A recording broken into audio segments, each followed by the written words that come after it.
A History of Modern Palestine. One Land, Two Peoples. Ilan Pappe. University of Haifa, Israel. Introduction, a new look at modern Palestine and Israel. The emergence of modern Palestine, the common version. Deconstructing the emergence of modern Palestine. Writing the history of one land, two peoples. 1. Fin de siècle, 1856 to 1900. Social tranquility and political drama. The rural landscape and its people. Urban Palestine and its society. A society without politics. Globalization of the local economy. The political economy of modern Palestine in the 1880s. Invading civil society, the making of the modern Ottoman state, 1876 to 1900. End of an era, rural chieftains and the Ilan. New beginnings and new influences. The Zionist impetus. A new crusade, Templars, colonists, and profiteers. 2. Between tyranny and war, 1900 to 1918. Palestine in the last years of Abdul Hamid, 1900 to 1908. The arrival of Zionism. Palestine in the aftermath of the Young Turk Revolution, 1908 to 1916. Palestine in the First World War. 3. The mandatory state, colonialism, nationalization, and cohabitation. Allenby's Palestine. The nationalization of the cities, 1918 to 1920. The end of southern Syria. Early years of the Mandate, 1920 to 1929. Where politics and society met, the 1929 watershed. The making of the Zionist enclave, 1929 to 1936. The pauperization of rural Palestine, 1929 to 1936. Questions of leadership and nationalism, 1930 to 1936. The 1936 revolt. The 1939 White Paper. Encountering nationalism, the urge for cohabitation. Palestine in the Second World War. 4. Between Nakba and independence, the 1948 war. The Unskip days. The ethnic cleansing of Palestine, March, May 1948. The Palestine War, May 1948 to January 1949. The ethnic cleansing of Palestine, May 1948 to January 1949. 5. The Age of Partition, 1948 to 1967. Dislocation and dispossession. Patterns of response, guerrilla fighters, isolation, and co-optation. The Suez Campaign. Revolutionizing politics, the resistance movement institutionalized. The bogus PLO, 1964 to 1968. Subduing Israeli politics, institutionalizing a state. The marginalization of Arabism in Israeli society. In limbo, the Bedouin and the Druzes. 6. Greater Israel and occupied Palestine, the rise and fall of high politics, 1967 to 1987. The War of June 1967. Struggle for survival, Palestinian refugees after the 1967 war. Popular uprising, guerrilla warfare, and terrorism, 1968 to 1972. The occupation, 1967 to 1982. The settlements and internal debate in Israel, 1967 to 1973. Survival under occupation. Pax Americana, War and Peace, 1973 to 1977. The question of borders, the Jordanian option and Greater Israel. The Mizrahi Revolution. The Begin Revolution. Navigating between agendas, the politics of Palestine, 1967 to 1987. The war in Lebanon and its aftermath, 1982 to 1987. Breaches in the wall, the polarization of Israeli society. Palestinians in Israel, 1967 to 1987. The road to Intifada. 7. The Uprising and its Political Consequences, 1987 to 1996. Gender and Class. The Oslo Process and After. In the Shadow of Politics, Religion, Nationalism, and Multiculturalism. 8. A Post-Zionist Moment of Grace. The Academic Debate, the Post-Zionist Scholars. The Political Background. The Academic Background. Dezionizing Other Periods. Post-Zionist Poetry, Pop Music, and Literature. Post-Zionist Theater and Films. The Post-Zionist Media. 9. The Suicidal Track, The Death of Oslo and the Road to Perdition. The Second Intifada. The Desperate Tilt to Martyrdom. The Demise of Post-Zionism. Postscript, the Post-Arafat Era and the New Sharon Age. N. Chronology. 1699. Austro-Ottoman War ends, Peace of Karlowitz. 1703-30.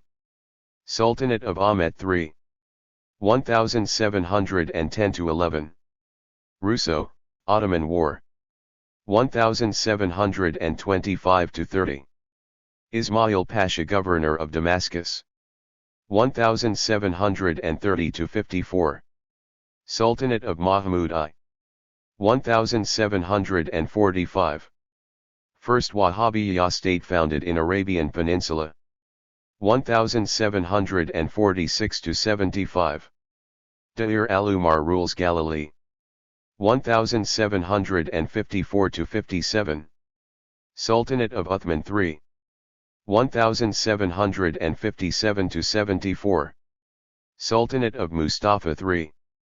1767-74. Further Russo, Ottoman War. 1770-73. Ali Bey al-Kabir rules Egypt. 1771. Dair al-Umar and Ali Bey occupy Damascus. 1774-89. Sultanate of Abdul Hamid I. 1774. Koch-Kinerj Agreement between Russia and Ottoman Empire. 1775-1804. Ahmed al-Jazar rules Vilayet of Siddha from Acre. 1783. Russia occupies Crimean Peninsula. 1787-92. Further Russo, Ottoman War. 1789-1807. Sultanate of Selim III. 1789. Austrian army invades Bosnia and Serbia, Russian army invades Moldavia and Wallachia. 1789-1840. Bashir II Amir of Mount Lebanon. 1798. Napoleon invades Egypt. 1799. Napoleon in Palestine and Syria. 1800. French army retreats from Egypt. 1801. Wahhabis occupy Karbala. 1802. Mecca and Medina taken by Wahhabis. 1805-48. Muhammad Ali rules Egypt. 1806-12. Further Russo, Ottoman War. 1807-08. Sultanate of Mustafa IV. 1808-39. Sultanate of Mahmud II. 1818-32. Abdullah Pasha rules Vilayet of Siddha and Acre. 1820. London Society for the Promotion of Christianity Among the Jews begins activity in Palestine. 1820-30. Greek War of Liberation. 1824. First modern hospital opens in Palestine.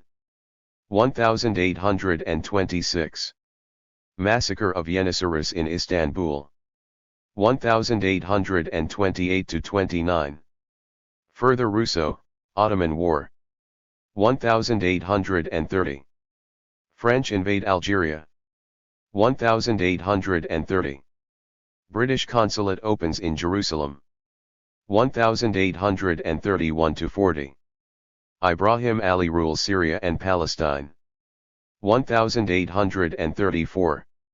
Revolt in Palestine against Egyptian rule. 1834. First Arab printing house opens in Beirut. 1838-58. Mustafa Rashid is Grand Vizier. 1839. British occupy Aden. 1839-61. Sultanate of Abdul Majid I. 1839. Hat-i Sharif of the Gulhana lifts discrimination against non-Muslims in Ottoman Empire, beginning of the Tanzimat period. 1840. Treaty of London ends Egyptian rule in Syria and Palestine. 1843. Lebanon divided into two sub-districts, Maronite and Druze. 1850. Riots in Aleppo against Tanzimat. 1853. Sahayun Anglican School opens in Jerusalem. 1853-56. Crimean War. 1856. Paris Conference ends Crimean War. 1857. Land law of the Ottoman Empire. 1858-61. Civil War in Lebanon. 1858-71. Ali Pasha is Grand Vizier. 1860. Massacre of Christians in Syria and Lebanon, French forces land. 1861-69. Fuad Pasha is Grand Vizier. 1861. Organic Law of Lebanon. 1861-76. Sultanate of Abdul Aziz II. 1864. New Vilayet Law of the Ottoman Empire. 1868. Young Ottoman movement founded, First Templars colony founded in Haifa. 1869. Suez Canal opened, Fuad Pasha dies. 1870. Mikveh Israel, first Jewish agricultural school, founded in Palestine. 1871. Sanjak of Jerusalem Autonomous, Templars colony founded in Chirona, near Jaffa. 1875. Partial bankruptcy of Ottoman Empire, newspaper Al-Aram founded in Egypt, first Muslim and Jewish neighborhoods outside Old City of Jerusalem, first national associations appear in Arab world. 1876-1908. Sultanate of Abdul Hamid II. 1876. New Constitution for Ottoman Empire and First Parliament. 1877-78. Further Russo, Ottoman War. 1878. Zionist colony, Petach Tikva, founded. 1878. Dissolution of Ottoman Parliament. 1879. Britain takes over Cyprus, full bankruptcy of Ottoman Empire. 1880. Urabi Pasha revolt in Egypt. 1881. American colony founded in Jerusalem. 1882. British occupation of Egypt, foundation of Rishon el-Zion, Zikron Yaakov, and Rosh Pina, Pinsker publishes Auto-Emancipation. 1882-1903. First wave of Zionist immigration, First Aliyah. 1885. First newspapers in Hebrew, Hashahar and Hameged, founded in Europe. 1892. Railway opened between Jaffa and Jerusalem. 1893. Founding Convention of Haibat Zion in Katowice. 1896-1904. Herzl precursor and leader of Zionist movement. 1897. First Zionist Congress in Basel. 1898. St. George's School opened in Jerusalem. Kaiser Wilhelm II of Germany visits Palestine. 1902. El-Arish Plan of Herzl. 1903. Herzl's Uganda Plan, First Palestinian Women's Association convenes in Palestine. 1903-14. Second Aliyah. 1905. Final determination of line dividing Egypt and Palestine. 1908. Sharif Hussein appointed guardian of Mecca and Medina, oil discovered in Persia, Young Turks come to power. 1909-20. Hashomer movement in Palestine. 1909. Building of Tel Aviv. 1911. Al-Fatah founded. 1911-13. Balkan Wars. 1913. Enver Pasha, Talat Pasha, and Jamal Pasha, the trio, take over Ottoman Empire. 1915-16. McMahon, Hussein correspondence. 1916. Sykes-Picot agreement between Britain and France, Sharif Hussein's revolt in the Hejaz against Ottomans. 1917. Balfour Declaration, Allenby's troops occupy most of Palestine and enter Jerusalem and Damascus. 1918-20. British military rule in Palestine. 1918. Muslim, Christian Association founded, First Palestinian National Conference. 1919. King, Crane Commission visits Palestine, Upper Galilee ceded from Syria to Palestine, Audit Hayavada movement founded. 1920. Palestine becomes mandatory entity, clashes between Jews and Palestinians in Jerusalem, Faisal declared king of Greater Syria, San Remo Conference, Hebrew University built in Jerusalem, Jewish Agency established, Palin Commission, Histadrut founded. 1921. Transjordan separated from Palestine, clashes in Jaffa between Jews and Palestinians. 1922. Britain recognizes Transjordan as separate political entity and Amir Abdullah as its ruler, Amin al-Husseini appointed Grand Mufti, Supreme Muslim Council founded, Egypt gains independence. 1923. Lausanne Conference finalizes borders of Palestine. 1925. Beitar founded. 1926. Major earthquake in Palestine. 1927. Palestine currency, pound, introduced. 1928.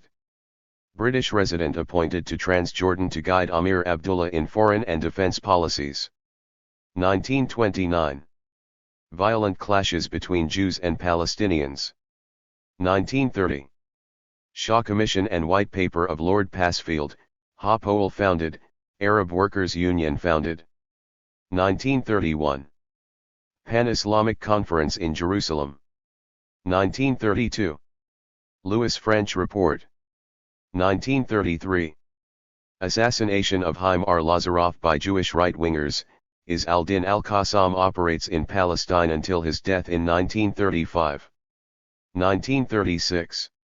Arab Higher Committee founded, Al-Difa Party founded. 1936-39. The Arab Revolt. 1937. Peel Royal Commission. 1937. Grand Mufti flees Palestine. 1939. White Paper restricting Jewish immigration and land purchase. 1946. Amir Abdullah proclaimed King of Jordan, new Arab Higher Committee appointed, King David Hotel blown up by Jewish terrorists. 1947. British Cabinet decides to refer question of Palestine to UN General Assembly Resolution 181 proposing partition of Palestine between Jewish state and Palestinian state. 1948. State of Israel proclaimed, Arab armies enter Palestine, and uprooting of Palestinian population begins. Pro-Hashemite notables in Jericho declare wish for union between Palestine and Transjordan under Hashemite rule. Resolution 194 orders Israel to allow repatriation of refugees expelled from Palestine and the internationalization of Jerusalem. David Ben-Gurion becomes Israel's first prime minister. Herut founded. 1949. Armistice agreement signed between Israel and the Arab states, apart from Iraq. 1950. West Bank officially annexed to Jordan. Tripartite declaration by USA, Britain, and France recognizes borders in Middle East as final. 1954-55. Moshe Sharett replaces Ben-Gurion as Prime Minister. 1954. Lavon affair, Ha-Parasha, espionage and sabotage plan exposed by group of Jews in Egypt under orders from Israeli Defense Minister, Pinchas Lavon. 1956. Suez Campaign, National Religious Party, Mafdal, founded. 1957. Eisenhower Doctrine ignites Cold War between Nasser and the West. 1958. British forces land in Jordan, American Marines in Lebanon, Hashemite rule in Iraq ends. 1959. Wadi Salib riots. 1963. End of Ben-Gurion era, Levi Eshkol elected Prime Minister. 1964. First Arab Summit, PLO founded, Al-Ard movement in Israel outlawed. 1965. The Fatah and Gahel founded. 1967. The Six-Day War, Israel occupies the West Bank, the Gaza Strip, the Sinai Peninsula and the Golan Heights, 200,000 new Palestinian refugees, Resolution 242 adopted by Union Security Council. 1968. Fatah takes over PLO, Karama campaign, hijacking of El Al aeroplane to Algeria, PFLP and PDFLP founded. 1969. Golda Meir becomes Prime Minister of Israel. 1969-70. USA attempts to resolve conflict. 1970. Civil war between Jordanian army and PLO, mass killing of Palestinian guerrillas in Jordan and subsequent expulsion to Lebanon of many of them as part of agreement between Arafat and King Hussein. Nasser dies. 1972. Russian advisors leave Egypt, Hussein plan for federation between Palestine and Jordan. 1973. October War between Egyptian, Syrian, and Israeli forces, superpower intervention ends fighting. During war, Arab oil countries impose embargo on West, apart from Britain and France. Resolution 338 adopted by Union Security Council affirming Resolution 242, with added reference to need to solve refugee problem. 1974. UN includes Palestine on its agenda and PLO invited as observer. Arab Summit in Rabat recognizes PLO as sole legitimate representative of Palestinian people. Jordan abrogates parliament representing two banks of River Jordan. A Granite report leads to fall of Meir government and election of Rabin as prime minister. Kissinger's shuttle diplomacy in Middle East to seek bilateral peace between Israel and neighbors. Gush Emunim, settlement movement in occupied territories, founded. 1975. Arafat addresses UN General Assembly, outbreak of civil war in Lebanon, first disengagement agreement between Israel and Egypt, partial Israeli withdrawal in Palestine. 1976. Syrian army enters Lebanon. 1977. President Anwar Sadat of Egypt visits Jerusalem and begins bilateral peace talks with Israel. Likud and Begin come to power, Peace Now movement founded in Israel. 1978. Peace treaty signed between Israel and Egypt on White House lawn. PLO attack on northern entrance to Tel Aviv reciprocated by Litany operation, in which Israel occupies part of southern Lebanon. 1981-84. Free market and liberalization policies in Israel. 1981. New leadership emerges in West Bank, crushed by IDF. 1982. Rest of Sinai returned to Egypt, Israel invades Lebanon in Operation Peace for the Galilee. 1983. End of Begin era, Itzhak Shamir elected Prime Minister. 1984. Rabbi Kahana elected to Knesset, Shas movement founded. 1985. Israel withdraws from Lebanon, apart from South, which is kept. Agreement between PLO and Jordan allows latter to represent Palestinian case in negotiations. 1987. First Intifada in occupied territories. 1988. King Hussein announces Jordan's secession from West Bank, Hamas founded. Palestinian National Council publishes Palestinian Declaration of Independence in Tunis. 1989. Collapse of USSR and mass migration of Jews and non-Jews from there and from Eastern Bloc to Israel. 1991. Gulf War, Iraqi Scud missiles land on Haifa and Tel Aviv. 1991. U.S. convenes International Conference on Palestine in Spain. 1992. Tripartite peace talks in Washington between Israel, Palestinians, and Jordan, Rabin Prime Minister for second time. 1993. Oslo Declaration of Principles signed on White House lawn. 1994. Israel and Jordan sign official peace treaty. Arafat arrives in occupied territories and becomes president of Palestinian Authority. 1995. Israel and PLO sign Oslo B agreement, interim agreement for Palestinian control of parts of West Bank and Gaza Strip. Prime Minister Rabin assassinated. 1996. Benjamin Netanyahu elected Prime Minister. 1999. Israeli election, Ehud Barak Prime Minister. 2000. Israel withdraws from southern Lebanon, Second Intifada. 2001. Israeli election, Ariel Sharon Prime Minister. 2003. Sharon re-elected. Forward. The idea of this book germinated in my Haifa University class entitled The History of the Palestine Conflict.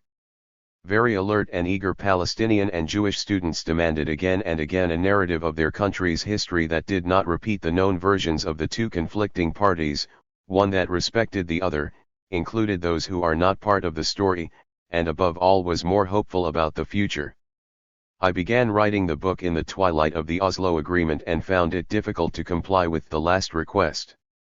But then I realized that, by then, industrious researchers had already provided us with new perspectives on Palestine, but they were never presented in one narrative. What these novel approaches had in common was that they attempted to tell the story of the people and the land, and not just that of high politics, dogmatic ideologies, or rehearsed national narratives. The fact that the students, Palestinians and Jews, wanted to hear the story told from a humanist, and not nationalist, ethnic, or religious, perspective was itself a hopeful sign for the future. It is this perspective that dictates the tone of this book. It is a narrative of those in Palestine who were brutalized and victimized by human follies well known from many other parts in the world. The abuse of power used by people against other people in the name of one ideology or another is condemned in this book for being the source of much evil and few blessings. These human ambitions wrought invasions, occupations, expulsions, discrimination, and racism on Palestine. The heroes of this book are therefore the victims of these calamities: women, children, peasants, workers, ordinary city dwellers, peaceniks, human rights activists. The villains to a certain extent are the arrogant generals, the greedy politicians, the cynical statesmen and the misogynist men. Many of the victims were, and still are, the indigenous people of Palestine, the Palestinians, but many of them also belong to the community of the newcomers, now evolving into a second generation of natives, the Jews. We are constantly warned that we should not be slaves of our history and memory. This book is written with the view that in order to perform this liberation act in Israel and Palestine, you need first to rewrite, indeed salvage, a history that was erased and forgotten. The violent symbolic and real exclusion of people from the hegemonic narrative of the past is the source of the violence of the present. Various historians who came directly from the forgotten and marginalized communities in Palestine provided with their original and pioneering works the bricks with which I could attempt the present project of redrawing the historical picture of Palestine. This is done not for the sake of intellectual curiosity, but out of a wish to disseminate a more expanded narrative of what happened in a country that never ceases, to the great dismay of its inhabitants, to capture the global headlines, even if its population does not exceed that of London or New York and its territory is smaller than that of any of the Great Lakes of North America. It is both an introduction to those interested for the first time in the country, if there are still such fortunate persons, and a suggestion for an alternative narrative for those who think, quite understandably, that they have read everything they need to know of the torn and tortured land of Palestine. Acknowledgements. Many people made this book possible. All of them had to be above all patient with someone who felt, rightly or wrongly, that he was writing from the trenches. Being in Palestine at one of its most dramatic moments and writing about its past was beneficial to the book, but not for those who needed manuscripts in time, speedy answers to crucial questions, or the usual last bits and pieces that make a manuscript a book. I would like to thank them all, Marigold Ackland, Karen Hildebrandt, and Amanda Pinches. Equally important for someone whose mother tongue is not English, and is actually a dormant German, but whose native tongue is Hebrew, and who today converses more and more in Arabic, is the help of linguistic and stylistic editors. I am most grateful to Mary Starkey who did the bulk of the work, to Dick Brugman who, as always, had a thorough and constructive look, and Donna Williams, who did the copy editing. I thank them all for the excellent work they have done. Finally, as always, to Revital and the kids for paying the price of my love for the country, my dislike of the state, and my devotion to my work.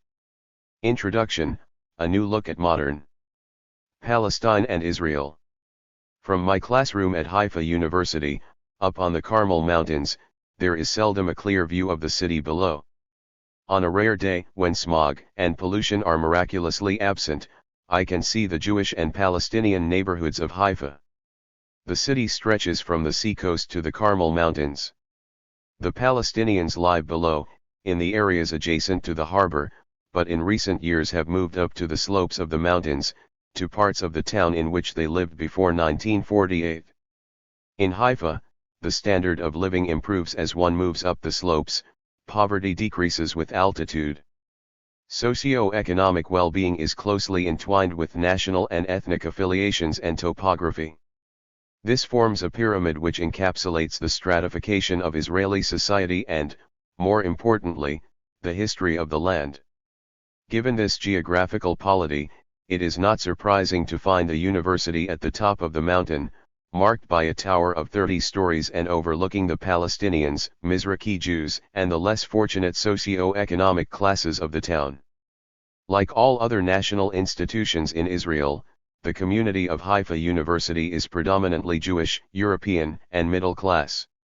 Haifa University, however, has a large share of Palestinians, 20% to be exact, more than their share of the population at large. My class consists of both Palestinian and Jewish students, and the course deals with the history of the land. In this very politically charged country of mine, both groups regard history as just another prism through which to view present rather than past reality. I often ask my students, on those unexpected clear days, to associate the view from the window with history. Palestinian students will describe a town that was once a flourishing Palestinian city but was then emptied and destroyed by the Jews in 1948.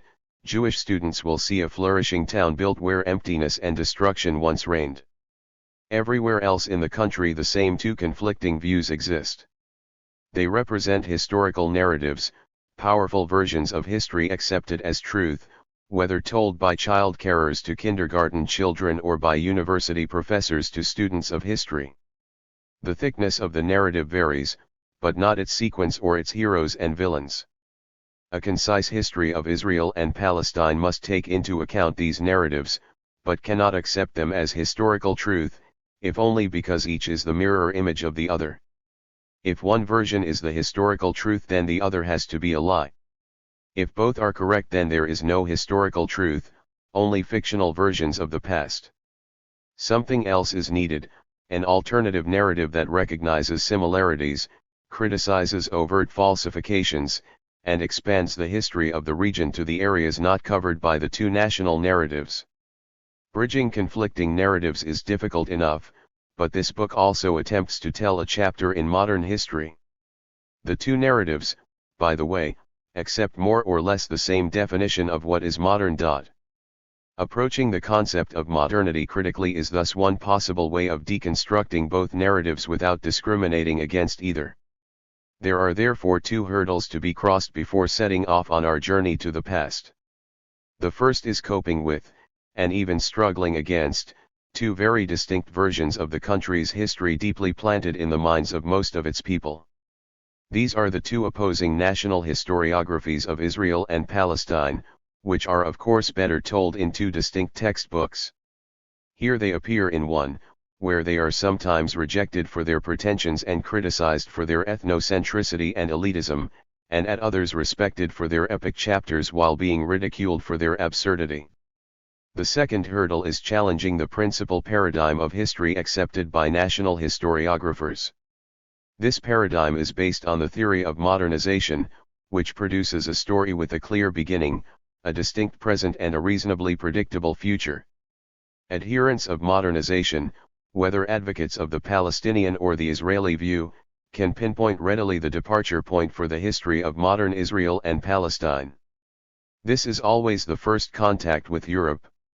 Challenging this paradigm may help produce alternative departure points for our story. The term modern is no longer taken for granted as a reality, nor is modernization still a universally understood concept. Therefore, a discussion of the question of beginnings, of where and when one begins a journey back into the modern past of Palestine and Israel, is no mere discussion of periodization. Any attempt at it raises complex and interrelated issues ranging from the definition of modernity to the role of national ideology in the writing of history. This introduction is not the place for an elaborate discussion of these problems, but they are too important to be pushed aside. Historiographical reconstructions are deeply affected by historians' definitions of modernity, progress, and nationalism, especially where the history of Asian and African societies is concerned. While recent theoretical debates on history, modernity, and nationalism have to be taken into account in any introduction to such an intricate subject as the history of Palestine and Israel, I have chosen an indirect treatment. This is to present a summary of how modern histories of either Israel or Palestine usually begin. My aim is not to show that the theoretical approach is wrong or right, but that it exposes only part of the historical reality, albeit a significant one. Books on the region are abundant because of its high profile in the global media, but the narratives are similar due to the dominance of modernization theory in Middle Eastern studies. This introduction tries to explain why, despite extensive scholarly and popular endeavors, there is room for a new account of the region's modern history that differs from the common version. The emergence of modern Palestine, the common version. In the common narrative, the historiography of Palestine begins with the incursion of Napoleon's army into Palestine and Syria at the end of the 18th century. But his stay was too short to be regarded as an influence. The role of modernizing Palestine was kept for the Egyptian ruler, Muhammad Ali, who held Palestine between 1831 and 1840. Muhammad Ali was a general in the service of the Ottoman Sultan, and had worked his way up through intrigues and coalitions to become Egypt's ruler at the beginning of the 19th century. His ambitions stretched beyond the Nile, perhaps even to overthrowing the Sultan. As part of his bid to widen his power in the area, he annexed Palestine and Syria. It was Muhammad Ali's son Ibrahim Pasha who became Palestine's most impressive modernizer. Ruling the lands in his father's name, he introduced agricultural reforms, centralized taxation, safer roads, and a constitutional system that gave fair representation to the local elite. For the first time in the history of the Ottoman Empire, the new representative bodies included Christians and Jews. Point 1. The old system was restored when, with the help of the European states, the Ottoman reformers of Palestine defeated and replaced Ibrahim. The Europeans returned the status quo ante to Palestine, but enabled modernization to continue in full force. It began, according to most models suggested by modernizationists, with technology and economics.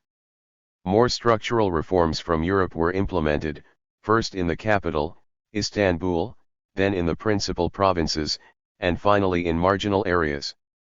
The Ottoman reformers, at work from the 1830s until at least 1876, created new social and political realities in Palestine.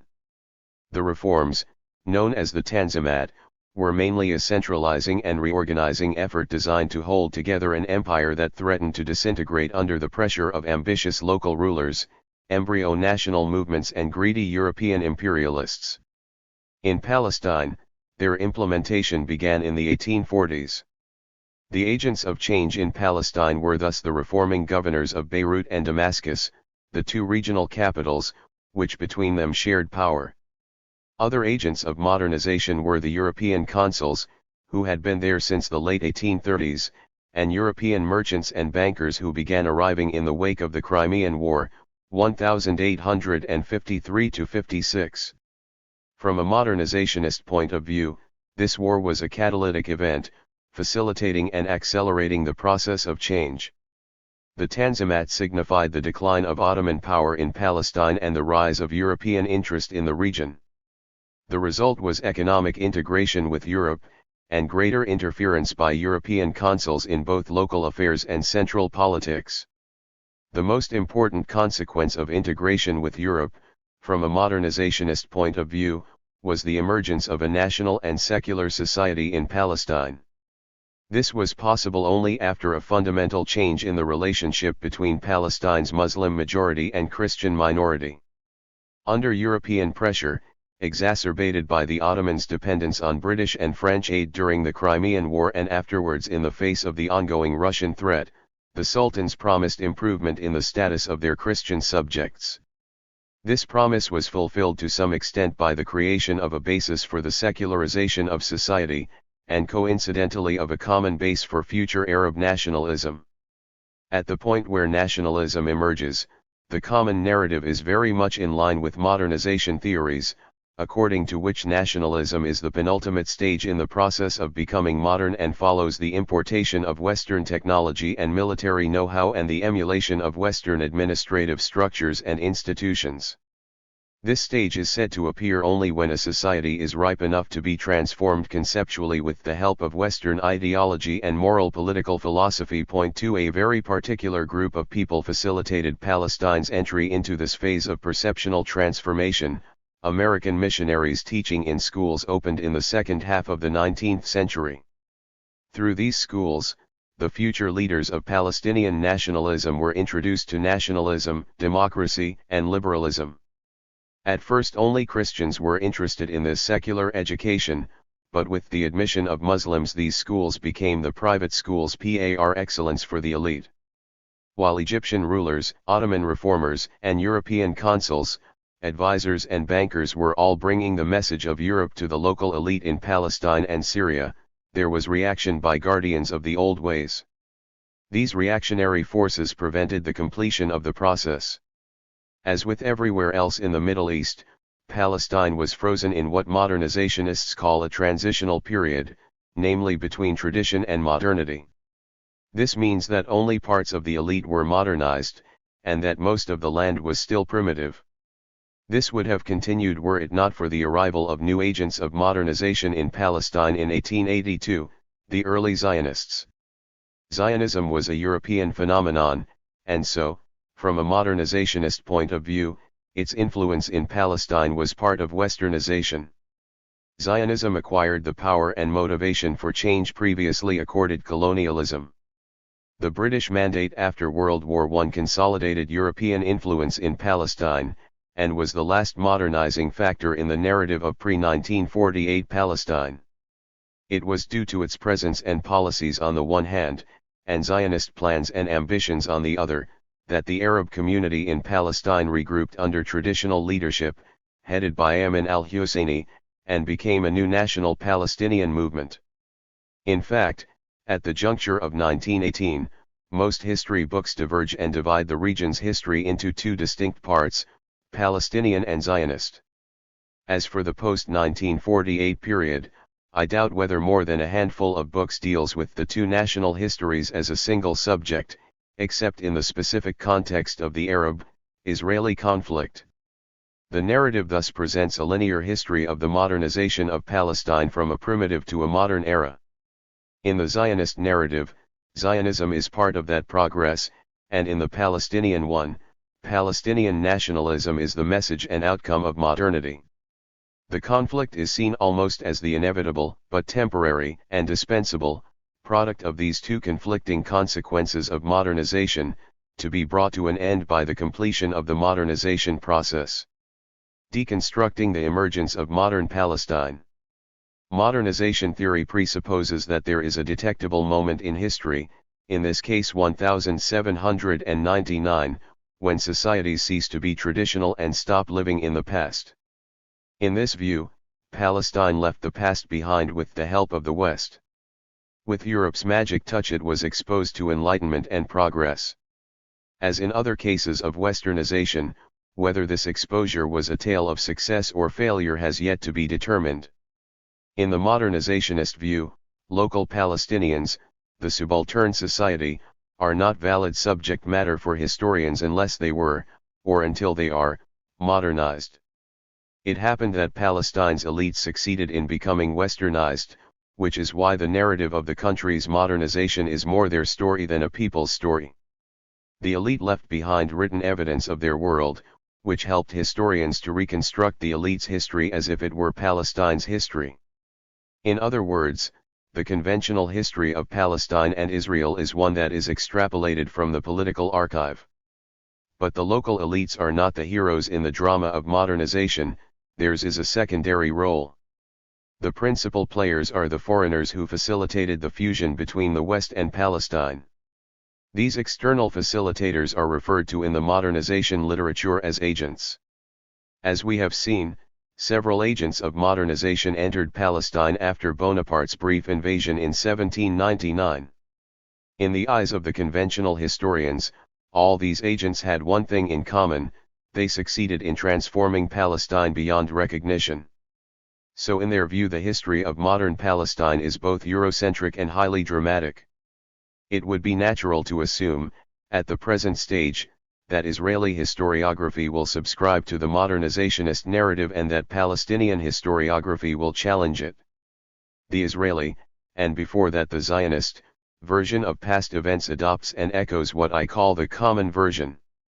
Israel's self-image as a Western entity in the midst of an Arab wilderness, and its perception of the Palestinians as other, feeds this view. But the present state of affairs is not that simple. At first glance, the nationalist Palestinian version might be seen as an alternative to the Eurocentric, or colonialist, view. On the contrary, however, the emergence of nationalism in Palestine is an integral part of the westernization story. A side effect of modernization is the nationalization of local traditional societies. It is written into the story of modernization that a society will be nationalized under the influence of the Western modernizer, only to rebel against the modernizer in the name of Western ideals such as the right to independence and freedom. Therefore we can say that the hidden hand of the national narrative has written the history of the land of Palestine/Israel, or, more to the point, has produced two conflicting historical narratives that quite conveniently fall into the paradigm of modernization theory.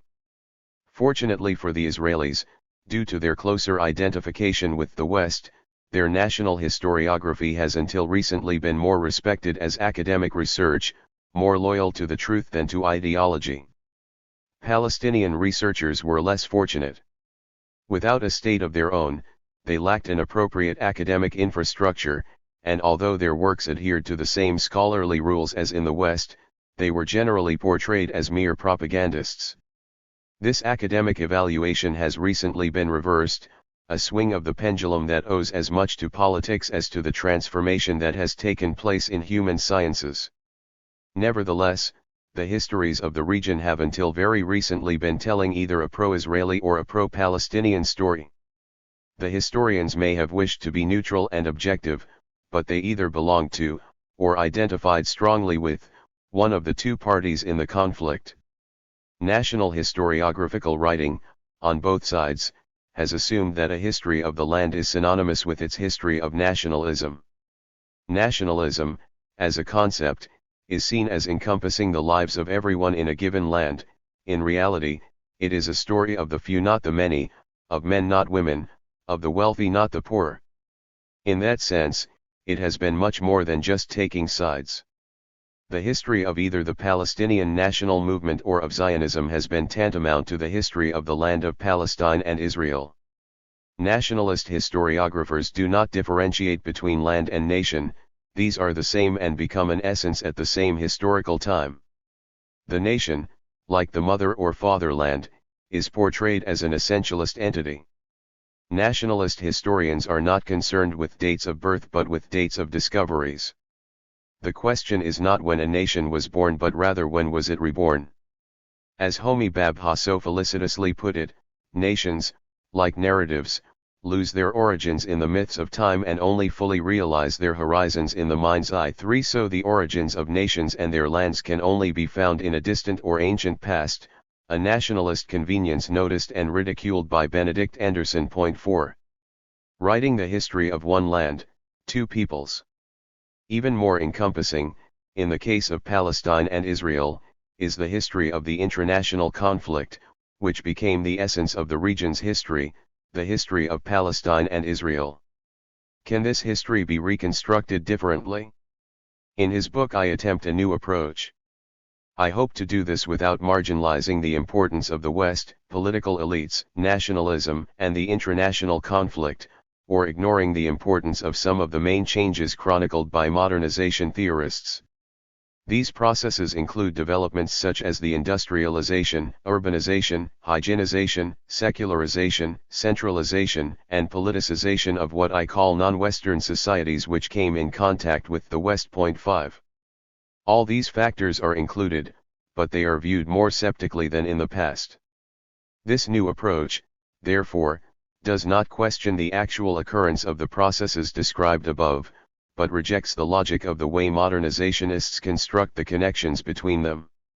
Against the structural and teleological pattern of change and development caused by contact with the West, an alternative view finds a fragmented and fractured process of transformation, in which local societies move with equal fervor back, into the past, or forward, into Europe, along the line drawn by modernization theory. Contact with a powerful other is as much a negative as a positive factor. It destabilizes and polarizes local society before nationalism tries to cement it back together. Society is transformed, and the external impact produces kaleidoscopic and modular instances of continuity and reform, unpredicted by theory and not fitting any European historical example. This is an approach that owes much to the lessons learned from case studies in Asia and Africa in the 1960s and the 1970s. Thus, both inductively and deductively, the a priori view of Palestine's recent past is bound to be more post-structuralist than before. But before I deter the reader with the prospect of postmodernist jargon, I wish to add that this is not why I turned to the critique on modernization and nationalism.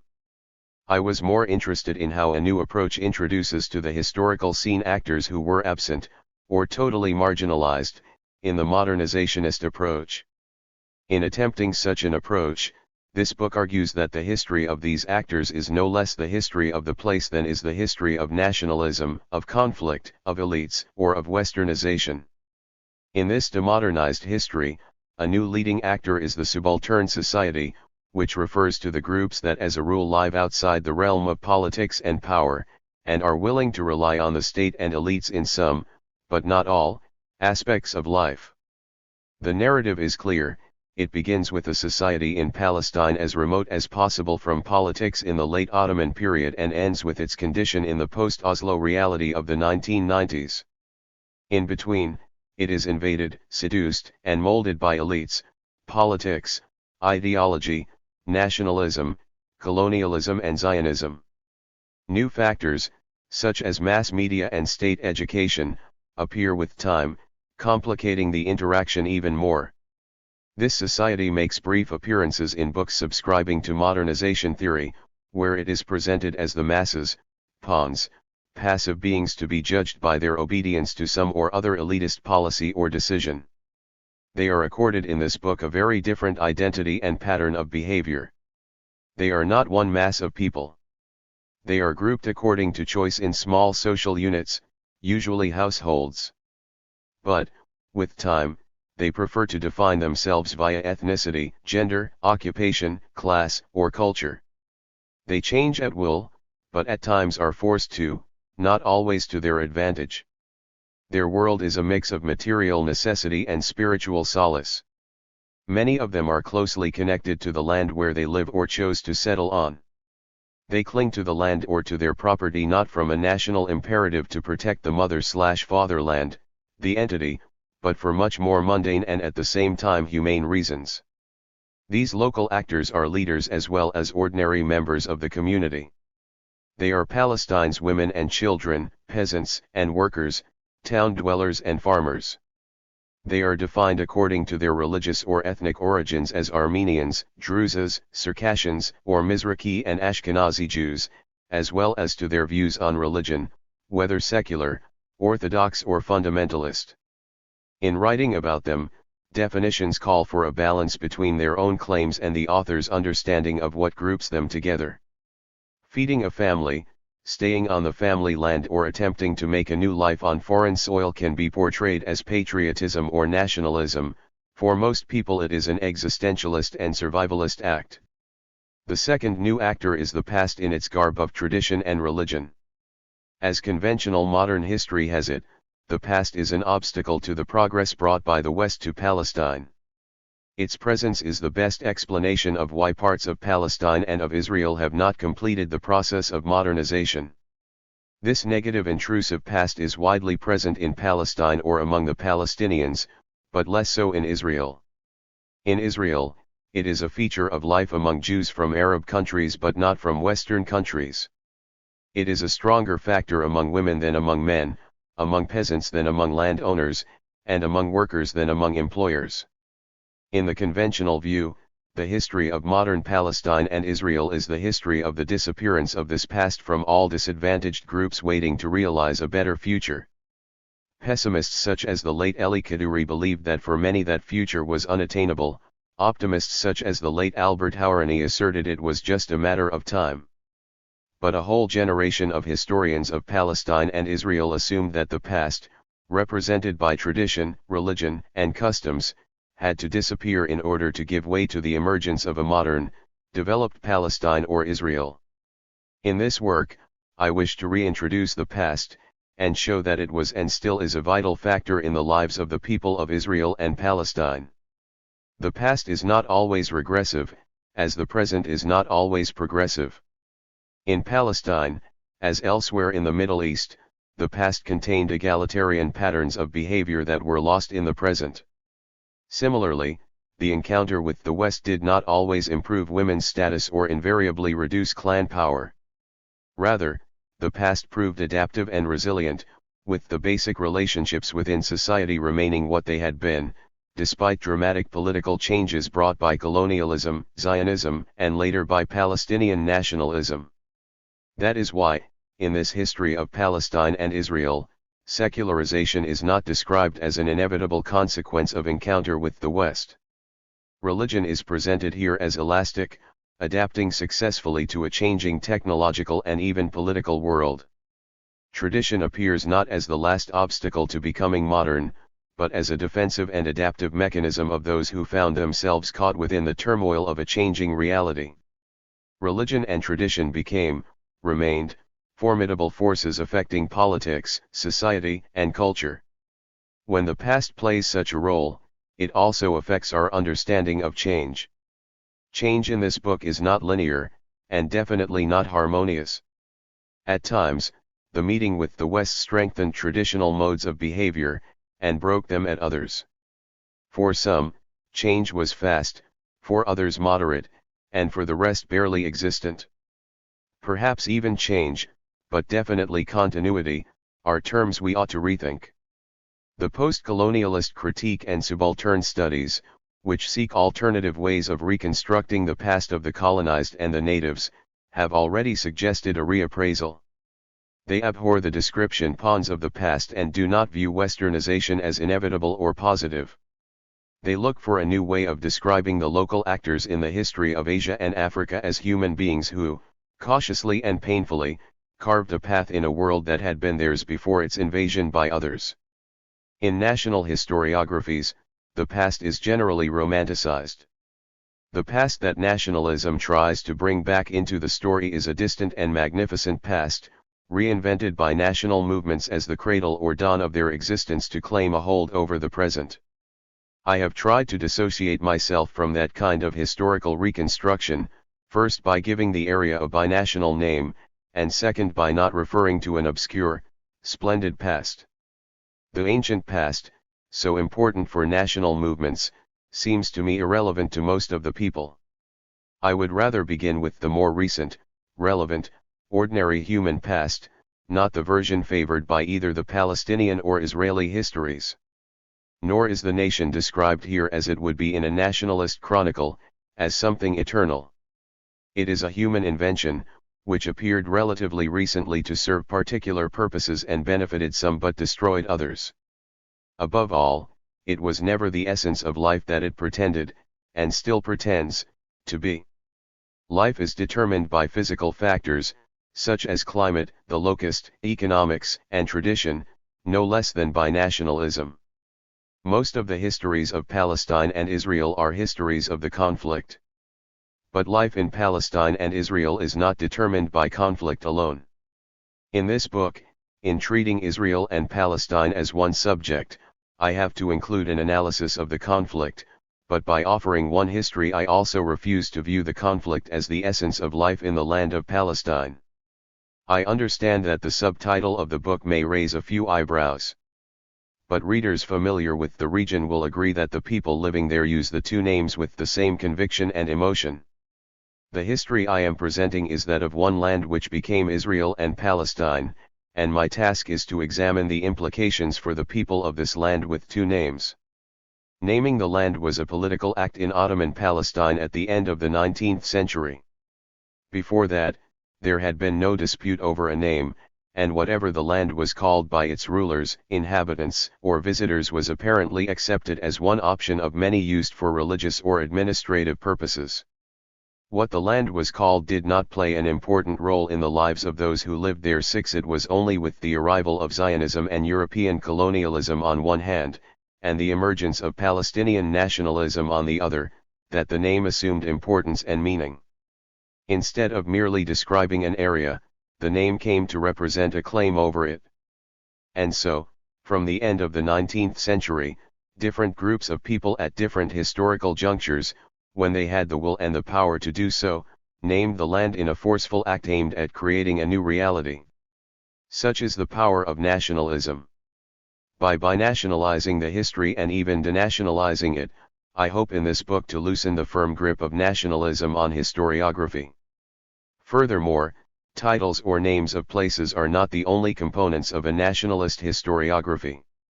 As an author living in the region, I am only too well aware of the difficulty of reconstructing history outside one's own national ethos and myths. While one may wish to write a detached and neutral history, one's own sympathies and affiliations remain. The reader of this book will find instances and descriptions that fit many of the claims of one national narrative, the Palestinian one, but fewer of the Israeli one. This is not because the writer is a Palestinian. I am not. My bias is apparent despite the desire of my peers that I stick to facts and the truth when reconstructing past realities. I view any such construction as vain and presumptuous. This book is written by one who admits compassion for the colonized, not the colonizer, who sympathizes with the occupied, not the occupiers, and sides with the workers, not the bosses. He feels for women in distress, and has little admiration for men in command. He cannot remain indifferent towards mistreated children, or refrain from condemning their elders. In short, mine is a subjective approach, often but not always standing for the defeated over the victorious. At most historical junctures of this history, the Palestinians were in the inferior position, and the Zionists and later the Israelis had the upper hand. This book is not a national Palestinian historiography, but it tries to show, at most junctures, the force, destruction, coercion, abuse, and other means of power used by Palestinians on Palestinians, by Israelis on Israelis, or jointly by Palestinians and Israelis on other Palestinians and Israelis. As mentioned, this book assumes that national identity was and is only one of many factors determining the interrelations between the people of the land. It sees national identity as reductionist, as ignorant of factors, such as social status, gender, political situation, and distribution of economic and technological means, that have affected human life in Palestine and Israel. Therefore, the past appears in this story also as a coercive tool employed by national movements to manipulate people. As such, it is in the hands of a few who want their own selfish actions made to look as though they were done only for the benefit of the coerced. Point 7. To sum up, I suggest that the history of modern Palestine/Israel should be a history of both its subaltern society and its elite groups, of those wishing to change and those happy with what they have, and of external as well as internal dynamics of change. This history seeks to combine the narratives of the exploiters with those of the exploited, the invaders with the invaded, and the oppressors with the oppressed. Its subject matter is the people of Palestine and Israel, and their departure points from known patterns of life, departure points collectively referred to as the beginning of the modern history of the land of Palestine and Israel. This means that I cannot choose one specific departure point. Indeed, the second chapter of this book proposes several beginnings, which represent significant changes in the lives of people brought about by formidable processes such as disintegrating empires, nationalism, colonialism, capitalism. Rather than overshadow one another, these different beginnings illuminate the possibilities open to historical research as well as the arbitrary hand given to the historian as an expositor of a land's history. As each of these beginnings represents a group of people, the book tries to remain faithful to their chronicles by steering away from a history that turns into a case study of either modernization or nationalism.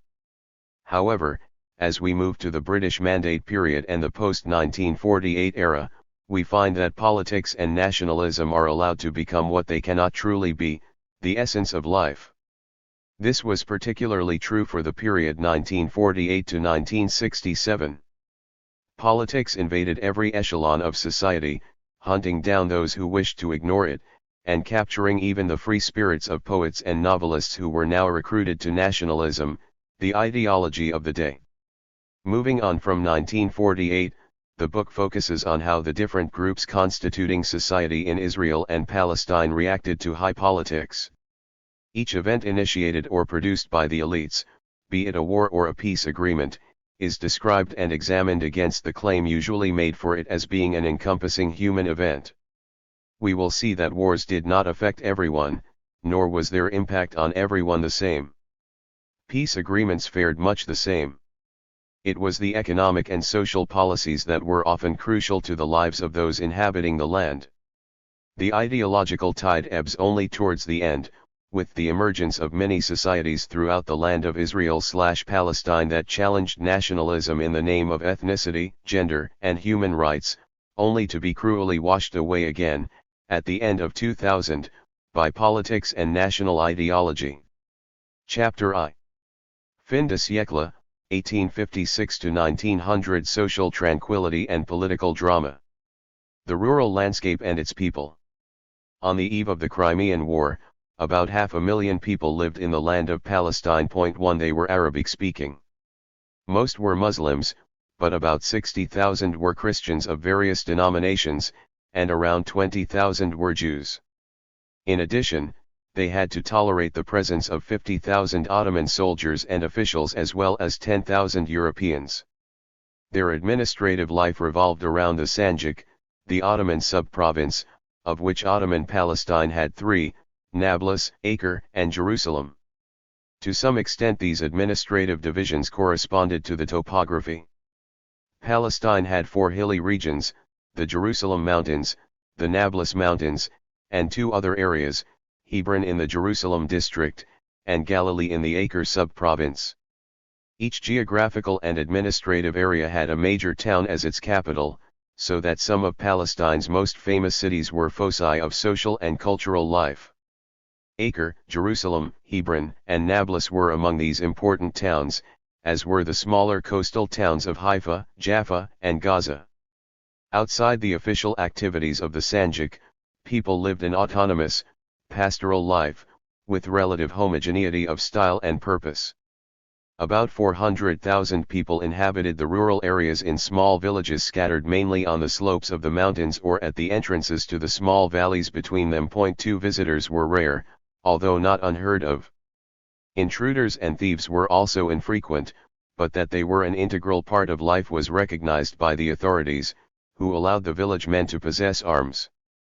Not unexpectedly, these weapons were sometimes used against greedy tax collectors or uninvited Ottoman soldiers. Life revolved around the family, and each family's affairs were governed by its clan, Hamala. These varied in size, and some were divided into sub-clans. A clan could extend over 1 or 2 villages, while a single village could contain several clans. The clan determined the way of life unless outside forces intervened. The most impressive feature of communal life was the musha system, a voluntary method of cultivation based on the rotation of collectively owned plots of land among villagers, so that all would in turn have the benefit of the more fertile parcels. 3. Each Ottoman administrative subunit, Nahaya, consisted of several villages. Each subunit was controlled by a sheikh, the head of the strongest clan. Although a kind of semi-feudal baron, a sheikh belonged to the poorest socio-economic stratum in the land. First among equals, he represented his own clan and others before the authorities, and disseminated to his people the policies from above. 4 Unlike the urban notables, these destitute leaders were often in a precarious position. They were judged according to their capabilities as tax collectors, but no less important was their ability to reconcile conflicting clans and clamp down on blood feuds. The problem was that, while it was in their interest to prevent local conflicts, such conflicts served the interests of the urban notables or official clerks who either owned the villages or were responsible for them administratively. However, many of the sheiks fulfilled their role successfully. One of the best known, even notorious, was Mustafa Abu Ghosh. Based in a village overlooking the Jaffa, Jerusalem road, he remained powerful despite urban intrigues against him and the authorities' dislike.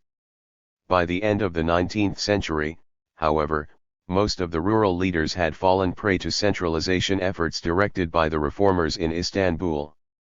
In rural Palestine, good harvests and successful agricultural ventures signified happiness. Cotton was grown on the western plains and their higher elevations, but most of the terraced hills of central Palestine were planted with olive trees, suited to the climate and the soil. In the valleys, wheat, corn, barley, and sesame were grown.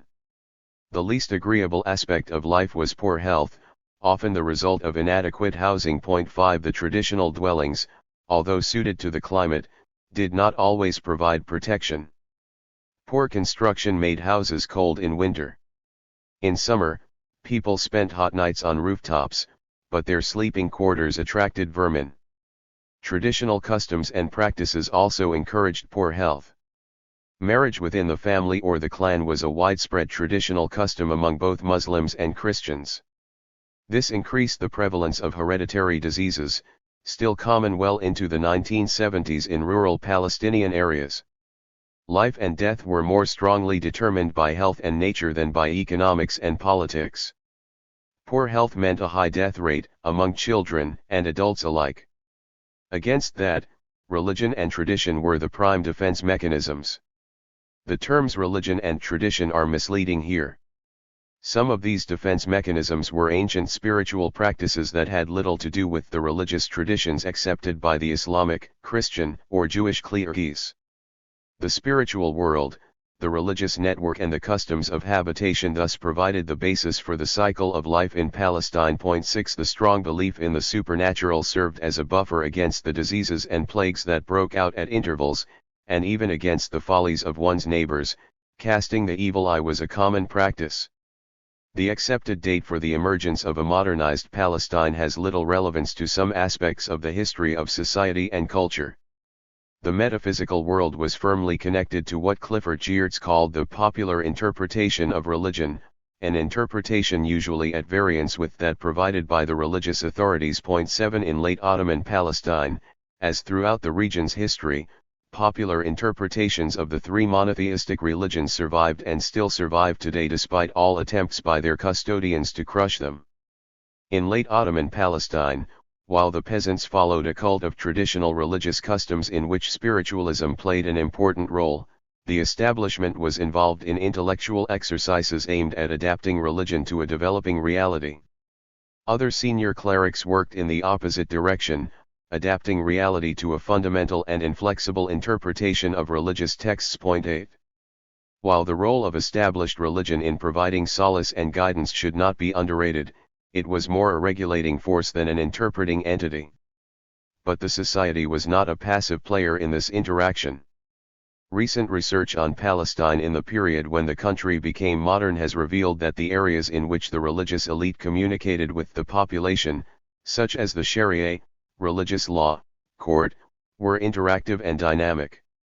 Not only did the population receive religious rulings, fatwas, from the muftis, the clerical authorities on the law, they also engaged in dialogue with them on how to interpret the Holy Scriptures. 9. This interaction is also informative about the affairs of non-Muslims and women. For example, Jews and Christians preferred to seek rulings on land and estate disputes in Muslim courts if they found their own structures inadequate. 10 But it is mainly in relation to women that we see how wrong the conventional histories can be, especially in depicting their lives as passive. Recent monographs have introduced case studies in which women took bold stances in court, demanding the right to have some say in choosing a husband or on their share in inheritance disputes. 11. Taking women as a subject for research, one can see how continuity and change are not easy terms to grapple with. It is most difficult to see dramatic changes in the lives of rural women in Palestine, although, to be fair, we know very little about them before the 17th century. Women were only registered in the population during the Tanzimat reforms, around the 1870s. From that time onwards, the register was detailed enough to enable demographic historians to assess the number of men, women, and children in a given period in the land of Palestine. 12. However, the quantified research does not dramatically challenge what can be learned from graphic representations and travelers' accounts.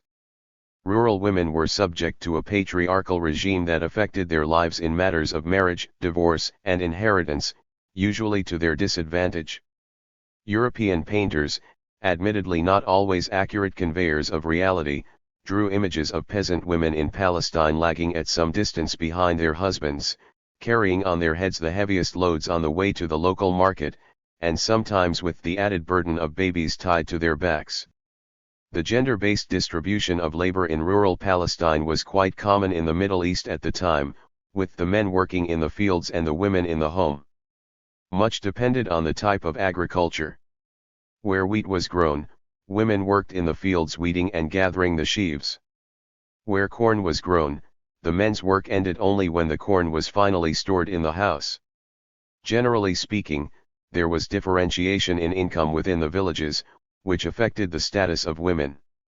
Ethnographers noted that the very poor women went to the fields to glean. They could be seen, after the harvest was gathered, carrying home on their heads pitifully small sheaves. In more fortunate families, women and men worked jointly when growing wheat or barley. The men did the work on the threshing floor itself, while the women selected lengths of straw. The straw was woven into large trays, called tabaka, for carrying heavy loads. The straw was dyed with various colors, a lengthy business that kept the women busy until sunset. In the villages, and to some extent among the lower classes in the towns, Muslim women went unveiled, until the exposure of these villages to frequent foreign visitors. Among the better classes, however, veiling was the general rule, but exceptions became more frequent as the incorporation of Palestine into the world economy proceeded. In the matter of veiling, a long-standing custom but not a law, Palestine lagged behind Syria and Egypt, according to some observers at the time. Wives of rural chieftains are hardly mentioned in scholarly research on Palestine, so we can only speculate that their position was, at least officially, little different from that of their peasant sisters. They may, however, judging from accounts by European women who had access to the female sanctuaries, have had some behind-the-scenes influence on their husbands' activities. Point 13. Urban Palestine and its society. Throughout the Ottoman period, Palestine's rural life was closely interconnected with that of the urban centers. Surplus agricultural produce was bartered in the towns as part of that lifeline. This interconnection was later interrupted, and eventually destroyed, by the integration of the Palestine economy into the world economy. The towns were also well linked to the life of the nomadic people, the Bedouins, who roamed the western and southern areas. They were the nucleus of the trading infrastructure connecting the towns with the villages and the outside world. The Bedouins supplied the raw materials and were the main customers, apart from the villagers, of the products manufactured in the towns. Point 14. This arrangement remained intact until modernizationist zeal forced permanent settlement on the Bedouins. A case study exists that shows this reciprocity in detail.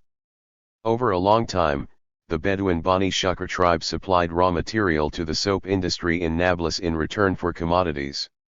The study on Nablus teaches us also that, around 1700, the barter economy was intensified and even assumed a new aspect, when commodities, as well as land, were treated as though privately owned, thus creating an economic model that could easily be called modern long before the arrival of Europeans.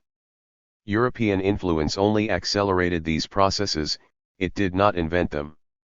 Economic change was also an influential factor for women in Palestine. While integration with the European economy settled the Bedouin and ended their barter relationship with the towns, it also exposed the towns to the market forces of supply and demand. The opening up of the market dramatically decreased the authority of public officials responsible for regulating urban economies, which in turn affected women's status and well-being. One example was the decline in the authority of the local judge, Qadi. They were the only town officials that the Ottomans appointed from abroad. In the second half of the 19th century, these judges were stopped from intervening, as they had done for centuries, in the city's prices, which included dowries. In the absence of regulation, fathers demanded higher dowries. But the higher price had the effect of postponing marriage, which many would see as an improvement in the status of women. Life in urban Palestine, and not just the economy, was affected by history. Some of Palestine's towns, such as Jerusalem and Hebron, had a long and ancient history, while others, such as Haifa, were newer. History mattered because it was a factor in the life of the Ayan, Palestine's urban nobility. An elite family had a genealogy stretching back to the days of early Islam, with such a family tree more likely to be found in the old towns. The Muslim elite consisted of families that owed their position both to such ancient familial connections, and also to the good relationship they maintained with the ruling powers. 15 Before the Ottoman reforms, these families conducted a political life described by the late Albert Hourani as the politics of notables. 16 This term explains the success of certain families in the Arab world in maintaining their position as the urban social elite. Nobility was gained by the double legitimacy granted to these families by their own society and the central authority in Istanbul. Their high standing led the Ottomans, who had avoided direct rule as much as possible, to entrust these notables with important positions within the provinces. This required negotiation and balancing skills, which became the essence of the politics of notables. During the Ottoman period, their tactics formed the ethical and political code of urban society in the Arab world, and remained so during the years leading to the emergence of local nationalism and eventually of independence.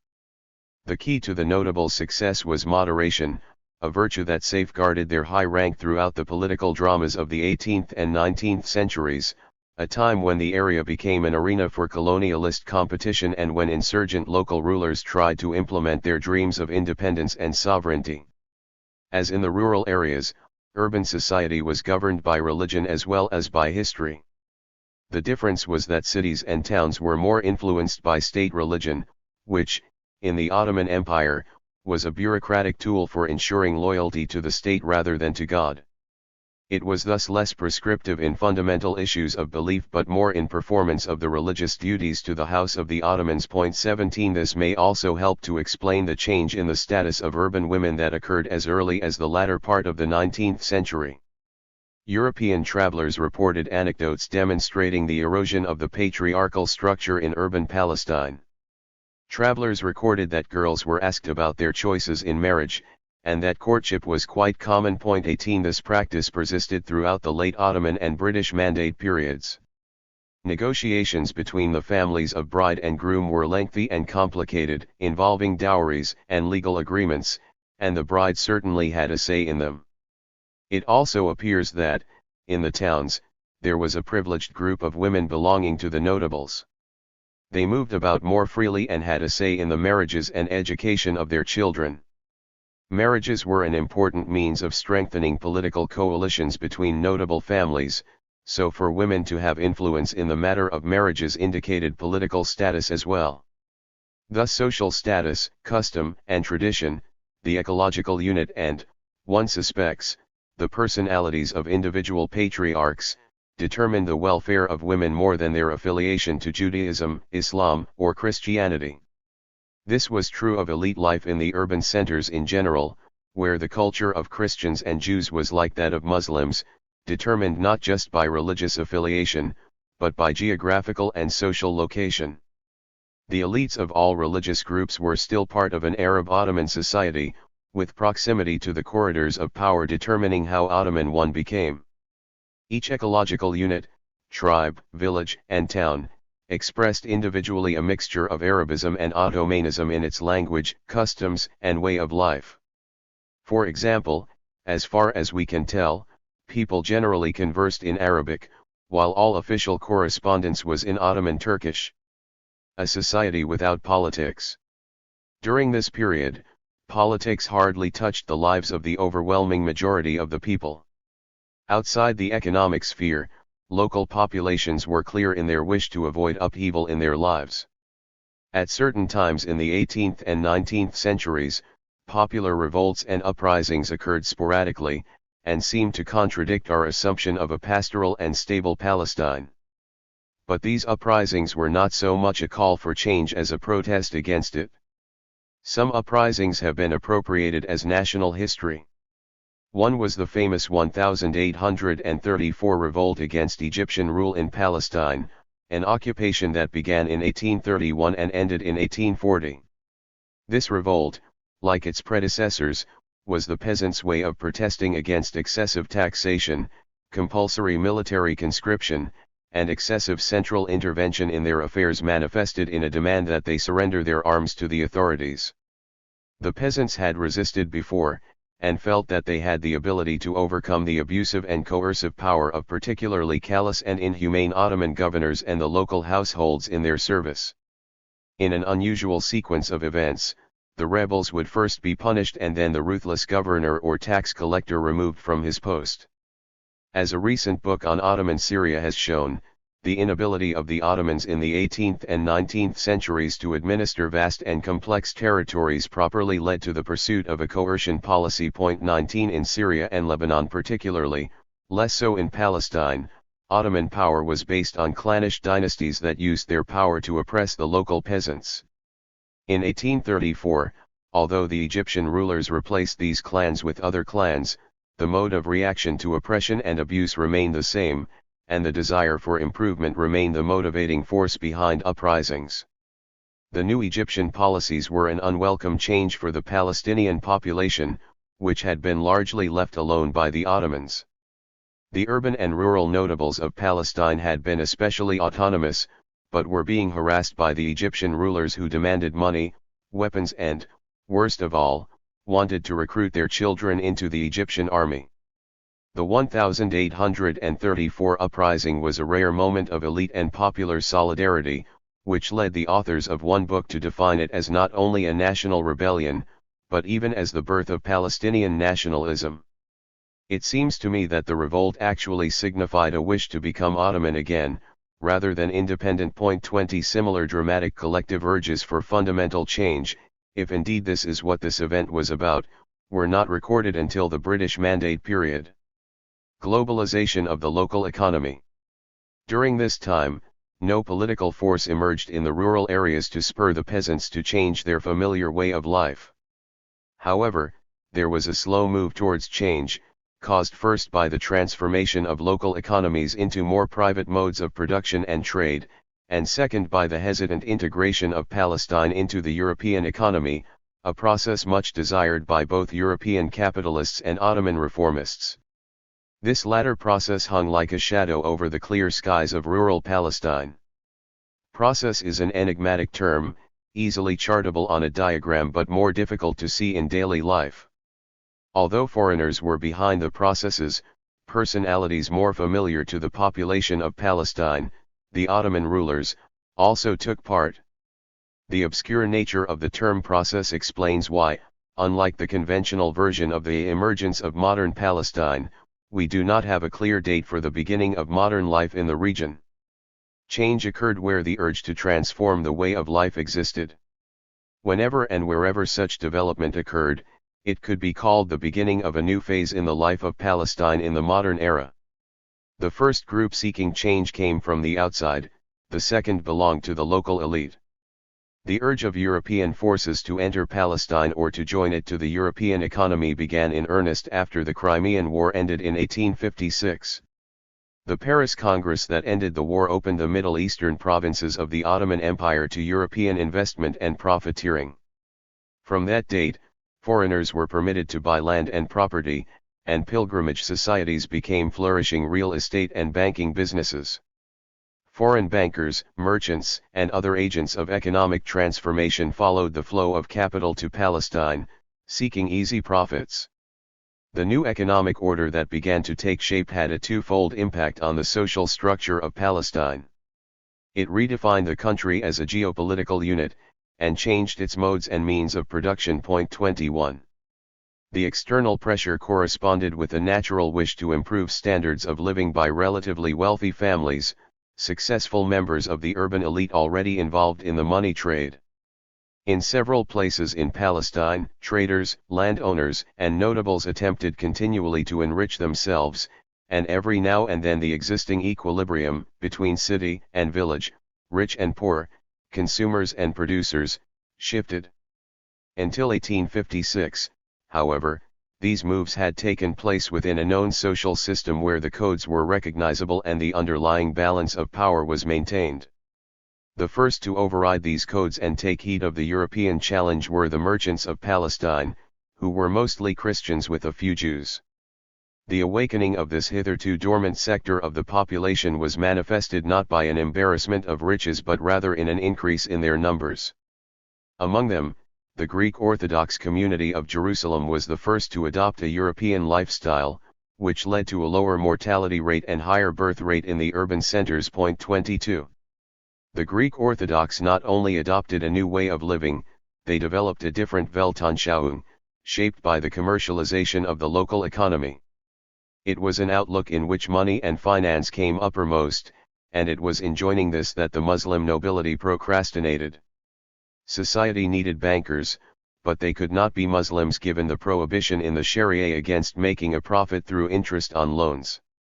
Foreign trade increased the need for finance and credit, so peasants and traders alike turned to those who were allowed by tradition and trusted by the Europeans to run a local banking system. In quick succession, branches of foreign banks opened, run by local Christians mostly from the Greek Orthodox community or by foreigners. In a short time, the Greek Orthodox community became a pillar of the economic elite in Palestine, a position which enabled it to influence politics with relative ease once less religious and more ethnic variants of secular nationalism had emerged. To this day, the Greek Orthodox community plays a preeminent role in Palestinian politics, not only in Israel and Palestine but also in the Palestinian diaspora. 23. Christian merchants, Jewish entrepreneurs, and small industrialists from Greece and Lebanon began a period of economic prosperity that was accompanied by a greater sense of security and at times condescending self-confidence towards the Muslim other. Elsewhere in the empire, the newly gained Christian and Jewish self-assurance provoked the anger of dissatisfied Muslim leaders and a large number of less fortunate city dwellers. In Damascus, this anger turned into a wave of violence that swept through the city's Christian quarters in 1860. In Jerusalem and the rest of Palestine, however, it never went beyond random and frequent attacks on individuals. It was in the towns more than in the countryside that the revolution in the life of Palestine could be sensed. In both new and old urban centers, the population grew steadily, and a minor process of urbanization can be detected in those years. Some of these changes, however, were hardly visible at the time. Only with hindsight can we detect their potential to threaten or damage the social life of Palestine. The majority of the population had to integrate itself into a larger economic system by adjusting to the different laws of land ownership, taxation, and subsistence instigated by this process. The chronology of change and the formation of a new reality differ greatly from the conventional narrative outlined in the introduction to this book. The impetus for change existed before the integration of the local economy into the global one, which is why it is so difficult to assess or analyze the external force. Before the Crimean War, the balance of power between urban notables, merchants, rural chieftains, peasants, and Bedouins shifted several times. From the beginning of the 18th century, the merchants took a larger share of the profits from agricultural produce, and were not content with merchandising alone. The notables did the same, while the rural chieftains lost some of their control over the peasant economy. The opportunity to become rich was connected to changes in taxation policies, which led to a redivision of the surplus produce in pre-globalization Palestine. What made this transformation different from the later European-sponsored one is that it did not involve immigration, the uprooting of peasants, or a cessation of commercial ties with the Bedouins. The advent of European financial and commercial interests caused much more damaging consequences in the long run, such as internal migration, loss of land, and the breaking up of traditional social structures.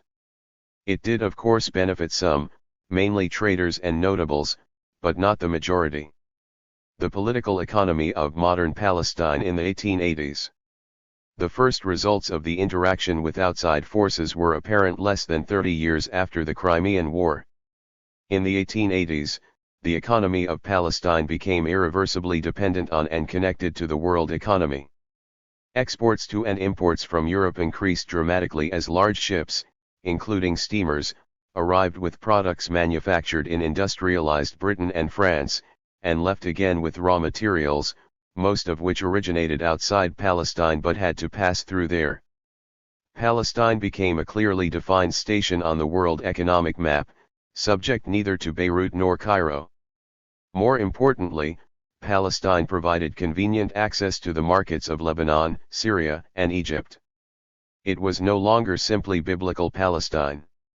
Modern Palestine began in the rural areas when the market became a source in itself, and not just a transitory exchange mechanism. The change was obvious where it mattered most for the majority of Palestinians, the cultivated field. Palestinian agriculture began bowing to powerful external market forces. Local agriculture was now locked onto marketing, which meant that subsistence crops gave way to cash crops. However, agriculture that concentrated on one marketable crop undermined its peasants' self-sufficiency, which was guaranteed by growing a variety of crops. The peasants of Palestine paid a high price for economic globalization. Ottoman reforms and global economic processes also worked jointly to transform the means of production. The Ottoman Land Law of 1858 had, among other things, banned the musha system.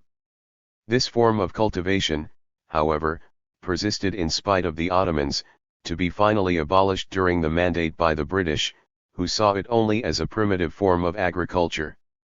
As a result, life became unsustainable for poorer peasants totally dependent on their land.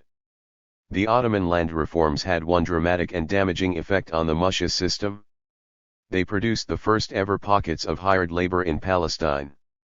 Whereas, in the past, land had been leased from the state against services to the Sultan, such as taxes, the reforms allowed anyone to become a small property owner, not only in the countryside but also in towns, provided they paid the increased taxes. Private ownership became a new and expensive privilege, forcing small landowners and shopkeepers in the city to sell their ownership rights to the big landowners and rich urban families. The peasants could not pay the higher taxes, and surrendered the land to those who could.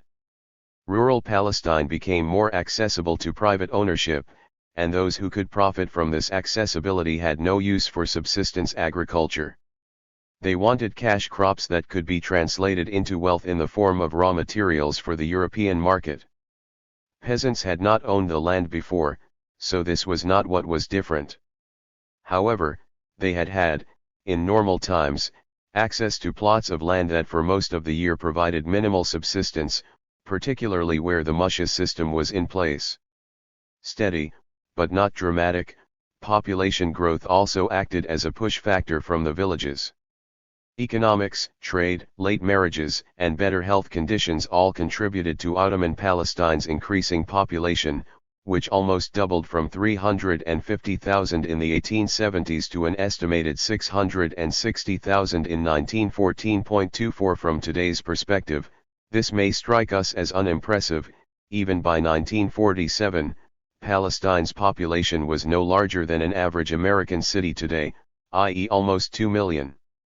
But if we consider that the world population explosion only began after the First World War, in fact after 1920, Palestine's demographic transformation was remarkable. The peasants were not just moving away from known modes of production or losing their traditional means of production, they were abandoning a way of life, a set of beliefs that had helped them make sense of their lives, but without a blueprint for the future. It was in these circumstances that nationalism became an attractive option, particularly the brand that had its roots in a spiritual or religious interpretation of reality. The gap left by the end of an old social system still exists in today's Israel and Palestine, as does the attraction of spiritualism. Invading civil society, the making of the modern Ottoman state, 1876 to 1900. Lest the impression be given that the whole rural life of Palestine was changing, I should say here that the process seems not to have affected all of the peasants, and also that it was slow. In terms of the rhythm and pace of life, there was little change in rural Palestine before the 1930s. Life in rural Palestine continued to be measured by death, rites of passage, and religious festivals. The first disruption to this rhythm occurred when the Ottomans sought the construction of a centralized state on a French model. Not content with economic transformation alone, they wanted to rule in a more modern, European, i.e. French, way. The French model meant at least a desire, if not the ability, to infiltrate the autonomous rural parts of Palestine, and to restrict the sphere of operations of the urban notables. From their return to Palestine as rulers in 1840, the Ottomans engaged in reorganizing the region, perhaps less from an urge for change as from a wish to control the two powerful administrative centers of Beirut and Damascus, which between them ruled Palestine. The new policy was finally formulated in the late 1860s, and amounted to the limitation of Damascus's unchallenged dominance in Palestine by allowing Beirut to share administrative control of the region. The sub-provinces of Nablus, which included the towns of Nazareth and Safed, and Acre, which included the town of Haifa, were annexed to the newly created province of Sida, of which Beirut became the capital. Damascus continued to enjoy influence in the sub-province of Jerusalem, which included the towns of Jaffa, Beersheba, Hebron, and Gaza, but had to tolerate the rising power of Beirut. The reorganization of the geopolitical map is a formative act preceding the creation of a modern state. This was true for almost every state created in the Middle East, but seems not to have occurred in Palestine, unless we regard the creation of the State of Israel as a natural progression from Ottoman policy. Incidentally, this view of Israel as Palestine's successor is accepted by Zionist historiography, but totally rejected by the Palestinian view. The Ottoman reformist trend in Palestine reached its peak in 1872, when Istanbul made a final attempt to redefine Palestine and turn it into a more cohesive geographical unit. One historian at least has suggested that this had a significant impact on the formation of modern Palestine, proposing yet another possible starting point for the history of modern Palestine, the creation of the independent Sanjak of Jerusalem. 25 This was an outcome of the 1864 Vilayet, provinces, law, which reorganized the division of the empire, turning sub-districts into independent districts, and placing them directly under Istanbul's authority. For Jerusalem, this meant, at least officially, that it would no longer be under the direct rule of a powerful regional center such as Damascus or Beirut. This was part of a general move to restrict the power of these two administrative centers. The elevation of Jerusalem's status was also meant to turn it into a buffer zone against two secessionist rulers in the south, the Wahhabiyya in the Arabian Peninsula and the House of Muhammad Ali in Egypt. These regional policies had a limited impact on the local population. In essence, it meant that all their dealings with the authorities were now conducted within the administrative and economic borders of the sub-province of Jerusalem. A Jerusalem resident gradually ceased to be a Shami, Damascene, and became a Qudsi, a subject of the Sanjak of Al-Quds, Jerusalem. The new Sanjak of Jerusalem included the sub-districts of Jaffa, Hebron, Gaza, and Beersheba, together with 37 villages and the living areas of 5 Bedouin tribes. The notables and heads of the local religious and ethnic communities were represented in a council supervising the financial concerns of the Sanjak. While this was no more than a rubber stamp of the governor's decisions, it meant at least that the new municipality of Jerusalem was a much more effective and energetic body. The municipality eventually contributed significantly to the transformation of the city's social, architectural, and sanitary aspects. The Jerusalem municipality, by the way, was only the second to be created in the empire after Istanbul. Map 1 Administrative boundaries under the Ottomans. For a brief moment, the reformers in Istanbul toyed with the possibility of adding the sub-provinces of Nablus and Acre to Jerusalem. Had they done this, they would have created a geographical unit in which, as happened in Egypt, a particular nationalism might have arisen. However, even with its administrative division into north, ruled by Beirut, and south, ruled by Jerusalem, Palestine as a whole was raised above its previous peripheral status. The north and the south would become one unit in 1918 with the onset of British rule. In a similar way and in the same year the British established the basis for modern Iraq when they fused the three Ottoman provinces of Mosul, Baghdad, and Basra into the state of Iraq. In Palestine, unlike in Iraq, familial connections and geographical boundaries, the River Litani in the north, the River Jordan in the east, the Mediterranean in the west, worked together to weld the three sub-provinces of South Beirut, Nablus, and Jerusalem into one social and cultural unit.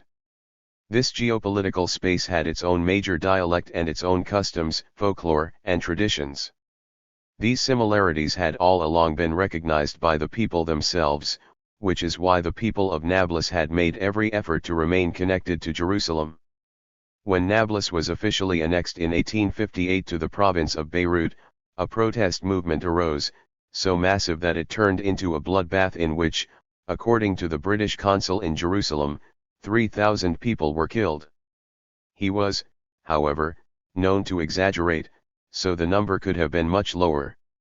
In this way, Ottoman reformist zeal directly affected the lives of some of the people, and they reacted, as in the case of the Jerusalem municipality and the loss of Nablus from the Jerusalem Sanjak. In Palestinian history books, these two events are presented as the early buds of nationalism.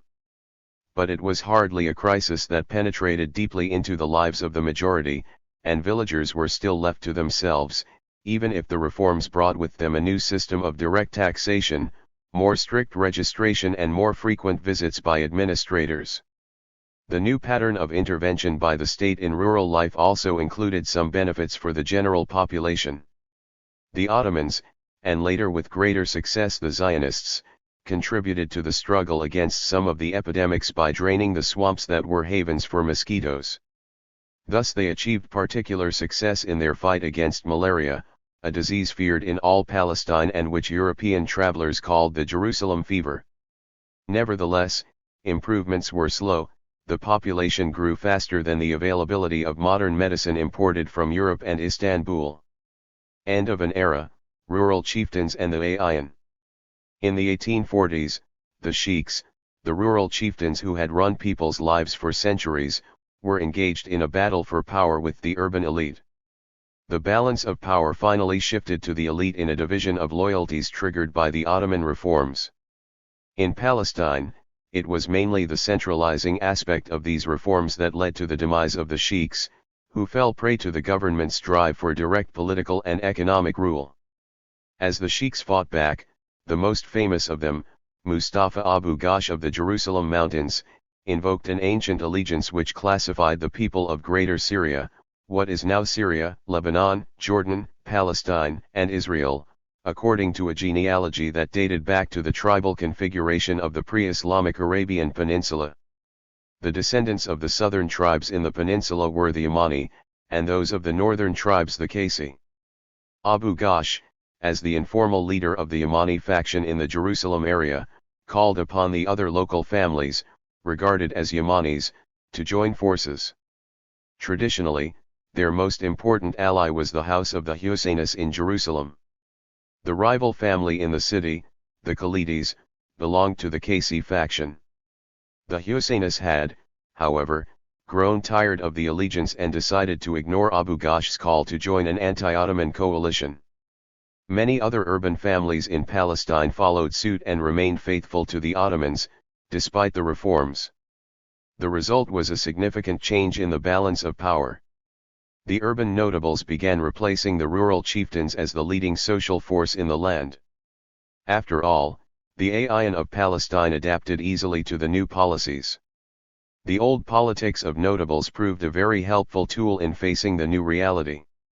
The notables learned how to join and gain control of the new organizations the Ottomans introduced, such as municipalities and regional councils, and they continued their mediating role, this time as officially paid clerks of the empire. In the second half of the 19th century, Palestinian names traditionally associated with religious positions were now to be found even in secular places.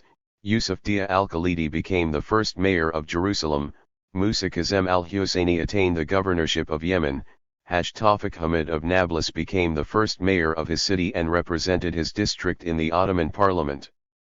Before the reforms, these urban notables would not have been able to climb beyond the lower rungs of the bureaucratic ladder.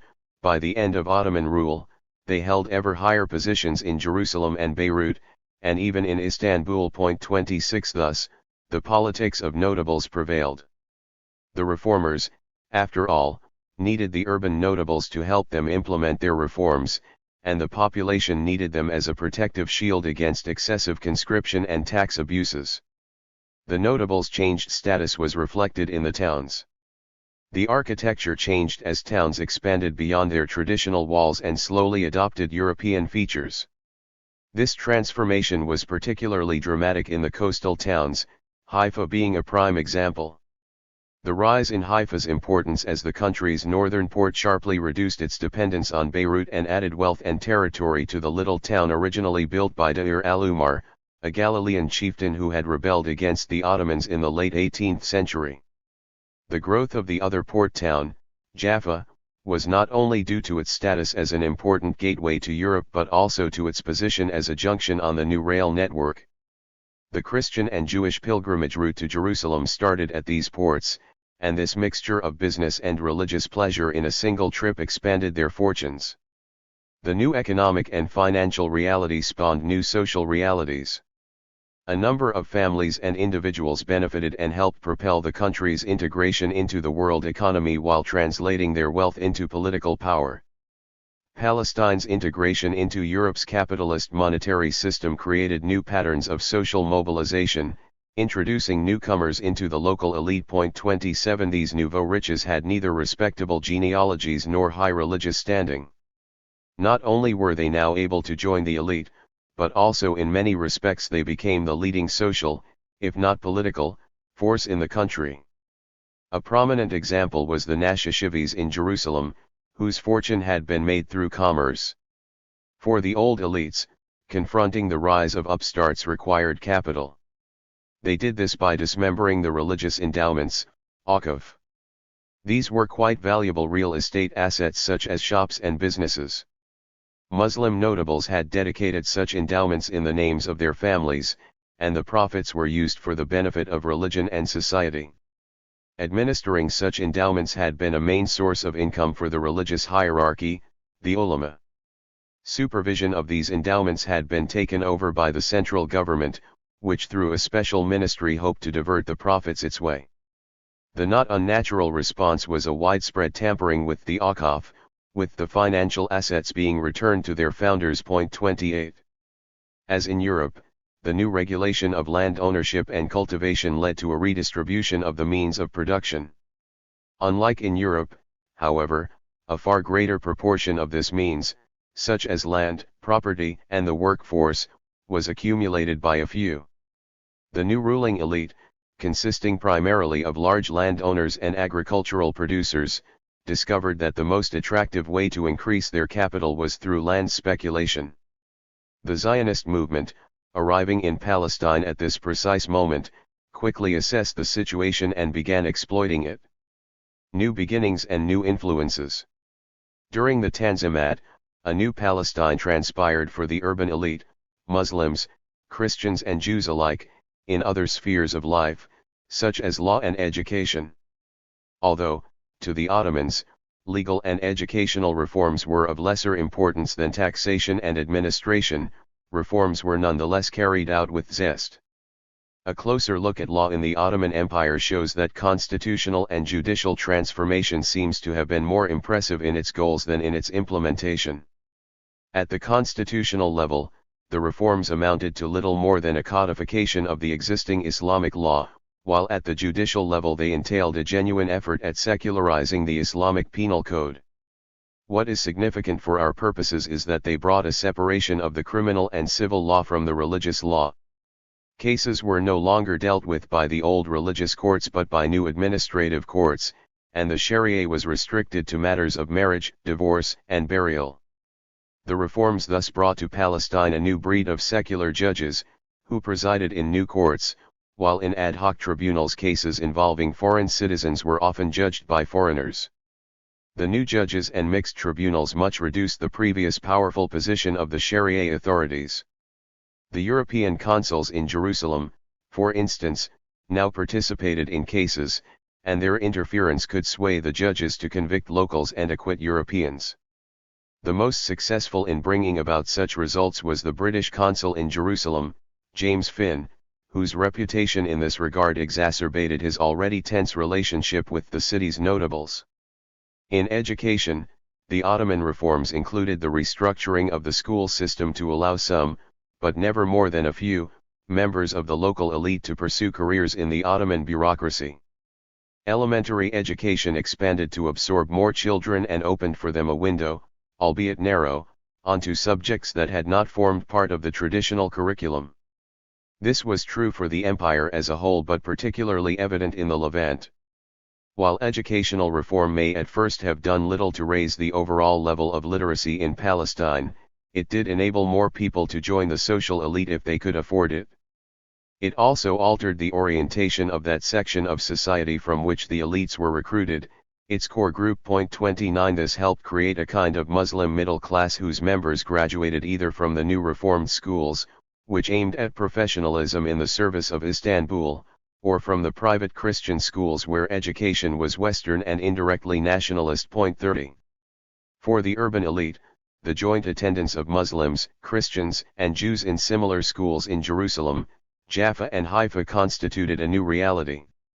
In these schools, the young generation was absorbing the same images and formulating a common outlook on the world, which made for a kind of cosmopolitan worldview which would disappear again with the rise of militant nationalism in Palestine. 31 But before nationalism could become a dominant feature of life in Palestine, the country was to become the object of foreign ambitions, always a vital factor in the making of a national movement. The economic integration of the local market was one motive for fresh interest in the region. A rise in interest in the Holy Land towards the end of the Christian century also played a role, increasing the exposure of Palestine to foreign intervention. This came on top of the increased political and strategic interest in the country due to the Crimean War, the disintegration of the Ottoman Empire, and the growing appetite for land and influence among the five leading powers in Europe. A constellation emerged that suited Europeans wishing to visit, occupy, settle, or radically transform the land. Even those from humble positions in their own societies could fulfill their desires in a foreign land due to the political processes, described in the introduction, that annexed Palestine to the European sphere of influence. These newcomers varied in origin, ideology, and purpose, and yet all were colonizers, Christian missionaries, and Zionist settlers alike. Colonialism is not just a catchword explaining motivation, it also implies certain consequences. So depicting all the new arrivals in the formative period of Palestine as wishing to turn it into a modern entity also shows something about the way they perceived the indigenous population. There was a distinct and common attitude displayed by Europeans towards the local Palestinians, forged by shared assumptions about the natives' future role in whatever kind of Palestine the newcomers wished to build. The foreign outlook was at best oblivious and at worst condescending. The indigenous population would either be modernized for its own good or make way for the newcomers and their ideas. Some of the foreigners, of course, do not deserve such harsh judgment, but they were few and their presence did not divert the principal route colonization took in Palestine's modern history. The newcomers wished to change the world and themselves. Among them the most ambitious and energetic were the German Templars and the Zionists. In many historical accounts, this urge for change and its successful implantation became synonymous with the history of the land. By now readers will appreciate that most Palestinians led a different life and had other aspirations. In 1837, the Reverend Michael Russell, a British traveller, published a guidebook, one of about 30 such appearing at that time.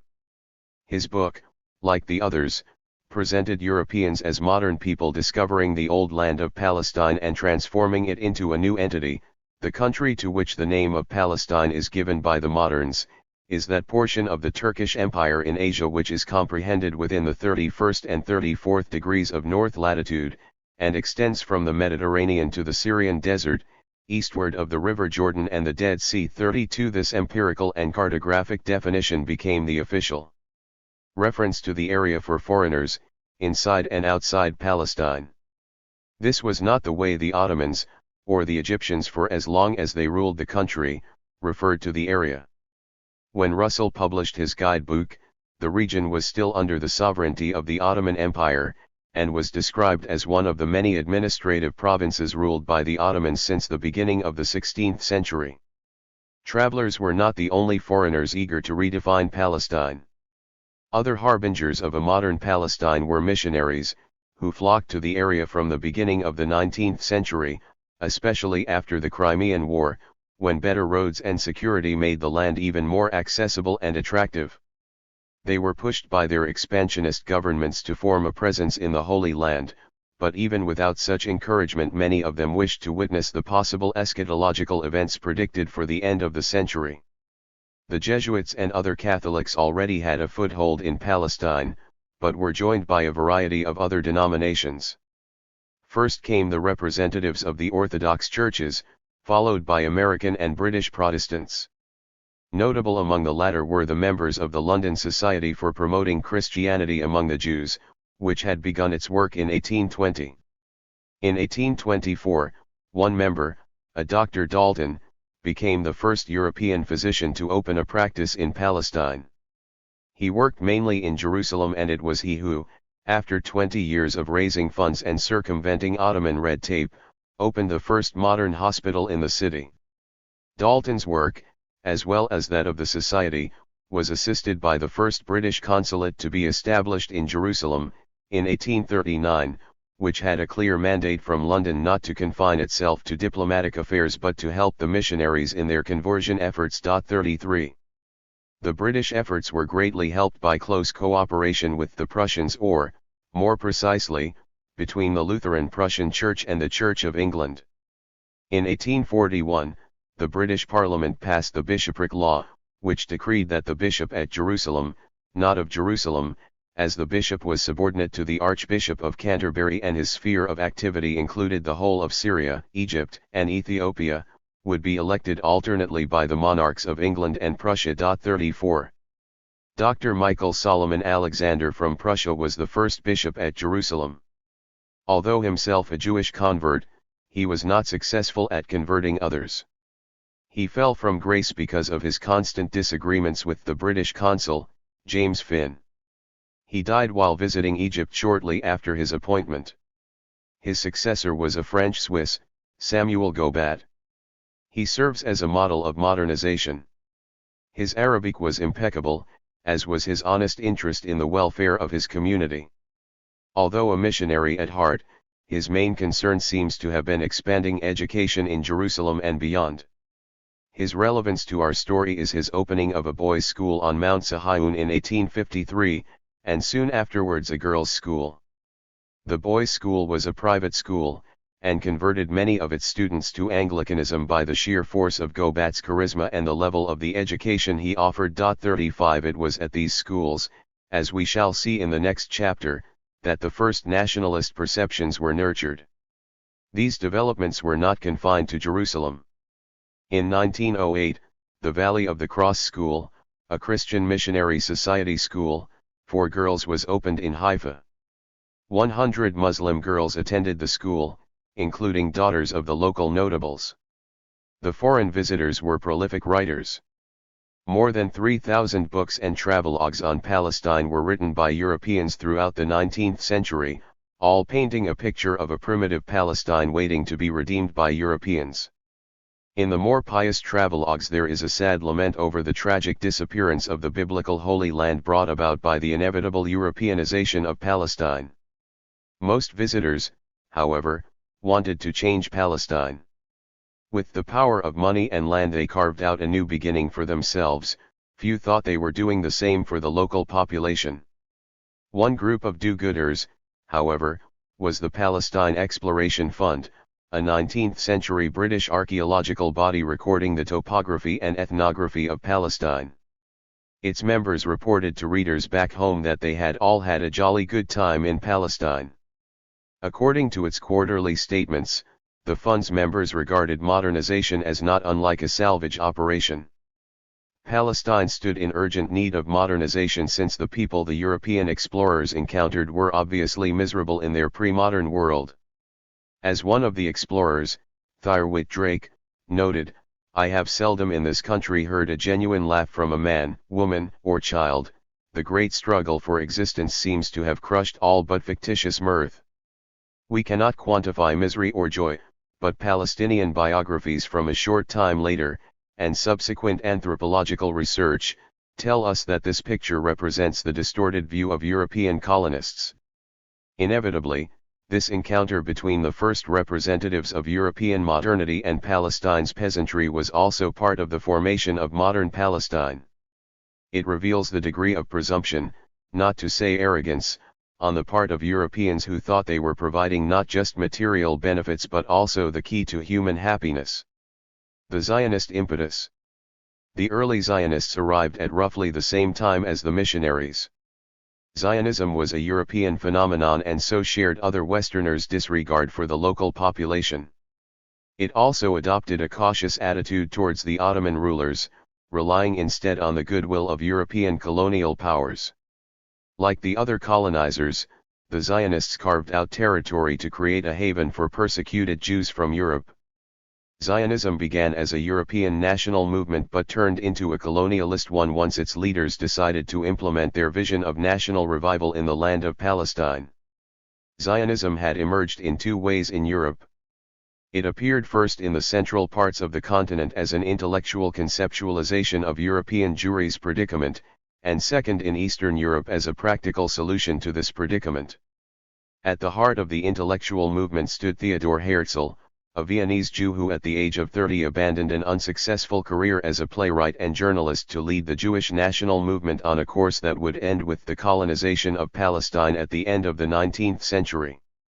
Herzl's vision of a national solution for European Jews was not original.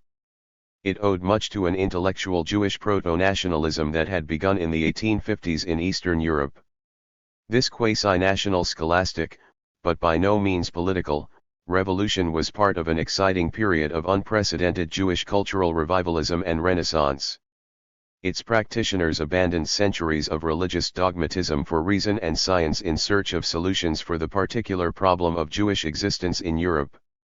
These scholars had preceded Herzl in their reinvention of Judaism as the ideology of a nation rather than a religion. They thus sought guidance not from Holy Scripture but from ancient Jewish history as a model for the future. They wrote in the ancient Hebrew language, and retold the stories of the biblical kingdom of Solomon and the last Jewish republic of the Hasmoneans. Herzl had the sense of urgency and the common touch that the scholars lacked. According to his own account, now questioned by leading Israeli scholars, it was the Dreyfus affair that made him abandon his former career for the sake of Zionism. Alfred Dreyfus was a French officer of Jewish origin, who was accused in 1894 of treason, an unsubstantiated allegation motivated by anti-Semitism. The affair, as it was called in France, convinced Herzl, at the time a correspondent in Paris for an Austrian journal, that there was no hope in assimilation, which was the solution suggested by leading Jewish secularists. The false conviction and abuse of a French officer just because he was a Jew made a profoundly pessimistic impression on Herzl. The only solution, he thought, was to leave Europe for a new life, in Zion, the land of Israel. His role was clear, to warn the Jewish people of the inevitability and implacability of anti-Semitism in Europe and to lead them to their ancient homeland where they could rebuild themselves as a European nation outside Europe. The term Zionism was not his, it had been invented a few years earlier, but his name became synonymous with that of the Jewish movement for return to Palestine. Herzl's initial inclination was to recruit the Jewish elite in the West for the Zionist cause. The well-established Jewish bankers and industrialists whom he met failed to take him seriously and, apart from a few friends, he remained isolated in his efforts. He did much better in the eastern parts of Europe. In Poland, Russia, and Romania he found wretched, persecuted and underprivileged Jewish communities eagerly awaiting the arrival of a savior, preferably religious, but secular if necessary. Herzl was greeted as the new David by enthusiastic crowds who flocked to hear him on his lecture tours. When Herzl returned frustrated from his lack of success with statesmen and bankers but elated by the popular reaction in Eastern Europe, he found that the Zionist cause had at least attracted a large number of intellectuals in Western and Central Europe. These thinkers and their equivalents in Eastern Europe were the horses that pulled the Zionist wagon. 36 His circle of these friends grew into a substantial political movement. They helped him to conceptualize and articulate the new national ideology in an accessible manner for a wider audience of Jewish communities. 37 With 200 friends and delegates from Eastern Europe, Herzl convened the First Zionist Congress in Basel in 1897. Here, Zionist ideologues from all over Europe not only discussed the making of a Jewish Athens but also expressed a desire for a Zionist Sparta. It became clear to the leaders of the movement that a vast array of national traits had to be acquired before the Jews could retake Palestine and build their own homeland there. Moreover, there was a need to confront quite a few Jewish personalities and organizations that stood against Zionism. Many traditional rabbis forbade their followers to have anything to do with Zionist activists. They viewed Zionism as meddling with God's will that the Jews should remain in exile until the coming of the Messiah. The visionaries carried the day.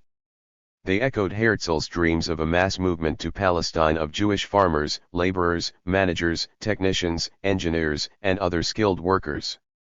The early leaders realized that such a movement depended on the prior expansion and differentiation of Jewish occupational life in Europe, a process that would establish the human infrastructure needed for building a nation. When Jewish socialism in Eastern Europe sought national avenues, its main spokesman elaborated on the need for the social and economic transformation of the Jews from their traditional occupational world into a more productive one suiting the project of colonizing Palestine. The Zionist or Basel program was the main product of the First Zionist Congress. The manifesto explained that the Zionist movement aspires to create an asylum for the Jewish people in Eretz Israel which would be guaranteed by international law. 38 The Second Zionist Congress, in 1898, added the imperative of colonizing Eretz Israel, land of Israel, for that purpose. At the Third Congress, in 1899, Herzl suggested replacing the search for international legitimacy with a chartered lease from the Ottoman Sultan. He believed that money and European pressure would induce the Sultan to grant such a charter. Herzl then traveled to Istanbul, but failed to meet the Ottoman Sultan Abdul Hamid II, r. 1876–1908. The Sultan's aides flatly rejected Herzl's request to lease Palestine to the Jews.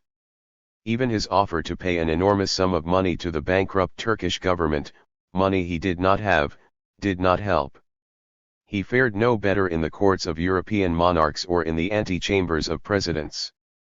In the eyes of the politicians, Herzl was a charlatan whose ideas were far removed from reality. Leaders of Jewish communities took him more seriously, but feared his ideology. They were disturbed by his call for Jewish sovereignty in a foreign land with equal status to other sovereign states in the world. For the more established sections of Western and Central European Jewry, this was a provocative vision that called into question the loyalty of English, French and German Jews. Ever since the Napoleonic Code had been accepted in France, and later made its influence felt in other countries, Jews had felt themselves more and more assimilated into, and confident within, these areas of Europe. The horrible fate of these communities and their leaders half a century later explains the magnetic force that the arguments of people such as Herzl exerted on Zionist thinking, and particularly on Israelis, after the Second World War. Herzl came to be seen as the prophet of wrath, unheeded by blind assimilationism, a savior who had been rejected. Towards the end of the 19th century, more practical figures took the lead in the Zionist movement. They created their own Zionist dream, quite different from Herzl's, and one that to some extent had been on the Eastern European Jewish agenda even before Herzl. While he was still preaching, they began settling in Palestine. They enjoyed the support of the younger generations within the Russian Jewish communities, and had a leader, Chaim Weizmann, a young Russian Jewish émigré living in Manchester. Known as the Territorial Zionists, they were inspired by a mixture of romantic nationalism and socialist revolutionary ideology to be enacted in the land of Palestine. Their most pressing need was to combat the wave of anti-Semitic violence sweeping Poland and Russia in the second half of the 19th century. The persecution aroused in many the will to rebel and to transform their existence. Before focusing on Palestine, their interest was Eastern Europe, where their major organization, Havai Zion, Lovers of Zion, had formed the nucleus for the proto-nationalist Zionist movement a few decades before Herzl's appearance. The sense of urgency of these young Jews was accentuated by a particularly cruel wave of pogroms in 1881 in southern Russia. In that year, Tsar Alexander II was assassinated. His liberal policies had been attributed partly to the influence of Jewish capitalists. His heir, Alexander III, pursued a reactionary policy, blaming the Jews for both the follies of his predecessor and the assassination. The Russian policymakers and secret police suspected the Jews of playing a leading role in the clandestine revolutionary organizations that were mushrooming in late 19th century Russia under the spell of socialist and communist ideas. Jews in southwestern Russia were attacked in an unprecedented wave of violence. Fear of annihilation spurred Jews to leave Russia, the great majority emigrating to the United States. In Europe, others, mainly Jewish students, joined the newly formed national organizations. A few went beyond talking and opted to experience nationalism in reality.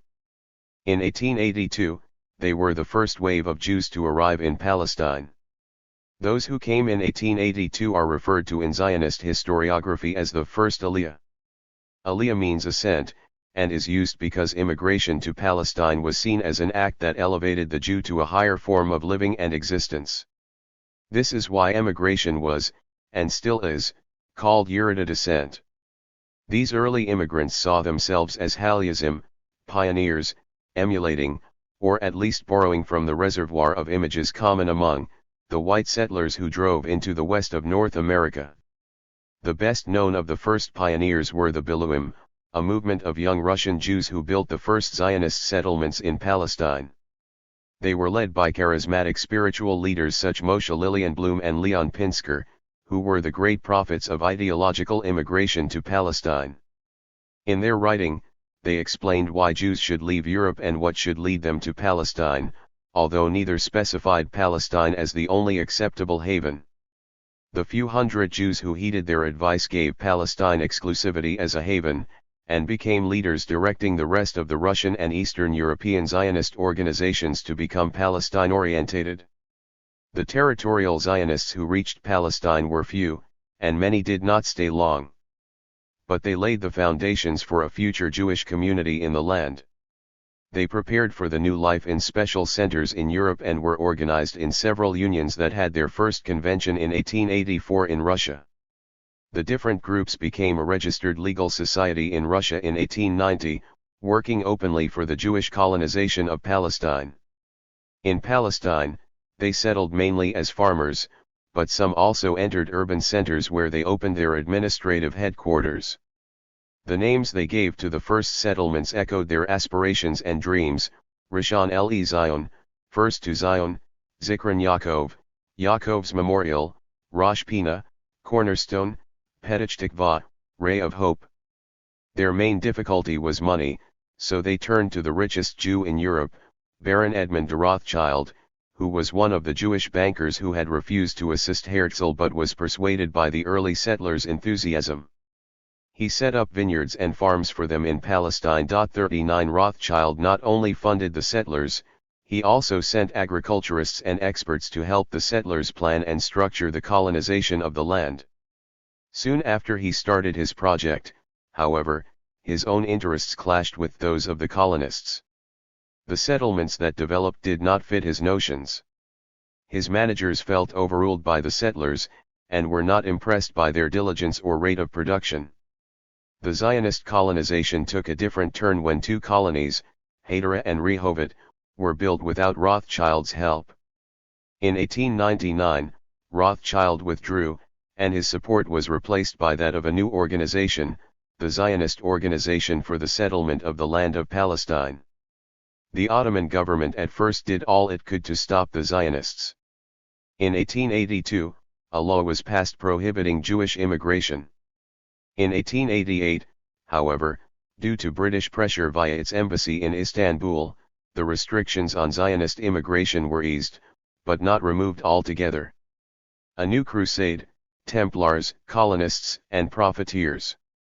As the Zionists began settling in Palestine, they encountered not only the local population, whom they ignored, but also Christian colonization, structured in a way very similar to their own.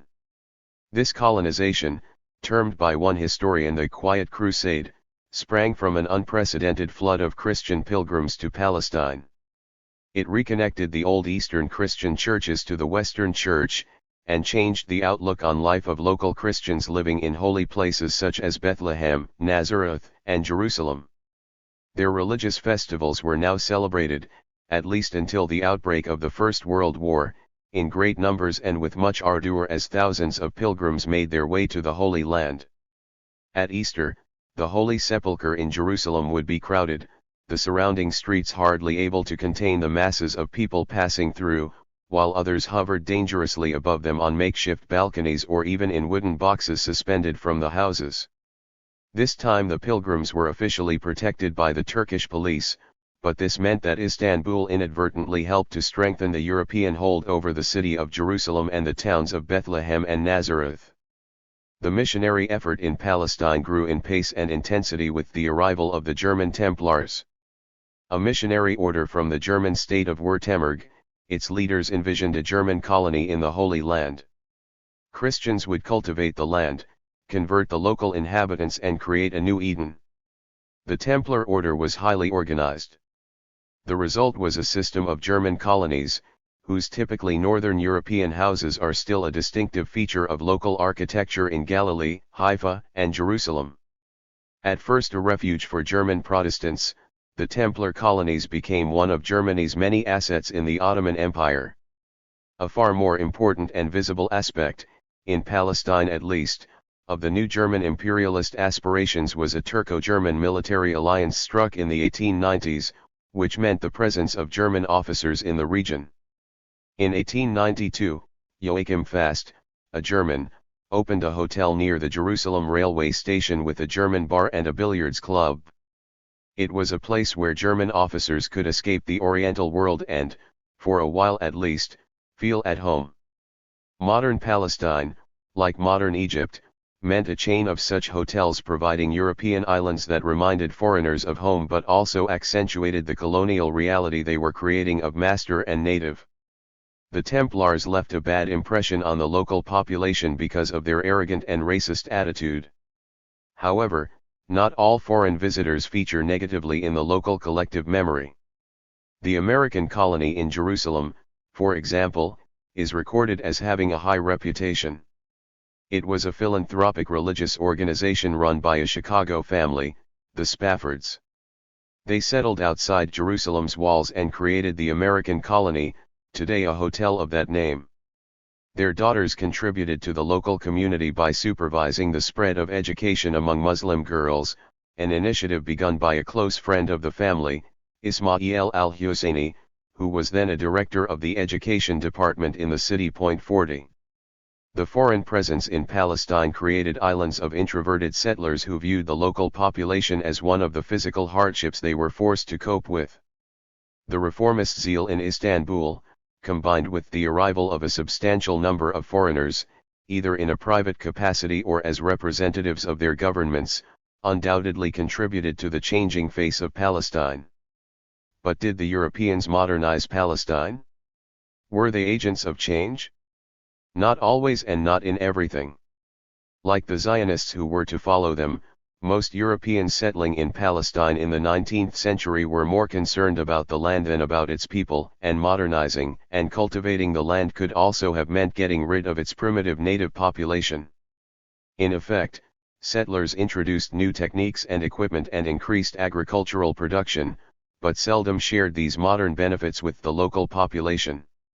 Moreover, while contributing to the positive statistics of production in Palestine in economic terms, they set themselves above the Palestinian population. Some Palestinian notables in town and country succeeded in exploiting the new technology for their own benefit, as did the owners of the citrus groves who used the new developments for increasing their yield and their marketing capabilities, but they were the exception. Local industrialists did not benefit at all, and their way of life or production saw hardly any transformation at all. The rest of the population seemed to suffer from the intrusion, even when the impressive improvements in health, sanitation, and communication are taken into account. These processes were a mixed blessing, helping to fight death and disease but bringing with them European control and exploitation. It would be just as wrong to assume that modern Palestine was defined only in the rediscovery of the Holy Land as to see all the Europeans who came as missionaries. Foreigners were also attracted to Palestine as profiteers and financial speculators. Thus becoming modern in Palestine for Europeans was either reenacting the past or totally erasing it for the sake of a fresh beginning. 41. However, nothing could compare to the colonizing energy brought by the Zionists, evident already in that early period of modernization. Although their number was small, it was with hindsight a colonizing immigration. It was not a proper colonization, as Palestine was not occupied by a European power.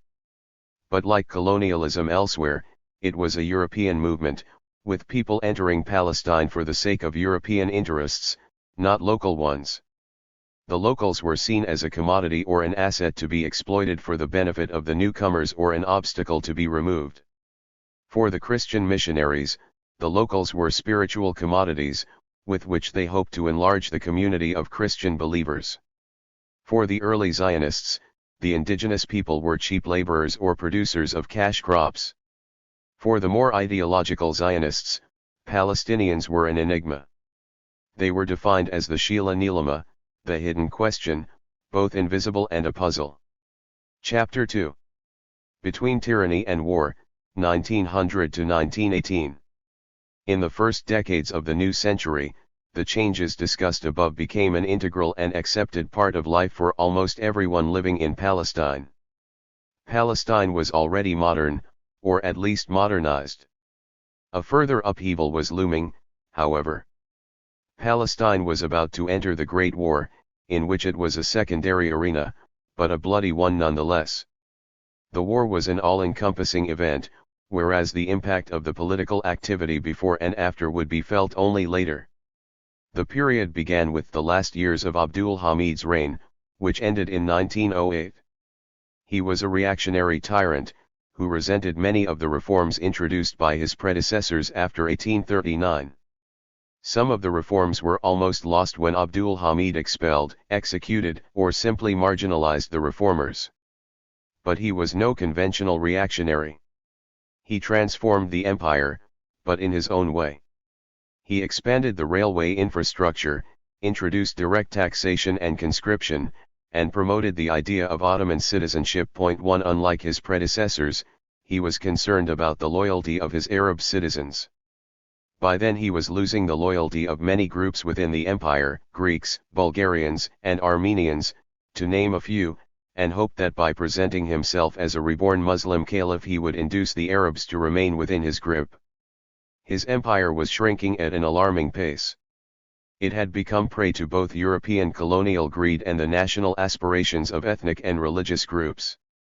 Abdul Hamid himself contributed to nationalism as a divisive force within his empire by trying to promote to the many peoples comprising the Ottoman world the notion of Ottoman nationalism.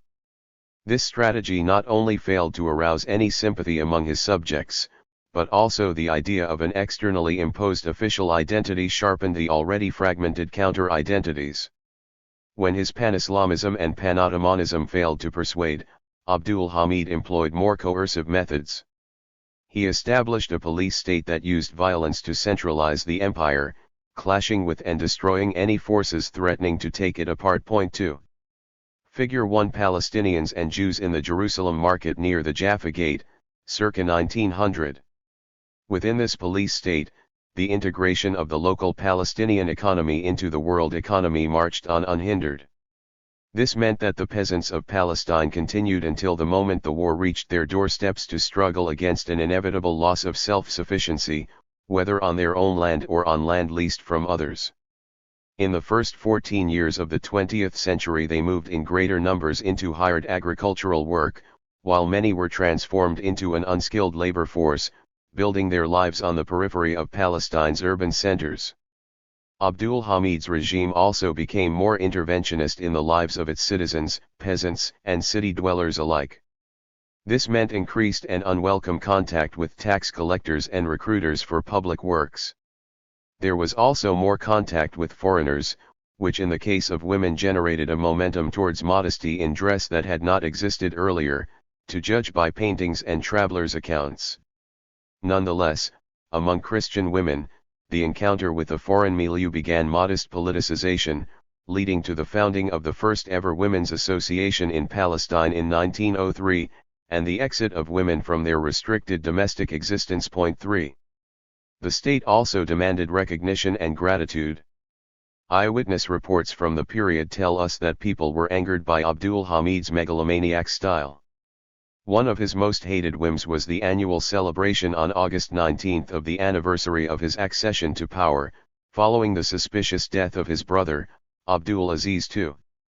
Palestine was required to rejoice in remembrance of this shameful incident, with colorful displays and dancing to the loud music of military marches. Those who refused to take part were suspected of being enemies of the state, and risked arrest and even death at the hands of the secret police. 4. But in more than one respect Abdul Hamid also tried to encourage cooperation from the local population, which opened the way for the politicization of the urban elite in Palestine. In his last years as Sultan, the towns of Palestine changed radically, and a new Palestine emerged for the urban notables and dignitaries. The ruler encouraged them to seek higher administrative positions, to enhance their standing and improve their economic position. He also regarded himself, under the influence of the great Islamic reformer Jamal al-Din al-Afghani, as a champion of modern Islamic thought. This meant for the more learned and scholarly sections of the elite, in Palestine as elsewhere in the Arab and Muslim world, the adoption of a new pan-Islamic identity. Although failing to save Abdul Hamid's sultanate, this marked the beginning of a new phase in Middle Eastern history. The first decades of the new century produced more marked change in the life of the urban nobility. Or, to be fairer, we should say that we have more detailed evidence about them, which perhaps contributes to a more rounded description of their way of life. As a group that included Ilan families, well-to-do urban families and big landlords, they seemed to undergo a process of politicization from 1914 onwards. The rural lords were now a new breed of people. They can no longer be viewed as semi-feudal sheiks, but as large owners of rural real estate, with many of them residing outside Palestine in the cities of the Levant. The eve of war found them consolidating their wealth, and attempting to translate it into political power, albeit with very little success. The most adventurous group within the elites consisted of young members of the urban families, who at this time began toying with the concept of nationalism.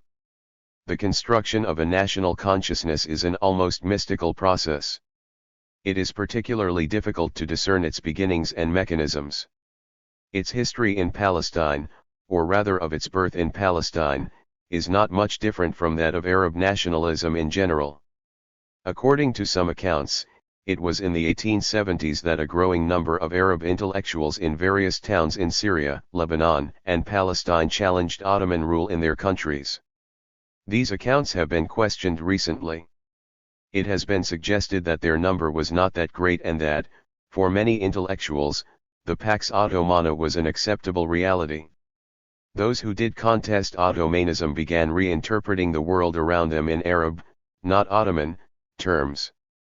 This re-identification of Palestine as an Arab country did not at first lead to open rebellion against the Ottomans, but it was enough, when articulated openly, to cause friction. When these new ideas appeared in pamphlets and petitions, they expressed an ambivalent wish to leave the empire and yet a desire to remain within its sphere of influence.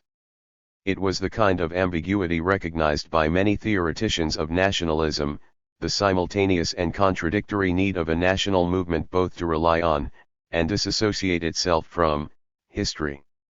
This has been eloquently described by Homi Bhabha in reference to the mechanism found in the national narrative. Even after maturation, history may be half-made because it is in the process of being made. But it was more than just a perception of reality. It was, much as in the case of the early Zionists in Europe, a sensation shared by only a few and discussed in secret national associations convened for the first time probably around 1875 in Lebanon, Egypt, and Syria. A very small number of Palestinians participated in these meetings at first, but gradually their numbers grew. They were a large enough group to be able to preach these ideas and spread them to other Palestinians. Moreover, this was now an open country, and those who could travel became very influential, with easy access to Istanbul, Beirut, and Damascus. National consciousness produced the first aspirations for autonomy within the empire and fired the imagination with visions of independence and of a reconstructed glorious pan-Arab past. It took some time before these ideas were turned into a political platform with which people around the Arab world could identify. At the end of the previous century, only in Egypt had these ideas matured and nationalism become both a discourse and a reason for political action. Palestine in the last years of Abdul Hamid, 1900 to 1908. The situation in Palestine was very different. As hated as was Abdul Hamid, the House of Ottoman and Ottomanism were an integral part of life, known and accepted. An exceptionally bad Ottoman ruler had to be resisted, reformed, or removed, but this did not mean the removal of Ottomanism from Palestine altogether. Moreover, Abdul Hamid was not anti-Arab, as the Young Turks would be. And so he could always rely on the support, if not the sympathy, of the urban Arab elite, who did not want to lose their place in the Pax Ottomana. So, if we seek nationalism in pre-1908 Palestine, we find it on the margins. Its most significant site of operation was the private missionary education system. This system has quite often been described as secular, but this term is somewhat misleading. It was secular insofar as it did not provide Muslim education, it was religious as Christian missionaries managed an important part of it. The missionaries' success in attracting converts is difficult to assess, but it was probably very low compared to the original aspirations of the churches involved. They were, however, successful in introducing the European world to Muslim students, an introduction that opened the way to the rise of secular Islam, so characteristic of many Muslim Palestinians today, notwithstanding the counter-rise of Islamic fundamentalism. Oxymoronic terms such as secular Muslims and secular Jews can be added to the long list of paradoxes produced by nationalist realities developing in the modern world. Private schooling in Palestine was a byproduct of a protest by local priests, both Catholic and Anglican, who demanded independence from Rome and Canterbury, respectively. The Anglican Arabs were more successful than their Catholic or Orthodox counterparts, and it was in their midst that the mini rebellion occurred. Probably because they themselves did not object to local control of church infrastructure in Palestine, the British representatives gave in to the teachers who wished to Arabize the Anglican colleges. The Anglican schools had been intended as purely missionary establishments but changed their designation in the wake of this initiative and passed into the hands of the Palestine Native Church Council, an organization of Palestinian priests, answerable to the bishop in spiritual affairs but not in social or educational matters. 5. By the end of the Hamidian era, the Anglican Church had 30 schools in Palestine, mainly in Jerusalem, Nablus, and Nazareth. On a more individual level, teachers in the Orthodox and Catholic private schools served as precursors of nationalism by introducing materials that went beyond the requirements of a missionary school, adding, like the Anglican schools, to the dissemination of European education, secularizing and politicizing the local educated elite. I am focusing on Jerusalem, as this was the center of embryo Palestinian nationalism. More specifically, St. George's College in Jerusalem deserves a particular place in the pantheon of formative national Palestinian institutions. The sons of the Muslim elite attended this school in great numbers. Among them were the Husseinis and the Khalidis, the two clans that between them shared the most powerful social, political and economic positions given to the local elite by the Ottomans. St. George's and its like in Jaffa, Haifa, Nablus, and Nazareth shaped the Weltanschauung of those who would form the social elite of the Palestinian national movement. It was for a few years the school of Amin al-Husseini, the Grand Mufti of the Mandate years and the acknowledged leader of the Palestinian national movement up to 1948. These schools produced the future generation of national leaders. They also planted other, more universal, values in their pupils' minds. This led those who chose careers as engineers, doctors, writers, and academics to adopt a moderate attitude towards tradition and modernity. The more politically orientated graduates, however, began to take an active part in public life after the revolution of 1908. In this time of political turmoil and change, the usual inertia and indecision were simply not feasible for anyone belonging to the elite. Those in the older generation were busy exploiting the new avenues the Hamidian regime opened up for them. The Pax Ottomana meant that certain career paths were exclusively in the hands of the notables. What is remarkable about this group is that in a short span of time it was able to react swiftly to the high political drama of the day. It had to change long-standing patterns of behavior, first in the face of the revolution by the Young Turks and later under the British occupation. This group now assumed a political role, as distinct from its previous religious and social functions. They assumed this role in the name of Arab nationalism. In short, the leading notables of the Hamidian era would become agents of nationalism during the Mandate. They would both oversee the nationalization of their society and contribute to its destruction. This is why their image in the contemporary Palestinian national ethos and narrative is so ambivalent. Each notable family deserves an individual history, but so much of the transformation was identical for the families that common trends can be seen. Two individuals from these families exemplify the similarity in patterns of continuity and progress.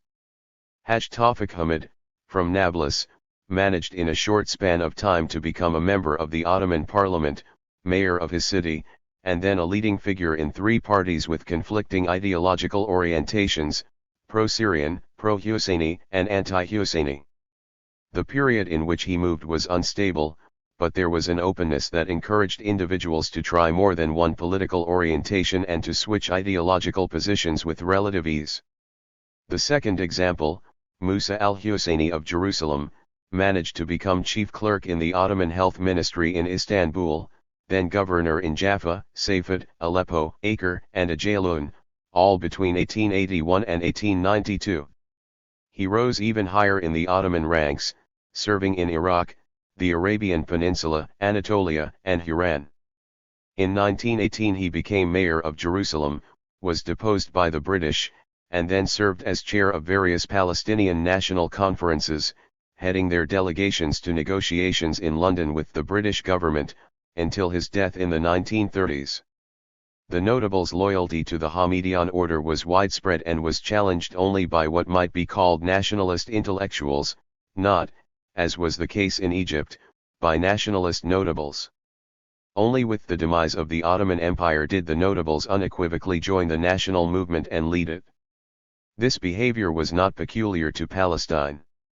In quite a few places around the Arab world, the urban notables accepted Abdul Hamid as the legitimate ruler, thus postponing, in a way, the emergence of Arab nationalism.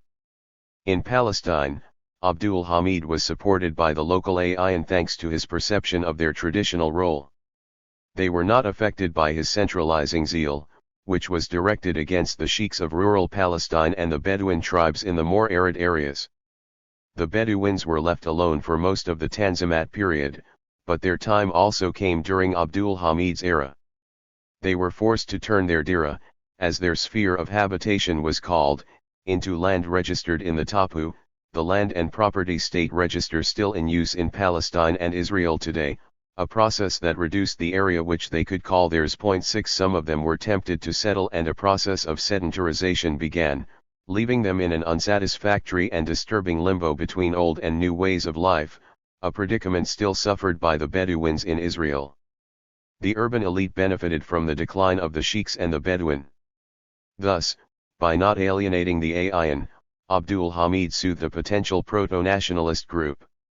Their only source of grievance seems to have been the relatively free hand Istanbul gave the foreign consuls in Palestine, but this was not enough to arouse the kind of common nationalist feeling that leads to a rebellion against authority. The movement took time to materialize because the urban notables had never accepted Egyptian rule in the 1830s and did not wish to depart from the Arab Ottoman world they knew in the 1890s. The arrival of Zionism. The Ayan were aware of, but not strongly active against, the challenge of Zionism in the Hamidian era.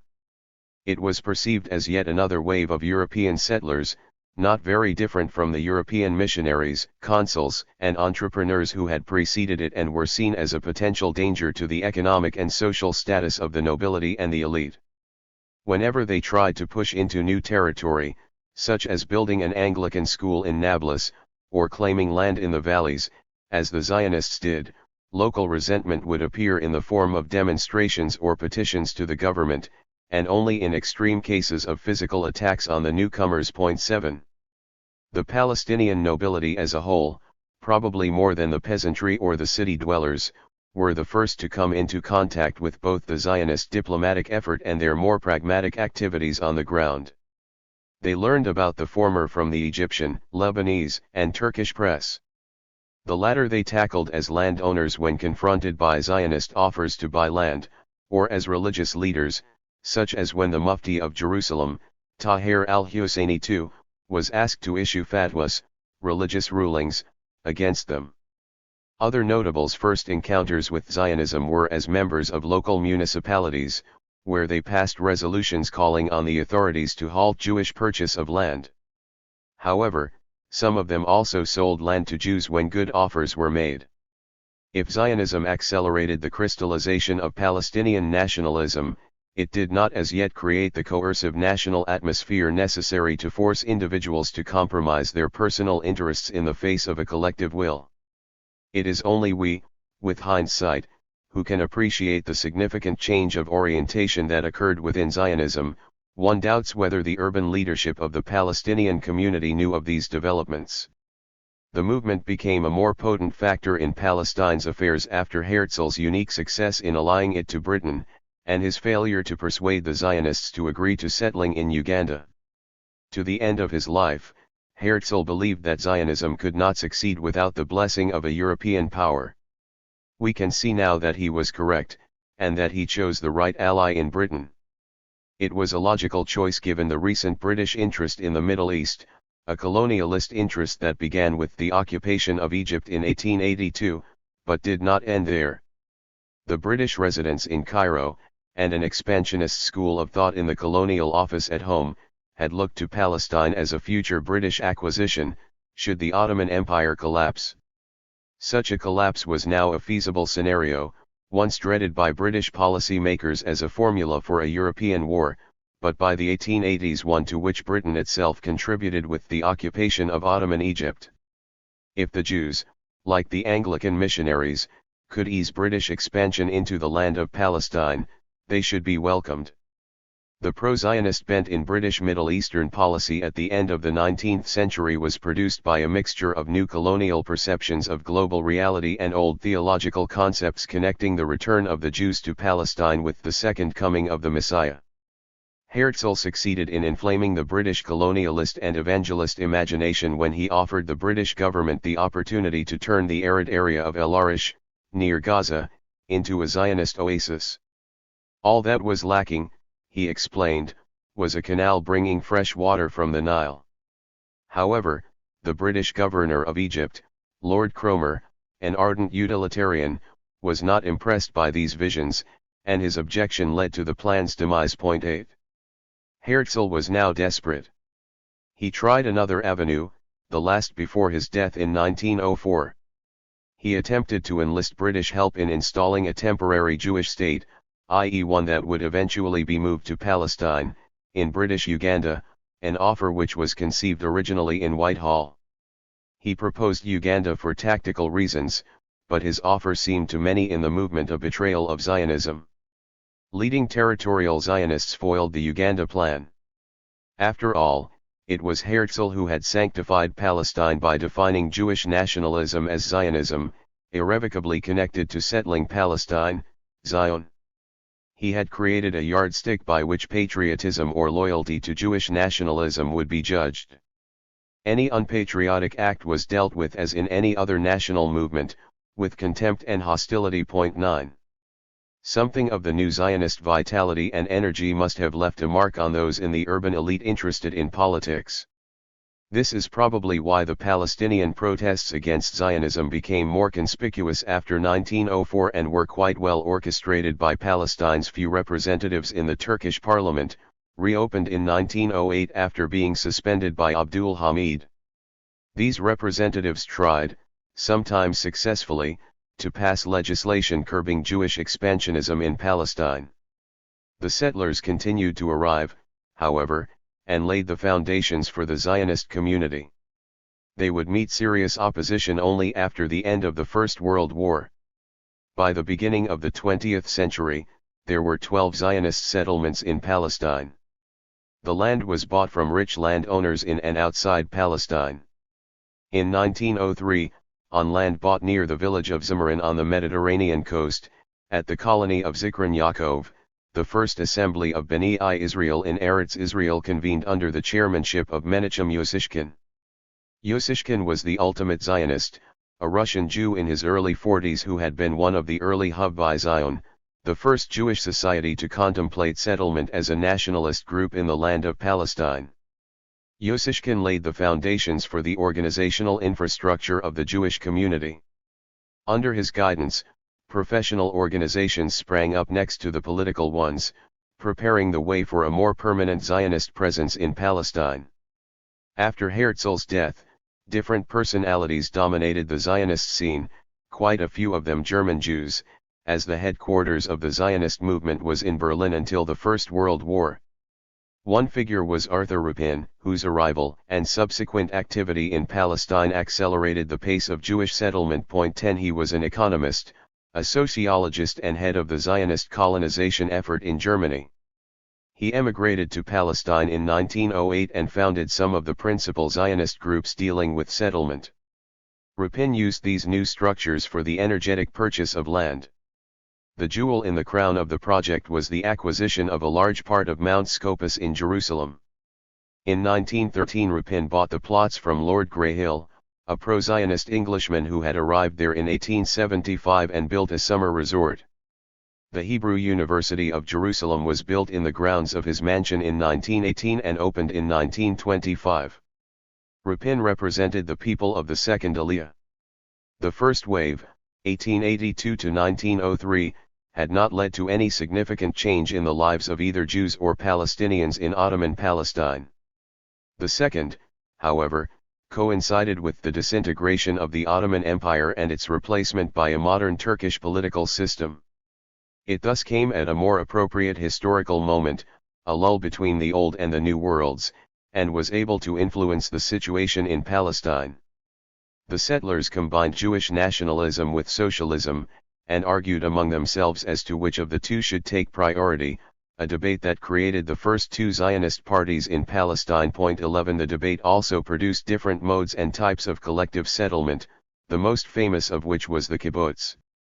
It should be said, however, that most Zionists were not attracted to agriculture or village life and preferred to settle in Palestine's towns, where collectivism was practiced not so much as a way of life as through affiliation to strong trade union organizations. Zionism on the eve of the First World War remained a colonialist project motivated by national emotions. The prescription of ideologies varied according to the newcomers' economic interest in land. The collective settlements stressed the national aspect. The private landowners wanted a muted version of nationalism. They desired a large Jewish territory but were content with a measured flow of immigrants. This position stemmed from their wish to employ Palestinian, in preference to Jewish, workers, who were more conscious of their rights as laborers. The Palestinian workers did not demand high wages and were better qualified for plantation work. 12. For national purposes, the leaders of the Zionist enterprise included the old Jewish millet of Palestine as belonging to the community, which was called the Yeshuv, settlement. With hindsight, given the way the intranational conflict in Palestine developed, this strategy seems justified. However, at the time these were two distinct communities. The veteran Jews of the millet were an urban indigenous population and strictly religious. They resented newcomers, and could not accept in particular the secular way of life of the immigrants who entered Palestine after 1905, many of them Russian Jews escaping after the failed revolution of that year. It should not be forgotten that the Zionist leaders and ideologues wished to reform the veteran Jews as much as they desired to reinvent the new Jew of Europe on Palestine's soil. That there was no single Jewish community is shown by the constant struggles and small wars between the newcomers and the veterans. Also, the intricate relations between the Zionists and the authorities complicated life for the existing Jewish community. This group, anything but revolutionary in its outlook, had felt much safer since the introduction of the Tanzimat, and was even better off under Abdul Hamid II and the Young Turks. 13 The veteran Jews saw Zionism as heresy, and a threat to the ethical code of Judaism in that it cherished secularization as the means of salvation. Secularization for the old Jewish community in Palestine, however, represented an immoral development.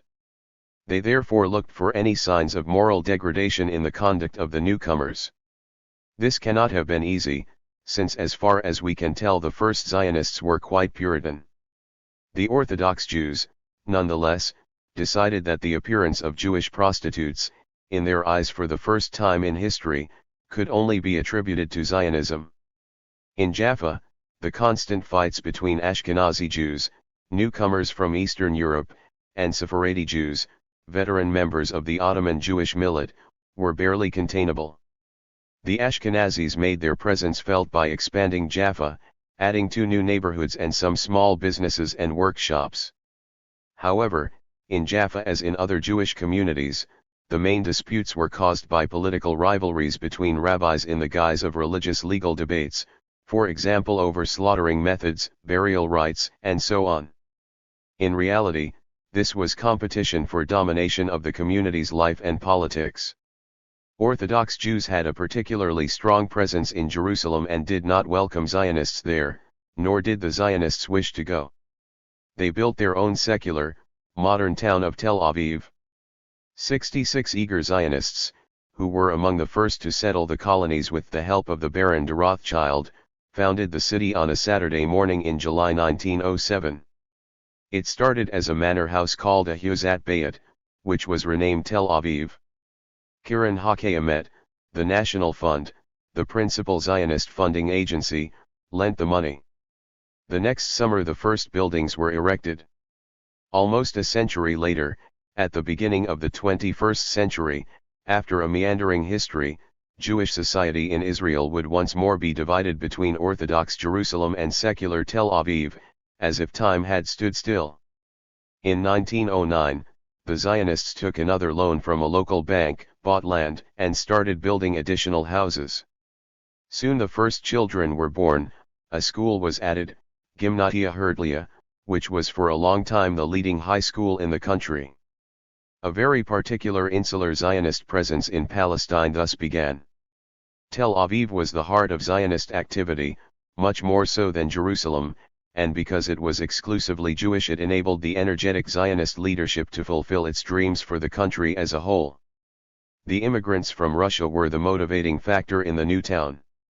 They were mostly Jews who had escaped conscription into the Tsar's army or who, like Aharon Ilan, the founder of the first printing house in Tel Aviv, had spent years in the army before reaching Palestine. 14 Their subsistence was based on craftsmanship. Their expertise was either brought from Russia or acquired locally, which gave them a basis for an independent economy which, while needing interaction with the indigenous population, turned the Zionists into providers and not just receivers. This was a process of integration into the land of Palestine that could not be opposed by hostile policies like those used by the Turks against land purchase or immigration. The protocols of the early Tel Aviv Council reveal a bureaucratic world in which members inquired busily about proper usage of lease contracts, payment of loans, and permits for new enterprises. Sabbath was observed, but not in a fanatical way.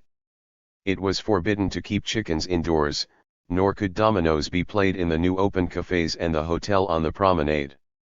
There were also many musicians among the first Tel Aviv residents, and they were asked to stop playing at 10 p.m. Beggars were not allowed to roam the city. The first cinema opened in 1914.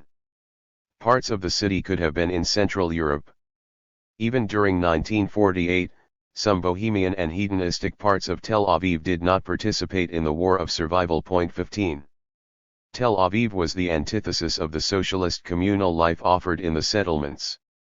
Its importance was due also to the fact that many of the pre-1905 immigrants sought employment rather than land. This is understandable if we consider their meager existence in the Jewish townships in Eastern Europe, where they had been allowed only a limited number of occupations, as brokers, agents, bankers, money-lenders, and so on. This occupational spectrum itself, as much as the Christian religion and xenophobia, can account for the anti-Semitism prevalent in Europe at the time. Those who came after 1905 wanted to turn settlement of the land into the main thrust of Zionism in Palestine. They were veterans of the socialist movement of Eastern Europe and sought to implement not only a national dream but also a communal one. The situation on the ground meant that the balance of power between newcomers and the indigenous population had to be considered. There was no more room for the kind of plantation colonies of the pre-1905 period, and there was no hope of surviving with too much insistence on privacy and individual indulgence. Strict communal and Jewish-centered colonies were the answer. In consequence, a serious and violent struggle commenced against Jews who employed Arab workers. In Galilee near Mount Tabor, 5 Arabs were found among 40 Jewish workers in a joint farm called Soira. The owner was threatened with violence and gave in. Later he was murdered, probably by one of the Palestinians he dismissed. 16 To circumvent the ban on employing Palestinians, it was decided to employ Arabs of a different kind, Arab Jews. The first batch was imported from Yemen. This was an ingenious as well as a racist solution. The workers were Jews, but also Arabs who could be hired cheaply. Their history is a sad story of people who were employed temporarily in a settlement and then dispensed with. They had been deceived, and were eventually crammed into slums near the newly developing Jewish towns in the heart of the Zionist settlement. 17 The political leadership had to cope with the dual issues of high politics and unemployment. With the British occupation, purchasing land and combating unemployment would be combined in a colonialist attempt to extract land and jobs from the local population for the growing numbers of Jewish immigrants. Zionism moved confidently into the 20th century, not only building towns, creating colonies, and imposing taxes, but also providing an independent monetary system that would in coming years direct the flow of Jewish capital into Zionist projects in the land of Palestine. The immigrants also needed their own financial basis because of instability in the local fiscal and monetary economy.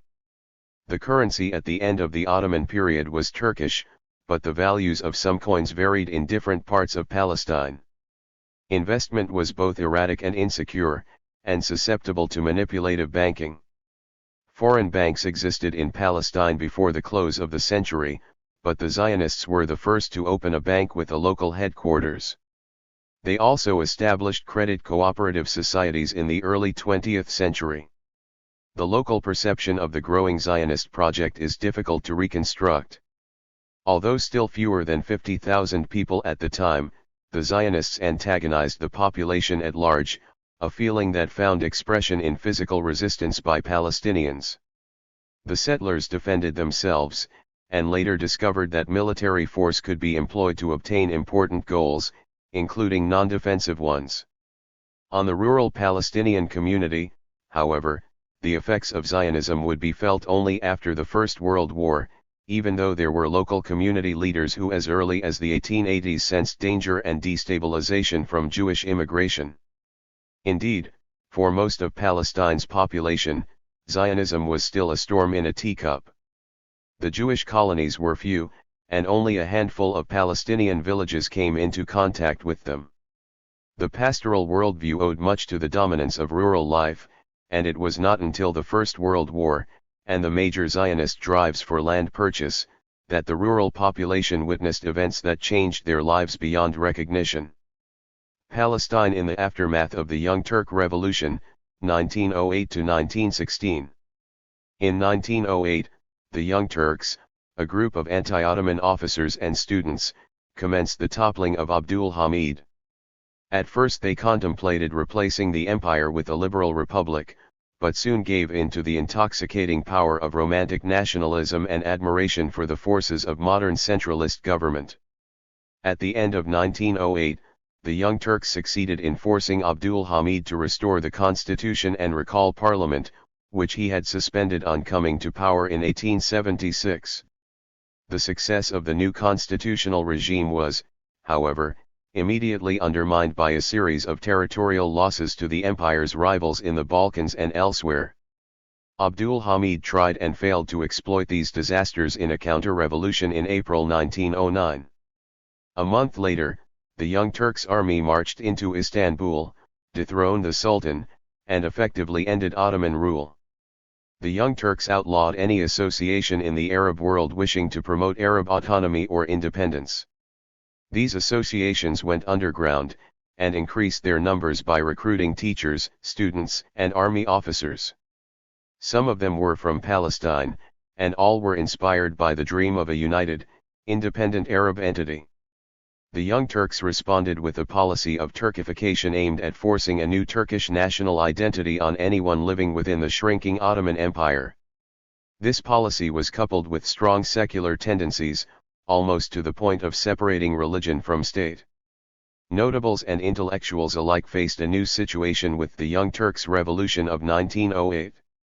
The older generation among the local Palestinian elite was, to put it mildly, unenthusiastic about the sudden change in their world. Secularism undermined their religious standing, the abolition of the Sultanate weakened the influence of those owing personal allegiance to the Sultan, and Turkish nationalism could not offer anything positive for those who were regarded as Arabs. In a way, the taking of sides created a generation gap within the leading urban families of Palestine. The old guard wished to stay away from politics, the younger generation to be more active. Some were excited by the revolutionary zeal of the Young Turks, but the majority wanted to be the avant-garde of the embryo national Arab movement. They therefore joined the various national associations operating in Greater Syria. These organizations were unable to surface as official parties until the end of the First World War, which also marked the appearance of the first official national Palestinian organizations. Before that, Palestinians toying with nationalist ideas did so secretly and at risk to themselves. In 1912, the Turkish government decreed that there would only be one national identity in the empire, Turkish. Those active in nationalist politics, many of them graduates of the Ottoman schools and of the private Christian schools, rejected this dictate, but did little to express their resentment. The years immediately after the 1908 revolution were a watershed for the local social elite. In 1930, the Palestinian leader Jamal al-Husseini told a Central Asian Society conference in London that, for people like himself, the year 1908 had not only been the end of Ottoman rule in Istanbul, but also the end of the Ottoman era in Palestine. In his words, the liberty of Palestine had taken place at that moment.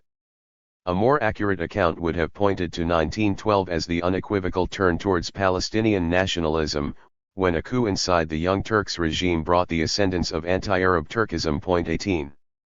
The political energy of the Young Turks affected not only the Muslim urban elite, but also all the Christian and veteran Jewish urban groups. Abdul Hamid's rebirth as a fundamentalist Islamist towards the end of his reign had created fears of a radical change for the worse in the status of Christian notables and Jewish city dwellers, which had hitherto been improving. The Young Turks, with their overt secularism, seemed to promise a more relaxed way of life and better chances for political involvement. In Palestine, the old Jewish millet adapted immediately to the secular state, while the elite Christians, in particular the intellectuals, were already slowly absorbing and mildly articulating a national Arab consciousness. They were readily joined in this by members of Ayan families, the Muslim social elite. However, there was another, anti-Turkish, Christian reaction.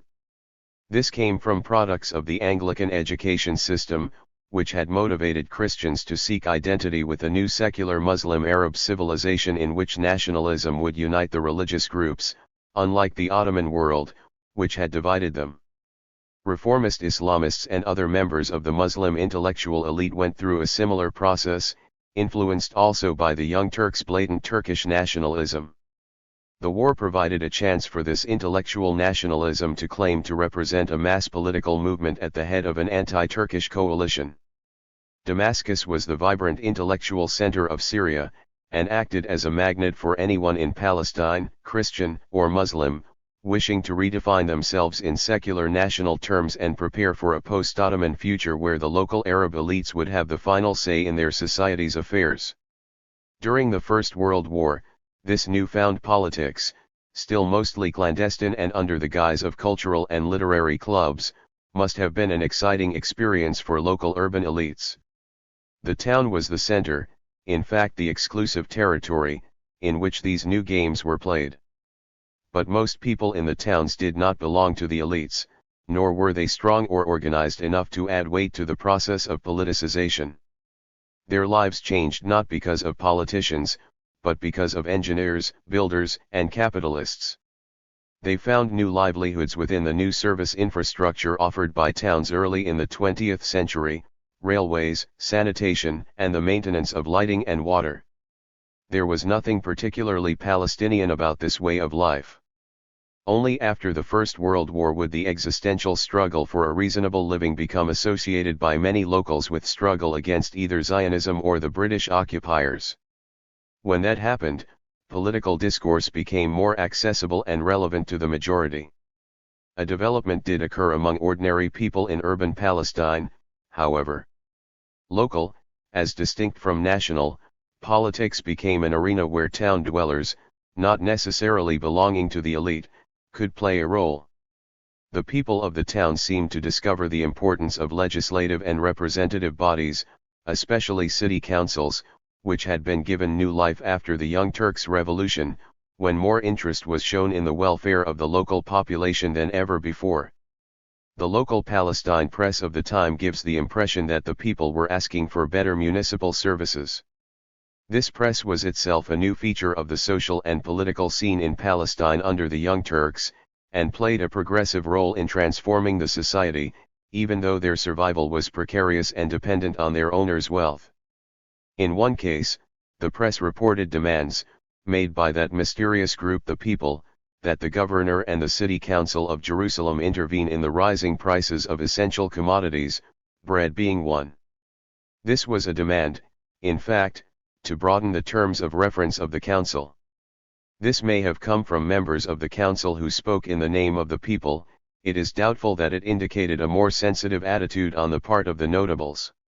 By law, the council was allowed to supervise the price of bread, as most people baked bread in their own homes. This was not much of a concession by the government. Other commodities were in fact not under supervision, and their prices had risen and fallen erratically. Some supervision was introduced as a result of this complaint. 19 That this was not necessarily a power struggle between the council and the governor can be seen from the Jerusalem press. In 1914, the press gave vent to the first criticism from below against the governor's corruption and the municipality's negligence. Both were accused of exploiting the city's budget for their own benefit. The council was criticized for its failure to maintain the water and sanitation systems. 20. The press also gave the impression that the Turkish governor's hostile attitude towards foreigners was not always shared by members of the municipality or by those whose livelihood depended on tourists. The newspaper Al-Quds made a clear distinction between tourists and more permanent visitors. The former in particular were now embraced. Tourists are welcome, it declared, as they provide business for tourist guides, shopkeepers, etc. However, these were exceptional cases. Ordinary urban Palestinians were still far from having a meaningful say in their own social and economic welfare. 21. Women too, but the elite only, began attempting to change their lives. At the beginning of the century, they organized on a gender basis for the first time. It was a small beginning, but an indication that politicization of elites extended to the women, and presumably also to life within elite families. Women workers were recruited only within the new Zionist community, but even here rhetoric was more abundant than fundamental change in gender relations. Ironically, in the less well-to-do sections of society, the increase in the number of tenants produced improvement of another sort in women's lives. The tenured life altered the traditional distribution of labor, although it did not curb the dominant role of the husband within the old patriarchal structure of the family. 22 This was manifested in women and men doing the same jobs for the same hours. Although this equality did not release women from their domestic tasks, it did expose them to the world outside their homes. It is also possible to say that 1908 marked a new beginning for children in Palestine. Change depended less on their parents' decisions than on transformation occurring from above, such as when education became more universal and secular under the Young Turks. Although still harsh, corporal punishment remained the norm in Palestine in the first half of the century. Education served as an alternative preparation for work in the adult world. Their progress was temporary, however, as they found themselves the main victims of the First World War. In that very short period of Young Turk rule in Palestine, much was invested in the world of children. This had already begun in the late Ottoman period under Abdul Hamid's enthusiastic educational reforms. Generally speaking, Ottomans controlled the education system. 23 Local Palestinians, however, were given more say in supervising the schools, in that notables and religious dignitaries were members of the councils that ran schools in each sub-district. In Gaza, for instance, the local mufti headed the educational council, and Ismail al-Husseini's introduction of girls' education in Jerusalem has already been mentioned. Education under the Young Turks was free, which meant little in the case of the Jerusalem Sanjak, where much of the education was in the hands of foreign missionaries who were not subsidized by the government. The districts of Acre and Nablus, being part of the Vilayet of Beirut, benefited more from the policy. The Young Turks imposed a special tax on villagers and city dwellers for the construction of new schools. Despite their almost fanatical zeal for Turkification, the Young Turks expanded the study of Arabic in schools to counter the attraction of the secret nationalist societies and to support their claim to represent genuine Arab culture. 24 The societies, ironically, were able to exploit the new curriculum to increase national consciousness. In 1913, Turkish officials fought back against the surge in nationalism with new centralizing decrees that gave them direct supervision over the school system. At the end of 1914, there were 95 elementary schools in Palestine and 3 junior high schools, the equivalent of the French lycée in Acre, Nablus, and Jerusalem. Just over 200 teachers took care of about 9,000 pupils, of whom a little over 10% were girls. 25 The traditional system, the Kutab, was still functioning, with about 300 schools and 8,000 pupils, of whom 130 were girls. During the First World War the school system was in chaos, yet the Turkish government decided at that time to build a Sultaniye school, rather like an American college, in which Arabic was the language of instruction and Turkish only a special choice. This became a teachers' college. Jamal Pasha, the governor of Palestine, took special interest in the school, and personally made sure it acquired laboratory equipment from Germany. It was built within a Jerusalem monastery and marked the last Turkish contribution to culture and society in Palestine after 400 years of rule. 26. Lest the impression be given of the Young Turk period as a comprehensive move towards a different Palestine, it should be stressed that the main actor in this book, the society at large, remained unaffected by high politics. Apart from foreigners and a few notable families in the principal towns, the peasants and landowners of Palestine took no interest in affairs in Istanbul. In the years between the revolution and the outbreak of the First World War, the people of Palestine who were not part of the political elite had other troubles. These were probably old troubles, but they appear in history books as new because Palestine became more open to the world at that time and therefore more accessible to the historian. For example, more epidemics seem to have been reported in Palestine after the revolution than before it. So while Turkish secularism, Jewish colonialism, and Palestinian nationalism made their presence felt in Palestine in those first years of the 20th century, for most of the people the annual episodes of cholera and plague remained a much more significant part of life. In 1910, the areas around Jerusalem were badly hit by a locust attack. The infestation followed a harsh winter in the Jerusalem mountains. In 1912, a cholera epidemic severely affected the town of Haifa and its vicinity. A local Jewish paper reported that all the people of Haifa lived in tents for the duration of the epidemic. These were rehearsals for 2 even worse years, 1915 and 1916, when natural disasters were overshadowed by human actions, which brought with them unprecedented death, hunger, and unemployment. In this human catastrophe, villages fared better than towns, and densely populated cities such as Jaffa and Jerusalem suffered more than anywhere else the horrors of a war fought between foreign powers on Palestine's soil. 27. The outbreak of the war destroyed the early buds of social and economic improvement undergone by a significant portion of the population. Ottoman citizens elsewhere in the empire had also demanded a larger share in the welfare system and policies. Specific groups in Palestine had become more assertive and critical. Women had procured political positions, and children been granted a higher level of literacy. The war, at first a European affair waged in the Balkans and Western Europe, took half a year to reach Palestine and, when it did, it brought with it hunger and death, the victims of which, apart from foreign soldiers, were the townspeople of Palestine, especially the children. 28. Palestine in the First World War. The news of the outbreak of war was received with indifference in Palestine, by Muslims, Christians, and Jews alike. The newspaper Filastin commented, "Let the Europeans wash their own laundry. Our laundry we will wash in the Balkans," i.e. the Balkans was a Turkish problem. In December 1914, however, the Ottoman Empire abandoned its neutral position and joined Germany and Austria-Hungary in the war. Masses of soldiers arrived in Palestine, turning its cities into huge military camps. For most people in the cities this was the beginning of a terrible period.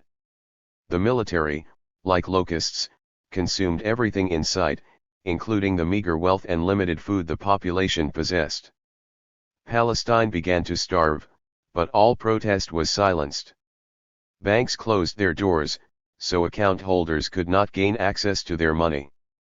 People had to cope with prices rising to unprecedented levels, particularly those of subsistence commodities such as flour, kerosene, and sugar. Food imports stopped completely, and essential commodities became so dear that no one could afford them. Unemployment was rife. The Jewish community in Jaffa demonstrated its strength by teaching other Jews to adopt a campaign of self-sufficiency and solidarity. This was impressive in its scope, as it included the imposition of taxes on the wealthy, work for the unemployed, and the organization of medical help. 29 Only the very rich could maintain a decent lifestyle, particularly those who held money in British currency. The people of Palestine were expected to conceal their despair. Muslim, Christian and Jewish leaders were recruited by the Turks to voice their unconditional support for the government in the frequent rallies held from the start of the war. 30 People who failed to rejoice in public, notwithstanding their hardships, risked the wrath of Jamal Pasha. This man and his actions are synonymous, in the collective memory of Jews and Arabs alike, with the evils of the war. Jamal was one of the most powerful people in Istanbul and a founder of the Young Turks movement. He was appointed commander-in-chief of the Turkish war effort in the Middle East just before fighting began. He based himself in Damascus, and frequently visited Greater Syria. His rule is remembered as a time of brutality, and Palestine was not spared. Whenever Jamal Pasha came to Palestine, he insisted on being received by large crowds as if he were the savior of the common people. He was always seen in the company of the supreme commander of the German forces, General von Schellendorf, a sight that must have reinforced the perception of foreign rule by those who chose to oppose him in the name of Arab nationalism. One of Jamal Pasha's main tasks was to recruit young men into the army. Very few Palestinian Arabs had served in the conscripted forces of the Ottoman army before the First World War. 31 As the war dragged on, soldiers became an acute need, but few young men in Palestine were interested, despite Jamal's fearsome presence. His ruthlessness towards deserters knew no boundaries. In 1914, he had 3 deserters, a Muslim, a Christian, and a Jew, hanged in public in Jerusalem, and he continued mass executions for 2 years. Jews and Christians avoided military service by paying the badaliya, a fee levied to avoid conscription during the Ottoman period, but those who did not pay were considered deserters and forced to hide. Muslims were victims of another of Jamal's personal crusades. He showed a growing paranoia about the secret associations of Syrian and Arab nationalism. Notables suspected, rightly or wrongly, of being associated with these groups were executed on charges of treason. For some reason, probably partly because he had a Jewish wife, Jamal could be more benevolent towards the Zionist settlements than towards the urban Muslim elite. This is not to say that the Turkish position in the war was considered unacceptable. In particular, one feature of Turkish policy was welcomed, the abolition of the European capitulations. These were mainly trade concessions and judiciary privileges granted to European nationals and also bestowed on local Christians and Jews during the last years of Ottoman rule. The expansion of the capitulatory status had undermined the Muslim character of the country and the Muslims' position in it. Even Zionist leaders such as Yitzhak Ben-Zvi, who would be the second president of the State of Israel, spoke against capitulations. But most Zionists, such as the leader of the pro-British underground and the founder of Zionist agronomy, Aharon Aronson, saw their abolition as an unwelcome move which allowed every Arab Polisher to feel equal. 32. Jamal Pasha was, in a way, persecuting the wrong group. With hindsight, it seems that Aronson's anti-Turkish activities in Palestine were probably more damaging to the Turkish war effort than were those of the Palestinians. At first, Aronson offered his services to the Turks, as part of the settlers' aim to be on the winning side in the war. When this was rejected, he found the British more than happy to accept his offer of intelligence assistance, which bound Zionism even more closely to the British. The Zionists' timing was perfect, as it would be throughout the Mandate. This practice in intelligence gathering and military life benefited the Zionists in an additional way by helping to shape the military strength of the Jewish community in Palestine. This embryo infrastructure would grow in the 1920s into an impressive defense organization that would enable the community finally to stand on its own, independent of the British. 33. There was of course a silent majority of the population not involved in the war. At first, the Turks appeared to be heading for victory, which made it seem prudent to be passive and survive Jamal Pasha's dictatorship. In April 1915, the victory at Gallipoli was celebrated all over Palestine. But sadder images were to follow. The roads were filled with Tabor Mlaya, the forced labor battalions that were sent south to toil in inhuman conditions in the service of the Turkish army. They paved roads and cut down the forests until, by the end of 1915, Palestine was barren. The wood was used for railway lines to the south, where Jamal planned to transfer the bulk of his military force in preparation for the invasion of Egypt via the Sinai Peninsula. Nothing was spared, oaks, cedars, and olive trees disappeared, not to mention the beautiful variety offered by the natural forests. This was an act of annihilation that undermined the livelihoods of many Palestinians. The destruction was in vain. Jamal's armies were defeated, and the railway lines were used 2 years later by the British Expeditionary Force coming from Egypt under the command of General Allenby. To Jamal Pasha's credit, however, it should be mentioned that this erratic general had unaccountable bursts of humanity. When a locust plague wiped out the wheat crop, he established a general grocery company on a commercial basis for the benefit of all the inhabitants, to combat price speculation. However, the famine was of a magnitude unprecedented in the history of Palestine, and by 1917 it had decimated the towns in particular. In that year, in Jerusalem alone, 300 people a month died of hunger. The war finally ended, and with it the deprivation, the executions, and the killings. It had delayed but not ended the slow processes of change that had begun in Palestine in the 19th century but was most significant between 1908 and 1918. It had begun with the replacement of the Ottoman Empire by a secular state in the wake of the revolution, and with the transfer of the center of Zionist activity from Europe to Palestine. It culminated in the First World War, the Great War, and the British occupation. The latter development resulted in the British policy of support for the Zionist movement, in which Britain shared the vision of Palestine as a Jewish homeland. Palestine's political future was determined without any local participation in the discussion. The intensive colonial negotiations on the country's structure and development moved in 3 discrete directions. The first was the Hashemite connection. The Turks' anti-Arab and anti-Islamic policies generated anti-Turkish reactions from religious figures in the Arab world, such as Sharif Hussein of Mecca, guardian of Mecca and Medina, the 2 holy cities of Islam in the Hejaz, and from the various members of the secret Arab associations. The Hashemites were notables, descendants of the Prophet Muhammad. The family had strong ties with Abdul Hamid, but these ceased to be of use when the Young Turks came to power.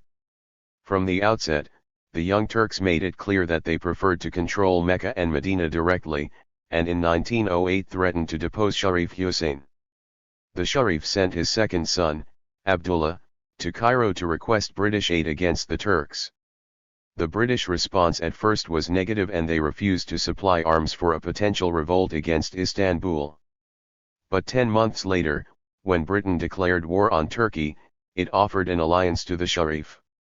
In return for any assistance to Britain, the Arab nation, represented by the Sharif, would be protected by British forces against the Turks, and support, in principle, would be provided for the Hashemite right to rule Mecca. In further correspondence between Hussein and Henry McMahon, the British High Commissioner in Egypt, that took place at the end of 1915 and the beginning of 1916, Britain vaguely described areas in the Middle East that would become independent under his family's rule after the war. 34. The British had not been open with the Hashemites, however, who could not have known that the British had other plans for the Middle East.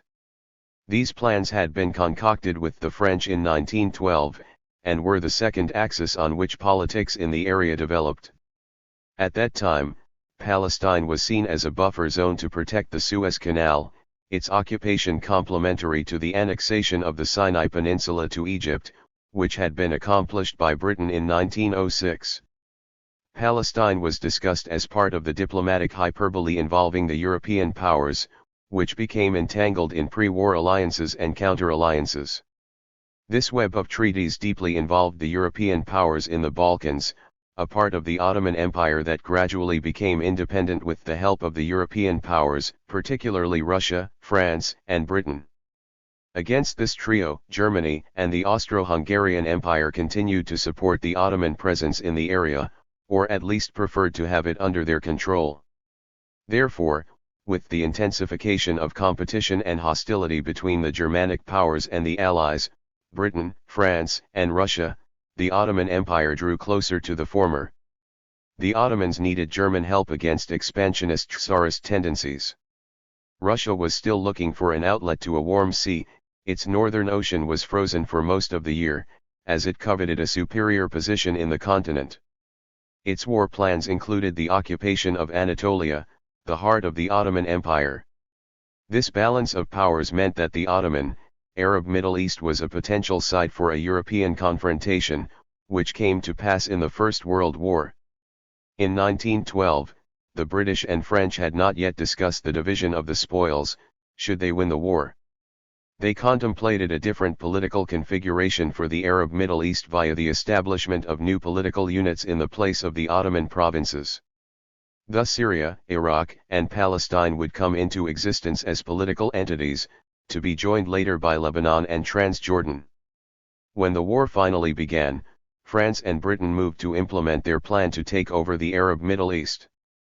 In a meeting in May 1916, Sir Mark Sykes of the British Foreign Office and his counterpart in the French Foreign Ministry, Georges Picot, divided the Arab Middle East between them into two spheres of influence and into new political entities.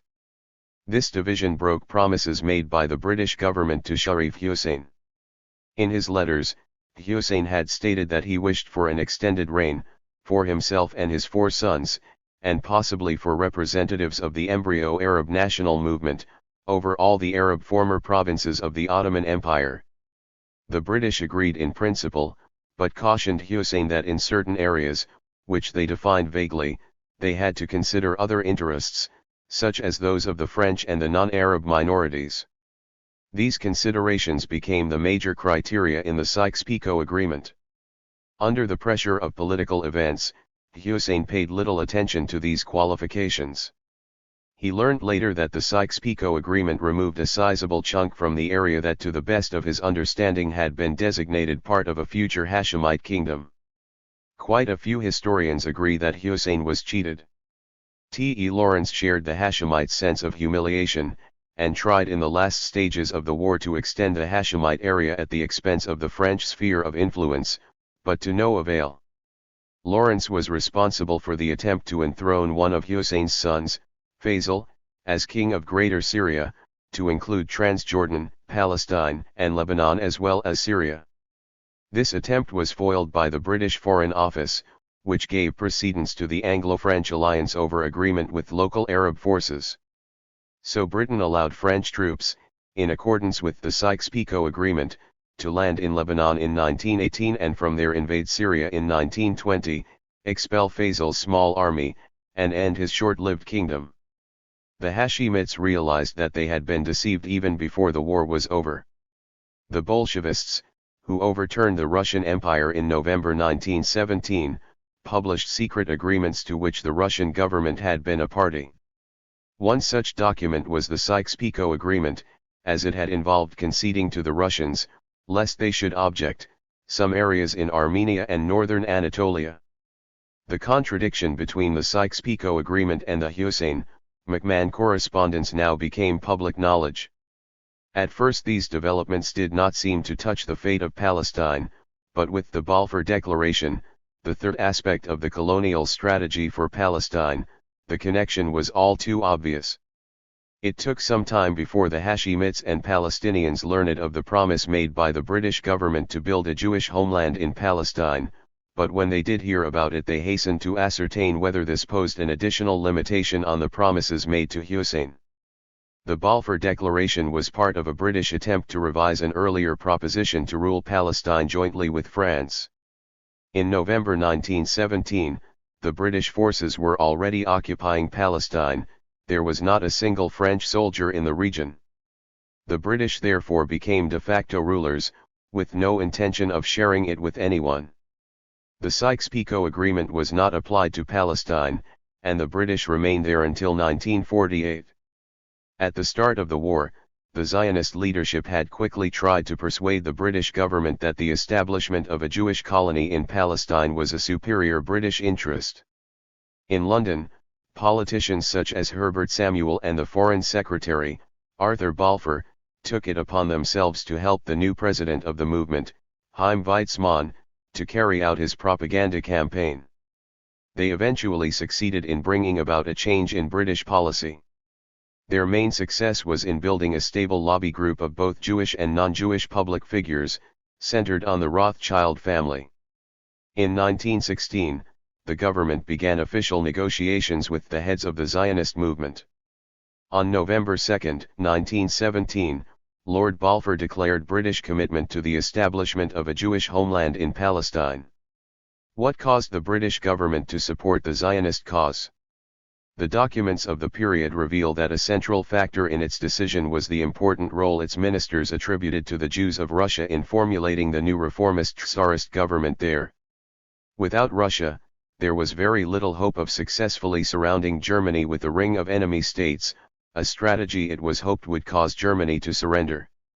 The British government expected that Russian Jews would become the agents of pro-British propaganda that would persuade the Tsarist government to come out clearly in support of the Allies' effort to subjugate Germany. This was an exaggerated evaluation of the role of Russian Jewry in the empire. There is no evidence of Jewish influence at the Tsar's court at that time. The British Foreign Office was also aware of the importance of Jews in the Bolshevik movement, and hoped that support for Jewish nationalism would build pro-British sentiment in the Bolshevik organization. In hindsight, the Bolshevik Jews were a-nationalist in their outlook, certainly not Zionist. British hopes were wrongly placed. Other factors encouraged the British in their efforts. Both their allies and their enemies hinted that they were interested in linking the Zionist movement to their own colonialist interests, thus accelerating the decision in London to issue the Balfour Declaration. In addition, an unrealistic view of the role of Jews in shaping American policy contributed to the British pro-Zionist orientation. The British government was eagerly awaiting handsome American financial aid in its war effort. This aid, in the form of a loan, was postponed due to objections from many members of Congress. Finally, we should not exclude the possibility that pious Christians, such as the British Prime Minister David Lloyd George, were motivated by a wish to facilitate the return of the Jews to precipitate the second coming of the Messiah. In November 1917, the Zionist movement was rewarded with the Balfour Declaration. This document promised a benevolent British attitude towards the establishment of a national home for the Jews in Palestine, provided it did not clash with the interests of the local population. The honeymoon between Arab nationalism and Britain during the Great War did not therefore produce Arab sovereignty in Palestine, which became part of the British Empire in the Middle East and remained, as it had always been, the homeland of the indigenous population of Palestine. This population was not interested in British imperialism, Zionist colonialism, or even local proto-nationalism. This did not prevent their becoming victims of these three phenomena. In summary, the negotiations on Palestine's future produced three documents: the Hussein-McMahon Correspondence, the Sykes-Picot Agreement and the Balfour Declaration. Each included a promise for the local population. In ambiguous language, each promise contradicted the other two. The first associated the future of Palestine with that of an Arab Hashemite kingdom in the Arab world, the second proposed placing Palestine under Anglo-French colonial rule, and the last envisaged it as a future Jewish state. The only group represented in this game of high politics was the foreign community in Palestine, which now consisted of three distinct groups. The most important was the Zionist settlement, the second was the Templars, and the third the European consuls and their social milieu, which included long-term visitors from the countries they represented. For the Zionist movement, the First World War was a turning point. The Balfour Declaration and similar statements by the Allies accentuated the sense among the movement's leaders that history was on their side. For a while during the war, the project had seemed endangered. Shortly after the defeat of the Turks at El Arish and the evacuation of Gaza early in 1917, Jamal Pasha ordered the removal of Jaffa's population in preparation for an imminent British landing from the sea.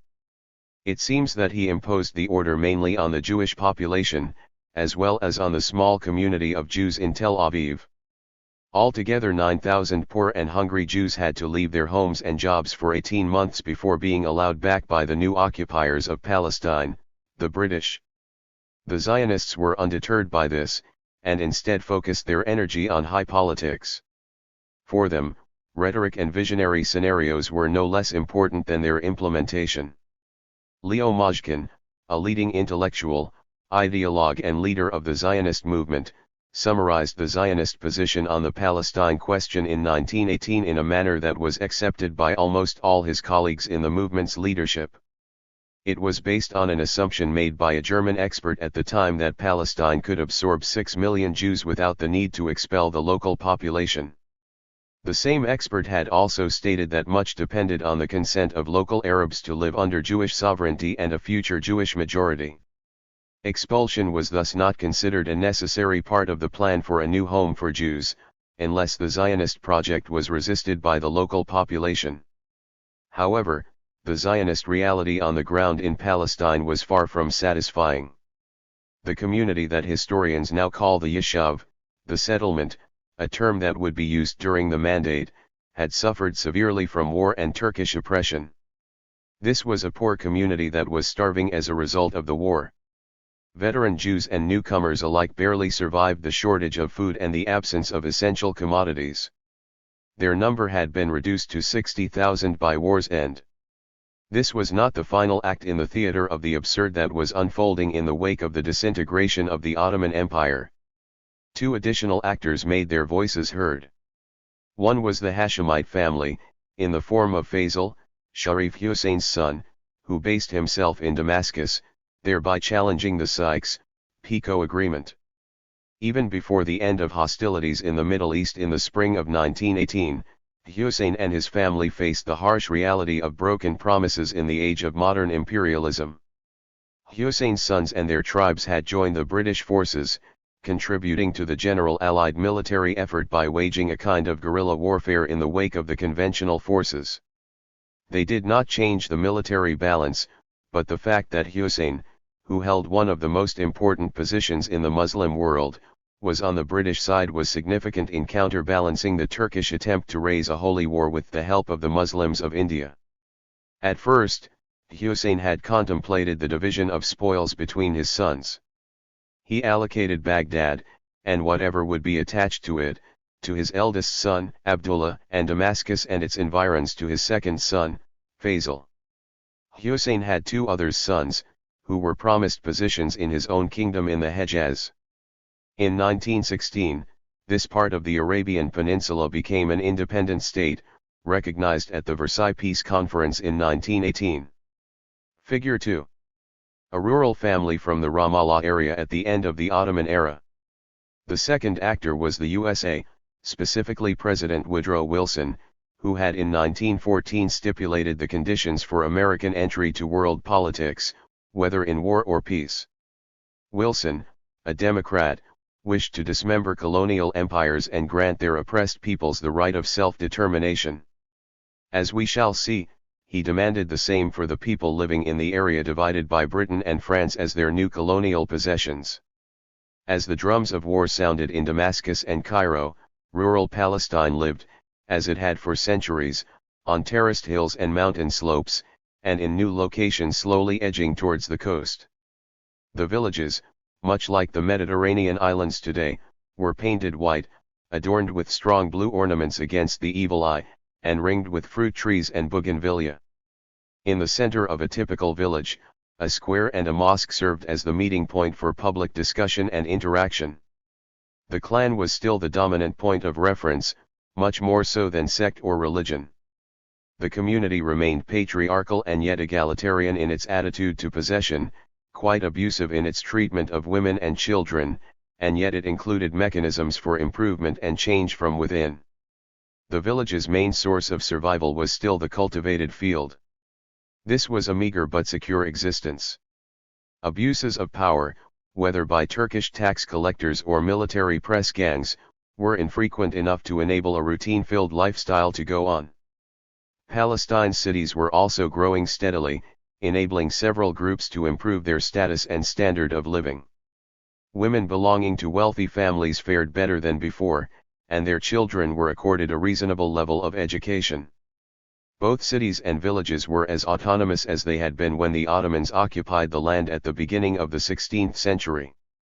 This autonomy entrenched the dominant position of the city notables in their own society and in the forefront of Istanbul's memory. This elite, consisting of different categories according to religious genealogy, wealth, and history, successfully negotiated a path for themselves between Istanbul, the regional capitals of Beirut and Damascus, the intrusive foreign consuls, and the demands from society inside and outside the city walls. It was a Palestine lost to the rural sheiks and to the heads of Bedouin tribes, who had realized earlier than anyone else in the 19th century that whatever modern Palestine meant, it offered them few prospects. However, perhaps surprisingly, some future role in politics would be found, at least for the sheiks, as will be seen in the following chapters. Chapter 3. The Mandatory State, Colonialism, Nationalization, and Cohabitation. Allenby's Palestine. On December 9, 1917, General Allenby, the commander-in-chief of the British Expedition Force from Egypt, occupied Jerusalem and established a temporary political framework for administering Palestine, the occupied enemy territory. In September 1918, the north of Palestine was taken quietly and, once Upper Galilee was ceded from French Syria in 1919, Palestine and Israel as we know them today were one geopolitical unit and an integral part of the British Empire in the Middle East. Allenby envisaged himself as a reborn crusader, or a quasi-monarch, whose realm was run very much like other new British possessions in the area, with the help of Arabists from the British Arab Office in Cairo. With their guidance, Allenby laid the foundations for a new political dispensation in Palestine. A few months after his arrival, his small entourage of experts was augmented by colonial officials who had gained their experience in India, Africa, or Egypt. They shared a common perception of the new British possession as an Arab country. General Allenby and the two military governors who replaced him between 1918 and 1920 were hampered by the commitment in the Balfour Declaration to make a Jewish homeland in what they saw as an Arab country. While senior and junior members of the administration may have had reservations about this, their personal views mattered little. They were functionaries of a policy formulated in London's corridors of power. There was also a group of pro-Zionist officials within the local British administration who helped to further the Zionist cause. Whether military governors or colonial clerks, pro-Arab or pro-Jewish, the Britons were all committed to serving British interests in Palestine. Not only was this interpreted according to events in the Middle East, but it also reflected a more global British strategy. Allenby's Palestine was battered, its landscape scarred by war, particularly in and around the coastal areas. Nearly a third of it was still densely cultivated, another third was urban, and the rest was a mixture of desert, small natural reservoirs, and what were flourishing forested areas before being erased by the Turkish war machine. The 800,000 inhabitants were immediately classified by the new rulers according to religious affiliation: 650,000 Muslims, 80,000 Christians, and 60,000 Jews, including the veteran Jewish millet and the Zionist settlers. The immediate consequence of the war was the disappearance of Turkish officialdom and language, as if the Ottomans had never been in charge. The urban Muslim elite constituted the country's leadership as far as the new occupiers were concerned. The people of Palestine had paid dearly for the European decision to use their land as a theater of war. Almost 40,000 Muslims, more than 10,000 Christians and more than 1,000 Jews had died by tyranny, arms, famine, and disease. Dry statistics talk about a decline of 6% in the population. 1. In this Palestine, as under the Ottomans, most people were peasants who lived in about 1,000 villages, whose houses were built, as in previous centuries, from materials found around them, stone in the hills, mud, clay, and straw on the plains. There was a certain symbolic quality to the materials selected for the houses. The stony ones in the hills withstood the wrath of war, while the clay ones on the coast succumbed. Not everyone in rural Palestine was a cultivator of land. About 15% of the community made a living indirectly from agricultural production: traders, mule drivers, middlemen, etc. They all competed with each other, and with the Zionist settlers, for water. Few agriculturists used irrigation. 90% of them waited for rain or drew on, with varying degrees of efficiency, the rivers and springs, by then polluted. Those who did use modern methods of irrigation were growing citrus fruit or producing vegetables and fruit for sale. 2. The human capacity for resuming life once the winds of war had subsided was apparent everywhere. The same patterns that dictated the village economy in the late Ottoman period occurred in British Mandate Palestine. The capitalization of the agricultural market intensified. Wheat, sesame, and sorghum were now grown everywhere, reducing the variety and narrowing the spectrum of colors in the local fields. The villages remained safe spaces for their inhabitants. They were also autonomous, as British interference was slow in coming and restricted to certain spheres of life. There were two schools of thought in Britain about how far and in what manner London should rule its colonies: a generous one, which prevailed in the early years of British rule, and a more austere, which dominated later policy. The first strategy assumed a long British stay in Palestine and appears euphemistically in the documents as the Commonwealth approach. Its logic was that there was a need to invest in the local infrastructure so that economic autonomy would benefit colonized and colonizer alike. On the ground, the choice between investment, i.e. intervention, and autonomy was unclear. In the early stages the government wished to follow the Indian example, allowing villages autonomy according to traditional hierarchy and custom. But a mixture of additional influences, particularly officials who came from Egypt where British colonialism was far more involved in infrastructure development, made the Mandate government more invasive than it had originally wished or declared itself to be. Despite theoretical autonomy, there was a higher level of colonial intervention by the end of the first decade of British rule. The British tried to influence local agricultural policy, educational infrastructure, medical services, and political orientation. The clear aim was limited modernization, improvement in rural life with the help of existing local traditions so as to avoid the dangerous leap forward that had produced anti-British nationalism in Egypt and India. Similarly, expansion of elementary schools was encouraged, but there was no need for high schools, and certainly not for universities. The colonial officials thus allowed only a slow process of change, which left the rural economy unable to cope with the economic competition of the Jewish market.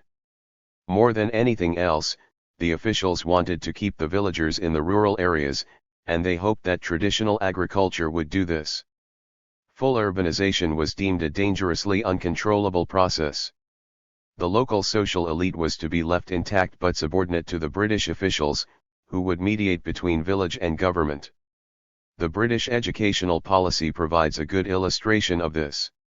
It laid the foundation for a rural education system under governmental supervision. Special stress was put on teacher training. 2 new colleges for teachers were opened in Jerusalem. The Sultaniyya school was closed and its sophisticated German equipment, the pride of Jamal Pasha, moved to the new colleges. Girls' education was enhanced too, on a grander scale than in the days of Ismail al-Husseini. 3 Within a year, results were visible. In every village and town there was an elementary school, and each village received £30, provided it allocated a similar sum for the opening of new schools. In 1919 alone, 52 schools were opened in rural Palestine. 4. When civil administration was brought in, Humphrey Bowman, a quintessential colonialist educator, took charge of education. He viewed the local people in the same way as he had those for whom he had previously been responsible in Egypt and India, as primitive, illiterate and, above all, too poor to pay for their education. And yet, his approach was motivated by more than contempt and scorn. He wished sincerely to make improvements, and indeed contributed to the local education system. He opened an additional college for teachers in Ramallah in 1920 and an agricultural college, the Kaduri College, in Tulkarem in 1931, not to be confused with the Jewish Kaduri College, on the slopes of Mount Tabor, which was a kind of preparatory school for the next generation of Zionist leaders, such as Yigal Allon and Yitzhak Rabin.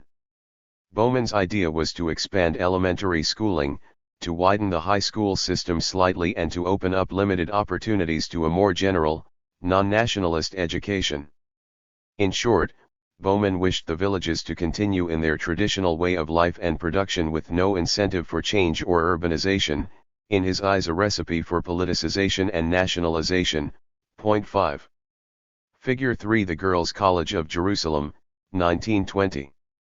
In one respect, the British newcomers were most welcome, as healers and doctors.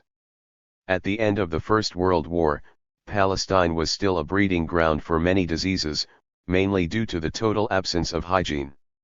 Several European doctors who served the local community should be mentioned in any history of Palestine. Most came after the war as part of the British Army Health Corps in Palestine, and did much to reinforce health and hygiene regulations, so that Palestine became one of the healthiest societies in the Eastern Mediterranean. 6. The motives for this were less altruistic than may at first appear. Thousands of Allenby's soldiers suffered from what he called unhealthy conditions, and action was taken primarily to save British lives. 7 The worst health conditions were experienced by Bedouins, whose goat hair tents and clothing were insufficient protection against the extremes of nature, and who were defenseless against lice and mosquitoes. Even in the wealthier sections of society, however, money and ample food were no shield against malaria and pulmonary tuberculosis. Had it not been for the culture of outdoor life, the instances of smallpox, typhus, and measles would have been even higher. When the British introduced their own system of public health and medicine to Palestine, the mortality rate fell. Some British doctors even felt that rural Palestine had something to teach them. They reported with astonishment how easily and naturally childbirth was treated. In addition, contrary to their prejudices, recovery from injury with the help of herbal treatments was swift, provided acute diseases did not affect patients. Although colonization meant control and exploitation, the infrastructure put in place to achieve this had useful byproducts. There was investment in communication and infrastructure, which made rural Palestine less isolated. Trains and trucks brought the telegraph and the mail service to almost every corner. During the late Ottoman period, foreign mail had been taken to Jaffa to be shipped to Europe, but now post office branches were opened everywhere. A public telephone network was installed early on, old roads were fixed and asphalted, and the railways extended to many new destinations. 8. Most government effort, however, in terms of time and energy, was directed to high politics. The goal was clear: to build an Arab, Jewish mandate modeled on British rule in Egypt and Iraq, with a High Commissioner to rule over Arab, Jewish executive and legislative authorities. Development and welfare were left to follow. The most pressing issue on the political agenda was the developing conflict between the Zionist settlers and local people, in which rural Palestinians felt more threatened than the urban elite. This began in 1919 with the early tours by Zionist officials responsible for the purchase of land. These officials came to inspect land owned by urban notables. In their wake, new Jewish settlements appeared, mostly on the coast, with modern methods of irrigation and their new habitations fenced and guarded. To the rural people of Palestine, however, their colonial rulers were largely at arm's length, although they would have seen the face of the far-distant British sovereign on coins and notes when the Anglo-Egyptian pound was made an official currency. In 1927 this was replaced by a Palestinian pound, equal in value to sterling but looking like the Egyptian pound.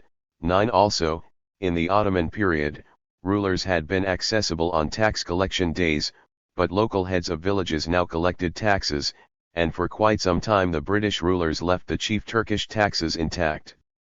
The main burden as far as the peasants were concerned was the tithe, which was demanded by the British with the same vigor as had the Turks. When Allenby left for England and was replaced by a civil government, a period of stagnation was over. In 1920, commerce in the towns resumed, and with it the autonomy of the villages was eroded. In a very measured way, over more than 15 years, market forces, or rather the human beings behind them, invaded the apolitical environment of the villages. Those engaged in agricultural production no longer limited their selling to the nearby town or city, they now exported goods outside their known world to the ever-growing Jewish population of Palestine, with its unprecedented level of consumption. The proportion of Palestinian agricultural produce marketed outside the Palestinian economy went from 50% in 1921 to 65% in 1935.10. The new customers, British and Jewish, needed labor as well as fruit and vegetables. Between 1921 and 1935, the number of Palestinians employed in the Jewish economy tripled from 4,000 to 12,000. This figure is all the more impressive when one considers that, according to national narratives, the Zionist determination to exclude Palestinian labor was strengthened, formulated, and turned into a proper ideology in those very years, with any deviation punished. And yet, despite efforts by the Zionist leadership to pursue an exclusively Jewish labor policy, it is evident that the Palestinian and Jewish markets remained interdependent, and the people themselves acted against the demands for segregation made by the political elites of both sides. This is in many ways the untold story of Mandate Palestine. The familiar account of events charts a dramatic story of British colonialism confronting local nationalisms, a spectacle of intrigue and power relations that affected the population as a whole. While not contradicting this, I am suggesting that, before that process was completed, those who were neither local elites or leaders, nor the British ruling class, attempted a different way of life. Most books on Mandate Palestine would begin with the early days of conflict that culminated in the first wave of violence in April 1920. However, we should take into account the reductionist nature of this description. In the relatively autonomous spaces in which most people lived, religion and spiritualism were still much more common influences on life than were British officials or Zionist colonialists. In fact, some of the newcomers, who were ethnographers by heart or profession, reported on various aspects of life in a Palestinian village. It seems that the metaphysical world was still occupying a powerful position in rural life, and continued to do so until the end of the Mandate. In rural Palestine, villagers still trusted their saints more than the new rulers or would-be national leaders. Pilgrimages to the burial sites, maqam, of holy people were as widespread in Palestine during the Mandate as before, except that, in the Ottoman period, most of these sites had been visited jointly by followers of the three monotheistic religions. As they were often in difficult terrain, sites were visited collectively, with donkeys and mules carrying provisions for a long stay. Almost every Palestinian village had such a maqam, some several. Heroic mythical or real warriors from the time of the Arab conquest, Quranic and biblical figures, and even people who had fought against Muhammad Ali in the 1840s, were included in the saintly community buried in these holy places. Some urban notable families claimed to be and were recognized as descendants of these saints, such as the Dajani family, which was responsible for many sites associated with King David in Jerusalem. There were also some female saints. The Bedouins in southern Palestine worshipped heroines such as Fatima, the daughter of the Saint Ahmed Abu Shaviv, known for her healing abilities both during her lifetime and after her death. However, during the Mandate, the sites were politicized and therefore segregated. Living in Palestine now meant belonging to a more cohesive geopolitical unit than ever before. This was the product of colonialist effort, corresponding somewhat to the harmonious ethnic and religious fabric on the ground. This was a break from the past, as Palestine had not been a well-defined entity before. By 1918, Palestine was more united administratively than in the Ottoman period, since the war fused the three sub-provinces into one administrative entity. While waiting for final international approval of Palestine's status in 1923, the British government negotiated the final borders of the land, creating a better defined space for the national movements to struggle over, and a clearer sense of belonging to the people living in it. The final shaping of the borders helped the Zionist movement to conceptualize geographically its concept of Eretz Israel, the land of Israel. The nationalization of the cities, 1918 to 1920. Two chapters in the political drama were followed closely by the urban elite, the inclusion of the Balfour Declaration in the Mandate, and the French struggle against Faisal's claim to be king of Greater Syria, made after his entrance to Damascus at the end of 1918. Whereas politics was encroaching slowly on rural Palestine, it was galloping at speed into the world of the urban Palestinian elite. In the towns, a new force was emerging, nationalism. It was disseminated by the religious notables, who quickly became nationalist notables. As elsewhere in the world, nationalism meant a powerful bond between people sharing a story of the past, an interpretation of the present, and a vision for the future. People in different walks of life imagined or invented themselves and the reality around them in a similar way. As such, they were able to become a political collective. How much of this was new is hard to say. The people involved in this process continued much of their previous lifestyle as an Ottoman nobility, and had a blurred notion of what nationalism demanded in terms of solidarity and commitment. The new interpretation of life as a national experience was formulated within the familiar clannish circles of Palestine's principal towns. When the British came, they found the notable families in control over social, cultural, and religious life as before, with added economic power that had come into their hands since the Crimean War. The names of the local leaders were familiar to the British from their consuls' reports in the Ottoman period. They were all listed as Ilan, the urban notables of late Ottoman Palestine. 11 There was nonetheless one conspicuous difference. The end of the Ottoman era in Palestine closed a chapter in the political life of one generation but opened the way into politics for the younger one. The leaders were now young men in their 20s belonging to the Ilan families of Jerusalem, Jaffa, Nablus, Hebron, and Haifa. They were much more suited to dealing with the new rulers, given their more secular and, to a certain extent Europeanized, education.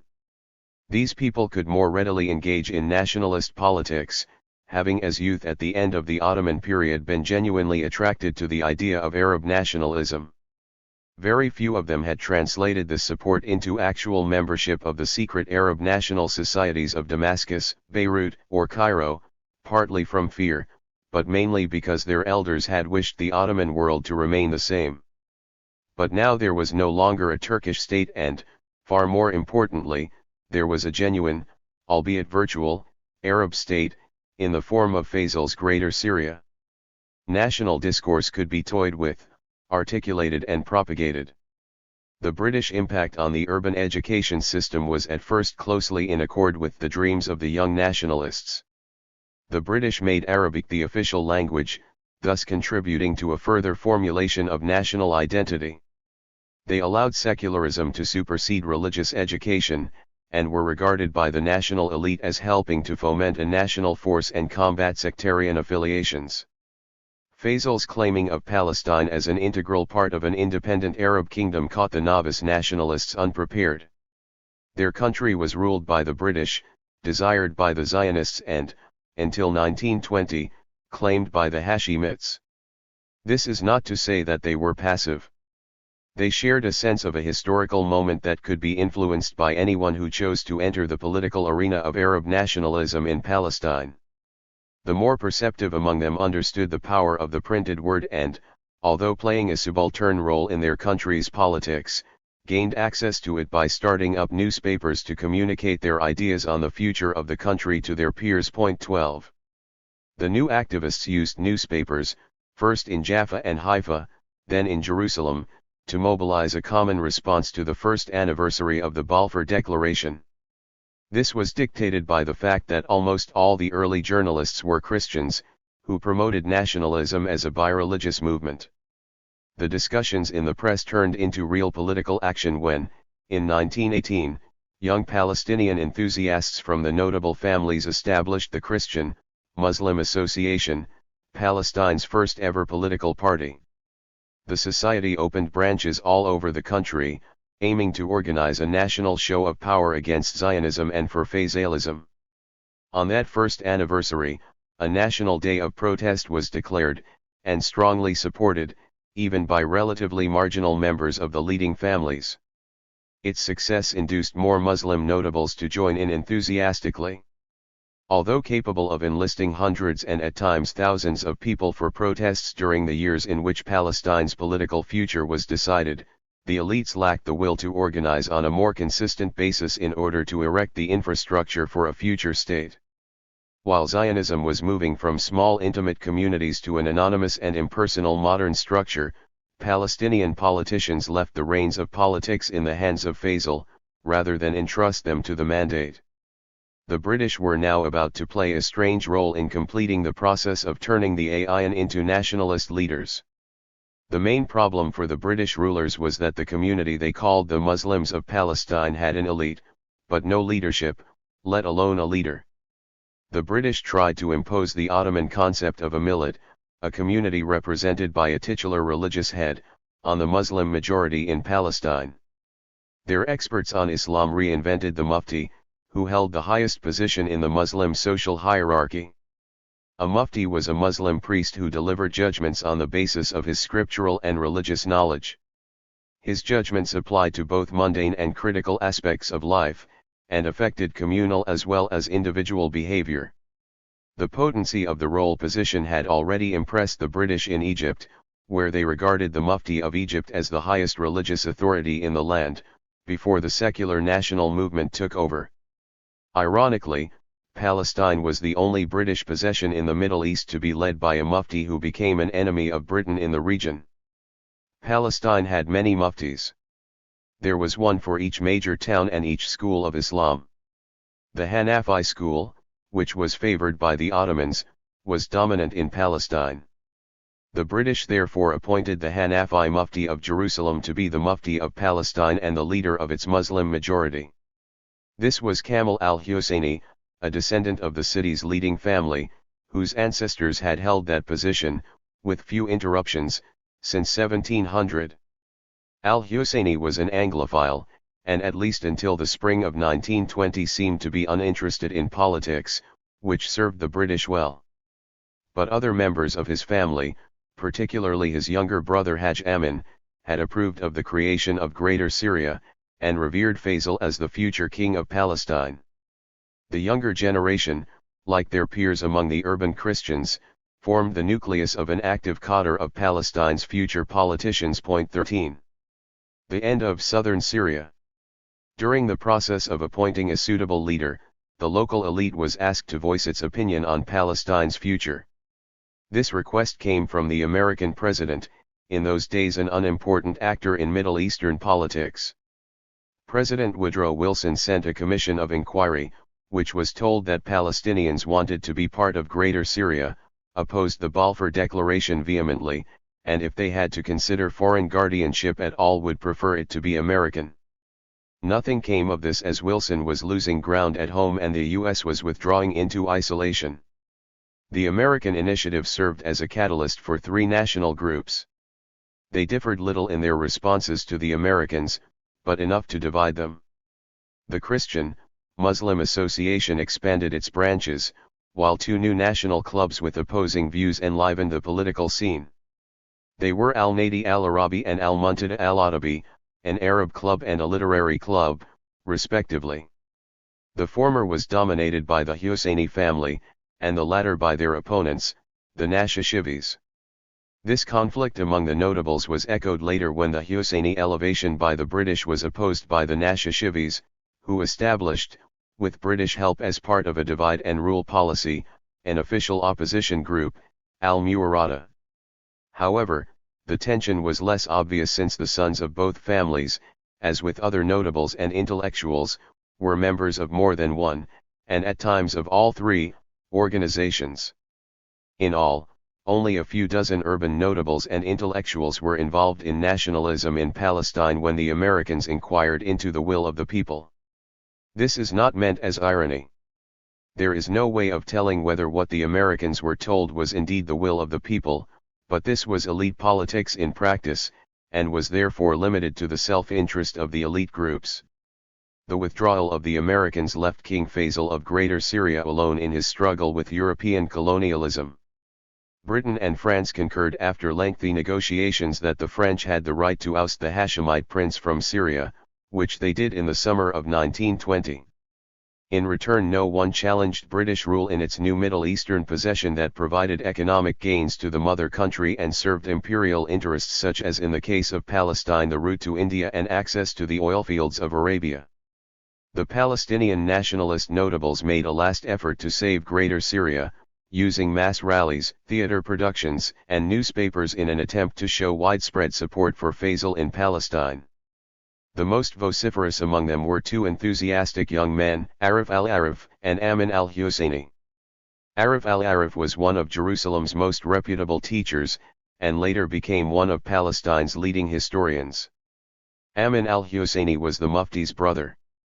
In the twilight of Greater Syria, the two published a newspaper called Southern Syria. The name Palestine was to take in Faisal's future kingdom. The Nashashivis and their allies were not recruited to Faisal's side and, in a newspaper called Philastin, founded by an Orthodox Christian in Jaffa in 1909, they called for an independent Palestine. Zionism, however, was universally condemned as evil and dangerous. The notables earmarked the Christian Easter and the Muslim feast of Nabi Musa, both near the Jewish feast of Passover, as an appropriate time at which to express public wrath against the decision of the British government to recognize the Zionist claims over Palestine. In April 1920, a Nabi Musa rally clashed with the most aggressive of the Zionist organizations, Beitar, whose members marched provocatively in the streets of Arab Jerusalem at the time of the feast, and a day of violence ended with deaths on both sides. Despite the relatively few casualties, however, the British government seemed to take the incident seriously, so much so that it tried al-Husseini and Vladimir Jabotinsky, whom they regarded as instigators. Al-Husseini fled to Transjordan, whence he would return, pardoned by Herbert Samuel, who wished to balance his otherwise pro-Zionist policies. A commission of inquiry, the Palin Commission, concluded the obvious, that there was growing dissatisfaction among the Palestinian elite with the British pro-Zionist, anti-Faisal policy. In order to prevent further incidents, it recommended that British policy be revised and the Balfour Declaration reconsidered. By April 1920, there was little reason for Palestinian nationalist notables to continue fighting for Faisal. He had, from the beginning of his reign in Damascus, been looking anxiously for help, even at the expense of the Palestinian cause. In desperation, he turned to the Zionist movement. In January 1919, he had met Chaim Weizmann and signed an agreement with him. In return for Faisal's recognition of a Jewish homeland in Palestine, the Zionist movement would persuade Britain to keep its promise to the Hashemites.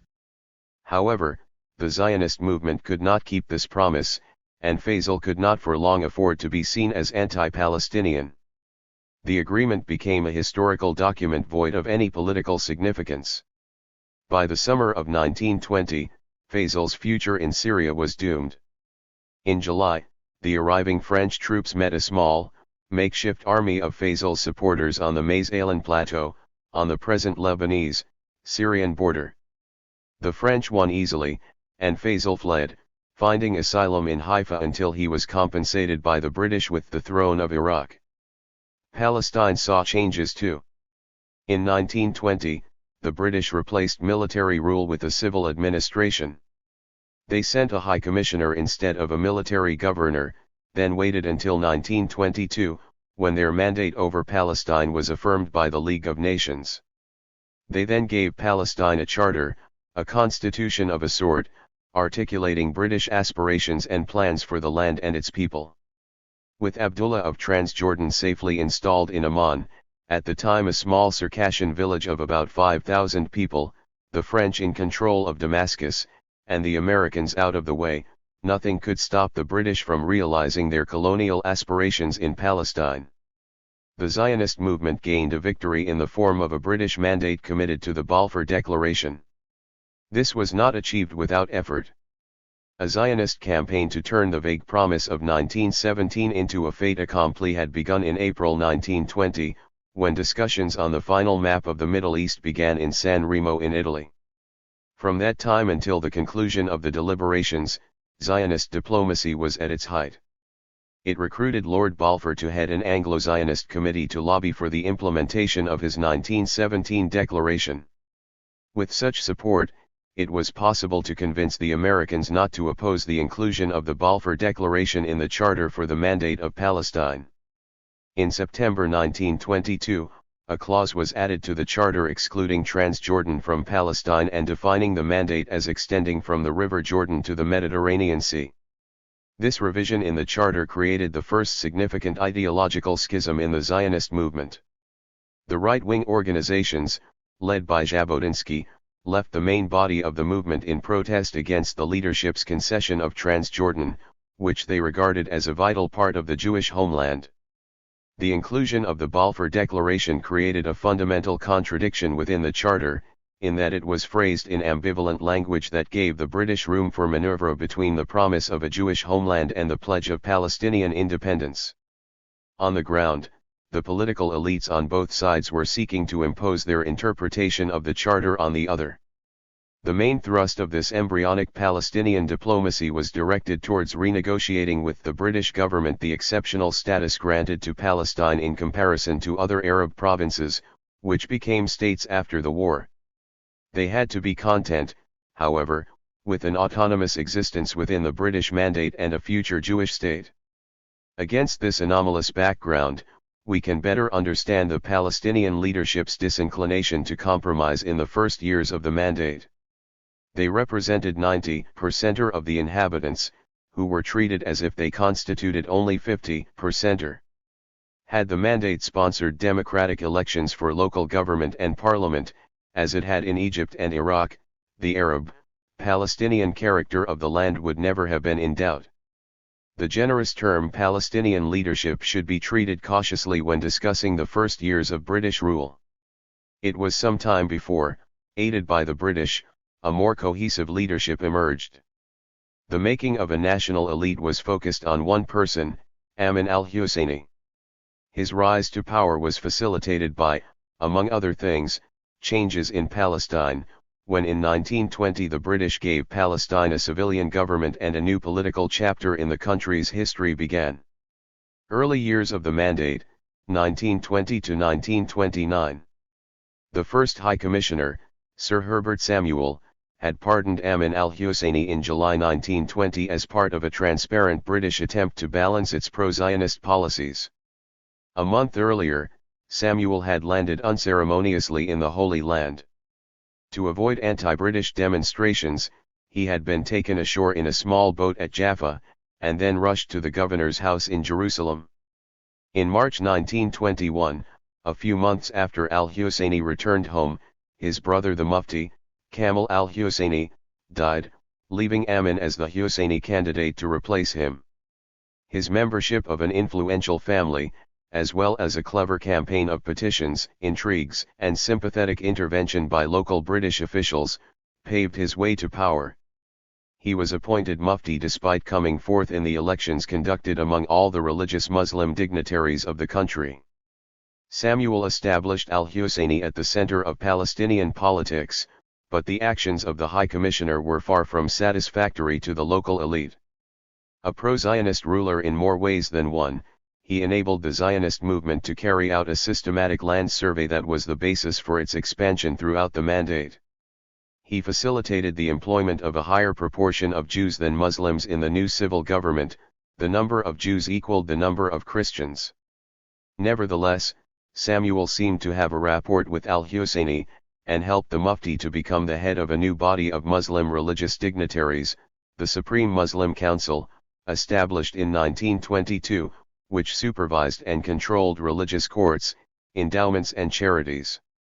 The council was a powerful political and economic base which gave al-Husayni not only religious authority but also leadership of the national bodies arising out of anti-Zionist fervor. Al-Husayni was joined at the top of the political pyramid by members of his family and representatives of other Jerusalemite families, such as the Nashashivis and Khalidis, and notables from other cities as well. Their earlier divisions remained, however, and factions began to form. Those supporting the Mufti and the council became the Majlisiyun, the coalition, and those opposing him the Mu'aridun, the opponents. This simplistic division was further complicated by the appearance in the 1930s of ideological parties supporting Pan-Arabism, al-Istiqlal, independence, political Islam, Muslim youth, and other trends typical of the contemporary Arab world. But the basic coalition, opposition rift was the most important one in the high politics of the day. When active, which was usually the case, it weakened the national movement as a whole. Both sides wished to free Palestine from the Zionist presence and were willing to tolerate British control to achieve this. They differed on tactics and in self-confidence. The Husseinis hoped that Pan-Arabism would help them to resist any compromise with the Zionist leadership, while the Nashashivis relied on Abdullah in Transjordan to assist them in countering Jewish power and to influence British policies in Palestine's favor. They did not hesitate, when they deemed it necessary, to follow the pragmatic stance of Abdullah who, from the early 1920s, was prepared to divide Palestine between himself and a small Zionist entity under a British umbrella. This was when he was not harboring much more grandiose visions, as he did in 1940, for becoming the ruler of Greater Syria. 14. All the notables involved seemed to be pro-British, or at least against the pro-Zionist policy of Britain without necessarily being against the idea of the mandate.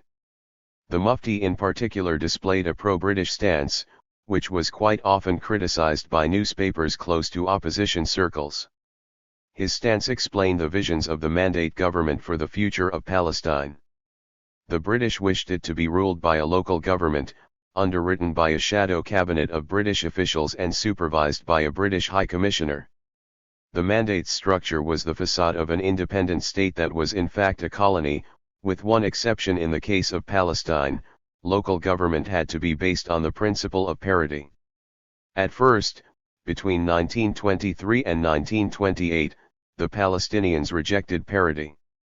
The Zionist leaders, using an efficient intelligence service, reciprocated by consenting to parity, although it was a far cry from their dream of a Jewish state in Palestine. Their consent was given as long as they were confident that the Palestinians would reject it. The Zionist position changed in 1928, when the pragmatic Palestinian leaders agreed to the principle of parity in a rare moment in which clannish and religious differences were overcome for the sake of consensus. The Palestinian leaders feared that without parity the Zionists would gain control of the political system. The unexpected Palestinian agreement threw the Zionist leaders into temporary confusion. When they recovered, they sent a refusal to the British, but at the same time offered an alternative solution: the partitioning of Palestine into two political units. The nationalist notables were thus facing their first serious challenge. They needed to proceed cautiously against the changing politics of the Zionists, pay heed to growing discontent among their own community, and watch helplessly as the growing numbers of new Jewish immigrants turned Zionism from a mere footnote into a threatening chapter in the region's history. Although still recognized as leaders, the Palestinian notables did not succeed in expanding their power base beyond their towns of origin. One of their attempts was to reach out to the long-forgotten rural chieftains in order to create a joint, perceived, community of notables via an appropriate nationalist discourse. The rural chieftains were continuing the steep decline that had begun with the Ottoman reforms of the 1840s. They were now looking for a new role in nationalist politics in Mandate Palestine. The nationalist notables needed to show an ability to establish durable alliances and enlist large numbers of supporters. This could only be done with the aid of rural chieftains. So we find many of their names among the opposition and in the bodies which the Husseinists dominated, the most important of which was the Executive Committee of Annual Meetings of the various Palestinian political organizations, a body that was replaced by a more permanent executive body in 1936, the Arab Higher Committee. Such maneuvers did little to forge an expanded leadership. Instead, they allowed the various factions to clash, not only in the conference halls but also on the ground. The clan and not the ideal, the chief and not the land, were the primary concerns of those peasants who were recruited into political life in the early 1920s. As the decisive year of 1929 approached, nationalist politics looked much the same as it had in 1918. The Zionist community, by contrast, had achieved more in terms of solidarity and leadership. Its members had moved with relative ease from communal life in small Jewish towns in Eastern Europe to participation in a nationalized community.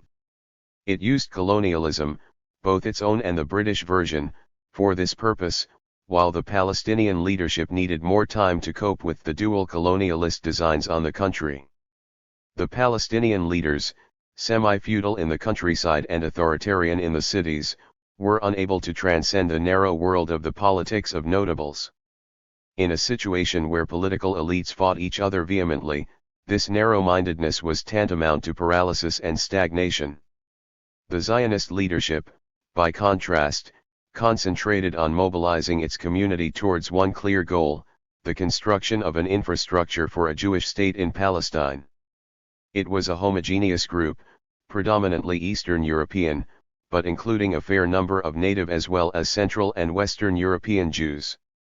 The Jewish agency was almost entirely Eastern European, as were most of the political institutions of the community. 15 The Eastern Europeans, who had arrived during the second wave of Zionist immigration and produced the first strata of leaders, formed the core from which the political elite of Israel was drawn until the 1970s. East Europeanism was also at the heart of the construction of a new culture for the settlers. The cultural elite expanded into meaningful proportions in the 1920s, formulating the cultural code, canons, ambitions, and pretensions of the Jewish community in Palestine. This community aspired to be an integral part of Western culture and looked for ways of eliminating any Middle Eastern or Arab characteristics in their society. The Zionist leaders were most impressive, however, in politics. This dynamism baffled the British rulers and paralysed the Palestinian notables. The Zionists had a holistic approach to their role, which permeated every sphere of their communal life with force and determination, just as it invaded every neglected or empty space in the land it could reach. It was led by a trio, David Ben-Gurion, Eliezer Kaplan, and Moshe Sherrod, who benefited from the advice and guidance of active ideologues such as Berl Kazanelson and were promoted by brutal colonizers such as Menachem Usishkin and Yehoshua Hankin. Their desire for absolute control stood in stark contrast to the readiness of Palestinian leaders to leave the social and economic life of their community in the hands of the British government. Their greatest success was in extracting the Zionist community from the colonial state in significant spheres of life, to the extent that even non-Zionist Jewish sections, such as the ultra-Orthodox Jews, were subject to the Zionist leadership's executive and legislative bodies. One of the earliest examples of this was Education. 16 The Zionist Educational Unit, founded in 1914, was an essential tool in creating this new reality. With the help of the Mandate, the Jewish leadership effected the segregation of the education system as early as 1923, and, although there was still bilingual and binational education, it was all private. The British consent to autonomous Zionist education is understandable, if we remember that those colonial officials dealing with education in the Mandate had gained their experience in Africa and India, where the local population was considered uneducated and primitive, and had to be modernized through education. This could not apply to a community of Europeans. Humphrey Bowman, the first director of education in the Mandate, was an ardent supporter of the Zionist desire for educational autonomy. He claimed that their high level of modern education and their European background meant they were mature enough to run their own education system. The large share of self-finance also convinced Bowman that the situation should persist. The money brought by the Jews from abroad for education matched that granted by the government.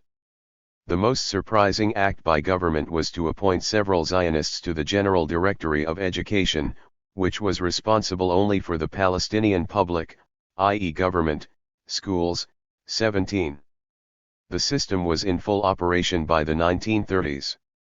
The Jewish Communities Parliament, the Vayad Leumi, had an education department, which was superficially supervised by the government. It had some private schools, but most were what could be called public schools, divided into three major ideological streams: Orthodox, agricultural training, and national. Almost half of the pupils were in the national stream, with the rest divided equally between the other 2.18. The educational effort was particularly impressive in its comprehensive approach. The kindergarten became an important tool of indoctrination, first in order to teach Hebrew, which was of course not the mother tongue of most of the children, and second to inculcate the new narrative of the land's history in the minds and hearts of veterans and newcomers alike. Almost all the children of the Zionist community were at school, at a time when education was not yet compulsory or universal anywhere else in the world. Other areas in which the Jewish community achieved an early semi-independence were in the health and legal systems. The health services were first run on a voluntary basis, organized by the American Jewish Women's Organization, Hadassah, but were soon assisted by government funds. 19 Independent courts were established to deal with local community matters according to, among other sources, Hebraic, i.e. biblical and Talmudic, law. This was in addition to religious courts, which, like the Muslim and Christian ones, dealt with matrimony and other aspects of religious life. 20.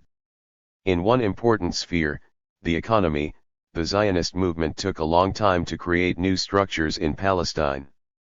Well into the 1930s, the indigenous Palestinian population and the newcomers shared an economy, a government, and a social milieu. This changed gradually from 1936, and abruptly in 1948.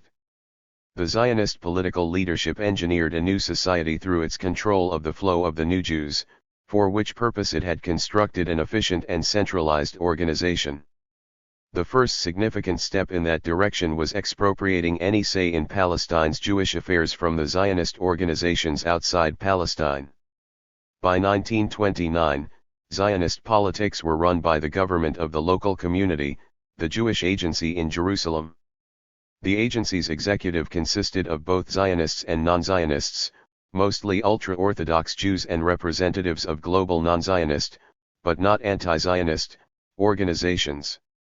The presidency was a titular position, and Chaim Weizmann, who also became the first figurehead president of Israel, occupied it for most of the mandate.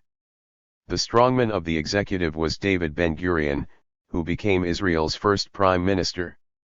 The second in command was the head of the political department, the foreign office of the agency. This was Haim Ar-Lazaroff until his assassination by Jewish extremists in 1933. He was succeeded by Moshe Shertok, renamed Sherrod after 1948, who became Israel's first foreign minister. Many members of the executive were ministers in the first government, ensuring a swift transition from a community into a state in 1948. Strictly speaking, this was a state within a state that gained official status in 1948. Four major ideological interpretations of Zionism competed for control and leadership. The most powerful was the labor movement, followed by the more socialist Hashomer Hazair, the religious national Mizrahi movement, and finally the right-wing revisionists. Much of Israeli politics until 1992 was colored by these four ideologies. Their influence in the various bodies was determined by democratic elections, political machinations, and personal manipulation. The nationalist notables and the Zionist leaders had one thing in common: they made and wrote their own history. They constructed a narrative of the people of Palestine that fitted the agendas of their respective elites. The power of these two contradictory views became increasingly evident between 1882 and the 1948 war, and they still dominate historiographical narratives in Israel and the Palestinian communities. On the political level, each day brought political drama, which mostly affected a small number of people but were written into history as collective calamities or victories. Where politics and society met, the 1929 watershed. By 1928, the British realized that constructing a modern state in Palestine was an impossible task, given the perpetual state of conflict between the two political elites. They concentrated instead on finding ways to rule indirectly while containing the developing conflict. The British attempt to bypass the question of a solution and induce the two communities to concentrate on the joint construction of a British protectorate failed for several reasons. One was the hardening of Zionist policy. The inflexible position of the Jewish Agency was directly connected to its new dominant position in Zionist circles. The Palestinian leadership, on the other hand, was confronted by an unwillingness on the part of its constituency to collaborate with the British.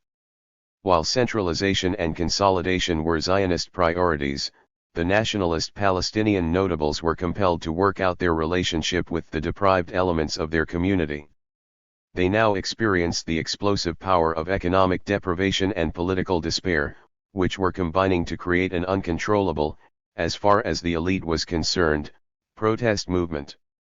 Amin al-Husseini was sucked into this maelstrom, at first watching, then approving, and finally inciting even more turmoil and action against Jewish settlers and settlements.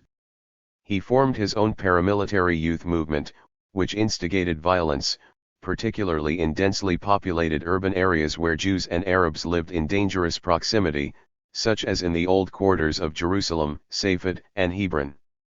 These youths would later be joined by shantytown dwellers in a powerful groundswell of unrest, culminating in a countrywide revolt against the mandate in 1936. Palestinian politics was driven not only by poverty but also by religion, particularly in Jerusalem. The religious nature of al-Husseini's own leadership as the highest religious dignitary in the land, whose authority stemmed from a Jerusalemite genealogy, turned the attention of many Palestinians to Zionist activity in that city. In 1929, when sporadic acts of violence surrounding the issue of holy places in Jerusalem turned into days of rioting, al-Husseini was unprepared. He had sensed rising tension in Jerusalem in 1928, in the face of a suspected Jewish drive to expand the Wailing Wall area, which would have undermined the holiest place for Islam in Jerusalem, Haram al-Sharif, the site of the Al-Aqsa Mosque. He hoped to exert control by establishing a committee for the defense of Jerusalem in 1928, to counteract any Zionist attempts to build a third temple there. Ironically, al-Husseini lost control because he was now trusted by a wider range of Palestinians than anyone in his family before him. The Ayan traditionally valued ambiguity and caution as the best means of navigating their communities through times of trouble.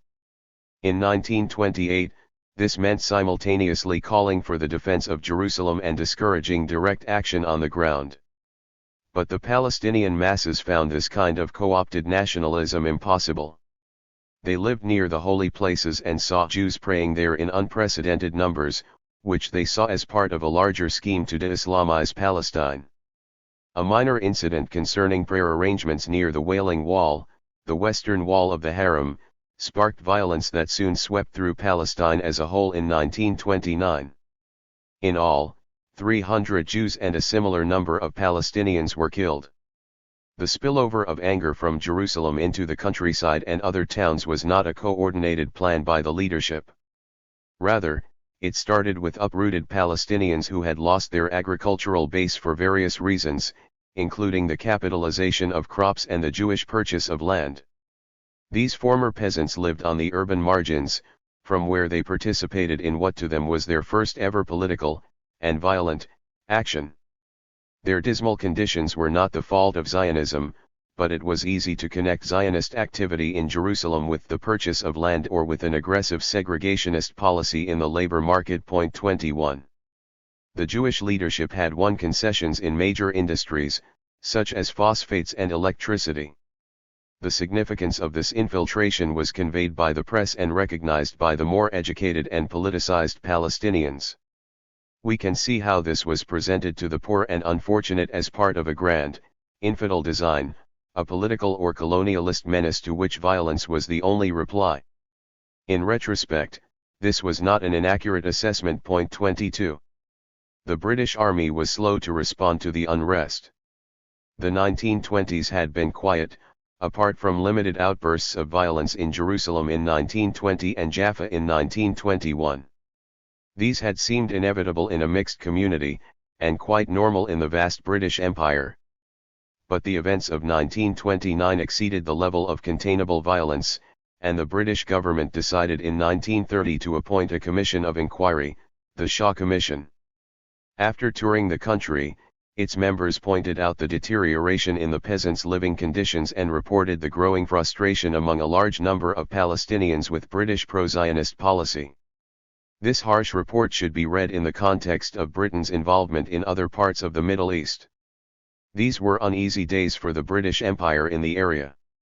In Egypt and Iraq, voices of resentment and dissent were being raised, and the partial independence offered by Britain to these countries, instead of appeasing the malcontents, seemed to anger them even more.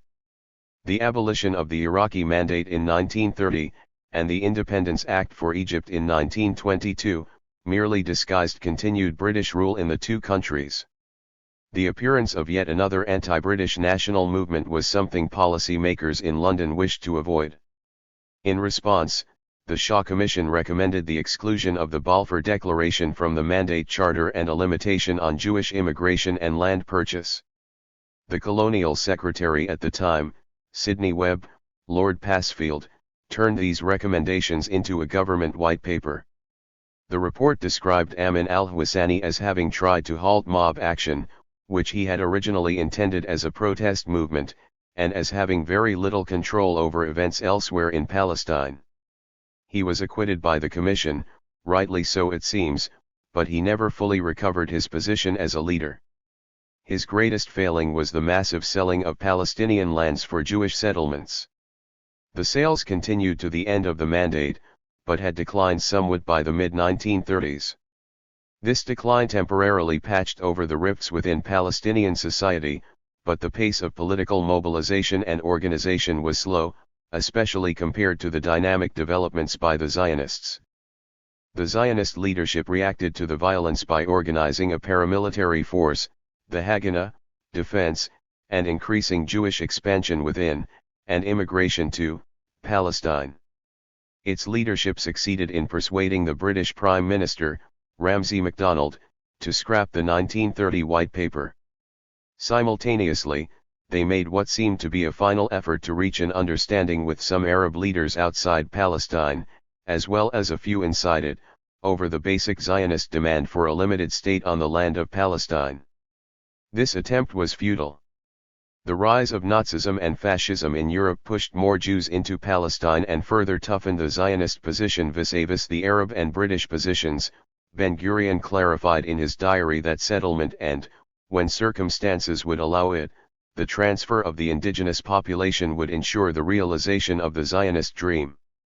The Zionist leaders' most urgent task, however, was to win economic and political autonomy within Palestine.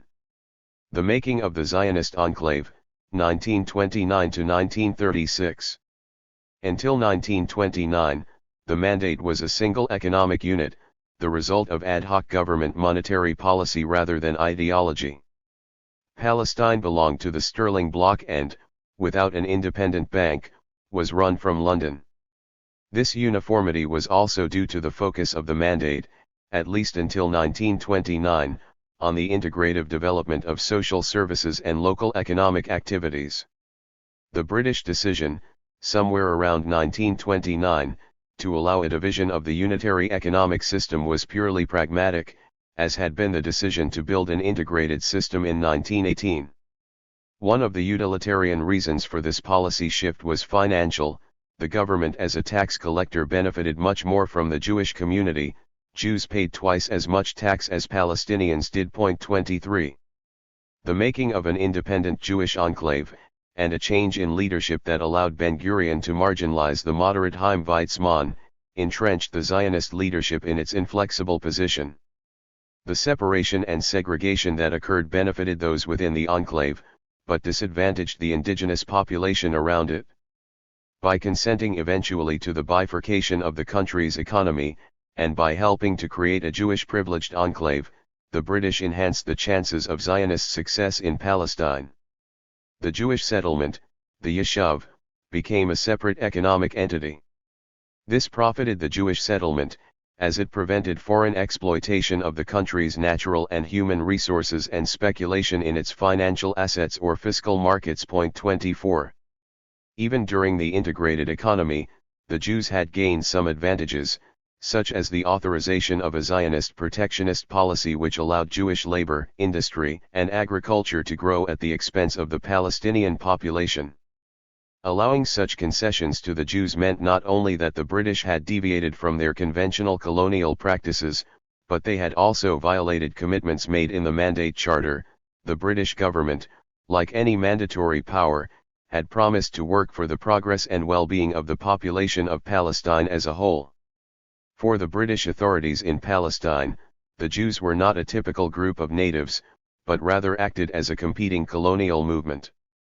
However, unlike other such movements, Zionism did not originate in a single home country. It was an international movement, unconcerned with profit and, above all, ideologically bound to nationalism. It aspired to turn the colony into the new home country. This meant that it could not be patronized, as were indigenous populations in the empire, nor could it be challenged as if it were another colonial power. British officials were divided in their attitude to Zionism. Those in sympathy helped it to further its cause, whereas antagonistic officials tried to tip the balance and assist the Palestinians, thereby unwittingly strengthening Zionism as a national movement. To the Zionist movement, the timing was perfect. Before 1929, its leaders had not wished for economic independence, as the movement lacked the resources to build the foundations for a state, and depended on the British mandate to supplement its relatively small budget.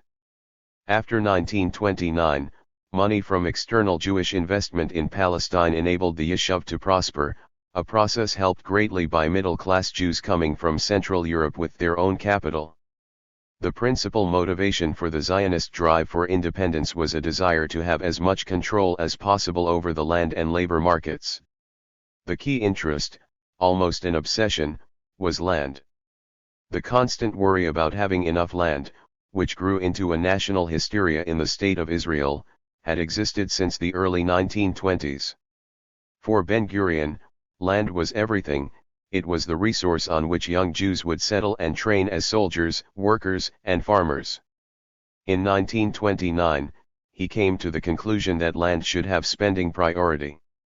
By the end of the 1930s, 40% of the overall expenditure of the Jewish Agency was on purchase of land and agricultural colonization, and about 75% of overall investment was appropriated for that purpose. The concentrated effort towards grasping as much as Palestine had to offer drove the process of capitalization. This was particularly evident in the property market, where plots were trading assets, and in the construction business, which could offer the most accessible jobs. Money was also easily made by importing and later manufacturing modern technology for cultivation and construction. The leadership of the Yishuv, with the help of the slogan Hebrew labor, took over the labor market of the mixed towns, purchasing land from the big landowners, many of whom were absentees.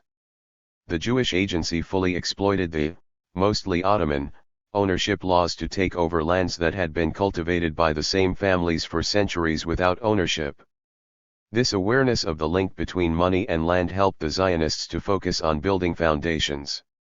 The leadership included a group of settlers who took it upon themselves to find the best investments for the Yishuv's capital resources and growing manpower. Thus national considerations, from the start, took precedence over purely economic ones. Jewish labor was more expensive than Arab labor, but more important nationally, imported goods were of higher quality, but local goods contributed to the nation-building process. Economic policies based on national considerations also meant that the General Trade Union of the Zionist community, the Histadrut, was more concerned with expanding the community's political borders than with workers' rights. This expansion took place in the 1920s, despite the economic depressions of 1923, 1926, and 1928, and the wretched conditions of the immigrants. The Histadrut was run by the Zionist Labor Party, Pappe, and served as an additional power base for Ben-Gurion in his almost total control of the Jewish political system. Pappe itself absorbed most of the socialist Zionist groups, for example Adat Ha'avada and Hapoel Hazair, which had been active in the early years of Zionism. Only the communists, the hardcore socialists, Hashomer Hazair, the liberals, and the religious parties remained independent bodies until the end of the mandate. This centralized political and economic power facilitated the Yeshuv's independence. 25. Such managerial capabilities were absent on the Palestinian side. The nationalist notables ran the agricultural and economic lives of their clan-based tenants at best in an ad hoc manner, and were unable to provide economic leadership for the society as a whole. This imbalance is yet another explanation for the Zionist success in the crucial clash of May 1948, as a result of which Palestinians lost their homeland. Welfare institutions, agricultural communes, kibbutzim, collective cooperatives, construction companies, and large factories were all part of the Pappe enterprise. The momentum embraced cultural networks, theater, literary clubs, and children's books, and the education system. Later Israeli historians said that socialism was highly spoken of in Pappe, but rarely adhered to as a way of life or as a political program. Party Bolshevism was enacted in full force. Map to Land Ownership in Palestine, 1948. The need to be economically active and alert served an additional purpose. Intensive economic activity was presented by the Zionist movement as proof of the country's ability to absorb a large number of immigrants without disadvantaging the local community, a consideration which at least until 1933 influenced the British policy makers. It seems that official Zionist reports even exaggerated the level of activity to impress the British with the benefits of Jewish immigration. The Jewish Agency had its own state bank, so to speak, the Anglo-Palestine Bank, established in 1903. It was the principal credit institution for the building of towns and settlements. Another important financial body, the Jewish National Fund, contributed largely to the Zionist project through taxation and donations throughout the mandate. The Palestine Foundation Fund was in charge of distributing the money given by the National Fund and lent by the National Bank. During the mandate, the fund spent almost £20 million on expanding the Jewish settlement in Palestine. The British had spent more than £55 million on Mandate Palestine, but this was partly also to meet Jewish needs. Only after the Second World War did the nationalist Palestinian notables make an attempt to grant economic independence to their communities, but it was too little and too late, and even this attempt was divided along clan lines and did not serve the nationalist cause. For most of the time, the leadership focused on high politics rather than economics. The construction of an independent Zionist enclave did not escape their attention and was one of the reasons for the Great Revolt of 1936. But far more important in explaining the 1936 uprising, which lasted until 1939, was the impoverishment of rural Palestine under colonialism. This was a socio-economic calamity that at first politicized the Palestinian countryside, giving new life and meaning to Palestinian nationalism, but later crippled the society when the decisive moment of the mandate's end arrived. The pauperization of rural Palestine, 1929 to 1936. Rural Palestine was devastated by colonial policies. These policies enabled exogenous actors to exploit the villages to breaking point.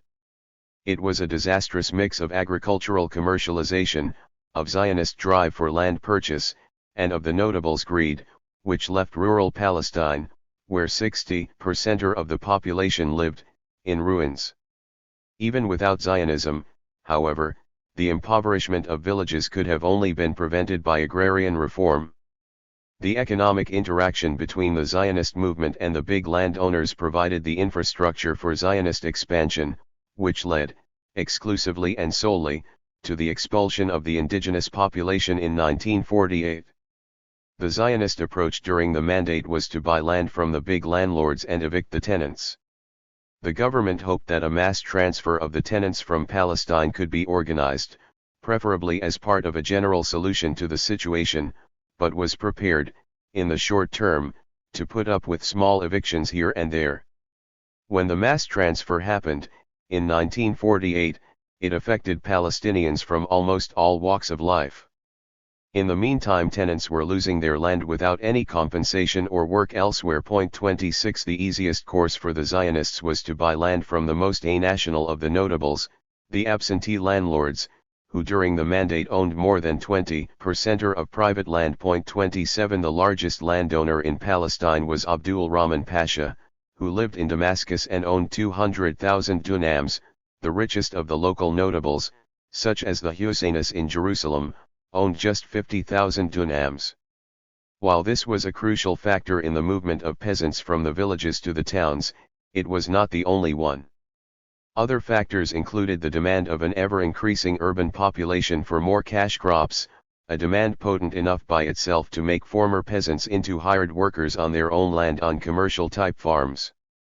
Complaints about the harsh economic situation were directed at the colonial government rather than the national leaders or the Zionist movement. The British were, after all, in charge, although they ruled by remote control.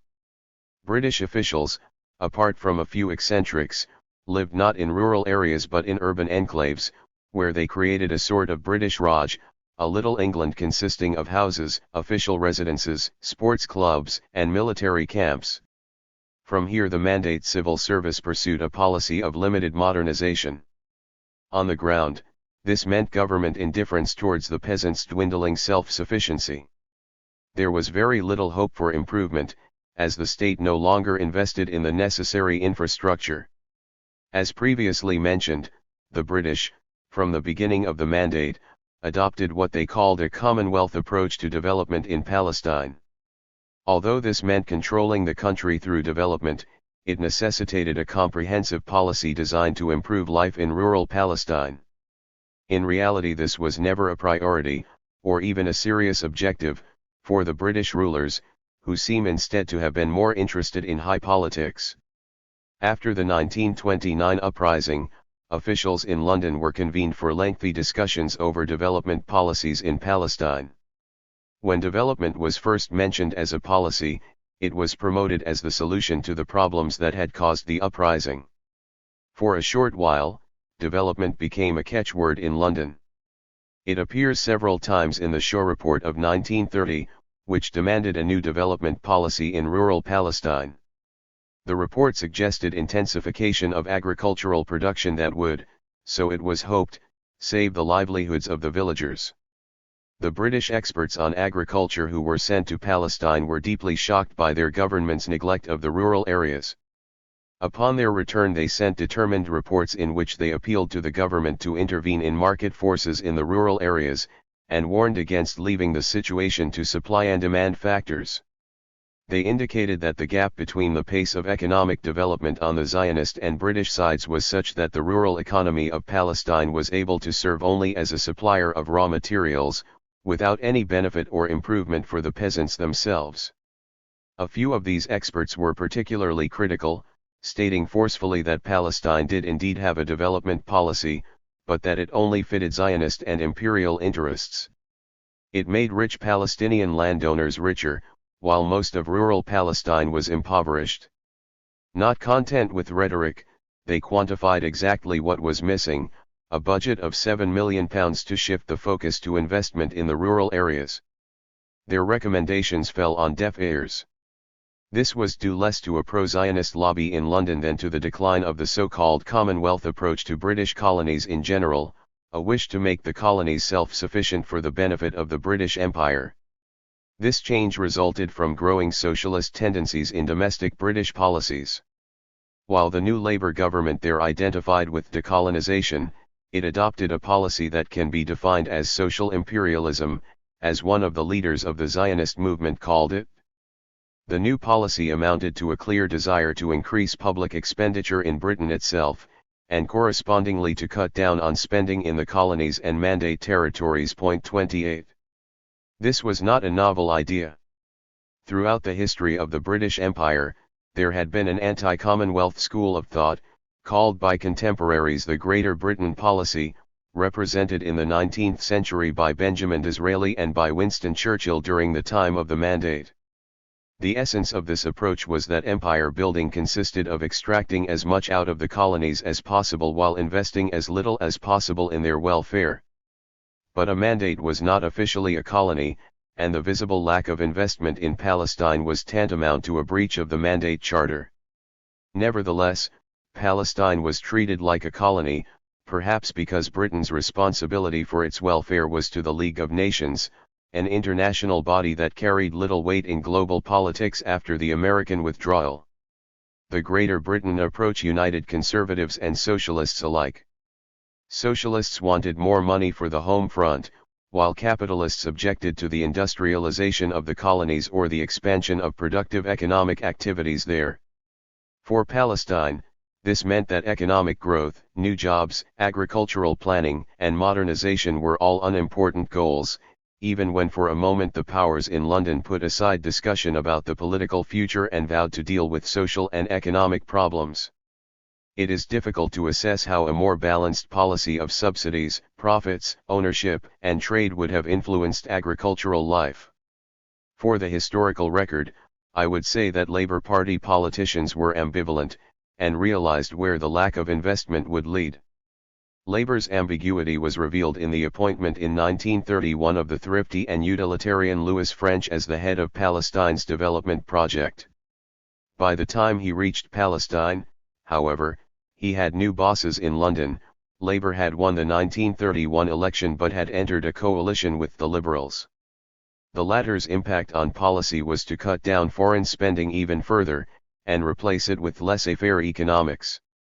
Free market forces, argued a new Secretary of State for the Colonies, Cunliffe Lester, would eventually be good news for Palestine's peasants who would one day integrate to the new capitalist reality that the Jewish immigration would build in the land. Point 29. The new High Commissioner, Arthur Wauchope, explained that the British policy would now be to encourage Jewish capitalists to immigrate to Palestine. Their fortunes would be used to assist their destitute brothers and sisters, fleeing in their thousands from Nazi Germany, and would benefit the country as a whole. Not surprisingly, French and Wauchope disliked each other. Also, to French's dismay, none of the Palestinians, and certainly none of the Zionists, saw him as a potential ally. The Palestinians missed a genuine opportunity there.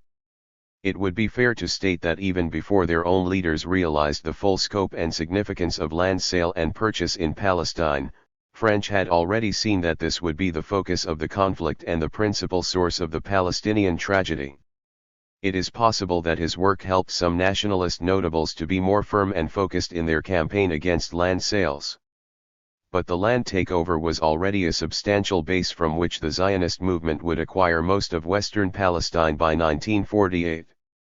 French's correspondence on the need to invest and intervene in the rural economy continued until the end of 1932. From 1933, rural Palestine was not mentioned as a priority or a target of investment. Ironically, one thing mentioned with great satisfaction in London in 1933 was that the government of Palestine was one of the richest in the British Empire. Furthermore, it rejoiced in the success of the free market policy by pointing to the failure of the Palestinian politicians to recruit peasants for orchestrated action against the government in 1933. This was an unheeded call for a joint strike and riots. Out of this rich government's budget, 11% was allocated to education and health services. However, education was a coercive and manipulative tool, and health, although important, did not ensure economic survival. The government gave limited loans to small numbers of peasants and at times relaxed taxation, but this was not enough. The gap between the city, especially its Jewish constituents, and the village became more acute and more visible. That something could have been achieved can be seen from a British pilot development project that was never continued. This was Tel al-Suk near Bison, on the ruins of which the Israeli development town of Beit Shean was built in 1948, where on a local level a different infrastructure and a system of self-sufficiency were put into place, followed by a marketing and trading network. This type of development improved the standard of living of a few fortunate peasants. For a growing number of Palestinian peasants, it was becoming clear that their lack of capital rendered them vulnerable in their struggle for survival against the growing and greedy cities. They demanded the right to establish joint credit cooperatives in the villages. The government and the banking authorities responded favorably, as they knew they could, and indeed did, appropriate the idea and turn it to their advantage. This was done by allowing credit only to those peasants who were known to have the means to pay high and immediate interest on loans. The advice given by Charles Strickland, one of the more positive British experts sent from London, to allow a land policy based on trust, a basic feature of economic interaction in the villages, went unheeded. Instead, mistrust deepened, and became rooted in the villagers' relationship with the government. 30. The successful financial policy of the Palestine government in the 1930s was the result of a conscious decision to prefer the urban centers and the coastal areas, where most of the Jews lived, to Galilee and the mountains, where the Palestinians lived. The main result was migration to Palestine's urban centers. The increasing flow of peasants into the towns began in the economic depression of the mid-1920s, but peaked in the years following the events of 1929. Migration was not the first choice, even for those who found it difficult to live off their land. Many peasants tried tenancy before giving up agriculture altogether. The tenancy system was complex, and depended on ad hoc agreements struck between the tenant and the landowner or the wakil, the agent representing an absentee landowner. Tenancy was abandoned only in the face of economic hardship. Former peasants, no longer tenants, became a rural proletariat, offering their labor, agricultural or not, to any takers. They were called the Harath, and their numbers grew steadily around 1936. Their frequent unemployment also determined their political behavior, erratic and easily led by anyone offering a radical solution to the general Palestinian predicament.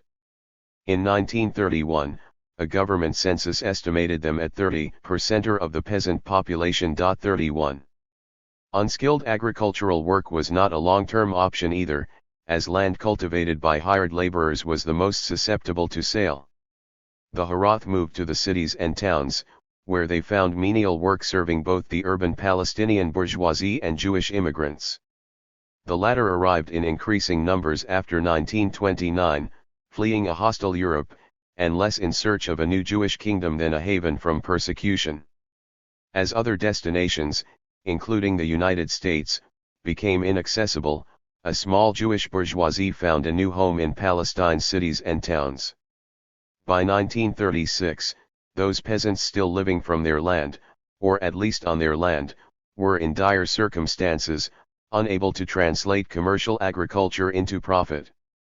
Those leaving the land were crammed into the inhospitable towns and cities. They waited for guidance, knowing, even without being well informed in high politics, that conditions were bound to deteriorate further. In addition, they now recognized that they had no leadership to rely on. Questions of Leadership and Nationalism, 1930 to 1936. By the beginning of the 1930s, the Zionist movement had a distinct body of leadership, the Jewish Agency, and by 1934, the Palestinians had their own embryo government, the Arab Higher Committee. It was now clear, even to the British, that politically Palestine comprised not three religion-based groups, but two national movements with two respective governments. This almost created the illusion of a satisfactory arrangement in Palestine, with each community having an executive body responsible to a government of British officials under a High Commissioner, the effective ruler of Palestine. But this semblance of control was soon shattered by demographic and economic developments, Jews escaping in large numbers from Europe, and a rural Palestinian hinterland simmering with resentment at the loss of land and livelihood. In the early 1930s, the nationalist notables widened their scope of activity, and thus politics, i.e. nationalism, infiltrated the world of the uprooted, unemployed peasants living near Jewish settlements and in the shanty towns encircling cities such as Haifa and Jaffa. The notables also made an effort to recruit support from rural Palestine. This proved very difficult, however. For one, the notables were themselves either exploitative landowners or liberal professionals, whose world had very little in common with that of the peasant. The former rural chieftains had exercised a semi-feudal system that bonded owners and tenants, but was based not only on exploitation but also on mutual commitment. Nothing of that was left in the 1930s. Economic exploitation continued, even after the urban notables succumbed to the lure of nationalism, and adopted its discourse of solidarity and concern for the people as a whole. Few recognized that their control over the economic life of rural Palestine gave them a role in rural social structure that could have been a basis for a new kind of solidarity. Only the Nashashivi family, in 1934, made an apparent effort to take a greater interest in rural Palestine and its predicaments when it established a peasants' party, but this was not a serious or significant bid to create a new common identity. 32. This lack of identification with the rest of the population made the nationalist notables leaders, but not representatives, of their community, as the situation in Palestine became polarized. They were unable to advise their people on how best to confront the Jewish community and its ambitious expansionist plans. They failed to curtail Zionist expansion, but encouraged their rural, peasant communities to clash, unprepared and disorganized, with the Jewish settlers. Open confrontation occurred twice. The first, in 1936, was momentous but not disastrous, as the Zionist movement was still weak.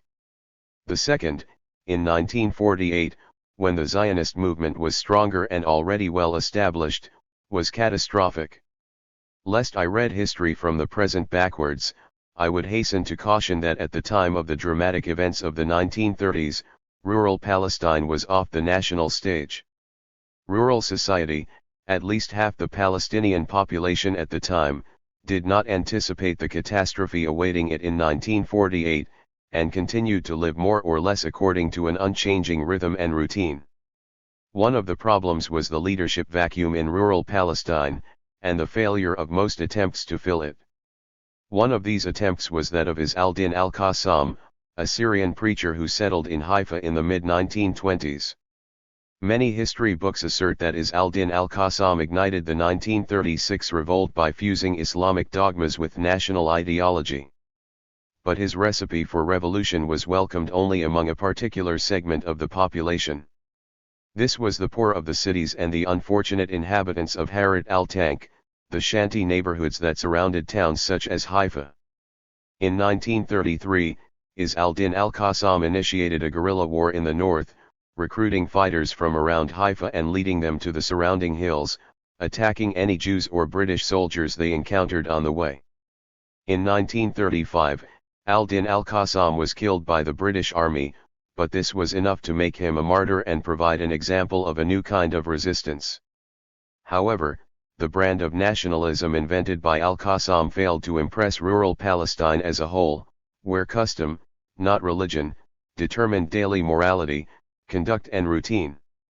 Moreover, despite al-Qassam's short-lived success with some inner-city migrants around Haifa, most of these had not cut their ties with their clans and villages, which made them less receptive to his preaching.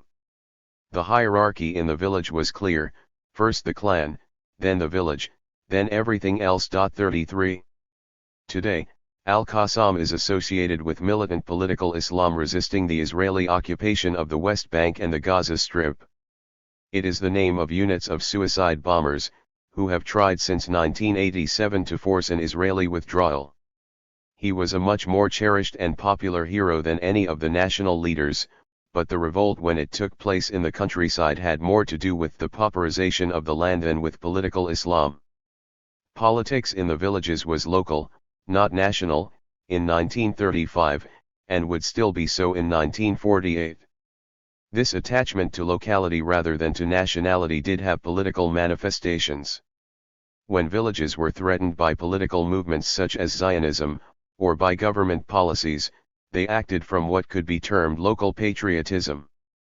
Once nationalist notables succeeded in constructing a solid association of such centers of local patriotism to oppose Zionist land purchase or government policies towards the Jewish presence in Palestine, then Palestinian nationalism became a potent force, but this seldom happened. Rare also were the occasions when villages tried to join forces without the intervention of the notables. In the 1920s, several conferences took place at which the Mukhtars, village headmen, called for such synchronized action against both Zionism and taxation policies, but these produced no real action. 34.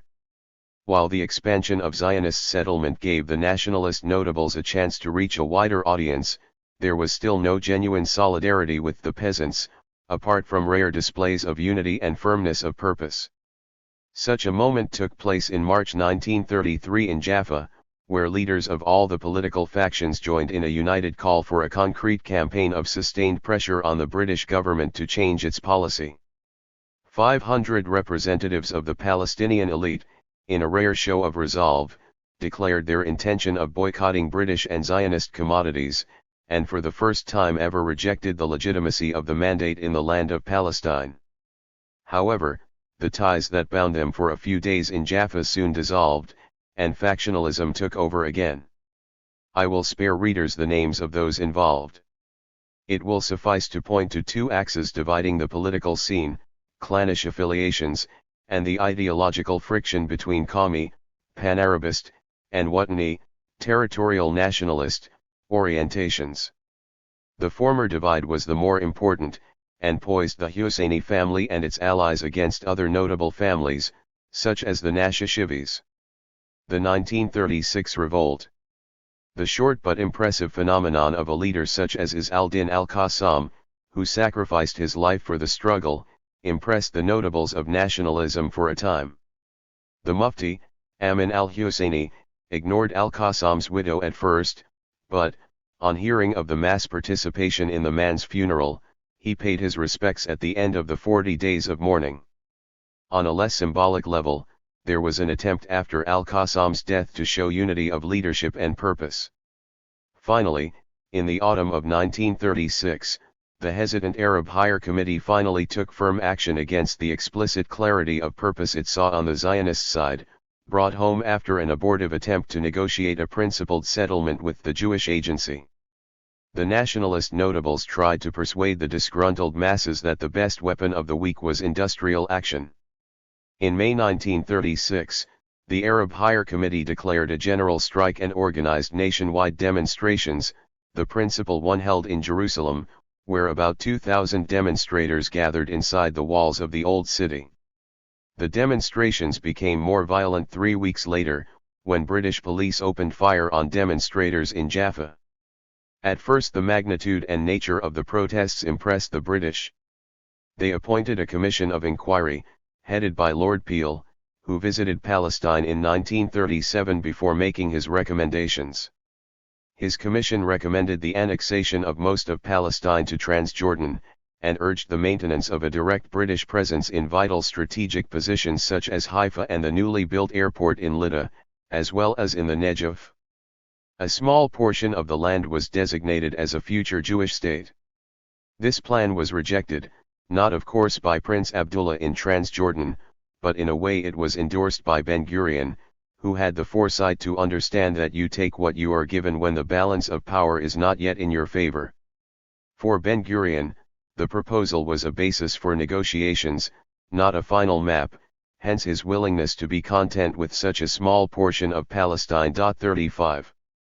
The failure of the Peel Plan, and a revised version of it offered by yet another commission, the Woodhead Commission, reinforced the wave of protest against, and condemnation of, British policy. The Palestinian leadership was pitiable in those days, unable to provide solace or guidance to its population.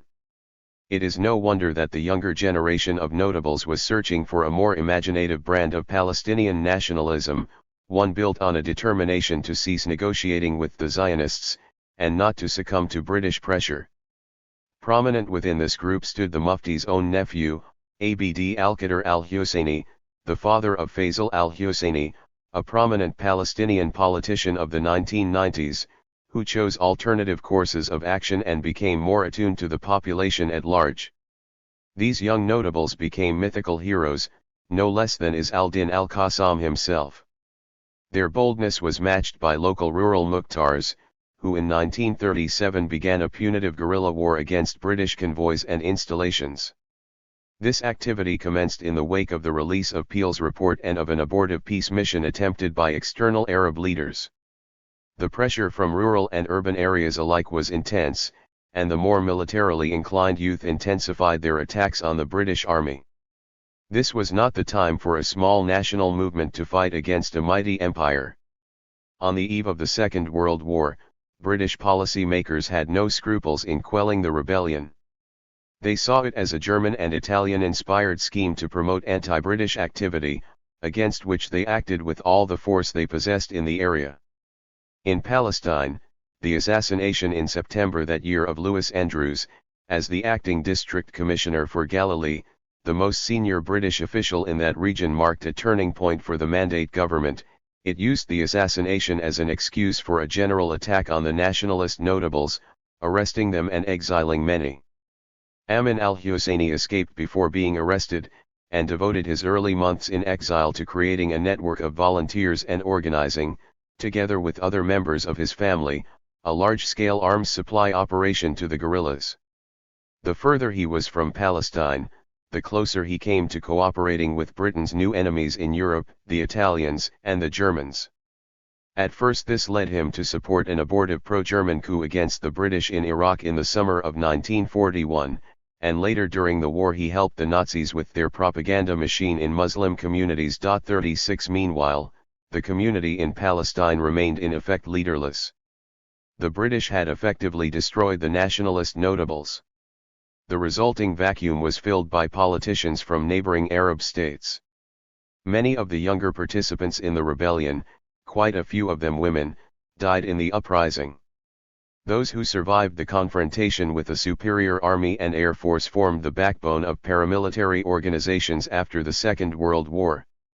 They gave the Palestinian cause a limited but vital military capability, in preparation for the inevitable clash with Zionism.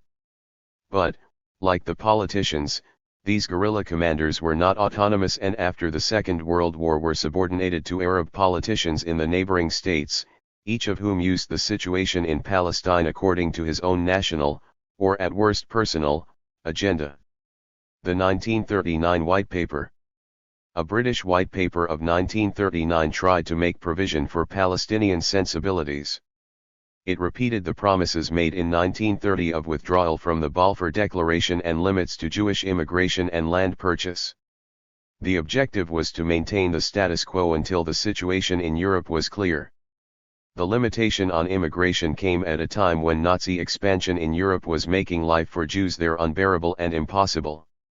The Yishuv now waged its own kind of rebellion, a clandestine operation of illegal immigration, land takeover, and formation of a paramilitary organization, helped by sympathetic British officers such as the legendary Ord Wingate.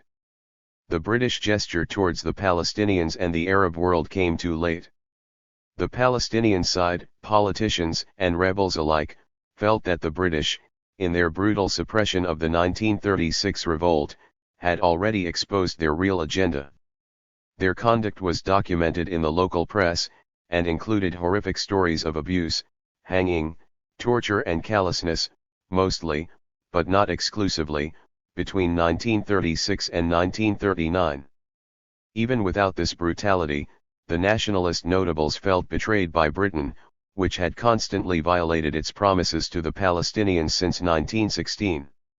The Zionist community emerged from the revolt fortified and more determined than before. More than anything else, its leaders were mesmerized by the power of military force. These were days when military solutions to the Palestine problem received precedence over negotiated solutions, and in which a particular brand of Zionist, and later Israeli, militarism emerged. The objective threat, the genuine fear, inspired and justified the consolidation of an army as well as of more extreme positions towards both the British authorities and the Palestinian population. The military effort went in two directions, one infrastructural and the other more provocative. The infrastructure was created by pushing aside more moderate members of the elite, such as Chaim Weizmann, who advocated prudence and a piecemeal build-up of the Yeshuv's military power. He was replaced by tougher characters, such as David Ben-Gurion, who molded the Zionist community along more Spartan lines, and forsook the Athenian visions harbored by early Zionists such as Ehud Hayam. After all, the backbone of the Yeshuv was not only the Histadrut, but also the Haganah. The spearhead of this military body was the Palmach, which had no more than 700 members in 1941. By 1948, it consisted of 7,000 well-trained soldiers. It was the permanent wing of the military force of the Yeshuv, fought against the British in 1946 and trained regularly up to 1948, experience that it put to good use in the 1948 war. The more provocative military direction was represented by the Stern Gang, which terrorized first the British and later the Palestinian population. These groups were established in the early 1940s, but their spirit hovered over the Jewish actions even before then. The Palmach, the Stern Gang, and Menachem Begin's Irgun would merge at the end of the mandate. At the time, the Stern Gang and the Palmach represented two different wings of Zionism. Both, however, disregarded the local population before the revolt, but afterwards did all they could to drive as many of them as possible out of Palestine. The socialist mainstream was willing to confine the Palestinians to a small portion of the country, the revisionists to offer them the choice of either transfer or co-optation. Ultimately, both ideological wings of Zionism visualized Palestine as the land of the Jewish people. The socialist majority strove to realize the Zionist dream by realpolitik, while the revisionist minority occupied themselves with utopian visions of past grandeur, employing an extremist rhetoric about the need to create a future kingdom of Israel stretching as far as the eastern border of Transjordan. Encountering nationalism, the urge for cohabitation. During and after the Second World War, the politicians could not predict the exact moment of the final clash, but seemed to sense it coming. The national ideologies were therefore even more ferociously put forward in an attempt to empower both leaderships and unite their communities behind them. This did not develop naturally, as national historians would have us believe. Nevertheless, the mandate created a space in which a basic human urge towards cohabitation and cooperation could exist. It surfaced at times that nationalists considered mundane and unimportant, such as when natural disasters like earthquakes occurred, 1926, and when businesses were declining at times of economic crisis or booming in times of prosperity. Such calamities or blessings engendered human responses that transcended national identities. In Palestine, these joint responses occurred where people who lived with occupational hazards realized trade union options, shared anti-government sentiments, coped with bad harvests, or faced famine and epidemics. These, and many other, circumstances led people to coexist and cooperate on non-national levels of class solidarity, common occupations, or common problems such as employers and unemployment. This natural urge was far more detrimental to the nationalist project than was British colonialism. The urge for cohabitation came from below, and competed with two other human drives towards transformation that operated from above in Palestine: nationalism, both Palestinian and Zionist, and colonization. The nationalist activity from above was not directed only at those living on the land. For them a new identity was constructed, mainly by negating those who were excluded from the new imagined community. The British tolerated this elitist project to a point, but more on the part of the Zionists than of the Palestinians. The two elites had the same goal of nipping in the bud any human impulses not orientated towards serving the two new meta-identities of Mandate Palestine, Zionist or Arab Palestinian. The extinction of such urges is an untold story and deserves more attention. An existential wish to build a common life for the sake of occupational security, economic prosperity, higher levels of education and a better life generally was not naturally connected to the cause of nationalism in Mandate Palestine.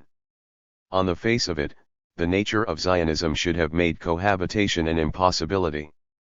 The construction of a Zionist identity in Palestine was not a mere intellectual exercise. It was implemented by such an extensive colonization of the land that even the elitist, quasi-aristocratic Palestinian national leadership could impress upon the nation the danger now lurking at the door of every Palestinian home. Palestinian resistance to the Zionist takeover in its turn made the personal hardship of Jewish immigrants into a national problem. Being a Jew in Palestine made one a target of Palestinian hostility, at least that was how the Zionist elite explained the developing conflict to its community. At times this rhetoric contradicted the reality on the ground. The British colonial state could be a trigger for a different interpretation of the situation. It was, unlike the Ottoman Empire, a foreign power, colonialist and exploitative. It was also the principal employer, tax collector, policeman, judge, and developer, and so attracted the attention of society at large, beyond the demands of the elites to join in the intracommunal conflict. The state as such was quite often opposed on occupational and professional grounds that transcended national boundaries. There was plenty of such action in Palestine, but it does not fall within a Whiggish perspective of history as the history of the victorious. The history of the defeated needs to be included in the successful, at times callous and destructive, story of nationalism in Palestine. This alternative history does not begin with the Mandate. Late Ottoman Palestine had a tradition of integrated economic activity on ethnic and religious lines. However, in its first decade the Mandate did even more to shape an integrated and unitary economic system.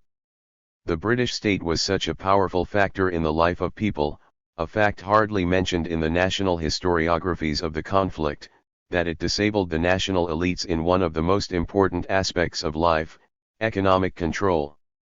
As long as Palestine was administered as a single economic unit, consumers did not have to abide by national affiliations. Local Palestinian producers could have met the growing demands of the Jewish immigrants, who needed channels of investment and expenditure for the capital that they brought with them. Instead, segregation resulted from the political elites' enlistment of their respective communities in their mutual struggle. However, neither the Jews nor the Palestinians could have hoped to dominate the economy of Mandate Palestine without British consent. The urge among ordinary people on both sides to cohabit persisted even after the Zionist establishment of a separate economic enclave in 1929. The segregationist policy did not fulfill the needs of either Jewish or Palestinian workers, farmers, traders, and consumers. The few who persevered in prioritizing occupational over national considerations were strongly opposed by the Zionist leaders, who regarded segregation as a prerequisite for the creation of an independent Jewish state in Palestine. The entire history of Mandate Palestine is dotted with instances of cooperation between workers. Although there is no clear chronology to document this history, it was there in the early years of the Mandate, it was there when the independent Jewish enclave became a fait accompli, and it was there during the bloodiest years of the intracommunal strife towards the end of the Mandate.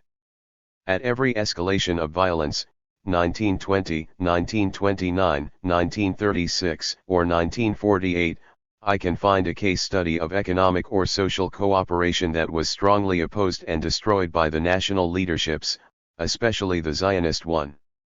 In many of these instances, courageous people tried to prevent the clash between the Jewish proletariat, which was turning into a lower middle and working class, and the impoverished indigenous rural and unskilled town dwellers, who were slowly becoming a proletariat in their own country.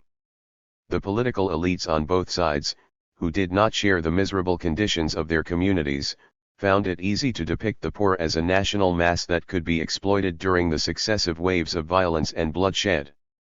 In other cases, the elites themselves were engaged in cohabitation practices that defeated the claims made in their fiery speeches and sermons. It is worth mentioning briefly some of the more striking examples, noting that this type of history has yet to be written. The first example is from Haifa in 1920. That Haifa became the site of the most exciting experience of class solidarity and binational, or even a-national, cooperation is not surprising. It was a city whose Jewish, Christian and Muslim communities were similar in size. It was the most prosperous town in Palestine, containing the major government factories, such as the oil refineries, and many Palestinian and Jewish industrialists decided to open their plants in its vicinity. The army had large camps in and outside the city, and once the harbor building project was commenced in the 1920s, the level of activity intensified. Moreover, both communities included immigrants, Jews from Europe and Palestinians from the rural hinterland. It was also an attractive destination for several thousand workers from Syria and Egypt. Although there was much to compete for in Haifa, there was also much to be gained by the people themselves from occupational cooperation. In 1920, Palestinians, Jews, and Arabs from Syria and Egypt established the first trade union in Palestine in the yards and workshops of the railway, telegraphic, and postal services. Faced with long working hours, underpayment, inhumane living conditions and, above all, cruel treatment by their employers, the British government, they united in demanding a fundamental improvement in their conditions. They were failed by the Histadrut. Its protocols reveal statements by its leaders claiming that there was danger in joint Arab-Jewish unions. The local Histadrut leader in Haifa, David Hakohen, rebuked Jewish workers who joined forces with Palestinians. The railway workers forget that the mission of the Hebrew workers who are part of the movement for settling Palestine, is not to be bothered by mutual assistance to Arab workers, but to assist in the fortification of the Zionist project on the land 37. By 1929, the Histadrut had succeeded in coercing most of the Jewish workers in the union to put national interest above class solidarity. The Histadrut established a union of exclusively Jewish workers in these services and demanded that all the Jewish workers recognize it as their sole legitimate representation. The Palestinian workers responded with the establishment of their own union, which soon emerged as a general union of Palestinian workers. The union was declared in 1930 in a building in Wadi Nisnas in Haifa, which today serves as the headquarters of the Israeli Communist Party. 38. Apart from class consciousness, the routine of life succeeded in generating almost unimaginable instances of cohabitation. The politicians themselves sometimes engaged in such intercommunal interaction, even at the height of conflict. In the bloody year of 1929, for example, in the middle of his campaign for the defense of Jerusalem, Amin al-Husseini was looking for ways to raise the regional and international profile of the Palestinian problem. His campaign was to climax in 1931 with a pan-Islamic conference to enlist Muslim and Arab support against what he saw as Zionist encroachment on Haram al-Sharif.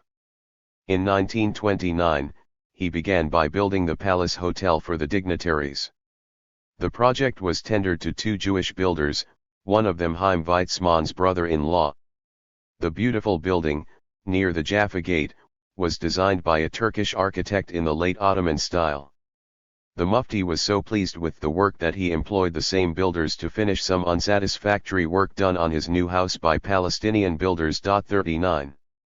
However, it was mainly among workers and employees that existentialist instinct encouraged people to bond on occupational rather than a national basis. One such case was of Palestinian and Jewish truck drivers who organized, in 1931, a very effective strike. The British government in Palestine was extremely efficient in expanding motor traffic and road infrastructure.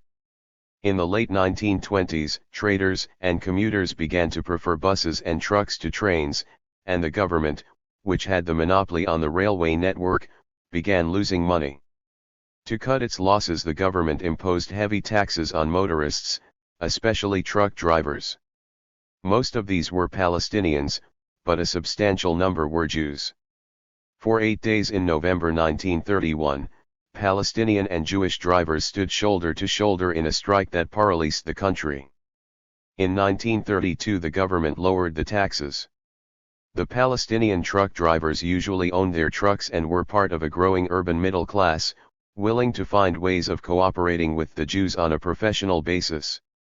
The Histadrut at first endorsed the strike, and considered the chairman of the truck drivers, Hassan Sidqi al-Dajani, as a moderate, closer to the Palestinian opposition led by the Nashashivi family. Al-Dajani saw the strike as an opportunity to build a joint infrastructure that could benefit truck drivers as well as traders on both sides of the divide. The Histadrut invited him to join Brit Poale Eretz Israel, its sister organization for Palestinian workers, but he declined. The Brit was a cooptive, rather than cooperative, body, intended to submit the Palestinian workers to the Zionist interpretation of reality. When al-Dajani tried to expand the strike to include trade boards and institutions, the Histadrut leaders changed their opinion of his moderation and suspected him of organizing what they called a political strike. This meant expanded binational industrial action. In this instance, the Histadrut leaders did not indulge in overt coercion, but rather in a slow process of protraction that rendered any meaningful continuation of the week's strike futile. 40. The nationalist notables used the local press to condemn Palestinians collaborating with their Jewish comrades, even against government employment policies. Both political leaderships, realizing the importance of traffic and roads, over the next few years forced drivers from their communities to take a national rather than a professional position. The result was that, in 1936, the truck drivers stood in the forefront of the clashes between the Zionists and Palestinians. Although the 1936 revolt hindered the pattern of cohabitation, cooperation continued in many significant areas of life. The communists, which included the Arabs and Jews most committed to coexistence, split over the uprising. But outside the areas where the actual guerrilla warfare was taking place, cohabitation continued. For example, the municipality of Haifa was run jointly by Jewish and Arab clerks. Throughout the revolt, islands of cohabitation also existed in the labor and land markets. Jewish employers found it hard not to employ cheap Palestinian laborers, although the Zionist elite fought back, reinforcing the process of national indoctrination to prevent the phenomenon from expanding. Even more dangerous from the Zionist perspective were political movements such as the Palestine Communist Party, or the very radical leftist Zionist movement Poale Zion Small, which advocated cohabitation as the norm. The Palestinian nationalist notables fought with similar vigor. When persons such as Fawzi al-Husseini or Fakhri al-Nashashivi joined Arab, Jewish organizations advocating a binational political structure, they paid with their lives. In 1937, a leader of the Palestinian Labor Union was assassinated. In 1947, another union leader named Sami Taha was murdered. Both were killed for subordinating national solidarity to class awareness. Like other workers, they regarded the national cause as a limited venture run by and for the nationalist notables. The hand of Amin al-Husseini was visible in both assassinations. In all, however, the Zionist elite tried more than its Palestinian counterpart to kill the instinct for cooperation. The Palestinian elite seemed indifferent towards socio-political developments that did not fit their Weltanschauung or agenda, while the Jewish leadership was busy undermining Arab, Jewish professional organizations. The urge to cohabit persisted in the remaining years of the mandate. It is even possible to suggest that it matured in a very different way from nationalism. It moved beyond the labor market into the state and private sectors. It even penetrated areas crucial for national triumphalism, such as industry. A high level of cooperation was maintained during the mandate in the citrus industry, mainly due to the energetic Palestinian chairman of the Arab citrus industry, Shukri Taji al-Farouki. Similarly, Jews and Palestinians co-ran the salt plant of Atlat, a profitable business then and today. While employers found it difficult to cooperate, the urge persisted among industrial workers to stand together against employers. Clerks, too, found cooperation expedient. A final example of this dates from 1947. 18 months before the mandate ended, when politicians from each side of the divide, as well as those in London and in the Arab capitals, seemed to be preparing for a Greek tragedy on Palestine's soil, several groups of workers and employees across the divide decided to put occupational expediency above national solidarity. For 2 weeks a strike by government clerks paralyzed official business. Their success was so overwhelming that the two segregated national unions, the Histadrut and the Arab Union of Workers, were obliged to join in. In April 1946, postal services were brought to a halt by a joint Arab-Jewish strike. Even in May 1947, when the drums of war could be heard once Britain relinquished its obligation to rule the country, Palestinian and Jewish workers in the telegraph service embarked on a joint strike. 41. In both the public service and industry, strikes were the preferred modus operandi for binational industrial action. Quite frequently during the mandate, Arab and Jewish workers in the oil and petroleum industry, the cigarette factories, and the bakeries struck jointly. The pattern of strikes increased after 1936. Between 1938 and 1943 there was an average of 2 joint strikes a year, mainly in the railway system, the municipalities, and the British Army camps. Action peaked in 1943, with a strike declared by Palestinian workers, who gathered with their Jewish colleagues in front of the Jerusalem municipality. The Histadrut tried to control this strike by claiming it as its own, but to little avail. 1 year later, in February 1944, the Histadrut did not even try to intervene in a joint strike in the railway workshops, where the main strikers were Jews, encouraged by a show of solidarity from Palestinian colleagues, who demonstrated, gave food and provided coats for the cold nights spent in the plant. To the very last days of the mandate, local consumers from both communities frequented each other's shops in Palestine cities. An astonished Jewish reporter noted the prevalence of this custom even during the time of an official boycott declared by the Arab Higher Committee in March 1946.42. In rural Palestine too, the cooperative urge continued. As the mandate drew to its end, Jewish settlements provided more organized and structured aid to Palestinian villages. Unprecedented joint agricultural cooperatives sprang up in the Marg Ibn Amr in the 1940s between kibbutzim and villages, and in the city new joint commercial boards were established. Cohabitation was not only practiced in a few isolated circles in Palestine, it was an ideology. It had very little political support, as it did not enjoy a significant institutionalized political leadership, but it was a basic tenet of the Palestine Communist Party. This body was predominantly Jewish until 1936 when, in what the party's chronicle termed a process of Arabization, more Palestinians began joining. The party, despite its marginal nature, contributed to an alternative course of social development by engaging in a national discourse in its leading journals.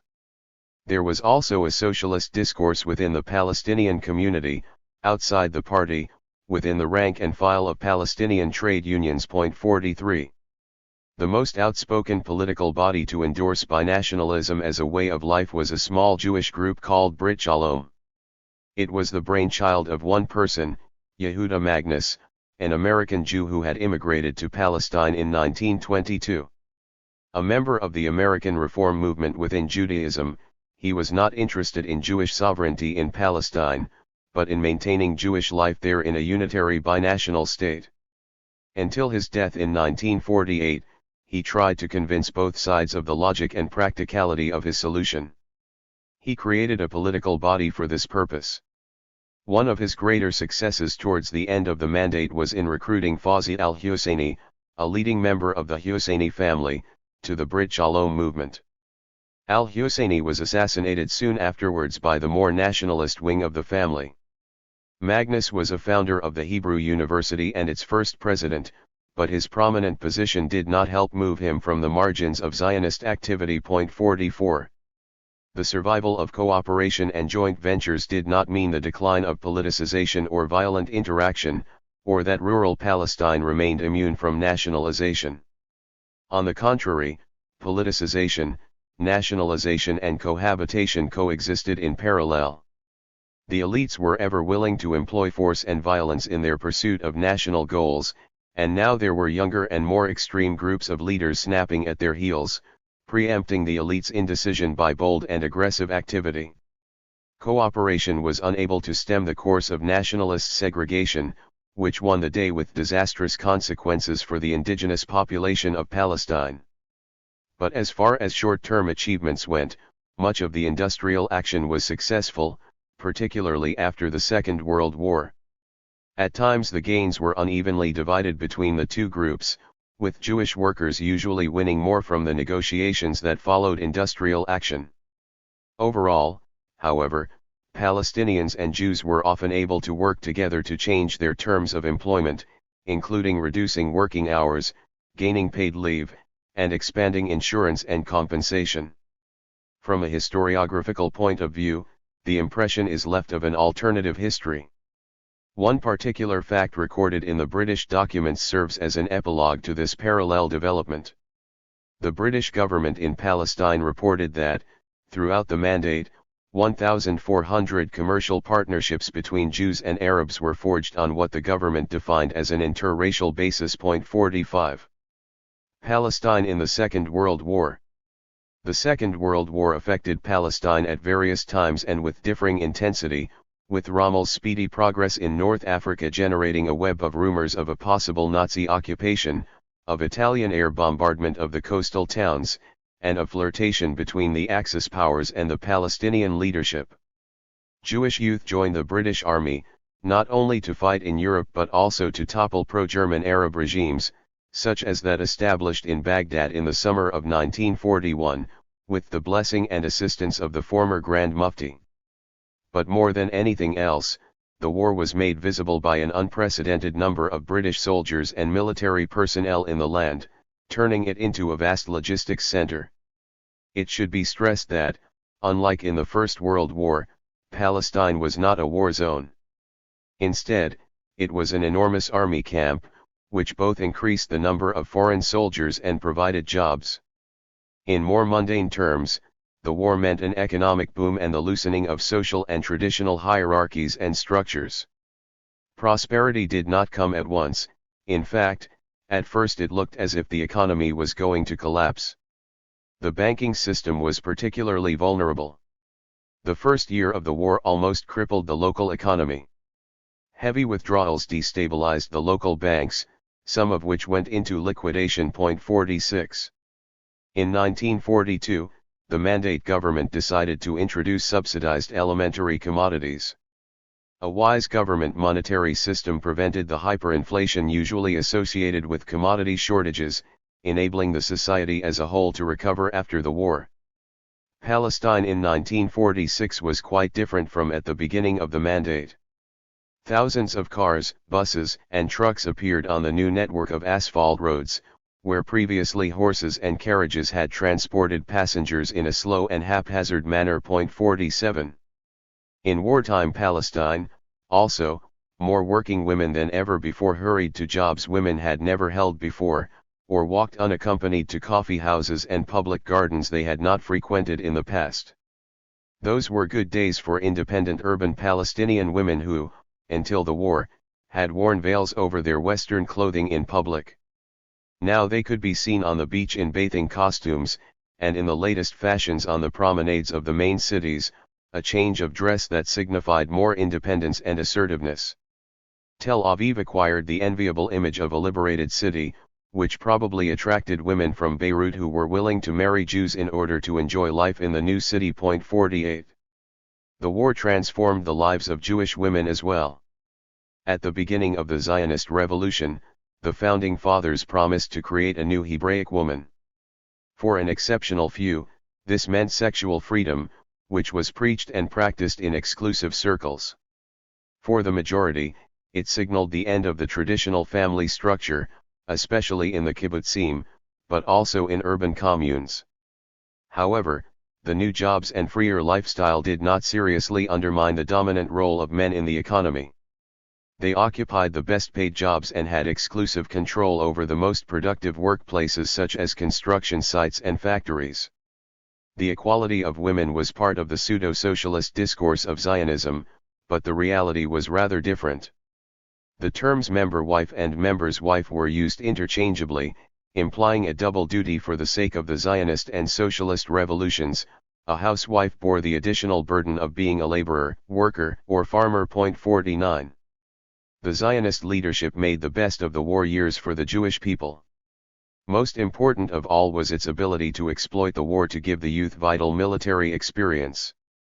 When the Second World War was in its most crucial stages, and notwithstanding its overt aim of ending the mandate and even fighting against it, the Jewish leadership offered its military capability to the British in the service of the struggle against Nazism. This was not a hypocritical political act.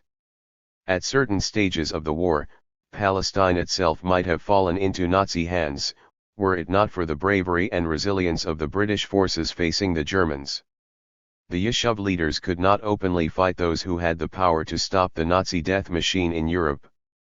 This dilemma was solved by Ben-Gurion, who said, "We shall fight alongside the British Army against the Germans as if the anti-Zionist White Paper of 1939 did not exist, and fight against the White Paper as if the war with Germany did not exist." For the Zionists, the focus of their activity during and after the war remained on immigration. For the first time in the history of the Zionist settlement, vast numbers of Jews abroad demanded to enter Palestine. This came at a time when Britain, as a consequence of the 1936 revolt, had decided to limit Jewish immigration. The leadership exhausted its legal permission to bring Jews into the country, and then started a successful campaign of illegal immigration.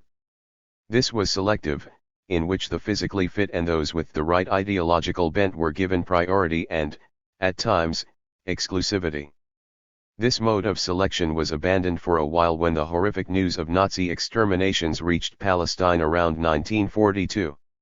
The news even prompted the symbolic act of sending Zionist parachutists into Nazi Europe as a gesture of support to the Jews dying in the death camps rather than as a real attempt to save them. Little Zionist energy was invested in saving Jews, as the priority in those difficult days remained the survival of the Jewish community in Palestine. When the war ended, selection was resumed, but it undermined a Zionist desire to prove the connection between the Holocaust and the Jewish project in Palestine. Indeed, if all the survivors of the Nazi horror, especially those placed by the Allies in displaced persons camps all over Germany, had chosen Palestine as their destination, they would have vindicated Zionist arguments to the international community. The leading diplomats of the Yishuv claimed that only a future Jewish state could be a haven for those people and a buffer against another Holocaust. In the event, many survivors wished to go to the United States. It took a serious effort of persuasion, to the point of intimidation by Zionist envoys, together with a strict American immigration policy, to create at least the impression that most of the Holocaust survivors wished to settle in Palestine. Eventually only 10% of the 3 million Jews left in Europe did so. But an important diplomatic battle was won, helped greatly by the British insistence on controlling and minimizing immigration, highlighted by the Exodus incident, when a Jewish refugee ship was not only refused entry to Palestine, but was also turned back to Germany, an act condemned all over the world. In parallel to illegal immigration, land was purchased and new settlements erected. As with immigration, the continuation of the settlement policy also ran contrary to the 1939 White Paper. Homa and Migdal, fence and guard tower, was the Zionist method. These tactics were based on an Ottoman law, still intact in Mandate Palestine, which ruled that the erection of elementary infrastructure for a potential settlement produced a fait accompli. The British government was without the resources to evict settlers. After the war, the Zionist elite prepared its community well for the eventuality of a British evacuation. It paved the way for successful Zionist negotiations with Abdullah in Transjordan over the division of Palestine between Hashemites and Zionists in the post-Mandate era by tightening up its control over the community in terms of taxation and army enlistment, and by creating the sense of life-or-death struggle in an imminent war with the Arab world at large. The Palestinian leadership went through very different experiences during the Second World War. Amin al-Husseini was wandering as an exile from one Arab capital to the other, but made his way to Berlin, where he served the Nazi propaganda war machine and alienated the cause of his national movement in the eyes of the victors. He was accompanied by other members of the Arab Higher Committee, some having served terms in British prisons, where, ironically, they met extremist Jewish terrorists who had fought the British. In their absence, others had replaced them.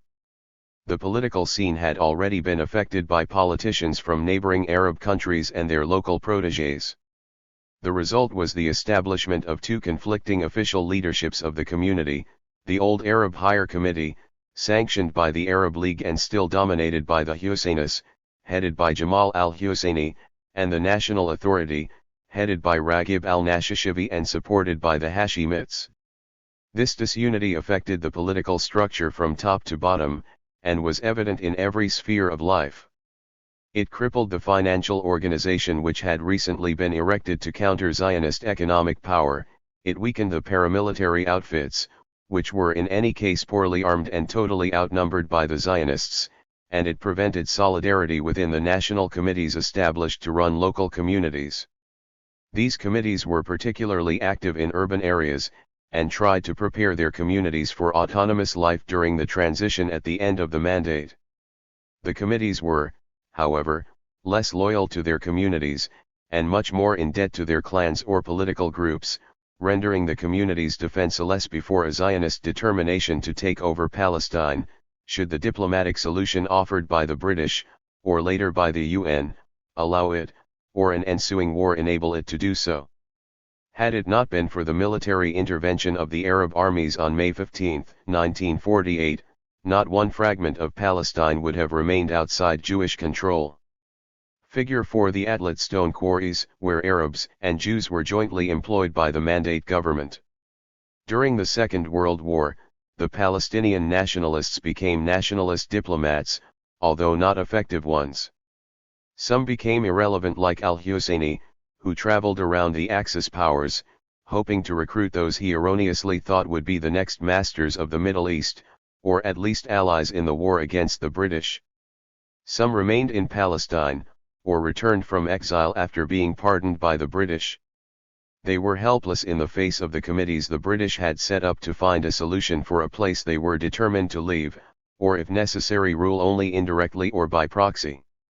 The Palestinian notables felt so insecure that, on one occasion, they recruited a young scholar from the Arab office in London, Albert Hourani, to present their case before one such committee, the 1946 Anglo-American Commission of Inquiry. This frenzied Palestinian activity was futile. Their flirtations with the Germans left foreign governments with the impression that the leadership, particularly al-Husseini, was pro-Nazi, a designation that made his return to Palestine impossible. This also alienated the British policy-makers from supporting the idea of an independent Palestinian state, which they now contemptuously called a Mufti state. The episode of al-Husseini's connections with the Nazis did a great service to Zionist propaganda after the war.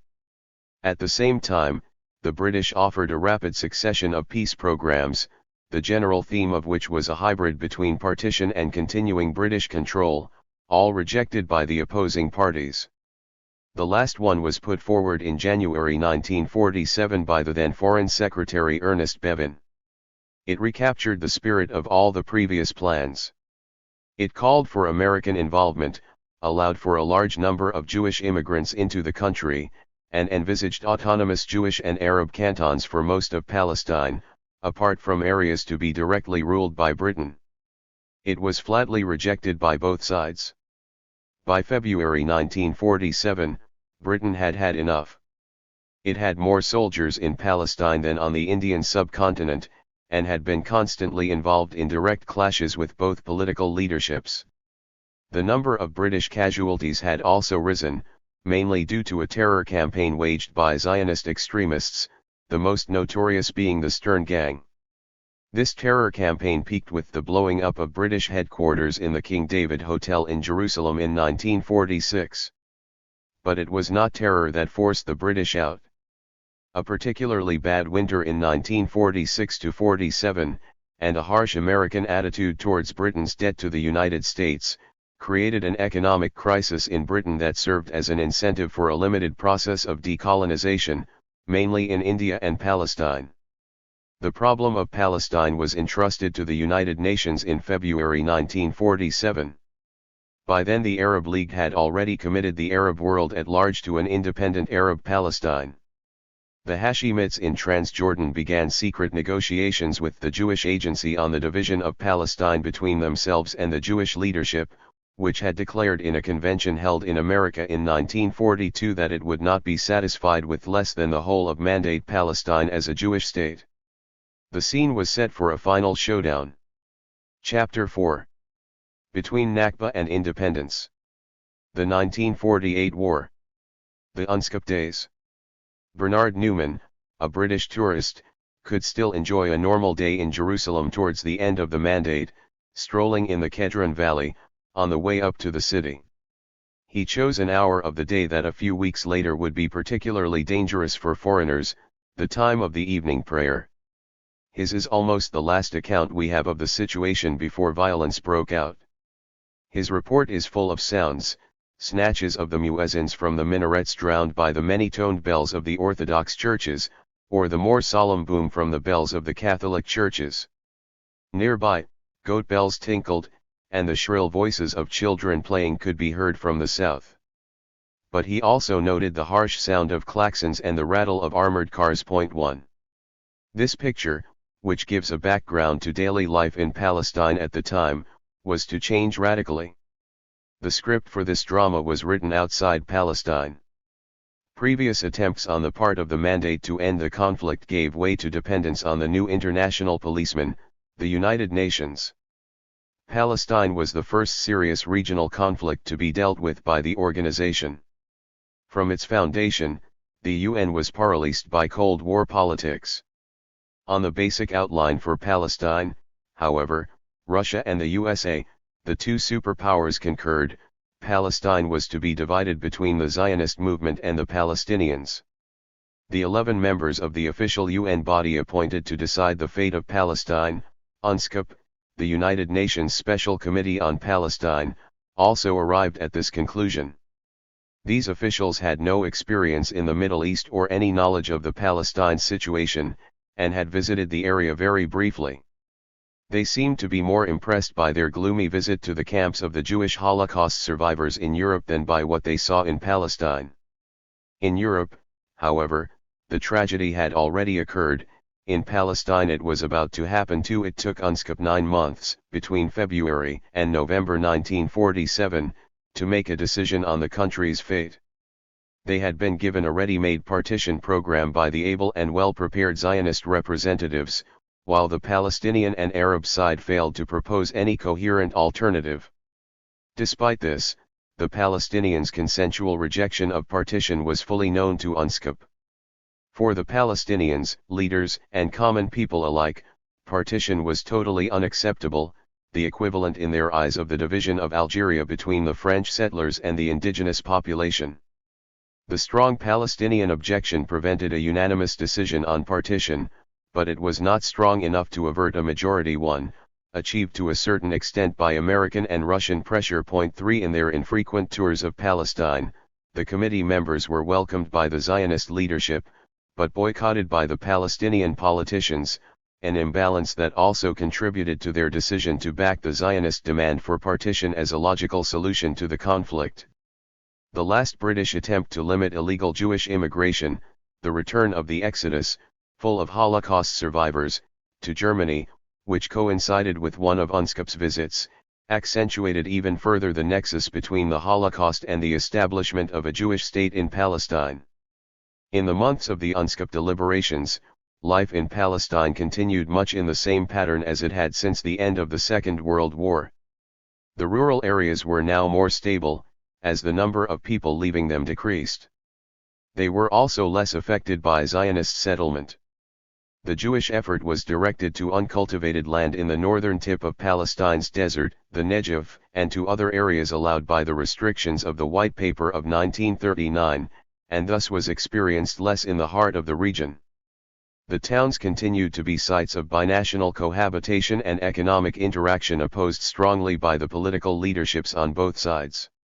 The number of people involved in politics did not grow dramatically, and the fate of the majority was still decided by the few. Such ordinariness was an illusion. Those who were most aware of the abnormality of the situation produced by the British insistence on leaving Palestine without any proper arrangements for a transitional period or any substitute regime were best prepared to fill the vacuum to their advantage. Since May 1946, the Zionist leadership had been preparing itself for what it saw as a final showdown with the local population. There was no clear blueprint until 1948, but there was a clear mindset that went back to the 1930s, when Zionist leaders had, as one of many options for a solution, begun toying with the idea of an enforced eviction of the local Palestinian population. Point 4 The difference now was that the Palestinian refusal to accept a UN solution provided a pretext for implementing a systematic expulsion of the local population within the areas allocated for a Jewish state, areas already demarcated in the UNSCOP report. In fact, the Yeshuv's leaders felt confident enough to contemplate a takeover of fertile areas within the designated Arab state. This could be achieved in the event of an overall war without losing the international legitimacy of their new state. While Palestinian peasants and Jewish settlers continued at that time to cultivate their land, and in some cases to maintain agricultural ties and other forms of interaction, active Zionist officials began assessing the wealth of Palestinian villages within the territory allocated to the Jews in the UNSCOP report. They accumulated vital information about these places and put it into a kind of intelligence almanac, or register of Palestinian villages. This register included information on the villages catalogued according to parameters such as population, agricultural production, and their history in relation to the Zionist movement. A brief account of this register was provided later to commanders of units attacking these villages during the civil war before the end of the mandate, and also during the more official war with the Arab armies between May 1948 and January 1949. It transpires from these summaries that the strategic location of villages was also an important factor in their fate, apart from their wealth or previous relationship with the Zionist community. Villages that were near vital routes or in proximity to Jewish settlements had very little chance of remaining intact after being occupied by the Jewish forces. 5. These confident preparations did not mean, however, that the majority of the Jewish community was not living in fear at the prospect of the end of the British mandate. Many of its members anxiously awaited war with a large Arab army. This distress was very efficiently exploited by the leadership to recruit the community for winning the battle over post-mandatory Palestine.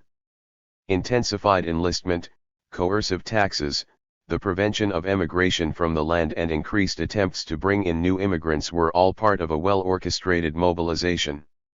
At the highest political level, the gaps between the different ideological movements were narrowed and the military command centralized. Although there were cracks in this united front, compared to the situation on the other side, the Zionists' readiness was impressive. 6. The Palestinian nationalist notables, although more alert than ever to the Zionist mobilization, were helpless, even when the will to act was there. Once they had surrendered diplomacy to the Arab League, the diplomatic battle was no longer in their hands. They still boycotted the UN, joining in with the Arab League's general handling of the crisis, which consisted of a policy of brinkmanship between warlike rhetoric and secret negotiations aimed at postponing any international resolution. This policy was complicated by the independent approach taken by King Abdullah in Jordan. Transjordan became Jordan in March 1948, who, with British blessing, began serious negotiations with the Jewish Agency over his partition plan of dividing Palestine between his kingdom and the Jewish state. The plan was accepted in principle by the Jewish side and implemented during the war itself, ensuring a safe annexation of eastern Palestine to Jordan in return for limited participation by the Hashemite Legion in the overall Arab war effort. 7. The nationalist notables were unaware of both these diplomatic maneuvers and the intensive preparations activated by the Jewish political elite. They sensed the tension in the Arab world between the high level of military rhetoric and the low level of military preparedness, but continued to hope it would be enough to deter the UN from implementing the partition resolution. They probably underestimated how the absence of any serious groundwork on the Arab side, compared with the vigorous military build-up on the Jewish side, affected the final balance of power in the region. They put their effort into recruiting a few thousand soldiers and collecting money in those UNSCOP days. They even resurrected the national committees, but failed to put them under one unified command. As I mentioned in the previous chapter, each committee was loyal to a different faction in the political makeup of Palestine, torn between parties loyal to the Husseini family or to their rivals, the Nashashivis. On August 31, 1947, UNSCOP presented its recommendations to the UN General Assembly. 3 of its members were allowed to put forward an alternative recommendation. The majority report advocated the partition of Palestine into 2 states, with an economic union. The designated Jewish state was to have most of the coastal area, Western Galilee, and the Negev, and the rest was to become the Palestinian state. The minority report proposed a unitary state in Palestine based on the principle of democracy. It took considerable American Jewish lobbying and American diplomatic pressure, as well as a powerful speech by the Russian ambassador to the UN, to gain the necessary 2/3 majority in the assembly for partition. Even though hardly any Palestinian or Arab diplomat made an effort to promote the alternative scheme, it won an equal number of supporters and detractors, showing that a considerable number of member states realized that imposing partition amounted to supporting one side and opposing the other. The next day brought the first outburst of intracommunal violence, activated by hot-headed youth on both sides. It was less spontaneous than it seemed to outside observers.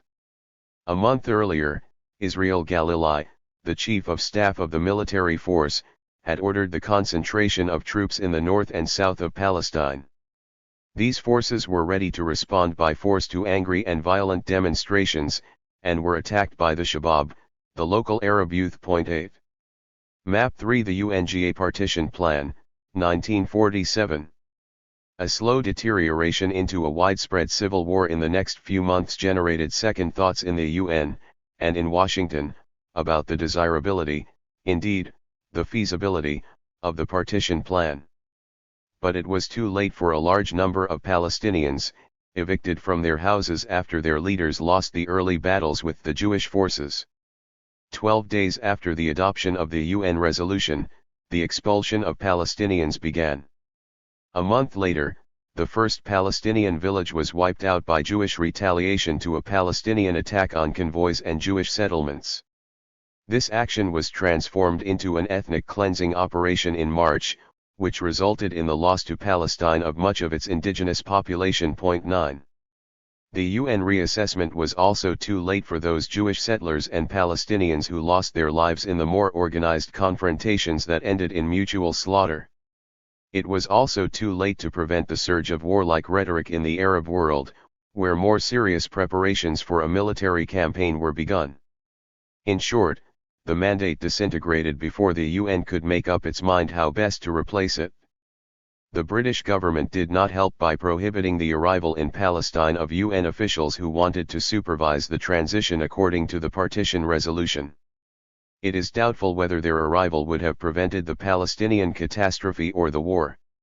At best, we would have had an additional source for what took place in those months leading to the actual Arab-Israeli war.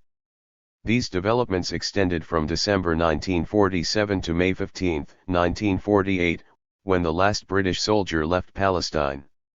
The deteriorating situation meant that, from January 1948, increasing numbers of Palestinians were drawn into the political and military drama in which Palestine had been embroiled since the British decided to evacuate in February 1947.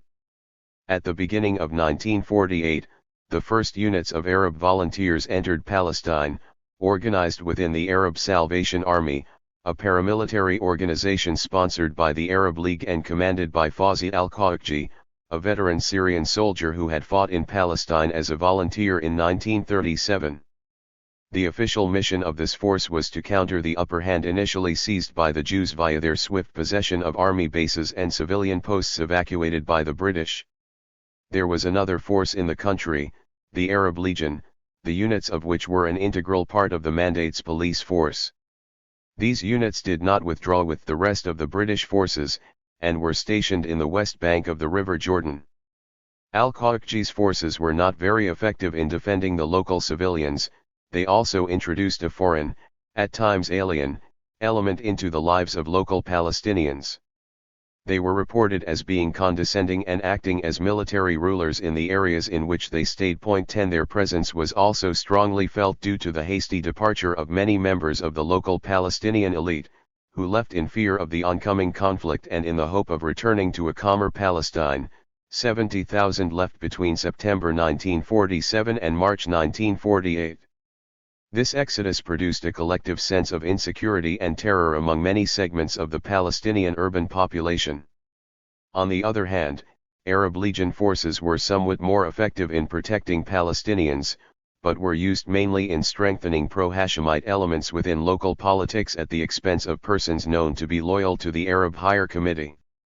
The legionaries were preparing the ground for the future annexation to Transjordan of as much of eastern Palestine as they could seize. The ethnic cleansing of Palestine, March-May 1948. In March 1948, the military campaign began in earnest. It was driven by Plan D, a military blueprint prepared by the Haganah in anticipation of combating the Arab forces in Palestine and facing the Arab armies after May 14, 1948. Until March 1948, clashes between the two communities, beginning the day after the UN partition plan was accepted by the General Assembly, were scattered, random and uncontrolled. Plan D was prepared as an attempt to organize the Jewish effort, an attempt not mirrored in any way by the Palestinian leadership. The latter made some effort at uniting paramilitary groups under one command, and fusing the various national funds into one budget. They also tried to create an overall apparatus that would run the national committees, and would be responsible for defending villages and neighborhoods as well as for sustaining law and order once the British forces were evacuated. Compared with the systematic Jewish preparations, these efforts were ineffectual and risible. There was enough military will to try to capture vital road junctions and attack isolated Jewish settlements, but not the resilience to sustain those achievements. For a while, the paramilitary forces led by Abd al-Qadir al-Husseini and Hassan Salameh succeeded in cutting the road between Tel Aviv and Jerusalem, the designated capital of the Jewish state, but all these actions collapsed once Plan D was put into operation in April and May 1948. The Jewish leadership felt the need to be more systematic, less because of possible Palestinian successes, than because it apprehended a change in the international, in particular the American, mood and approach to the Palestine question. In March 1948, the American administration developed second thoughts about the practicability of the partition plan. The American delegation to the UN offered an alternative solution, an international trusteeship over Palestine for 5 years, followed by a review aimed at a permanent settlement.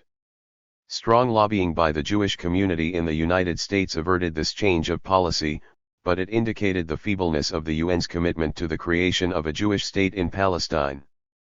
Plan D was put into full operation in April and May. It had two very clear objectives, the first being to take swiftly and systematically any installation, military or civilian, evacuated by the British. The success of this goal depended on the sympathies of the British officers or officials in charge. Those with pro-Zionist affinities provided the necessary prior information to enable the Haganah to occupy headquarters of essential services and key military bases. The pro-Palestinian Britons, on the other hand, could not always locate those they wished to help.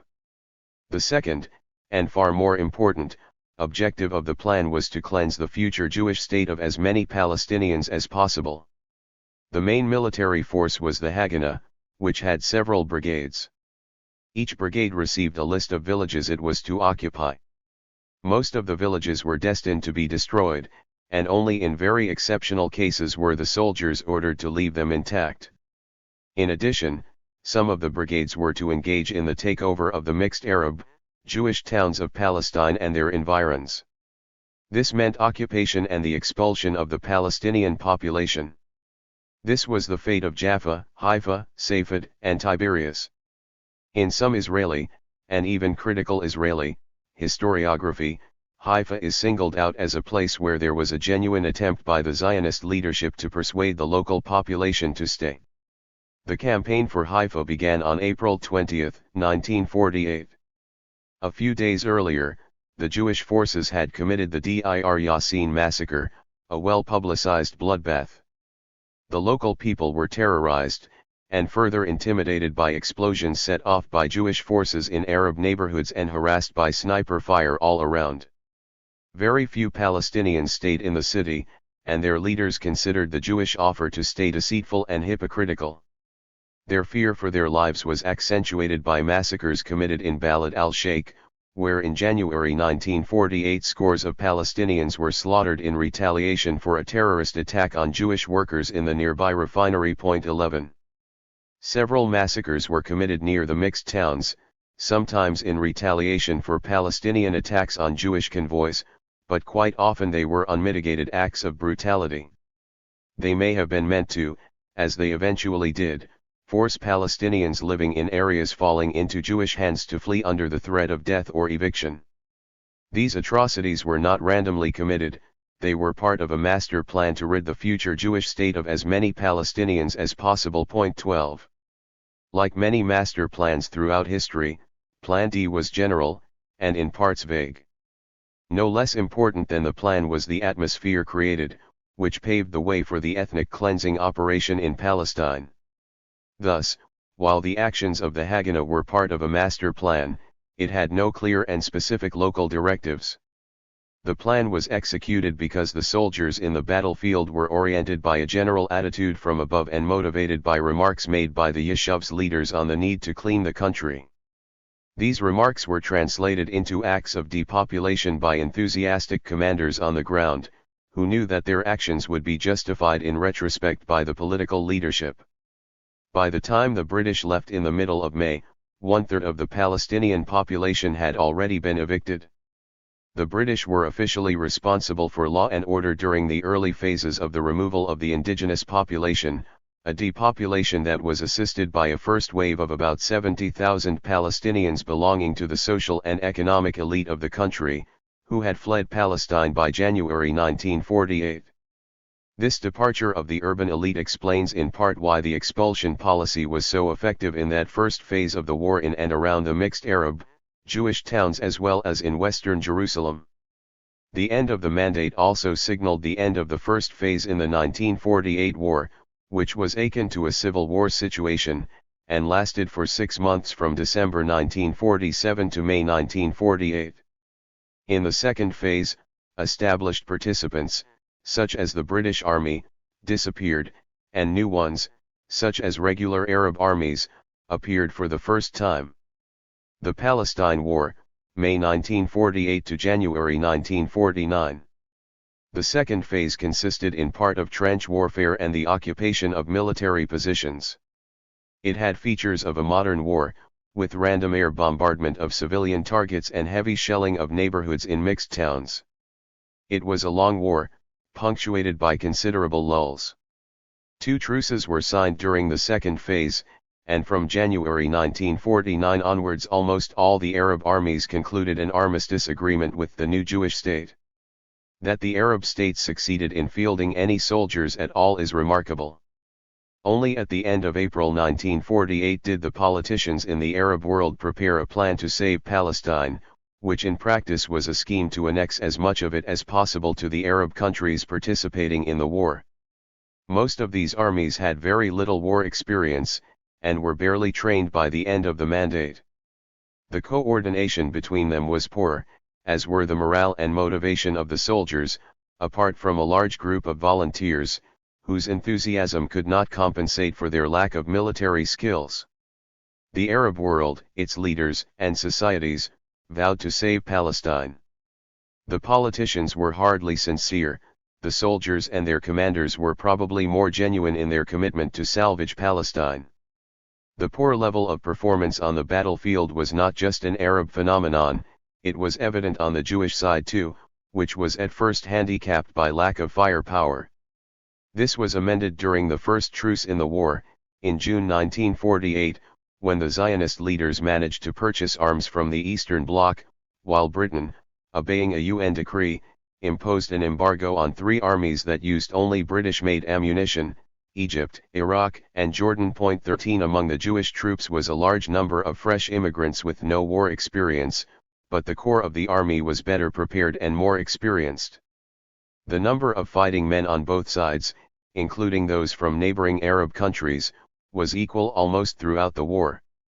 The Arab governments fielded about 25,000 troops, and as the war went on raised the number to 100,000. Similar numbers were deployed by the Jewish community, including both the Haganah and the Irgun. Before May 1948, the crucial elements in the two camps were the Haganah's special forces, the Palmach, and the paramilitary units of the Palestinian side. The Palmach had 7,000 men at its disposal in 1948. These were well-trained soldiers, facing an equal number of Palestinians with poor arms and hardly any military discipline or experience, and divided into factional units owing their allegiance to clans, or at best to ideological parties. On May 14, 1948, the State of Israel was declared. At 1 a.m. the next day, the American President, Harry Truman, announced his country's de facto recognition of the new state. An hour earlier, Sir Alan Cunningham, the last British High Commissioner, had left the country. 2 days later, the Soviet Union added its recognition, but went further than its rival superpower and granted a de jure recognition.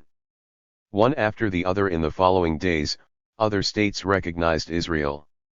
No one seemed to consider or dwell on the possible implications of this act on the fate of the majority of Palestine's people, the Palestinian Arabs.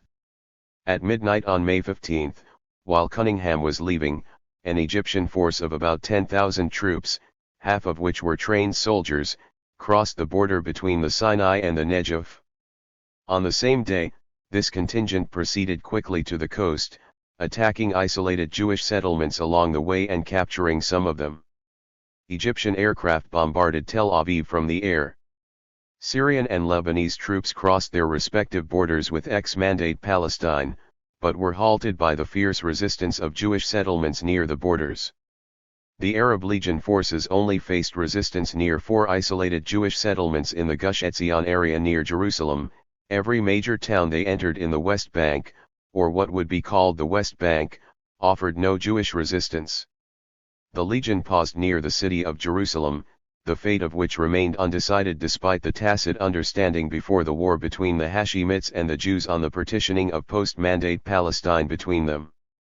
On May 19, the Legion attacked the city of Jerusalem. Its troops succeeded in capturing the Jewish quarter in the Old City, but otherwise had put little effort into defending Arab neighborhoods on the western side of the city, which enabled the Jewish forces to create their own enclave in that part of Jerusalem. They also found a way of opening the road to Tel Aviv, the designated capital of the Jewish state. The Iraqis, the Jordanians' main partners, recorded one victory: they averted an Israeli attempt to occupy the city of Jenin. Apart from this, they were used by the Jordanians to maintain law and order in Samaria, now practically under Jordan's control. 5 days into the fighting, the UN did what it should have done long before: it reassessed its policy on Palestine. On May 20, the General Secretary appointed a mediator. Count Folke Bernadotte was given the task of recommending an alternative solution to partition. The Security Council called for a ceasefire, which was answered only 2 weeks later. A week of fighting passed. The only Arab successes were against isolated Jewish settlements, but the attackers were unable to hold onto the areas they occupied, and were retreating by the time the first week of fighting ended. The basic Egyptian achievement was in joining forces with the Arab Legion around Bethlehem and southern Jerusalem, but this was short-lived. The two Arab contingents lost this vantage point, and the Jewish forces drove a wedge between the Egyptian troops there and those stranded in the Negev in an area known as the Fallujah Pocket, where incidentally Gamal Abd al-Nasser served as a young officer. The Syrians and the Lebanese began losing ground as soon as they started their operations. On May 18, the Jewish forces occupied Acre. Those Palestinians who had arrived from Haifa in the middle of April as refugees were driven out once more, this time making their way to Lebanon. By May 24, the situation on the northern front was clearer. The Syrian, Iraqi, and Lebanese forces, which had entered northern Palestine, began a hasty withdrawal. A Syrian counterattack on June 6 failed, and the Arab forces were left within a small zone of Palestine adjacent to the Sea of Galilee. After the 1948 war, this area became the main bone of contention between Syria and Israel, the struggle for which ignited the tensions leading to the 1967 war. In other fronts the situation was similar. The lack of ammunition, long supply lines and an absence of military experience left the Arab side unable to withstand the Jewish forces, which, although consisting of a similar number of troops, were more experienced and better equipped. On June 10, the first truce was signed. Parts of southern Palestine were still in the hands of the Egyptians, and the West Bank and East Jerusalem were in Jordanian hands. In at least two places there was a readiness to accept this situation as positive and a basis for a post-war settlement: Amman, where King Abdullah was happy to have such a large portion of Palestine in his hands, and London, where the Foreign Secretary, Ernest Bevin, and his Middle Eastern experts saw such a division of Palestine as fair and functional. For the British policy makers, this formula was a plausible solution to the conflict, as well as an arrangement that served the British interests in the area quite well. But in Tel Aviv, Cairo, Damascus, and Baghdad, there was a will to continue the bloodshed, with each party hoping to make more territorial gains. For some of the Arab politicians, this was a case of political survival, as stopping the military operations might have signaled an admission of defeat to the growing nationalist opposition at home. They should have known better, as on the eve of the lull Israel flaunted its military power and superiority by bombarding all the nearby Arab capitals. During the lull in the fighting, the Arab armies failed to replenish their arms supplies, since Britain was resolved to observe the UN arms embargo on the warring parties. The Jewish forces, on the other hand, continued to circumvent the sanction by importing considerable quantities of heavy arms from the Eastern Bloc countries that were disobeying the UN policy. The parity of the first week was replaced by a Jewish superiority once fighting was resumed in the middle of June 1948. The flow of arms to the Jewish forces was to have a grave effect on political stability. In the middle of the truce, the Jewish side was slipping dangerously towards civil war. The attempt to unite all the underground factions into a single military unit had proved very difficult. In particular, the Irgun, with its fanaticism and nationalism, refused to accept a central authority. On June 22, it tried to smuggle in a shipload of arms to strengthen its own military power. The ship was discovered by the Haganah and destroyed. Two persons directly involved in the incident would carry the consequences of this clash into Israeli politics. One was Menachem Begin, who was on the ship and would make a political career out of his attempt to vindicate those on board the ship. The other was Yitzhak Rabin, one of the Haganah commanders on the ground, whom veteran Irgun supporters would regard as a traitor.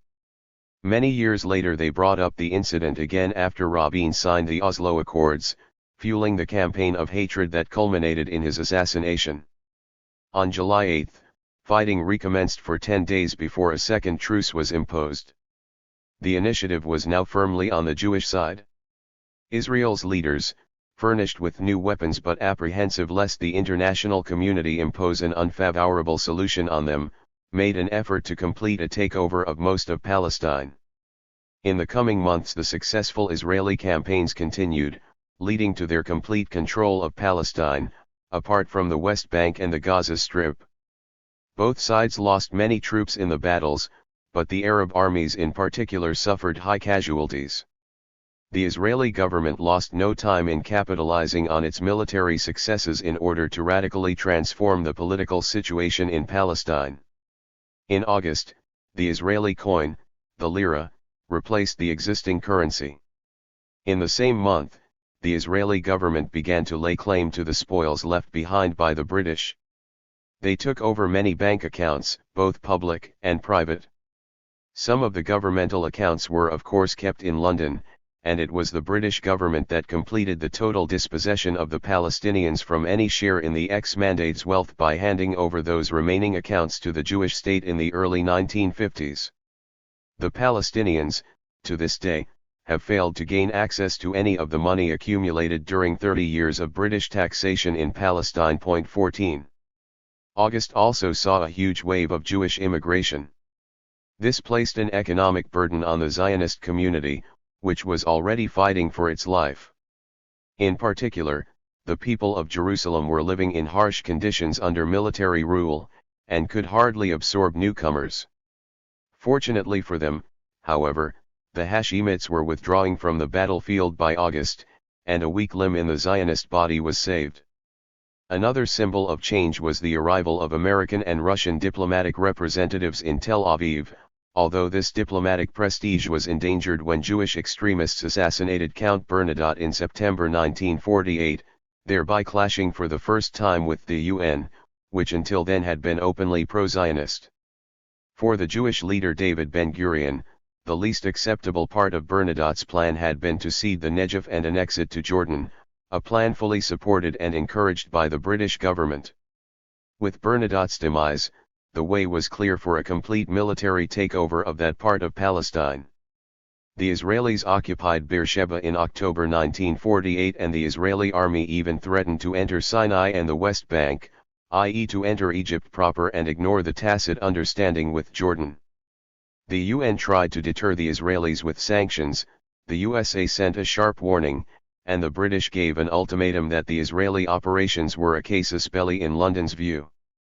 These moves succeeded in keeping the Israelis within the ceasefire lines. There was little the Arab states involved in the war could do in the face of such a military conquest. They consented to enter, under UN supervision, a series of dialogues between Israel and the Arab countries involved, apart from Iraq, which did not have a border with Israel. The negotiations produced armistice lines that held in the case of Syria, Jordan, and Egypt until 1967, and in the case of Lebanon until 1978. However, these arrangements did not permanently prevent another war, and were a source of frequent border skirmishes. In a way, it appears that the Nobel Prize granted to their architect, Ralph Bunche, Bernadotte's deputy when the mediator was murdered, was unwarranted. At the time, at least, they stopped the fighting. The ethnic cleansing of Palestine, May 1948 to January 1949. While a conventional war raged in several parts of Palestine, in others it took a very different form. The conventional war occurred on the edges of what was to be the Jewish state and within areas the Jews coveted in the proposed Palestinian state. Within the Jewish state proper, a strange and chilling situation developed around 300 or South Palestinian villages. In order to convey to readers what happened, I will focus briefly on the chronicles of 64 villages out of the 370 wiped out by Israel, in order to highlight a situation within the heart of rural Palestine that led to its almost complete disappearance. These villages lay in the area between the coastal towns of Tel Aviv and Haifa. One of the Haganah's brigades, the Alexandroni, was entrusted with the mission of Judaizing this part of Palestine. From the end of April until the end of July 1948, a grim scene was repeated in almost every village. Armed Israeli soldiers surrounded each village on 3 sides, and put the villagers to flight through the 4th side. In many cases, if the people refused to leave, they were forced onto lorries, and driven away to the West Bank. In some villages, there were Arab volunteers who resisted by force, and when these villages were conquered they were immediately blown up and destroyed. By May 14, the day the Jewish state was declared, 58 villages had already been wiped out. 6 remained. 3, Jabba, Ijim and Ein Ghazal, would be obliterated in July. 2, Furiatis and Jisr al-Zarqa, about 35 kilometers south of Haifa, are still there today. These 2 villages provided cheap labor to the veteran Jewish settlements of Zikron Yaakov and Bnei Amina, and thus were spared. 15. Tanchara, the largest of the 6 remaining villages, was caught in the middle of Jewish territory like a bone in the throat, according to the Alexandroni official history of the war. 16 On May 23, its day came too. Tanchara was an old Palestinian village, large by the standards of that period, with around 1,500 inhabitants, and dependent on agriculture and fishing. 2 or 3 notables, including the Mukhtar, the head of the village, were offered terms of surrender by the Jewish intelligence officers. They rejected them, suspecting, quite rightly it seems, that surrender would lead to expulsion. At first, the Jewish commander contemplated sending a van with a loudspeaker calling on people to surrender, but this did not happen. On the night of May 22, the village was attacked from 4 sides. This was uncommon, as we have seen. Lack of coordination led to a complete encirclement of the village, a situation that left a large number of villagers in the hands of the occupying force. The captives were moved to the beach. There, the men were separated from the women and children, who were expelled to nearby Furiatus. Some families were reunited 18 months later. 200 men between the ages of 13 and 30 were massacred by the Alexandroni and other Jewish forces. Both revenge and a calculated wish to kill men of fighting age motivated this bloodshed. There were similar incidents in many other locations, the details of which still await the research of future scholars. Point 17. In Galilee and the Negev, as on the coastal plain, other Israeli brigades used similar strategies for Judaizing the new state. The Israeli operations in Galilee were based on a systematic plan of expulsion, but one that depended heavily on local circumstances, which created a pattern that in hindsight seems illogical, to say the least.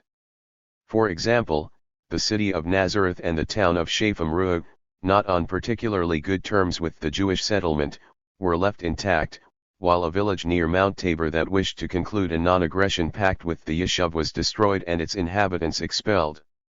The systematic aspect was in the methods employed, of first terrorizing the population, executing a few to induce others to leave, and then inviting an official committee to assess the value of land and property in the deserted villages or neighborhoods. Figure 5. The women and children of Tanchara shortly after the occupation in May 1948.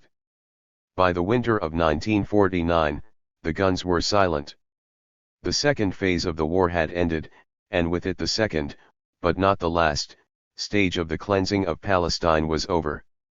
The third phase was to extend beyond the war, until 1954, and will be dealt with in the next chapter. While in the first phase it was urban Palestine that was subjected to expulsions and massacres, the bulk of the population living in the rural areas became victims of this policy after May 1948.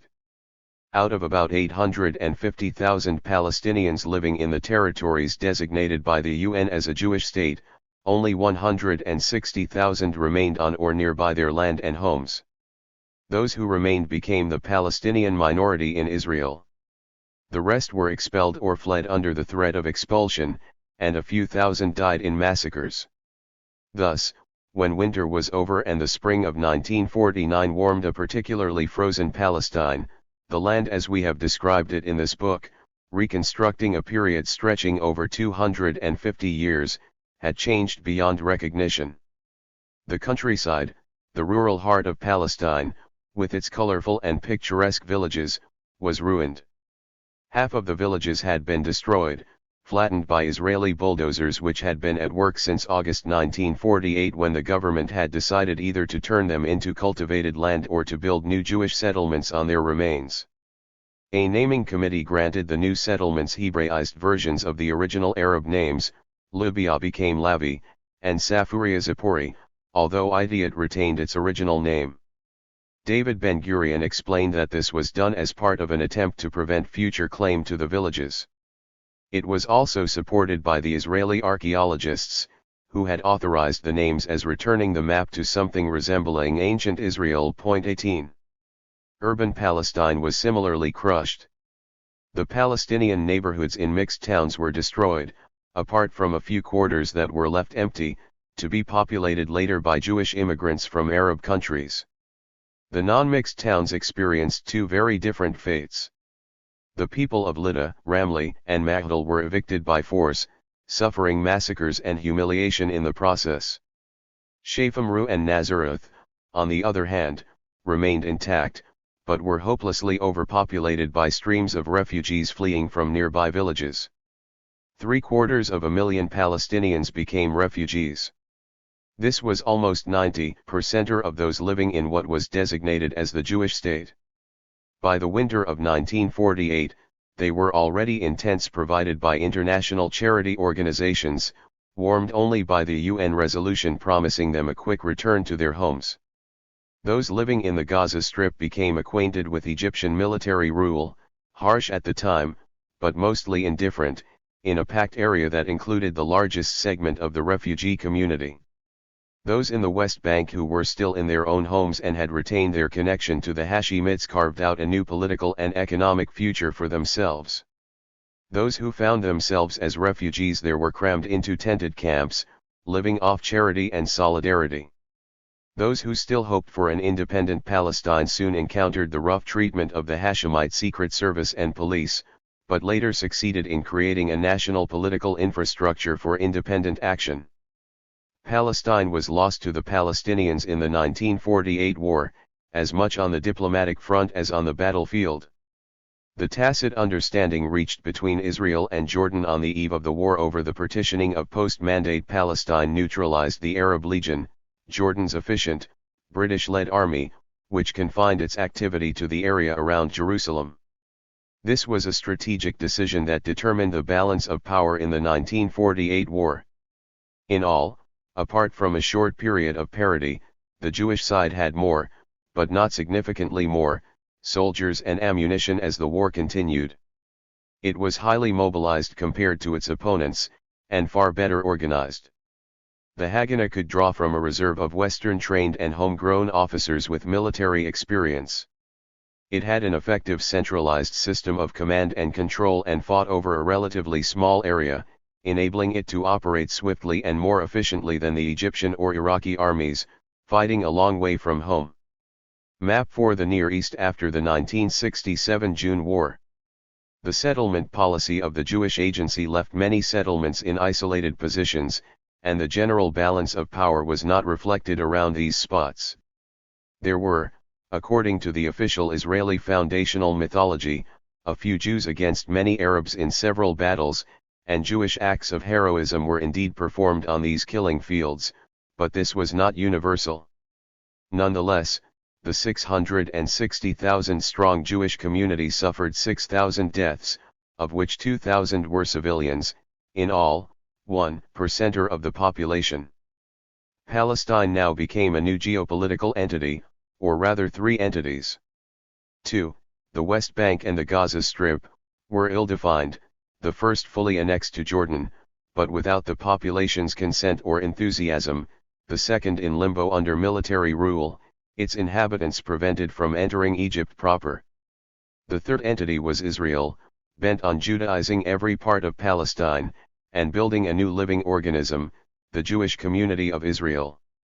The catastrophe that befell the Palestinians would be remembered in the collective national memory as the Nakba, the catastrophe, kindling the fire that would unite the Palestinians in a national movement.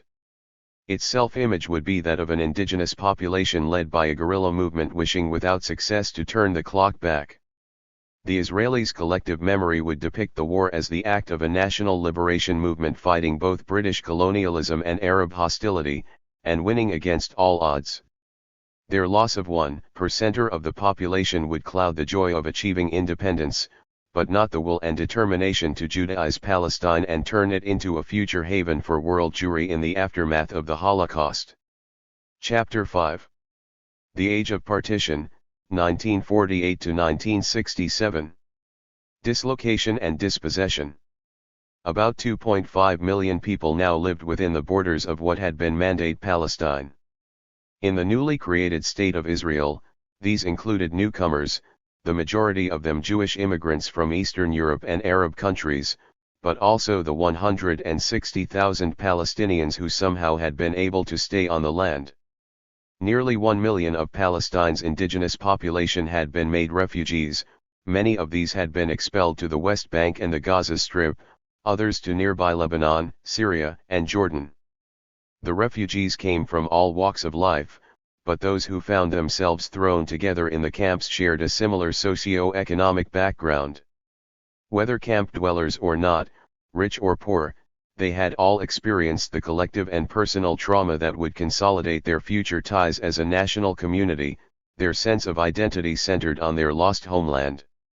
This allows us, indeed obliges us, to include the history of the refugees within that of the land itself. The majority were farmers, who began to prosper after the Second World War but found that this little changed their standard of living as much of their profits were spent in their villages on the construction of a social and welfare infrastructure that the Mandate had failed to provide.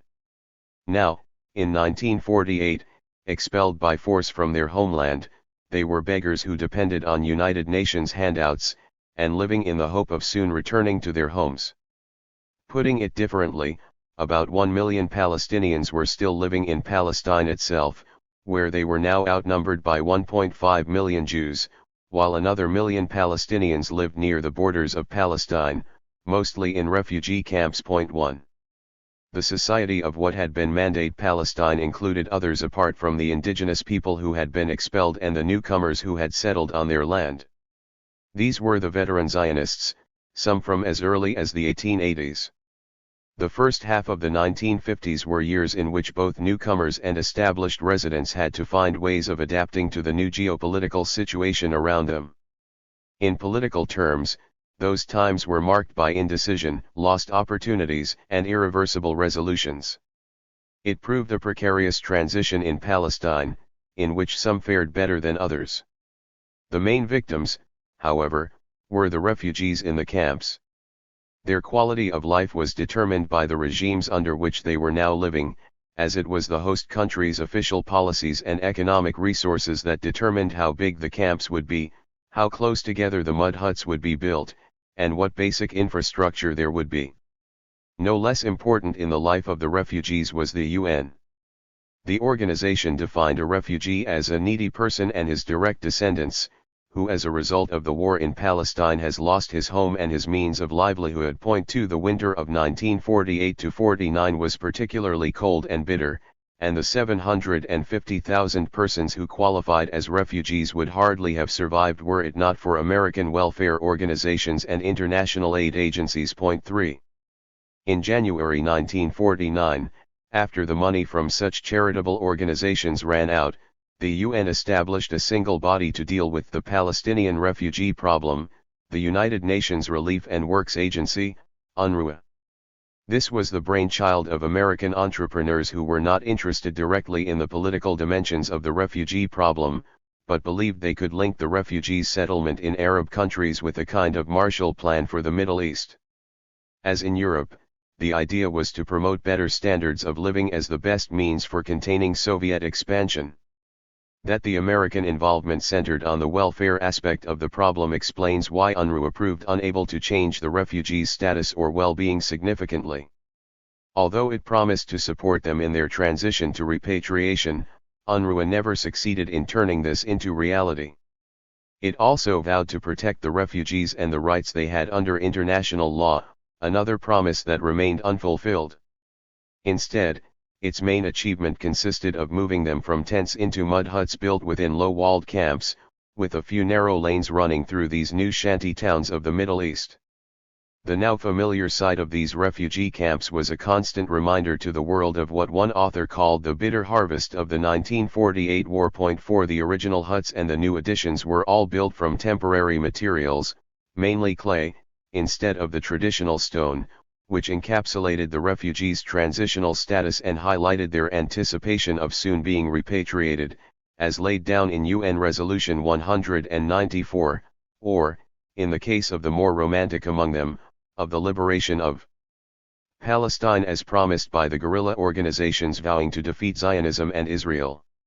Within a year, by May 1949, the refugee problem had disappeared from the international agenda. At first, it had featured as one of three outstanding problems marking the Palestine question, the other two being the future of Jerusalem and the partitioning of the land. It was this triangular perception of the conflict that formed the basis for the UN peace efforts throughout 1948-49. The solution to these three problems was also clear to the UN: the unconditional repatriation of the refugees, the internationalization of Jerusalem, and the partitioning of the land according to the distribution of the two populations. All 3 points formed the core of the proposals put forward by Count Bernadotte, the UN mediator sent to the region. After his assassination by Jewish extremists in September 1948, his proposals were taken up by the body replacing him, the UN Conciliation Commission. Bernadotte's proposals became the principal guidelines for a peace conference convened in April 1949 in Lausanne, Switzerland. There, under American pressure, Israel consented for one day, May 11 to be exact, to negotiate over the 3 proposals, only to renege within 24 hours. During that period, the Jewish state was accepted as a member of the UN. Once accepted, it felt secure and confident enough to adopt an officially inflexible position towards an unsponsored solution that it did not like. For a while, the U.S. administration exerted pressure on Israel to keep to its consent to discuss the 3 issues, but to no avail, and the process petered out. 5. While the international deliberation over the refugees' future bore no fruit, some Arab countries had to take swift decisions and formulate their own policies towards the refugees in their countries, since their presence dramatically changed delicate religious balances, as in Lebanon, or ethnic ones, as in Jordan, where there was a strong possibility that the refugees' arrival and the annexation of the West Bank would lead to the country's Palestinization. Abdullah of Jordan was keenly aware of this danger and set out to assimilate the Palestinians. From the beginning, refugees in Jordan were allowed occupational freedom, and were also entitled to leave the camps, provided they showed loyalty to the regime. This was coupled with the ruthless elimination of any real or imagined manifestations of an alternative Palestinian identity in the newly enlarged kingdom. The Jordanian policy in the 1950s was highly ambivalent. While it invited Palestinian refugees in, Jordan still regarded all Palestinians, whether refugees or permanent inhabitants of the West Bank, as a potentially subversive community that had to be supervised and controlled. The material and financial superiority of the West Bank vis-a-vis the rest of Jordan led to further fears of possible secession, or a future Palestinian takeover.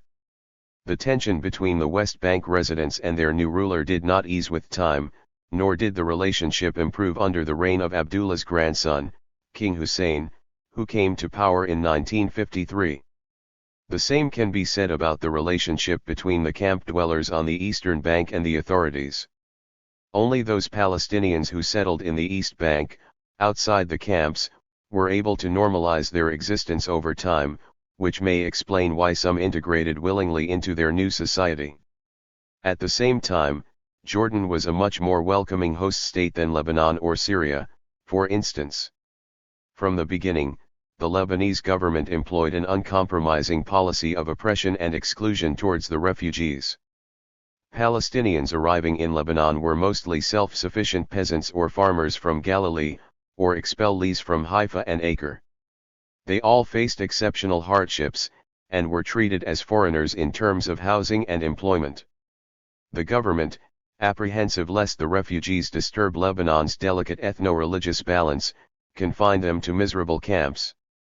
The same applied to civil rights. At least 40 occupational categories were closed to them. 6 Those who did find work remained in the lower ranks, often the fate of immigrant communities, but in the case of the Palestinians the result of a deliberate ethnic policy. 7 The Syrian government was more relaxed in its attitude towards the refugees, allowing free enterprise to flourish in terms of the small businesses they could open, but it was as harsh as the Lebanese about unskilled work. There were too many poor and unemployed Syrians who needed the underpaid jobs and who quite naturally displayed animosity towards competitors. The most favorable conditions awaited refugees in the Persian Gulf states, which became a coveted, but rarely reached, destination. The adventures of the 3 desperate fictional heroes, or rather anti-heroes, of Ghazan Kanafani's story Men in the Sun poignantly reflect this situation. 8 But even in that relative paradise, conditions were attached to survival. One had to be employed in order to be able to stay, or risk being treated as a guest worker, deprived of basic rights. The surest way of gaining permanent residence was to marry a local citizen. Refugees who fulfilled these conditions had the opportunity to use their skills and exploit their qualifications. From Israel's point of view, the varying conditions meant that the refugees remained a problem. The government in Jerusalem was constantly on the alert lest the international community insist on implementing the commitment it had made to the refugees in Resolution 194. To avert this, the Israeli government began, in August 1948, to execute an anti-repatriation policy, which resulted in either the total destruction or full Jewish takeover of every deserted Palestinian house and dwelling, both in the villages and the urban neighborhoods. In fact, once the UN and the international community lost interest in promoting repatriation, the Israeli government was able to proceed with the takeover of more villages, unhindered by world public opinion. It first created the legal foundations for its anti-repatriation policy, passing legislation in the Knesset in 1950 that allowed the government to go on confiscating Palestinian property and use it for Jewish public purposes. In 1953, the army too was authorized to make use of Palestinian villages and fields. This legislative campaign provided the constitutional basis for the continued depopulation of Palestinian villages in the name of security. In those early years after the 1948 war, the army occupied dozens of Arab villages in the north and coastal plain, and expelled their populations. In the south, the Bedouins were settled by force in a process of dispossession that robbed them of the vast tracts of land they had owned during the late Ottoman period, and in some cases even earlier, and of their nomadic culture. 9. The continued depopulation was closely connected to Israel's official absorption and settlement policy. The government wished to settle Jewish immigrants on deserted Palestinian land and property as quickly as possible, and as close as possible to the disputed borders.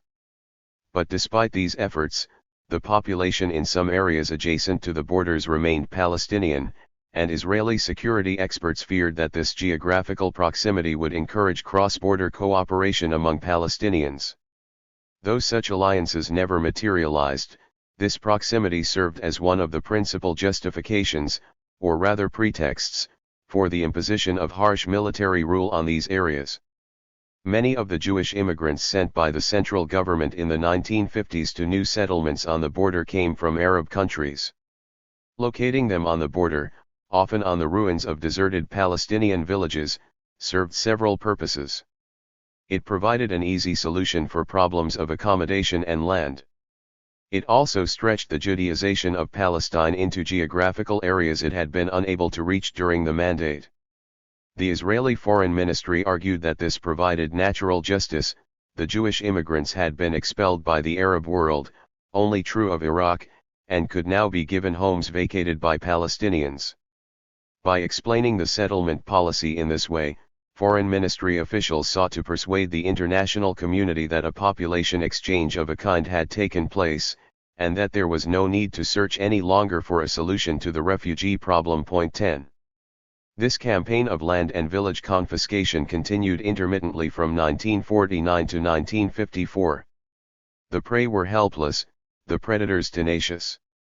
In an interesting twist, the main beneficiary proved to be none other than the socialist kibbutz movement, Omer Hazair, which officially carried the slogan of binational coexistence high on its banner. It was the most leftist, but at the same time proved to be the greediest, of the three major kibbutz movements in the young state of Israel. 11. This dissonance between ideology and reality produced some fine, and admittedly agonizing, deliberations among its members, but none of these stopped the process of ethnic cleansing. Omer Hazair had a party, Mapham, which came second in the first ever Israeli general election in 1949 to Pappe, the dominant labor Zionist movement headed by David Ben-Gurion. Mapham had had its own paramilitary group during the Mandate, the Palmach, whose commanders regarded the 1948 war as a missed opportunity, as they believed Israel could have seized all of western Palestine. Whenever the circumstances again seemed favorable, for example in 1951, 1956, 1958, and of course 1967, they pressed for the occupation of the West Bank. 12 When it came to acquiring more land in Israel itself for the movement's kibbutzim, they had no scruples, even if it meant forcibly removing their immediate Palestinian neighbors from the villages in which they had lived for centuries. 40 Palestinian villages were depopulated between 1949 and 1952, their inhabitants either moved en bloc to other villages, driven across the border, or dispersed within the country. The people who lost their homes but remained inside Israel joined the large community of internal refugees, today numbering about 200,000 and constituting the most politicized element in the Israeli-Palestinian community. 13. The tragedy of the loss of more villages was further highlighted by the hasty erection of new Jewish settlements on top of the 370 Palestinian villages destroyed in the 1948 war and on the land of those evicted after the war. In July 1949, Ben-Gurion personally supervised a large project to give Hebrew names to all the places, mountains, valleys, springs, and roads, etc. in the country. This act of memoricide was completed in 1951.14. Patterns of response: guerrilla fighters, isolation, and co-optation. Over time, the Palestinian refugee camps everywhere acquired more permanent features, and came to resemble small Middle Eastern towns, each with its own marketplace in the center, coffee houses, and shops. And yet, as many cities, they were very small and severely overcrowded. Their most conspicuous feature was the flag or blue board of UNRWA, which was attached to every building that had a public function, such as schools, food shops, and health clinics. UNRWA became the principal employer in the camps themselves. Teachers, doctors, and social workers were all on its payroll. They worked under impossible conditions. The camps lacked basic infrastructure in water, sewerage, housing, electricity, or roads, and were the poorest dwellings in the entire Arab world.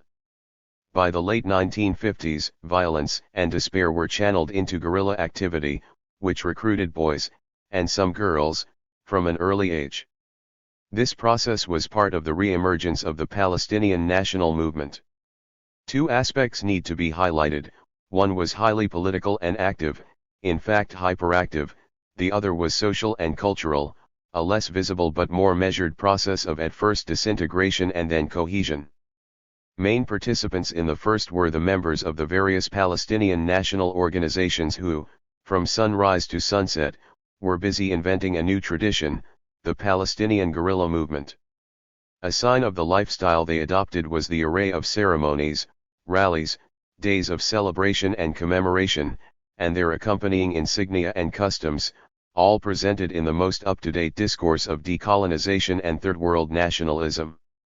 This trend within the Palestinian national movement was nurtured in Gaza by Palestinian members of the Muslim Brotherhood, the pan-Islamist movement founded in Egypt in 1928 by Hassan al-Banna.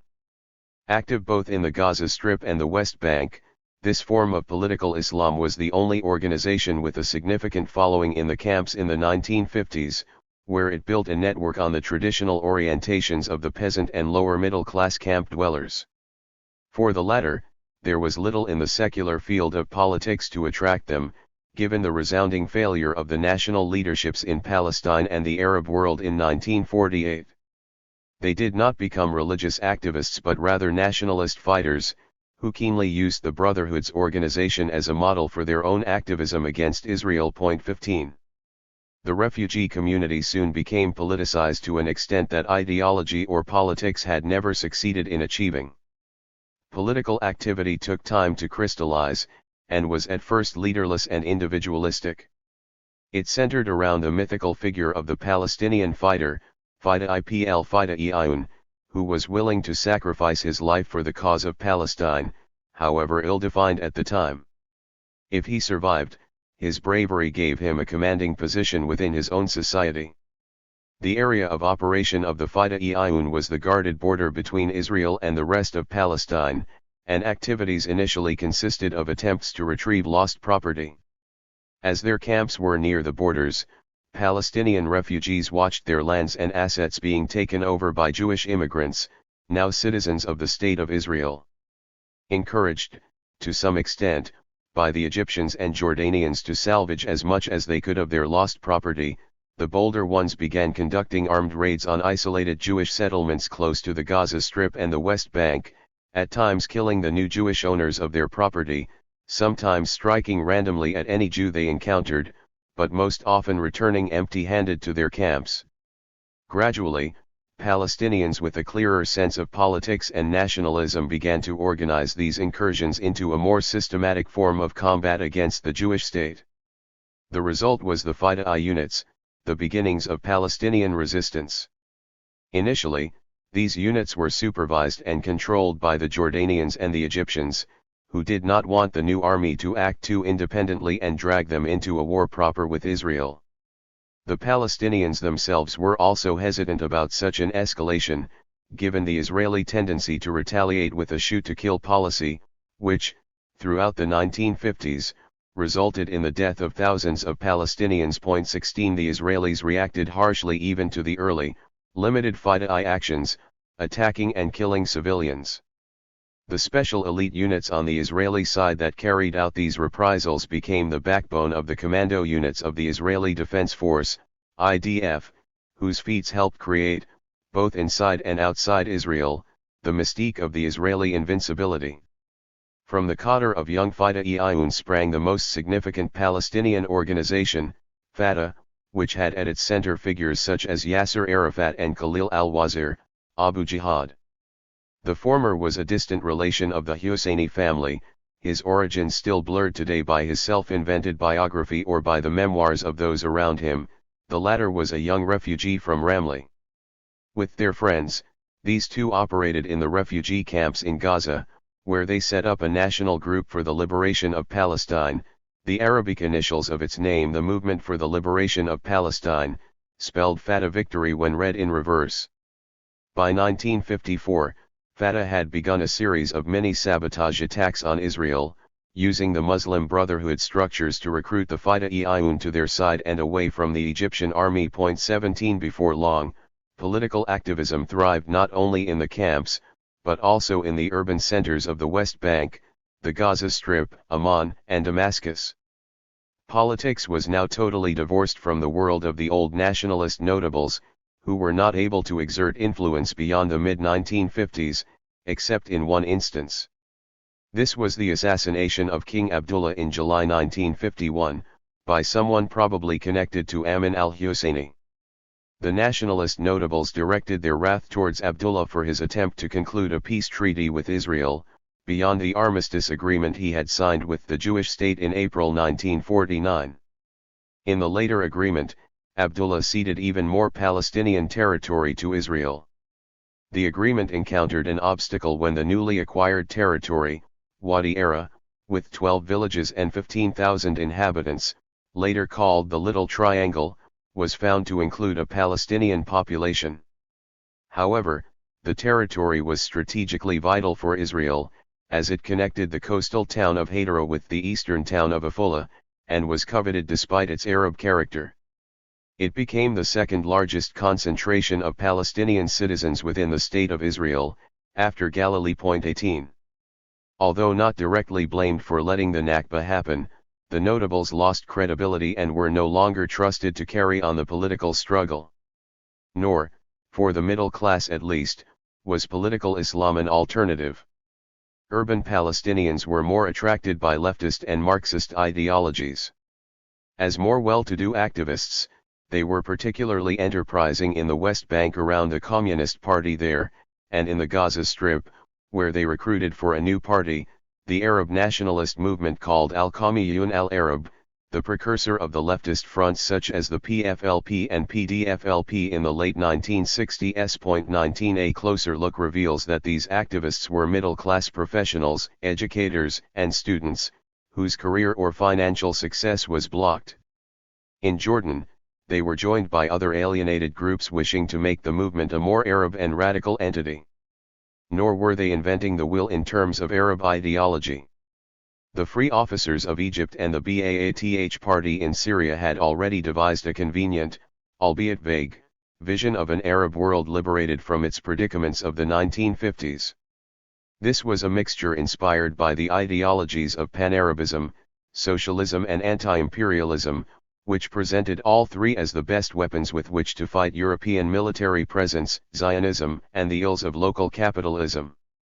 The Palestinian contribution to the history of post-colonial ideas was to link the liberation of Palestine with a wider effort to solve the pan-Arab imbroglio. At first, Palestinian leftist ideology was a fellow traveler in the general movement, but with time it became the driving force towards a more radical revolution in several Arab locations.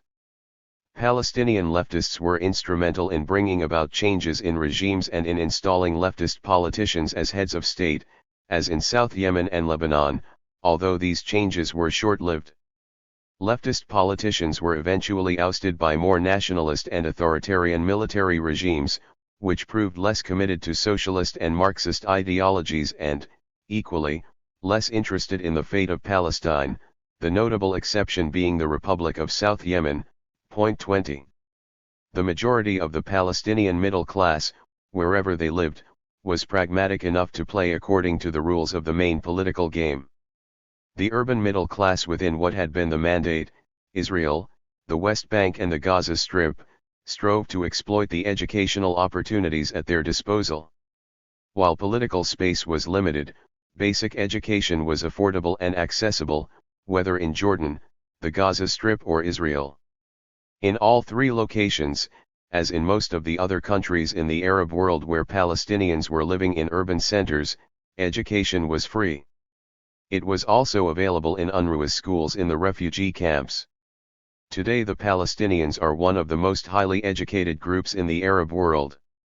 Educational infrastructure was essential for refugees anxious to escape from economic and social hardship, but opportunities were not always available. In Lebanon, employment was limited by government policy, while in the Gaza Strip there were no real opportunities for work. In Israel and Jordan, the problem was different. In both countries, due to discriminatory laws and conduct, Palestinians could never hope to work in jobs that matched their qualifications or answered their reasonable expectations. This discrepancy between education and opportunity rekindled the fire of radicalism that had been lit by the trauma of the Nakba.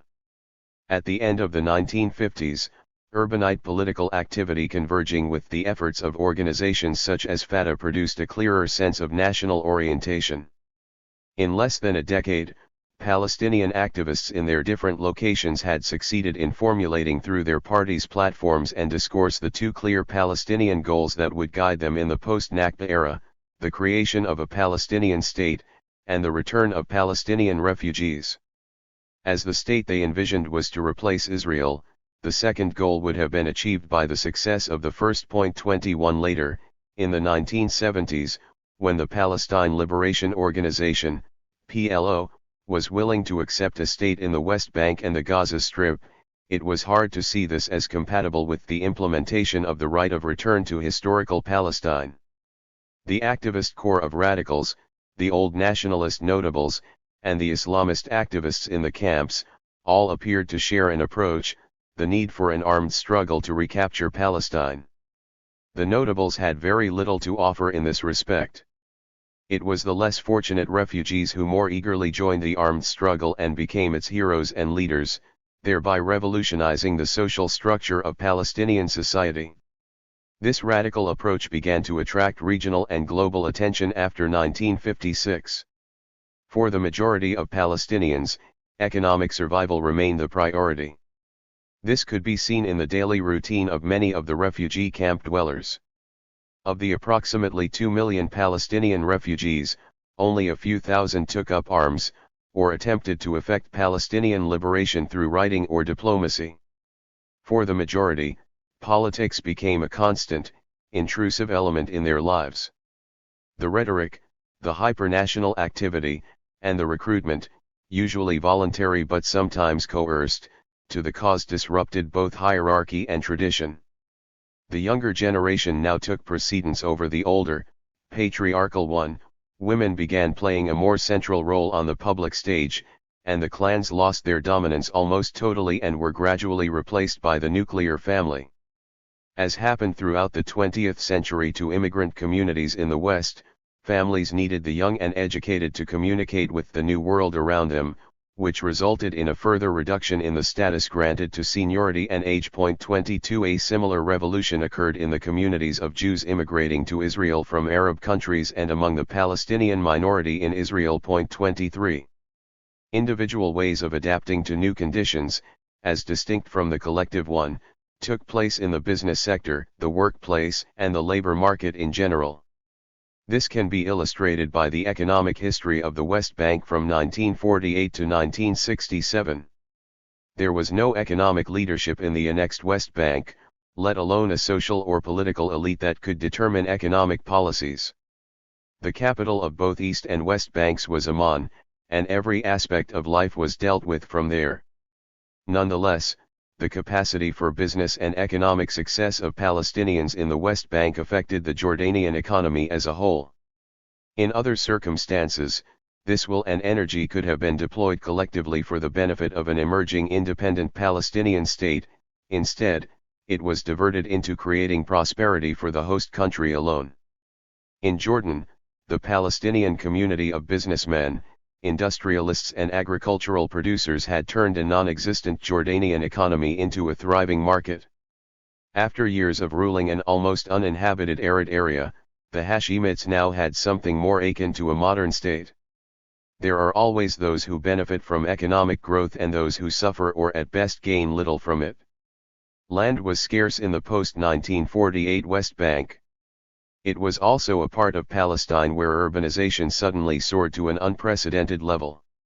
The result was conflicting demands which complicated economic development. In the 1950s, many West Bank landowners had prospered by buying land during the Mandate and using it mainly for citrus groves. Some now profited by selling the land for urban purposes. However, with their long background of nomadism and desert economics, the policymakers in Amman visualized their new Jordan as an agricultural country, not an urban society. Hence, the politicians in Amman exempted from taxes anyone who persisted in agricultural production, but were less helpful towards urban entrepreneurs. As a result, land remained in the hands of the few, rather than being sold for urban expansion, and landowners were encouraged to intensify agricultural production. As they had to pay even less to tenants and agricultural workers than before, they had a clear commercial incentive to preserve most of the West Bank as an agricultural area. Government and notable families alike profited from this policy, the refugees and farmers much less so. There was also a ready-made market for their produce. In the 1950s, several Arab countries, in particular the emerging rich Kingdom of Saudi Arabia, began demanding food and agricultural products in higher quantities than ever. Agricultural land expanded faster, almost doubling between 1948 and 1957. For the very few crops that had survived the commercialization of agriculture in the previous 250 years, such as wheat and barley, now disappeared in favor of more marketable crops such as citrus fruit, vegetables, olives, figs, and even dairy products. The West Bank became the source of high-quality food for the rest of Jordan and the Arab world. There was one difference, however: a relatively higher number of landowners benefited from this process than in the days of the Mandate. Their standard of living improved dramatically, notwithstanding the Nakba. This is a paradox, admittedly, but one that painfully illuminates the polarization within West Bank society, given the low standard of living in the refugee camps. A small group of refugees was among the few who benefited from the direction taken by the West Bank economy. They left the camps, purchased arable land and cultivated it. For example, refugees in Al-Khalil, Hebron, utilized previous connections with the Bedouins of Al-Karak on the eastern bank, buying land from them and creating a livelihood outside the camps. Another success story was that of the refugees in camps in the Jordan Valley, who used UNRWA and Jordanian funds to establish their own agricultural settlement in Karamah, a place that plays an altogether different role in the next chapter. But most refugees were unable to realize their potential in such a way, and those working in agriculture were exploited as a cheap labor force. 25. The Hashemite Kingdom of Jordan used laws and tax exemptions to bolster the large landowners, who prospered under its rule. These landowning families also controlled the trade routes and businesses. First, in the traditional way, families such as the Nimrs in Nablus used their old connections with the Bedouin tribes to dominate trade, and then worked their way up to the higher administrative echelons of the relevant Jordanian ministries. Christians and Muslims alike benefited greatly from the monopoly they were establishing over production and distribution. Yet the largest share of merchandising remained in the hands of East Bank families.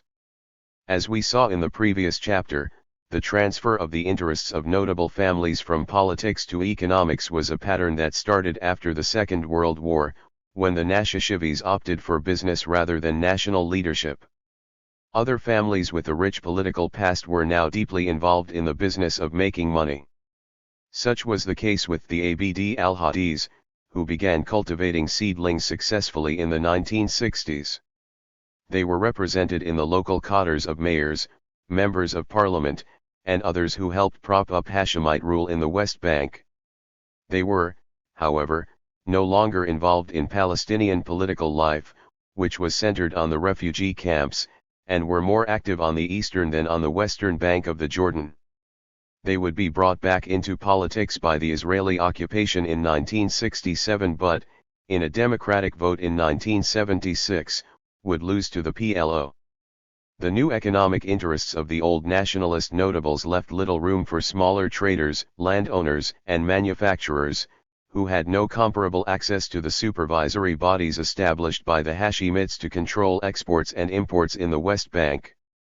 The interests of small landowners were theoretically represented by the Minister of Agriculture, a position which the Hashemites sensibly reserved for a West Bank resident. However, this post was always given to members of leading families that had proved their allegiance to the Hashemites during the Mandate.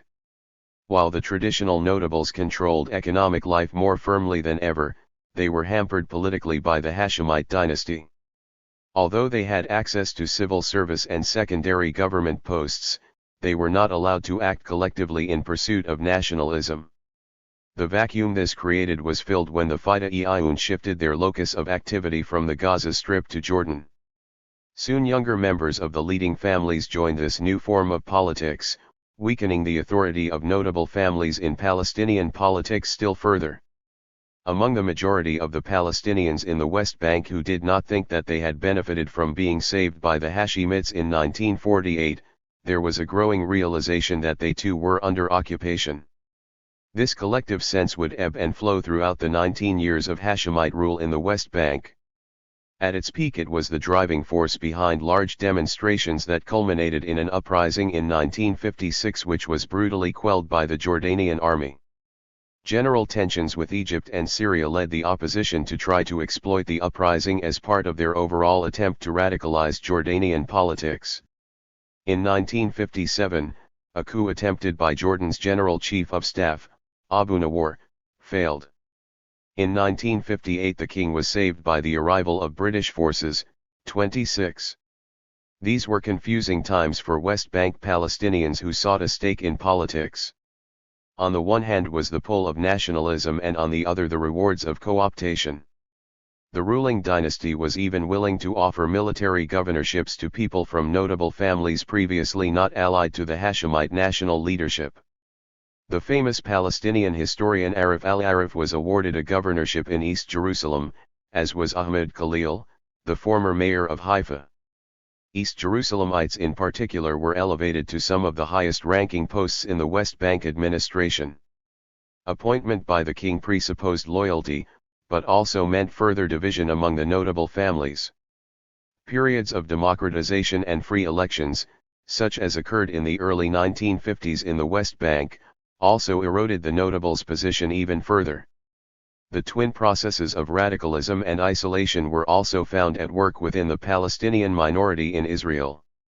While other Palestinians were confined in camps, or became citizens of Jordan or non-citizens in the Gaza Strip, 160,000 Palestinians within the new Jewish state were put under military rule in October 1948. This was to last 18 years, and the memory of those dark times has played a formative role in the construction of Palestinian identity in Israel to today, and strained to breaking point the relationship between the minority and the majority. The leaders of the Jewish community were unprepared for the binational situation as it surfaced in post-Mandate Palestine. They had counted on creating a pure Jewish state. Although they had supported the partition resolution in 1947, which implied a Jewish state with an almost equal number of Jews and Palestinians, it is possible that even in 1947 they assumed that war as well as their own expulsion plans would eliminate any Palestinian presence. 27 Thus, while every other aspect of political life was widely debated, we see no systematic debate, on the eve of Israel's foundation, about the status of the Palestinians in the new Jewish state. The legal status of the military rule that was imposed on the Palestinian minority in October 1948 was grounded in the mandatory emergency regulations the British had issued in 1945 against the Jewish underground, which gave military governors extended authority over the people under their rule. These same regulations now became a pernicious tool in the hands of callous and sometimes sadistic military rulers, who generally were drawn from non-combatant units just before their retirement. Their cruel behavior consisted mainly of harassing the population with a range of abuses not unlike those to which new army recruits were subjected. There were other aspects to Israeli military rule. Under its umbrella, the official land confiscation policy was able to continue in the name of security and public interest. Political activists even vaguely suspected of identifying with Palestinian nationalism were expelled or imprisoned. With the stick came the carrot. The Prime Minister's advisors on Arab affairs devised an elaborate web of inducement and control. In return for wealth and prestige for themselves and better living conditions for their own communities, notables in the Palestinian community were easily tempted to mute their identification with nationalism. They were further meant to show their society what benefits could accrue to anyone willing to comply with Israel's policy of co-optation. This was a strategy that worked well through the patriarchal and hierarchical structures still in place in rural as well as nomadic areas. However, heads of villages, mukhtars, and heads of tribes, sheikhs, who agreed to become agents of government policy soon found themselves largely ostracized by their communities, who called them Adnab al-Hukama, the government's tails. In the long run, this method of co-optation proved ineffective and counterproductive as it strengthened processes the Israeli government wished to stop. When the military regime was abolished in 1966, most of these notables lost their positions. Ben-Gurion was particularly inventive in creating ways of co-optation. Verging on the absurd was his idea of turning the Palestinians into an Arab millet in Israel. Another more realistic idea was to drive a wedge between Christians and Muslims by presenting and treating the Christians as more loyal to the Jewish state. Interestingly, the Israeli authorities' intense interest in and manipulation of the religious affiliation of the country's Arab citizens continues to this day. Like the British, the Israelis thought it would prove easier to control different religious communities than face a national minority. But contrary to their plans and predictions, religious identity never became an influential factor in the pro- or anti-Israeli attitudes of the Palestinians. There was, however, a difference between being Muslim or Christian. Being a Christian Palestinian in Israel involved a balancing act between several spheres of identity. For others, a more pronounced Christian identity coexisted easily with the crystallization of a national identity. In fact, Christians often played leading roles in the nascent Palestinian national movement. 28 The Christian ascendancy within Palestinian politics in Israel was also facilitated by the total collapse of the Muslim structure and hierarchy in Palestine in the 1948 war.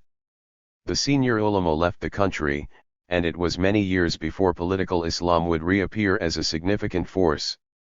Meanwhile, the Israeli government replaced the former Muslim structure with one better suited to helping it impose its authority on the Palestinian minority. With the Muslim structure also went its financial capabilities. The public endowments, which had been run by the Supreme Muslim Council until the Mandate decided to expropriate them during the Arab Revolt, became absentee property in 1948, as did private endowments, whose supervisors were absentees. In 1965, the Knesset instructed the custodians of absentee property to release the non-absentee endowments to their lawful benefactors and ordered the transfer of the public endowments to an Islamic committee, loyal to the government, of course. Not surprisingly, the former thrived while the latter stagnated. 29. The destruction of Islamic structures and financial infrastructures opened the way for Christians to play a more central role in the Palestinian community in Israel. Christian politicians took on leading positions in the Communist Party, the only organized group expressing the national aspirations of the Palestinian minority, and were also strong in the collaborationist Arab sections of the Zionist parties. The Greek Catholic Church, under the guidance of its charismatic Mutran Hakim, was conspicuously active on both sides of the political spectrum. Communism was important for the Orthodox Church because it was Russian. For some Orthodox it facilitated replacing their past loyalty to the Tsar with a new allegiance to the USSR. But more than anything else, the Communist Party was a forum where urban Christian intelligentsia could meet Muslim workers. The lower socio-economic stratum was predominantly Muslim, and together try to shape an agenda for action and combat their common social and economic hardships.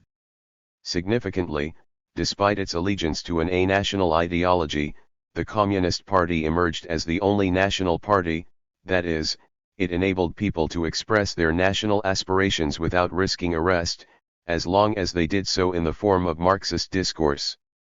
There was still a huge Jewish community in the Soviet Union, and this, together with the obvious importance of the USSR in world politics, explained the pragmatic and tolerant attitude of the Israeli government towards Israel's Communist Party.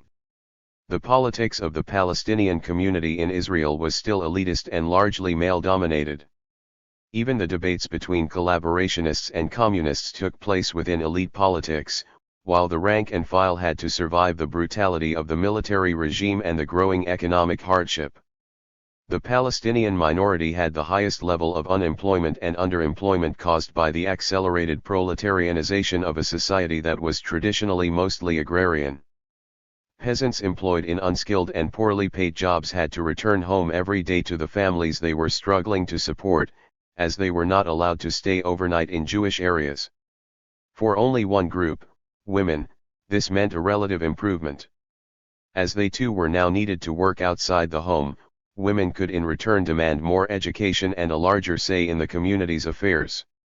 However, it would be wrong to describe this as a feminist revolution among the Palestinians in Israel. 30.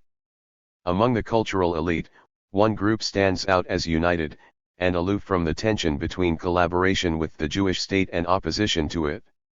These were the poets. Poetry was the one area in which national identity survived the Nakba unscathed. What political activists did not dare express, poets sang out with force. Poetry was the one medium through which the daily events of love and hate, birth and death, marriage and family could be intertwined with the political issues of land confiscation and state oppression and aired in public at special poetry festivals, such as the one that took place periodically in Kafr Yusuf in Galilee. The Israeli Secret Service was powerless to decide whether this phenomenon was a subversive act or a cultural event. The security apparatus would be similarly puzzled in the early 1980s, when it began monitoring festivals organized by the Islamic movement. 31. Meanwhile, Jewish counterparts of these Palestinian poets were among those Israelis who worked hardest to have the military regime abolished. They were backed by some of the more pragmatic politicians who realized that the regime was complicating Israel's relations with the region and the world at large. Given their self-image as liberals, some of these politicians wished to grant the Palestinians full citizenship. But as long as Ben-Gurion was prime minister, or at least held the strings behind the scenes until 1967, the policy towards the Palestinian minority was determined by a security-minded group of decision-makers. Unfailingly harsh, this policy was executed by Ben-Gurion's advisors for Arab affairs, who were in favor of expelling as many Palestinians as possible and confining the rest within well-guarded enclaves. This sounds uncannily familiar in 2003, with Israel having reoccupied most of the West Bank and confined the population in numerous small Bantustans. The expulsionists marked the present absentees, Palestinian refugees who were wandering within the State of Israel, homeless and stateless, as the first group to be deported. Communist Party activists, supported by Moshe Sharad, the foreign minister, came to their rescue, and in the end only a small number was actually expelled. 32 Sharad was a key figure in the movement for the abolition of the military regime, but it took more than 15 years for the Zionist liberals, among them Menachem Begin, who was appalled by the use of British emergency regulations against the Palestinian minority, as he remembered too well how they had been used against himself and his friends, and socialists, such as Mapham, to achieve this. Furthermore, in the debate on this question, public opinion was on the side of the Prime Minister. The local Hebrew press was unanimous in its support for the government's policy. Yet, given all the repression, one basic right was never taken away, although Ben-Gurion contemplated even this. This was the right to vote and to be elected. On these two rights the inner debates of Mappe make interesting reading. Also, it is impossible to miss the irony in the fact that the raw instinct for vote-gathering was allowed to overshadow the principal issue of full apartheid.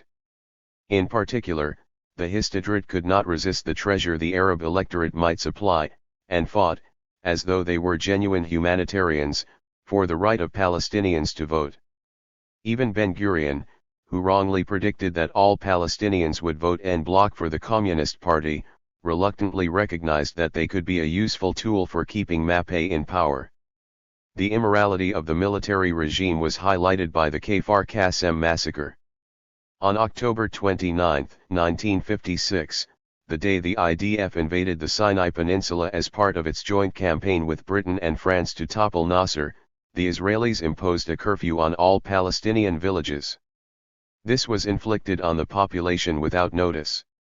Kfar Qassem was not the only village where people returned to their homes later than the prescribed time of sunset, but for some reason the Israeli border guards decided to punish this particular breach of the curfew by massacring 48 civilians, women, children, and young men. This failure of the state to protect its own citizens incurred little or no public indignation, and was further compounded by the light sentences meted out to the perpetrators. In the long run, however, the Kfar Qassem massacre sent shockwaves across the country, and led the government to change its position. Criticism was not aimed at the decision-making apparatus itself as much as at the leniency shown to the murderers. Moreover, the good behavior of the Palestinians in Israel during the Sinai operation convinced many that the military regime was useless and even harmful.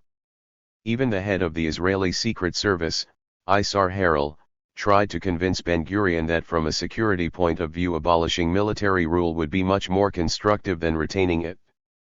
In this he was fully supported by the Director General of the Defense Ministry, Shimon Peres.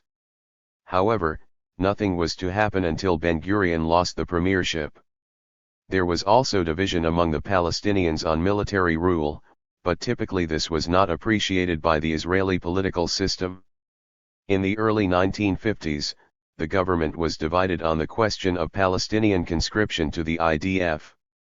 The Secret Service predicted that the Palestinian minority in Israel would reject conscription, and suggested that all that was needed was to call up the intake for 1 year. When they refused, the government would be able to declare that the Palestinian community as a whole refused to serve in the army. When the experiment took place in 1954, to the surprise and bewilderment of the Secret Service, every conscript responded to the call-up. In addition, the Communist Party supported the potential recruits and the call-up day was turned into a festive event. No one was actually conscripted, the policy makers simply ignored these people's readiness to serve. What is more, the government's interpretation of the events gave it another tool in its discriminatory policy against the Palestinian minority, which is still being applied today. Only people who have served in the army are eligible for state benefits such as loans, mortgages, and reduced university fees. There is also a close link between industry and security in the Jewish state, which means that significant sections, almost 70%, of industry are closed to Palestinian citizens because they have not served in the army. The military regime with all its horrors was a closed chapter by 1966. It left deep residues of bitterness and mistrust, though it did not ruin the chances of coexistence altogether. But it is undeniable that the basic laws passed by the Knesset in the early 1950s served to reinforce a discriminatory situation that persists today. 3 such laws immediately affected, and continue to affect, the Palestinian citizens of Israel: the Law of Return, the Naturalization Law, and the Law of Keren HaKayemet, the Jewish National Fund. These citizenship laws gave precedence to Jewish immigrants, even Jews who were only potential immigrants, over indigenous Palestinian citizens in almost every sphere. In property, they created an apartheid-style system of land transactions. They were used to legalize retrospectively the expropriation of land, and the prohibition of selling to Palestinian state land, still most of the land available in Israel, or even absentee land. Most importantly, the laws defined most of the land for sale in Israel as the exclusive and perpetual property of the Jewish people. The result was that almost all Palestinian-owned land was taken by the government and turned into state land, to be sold or leased only to Jews. By the end of the confiscation frenzy and the formulation of the policy legalizing it, 92% of the country's land had fallen into Jewish hands. Palestinian land, which on the eve of the war amounted to about 4.6 million dunams within the territory that became Israel, was reduced by 1950 to 500,000 dunams. 33 by 2000, even though the Palestinian population had grown tenfold, the amount of land available to them remained almost unchanged. The Suez Campaign. The Suez War of 1956, unlike the 1948 war, did not encompass large sections of the population living between the River Jordan and the Mediterranean or in the refugee camps scattered within an area of 150 square miles around ex-Mandate Palestine. Therefore, the following concentrates not on the war itself, but rather on the processes that led to its outbreak, as these did affect society as a whole. On the Israeli side, the November 1956 campaign was the outcome of an increasing politicization of the society, while a growing level of militarization made it subject to the whims of its power-hungry leaders. Consequently, the marginalization of moderate, dovish Israeli statesmen such as Moshe Sharett by the more hawkish and uncompromising David Ben-Gurion activated an aggressive Israeli policy against the neighboring Arab states. 34 Two images underpinned Ben-Gurion's perception of the Arab world in general, and of the Palestinians in particular. One was the vision of the ancient kingdom of the Israelites resurrected as a modern bastion of Western interests in the Middle East. This outlook, in various permutations, was shared by many of the generals in the army, particularly by the General Chief of Staff, Moshe Dayan.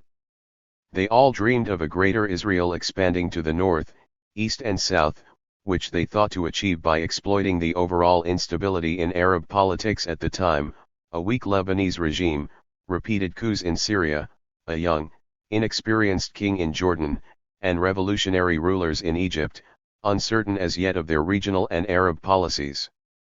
This was a transitional phase in Arab politics, but Ben-Gurion felt emboldened to insist on a more active retaliation policy against Fidai activities, greater intervention in the politics of Lebanon, where he wanted to establish a new pro-Israeli Christian entity, and the pursuit of an uncompromising policy against Syria.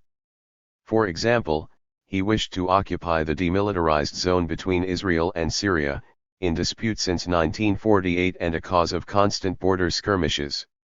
He also held on to his dream of occupying the West Bank or extending Israel by annexing the Sinai Peninsula.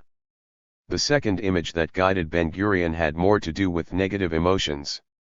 For him, the Arab world was intrinsically hostile. He refused to accept Martin Buber's assertion, sounding a voice of reason and openly challenging the views of the Prime Minister at the time, that some of the intransigence was in direct response to Israeli aggressiveness. Some of the Arab rhetoric and actions after the 1948 war had worked to convince large sections of the Jewish community that the Prime Minister's harshness was justified, as many of them were equally far removed from reconciliation or peace. Also by now, the institutionalization of the Palestinian guerrilla movement had begun in earnest, replacing individual and civilian incursions into Jewish territory with systematic acts of sabotage, against which the Israeli army retaliated with growing ferocity and brutality. However, the Arab leaders themselves were sending ambiguous messages of both peace and war to the Israeli leadership, of which Ben-Gurion chose to see only the more hostile approaches. Many of the Arab leaders immediately after the 1948 war were much more committed to the peace process the UN had started and was nurturing, than was Ben-Gurion. What explains Ben-Gurion's intransigence was the emphasis the UN was still putting on the refugee question, more specifically on the need to repatriate them unconditionally. But the Arab world also presented another, more hostile, front, which was broadcast in fiery public speeches and publicized through inflammatory articles in the local press, all employing warlike rhetoric and promising revenge for the 1948 defeat. The Egyptian and Syrian leaders went beyond words and struck large arms deals with the Eastern Bloc, modernizing their armies and preparing them for war. When they partly translated words into action by engaging in guerrilla warfare on the Jewish state's borders, the inevitable Israeli retaliation, often out of all proportion, sowed insecurity in the Arab regimes bordering Israel, and contributed much to creating an eve of war atmosphere. For a while, during Sharit's short term as Prime Minister, 1954–55, it seemed as if history would take a different turn. But operating a shadow cabinet from his retreat in Sde Boker, a kibbutz in the northern Negev, Ben-Gurion devised a clandestine terror attack on Egyptian soil in 1954, aimed at prompting the British to take a tougher attitude towards Nasser following their decision to evacuate their forces from the Suez Canal. The British forces had been pushed into the Canal Zone after the July 1952 Free Officers' Revolution in Egypt. The operation was the brainchild of the Israeli military intelligence, but went astray because of the amateurish performance of the Egyptian Jews recruited for the mission. In the Israeli collective memory, this stands out simply as Ha-Parasha, the affair. Ironically, Ha-Parasha marginalized the only person who could not possibly have been involved, Moshe Sharad. The public sense was that the military, political system was in total disarray, and Ben-Gurion was entreated to return to politics.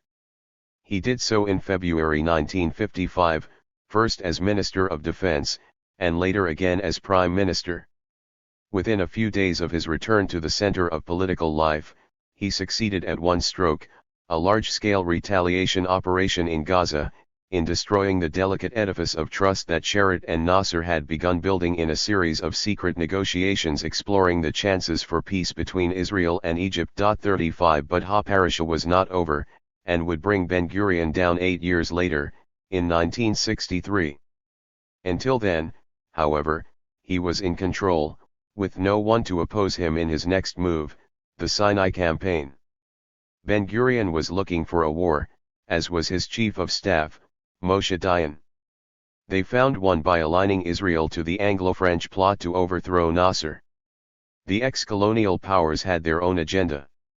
The Egyptian president had become their bête noire the moment he nationalized the Suez Canal in July that year in response to the USA withdrawing its support for Egypt's Aswan Dam project, and then openly refused to join the Western Bloc in the Cold War. The French had their own quarrel with Nasser because he supported the liberation movement fighting the French in Algeria. Thus, alongside his wish to enlarge the State of Israel, destroy hostile Arab leaders, and quash the emerging Palestinian resistance movement, Ben-Gurion found another incentive to join this colonialist scheme, this time offered by the French. They proposed to supply arms to the IDF and provide Israel with the initial materials necessary to achieve nuclear capability. 36. It would be wrong to depict Nasser as totally innocent or passive in this war game. He had blockaded Israel by closing the Straits of Tiran, the only gateway to the southern Israeli port of Eilat, and confiscating goods destined for Israel in the Suez Canal. As he would again in 1967, he provided the Israelis with a welcome pretext for their expansionist and aggressive policy.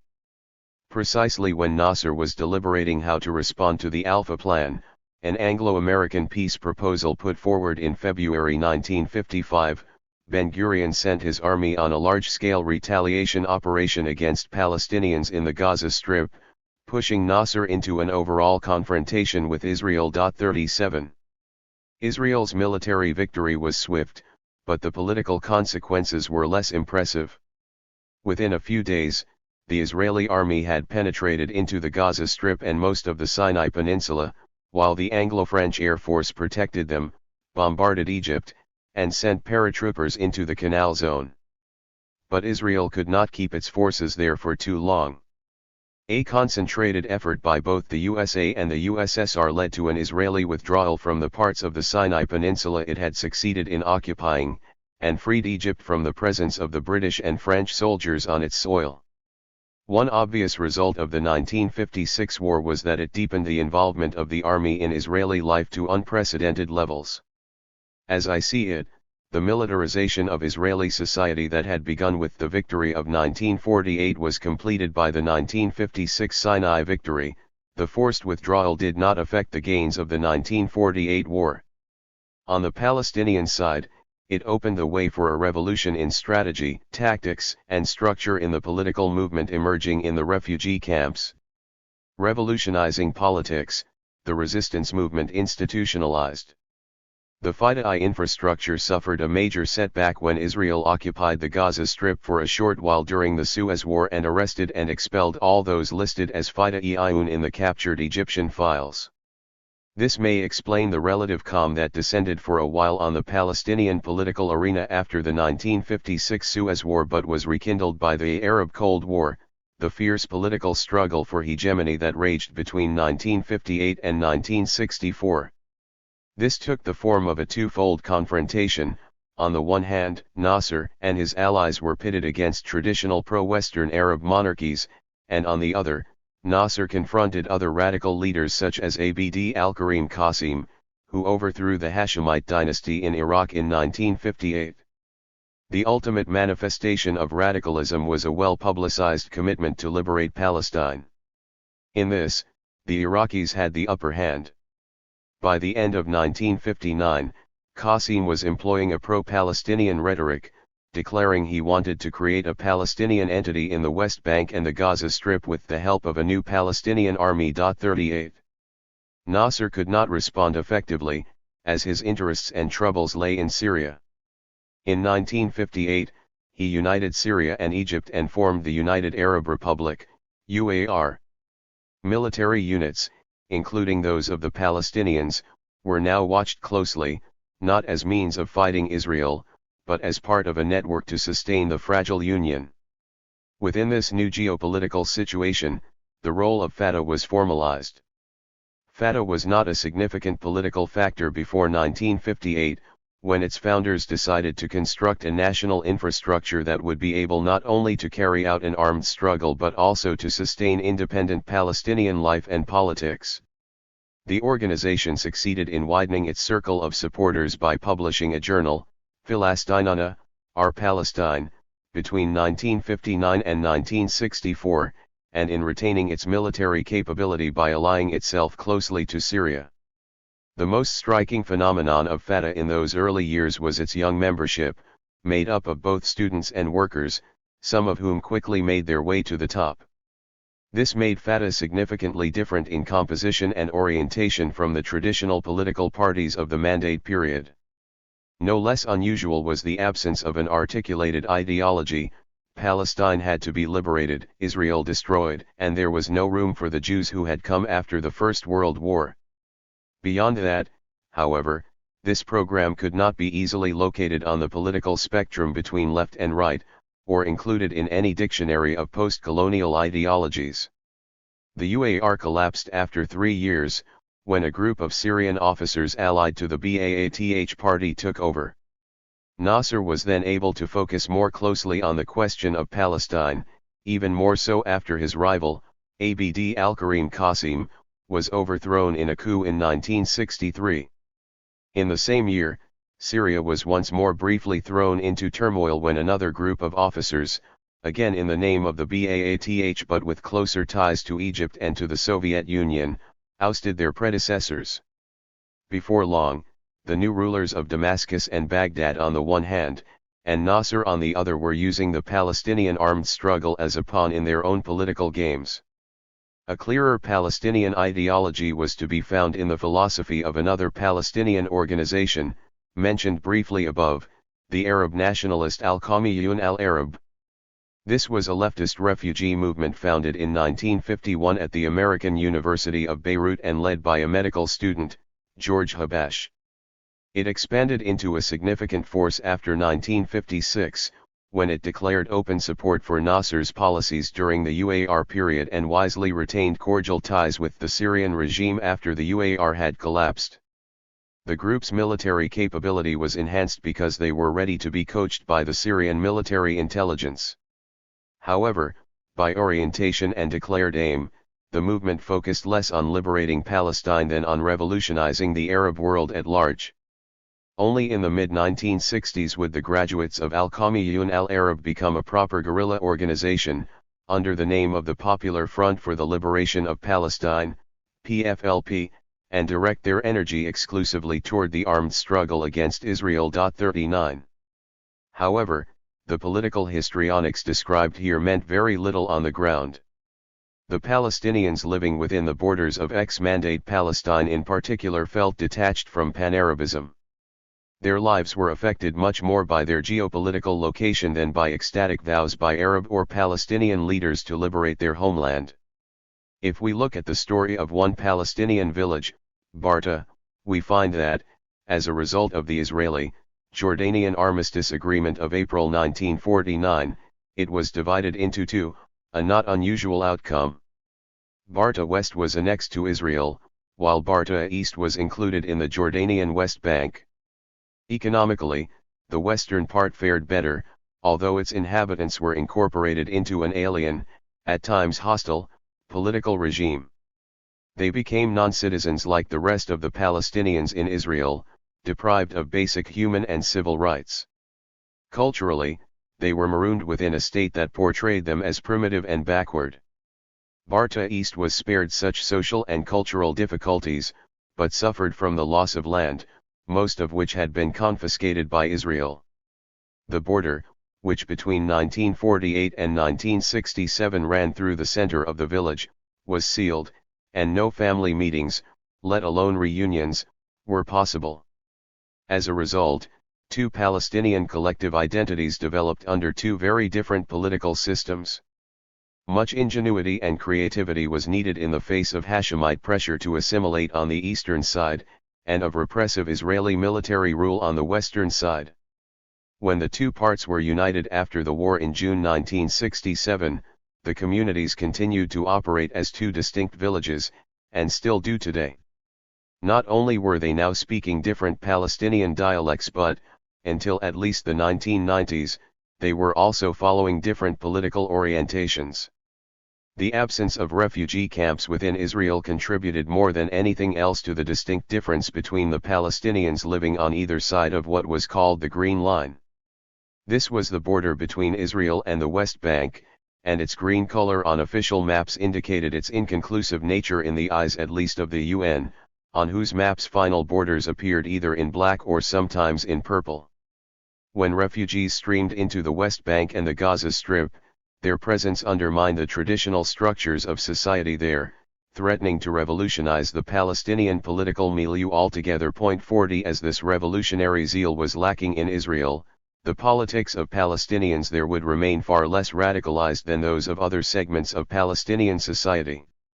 By the end of the 1950s, radicalization directly affected the nationalist notables, who made one last effort to seize the reins of power and, with the help of radical Arab regimes, tried to resurrect Palestinian nationalism through the creation of a new body, the PLO.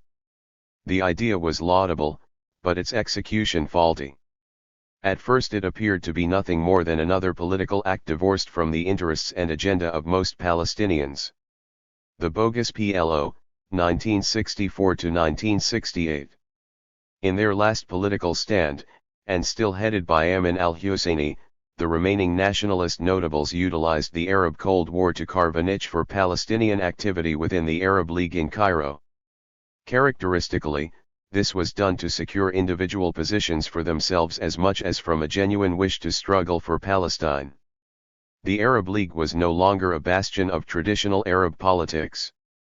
Radical regimes now determined the tone and agenda of this regional association, and it was much easier to persuade its leaders to embrace a Palestinian organization. Nevertheless, the League's patrons felt much more comfortable with the old nationalist notables.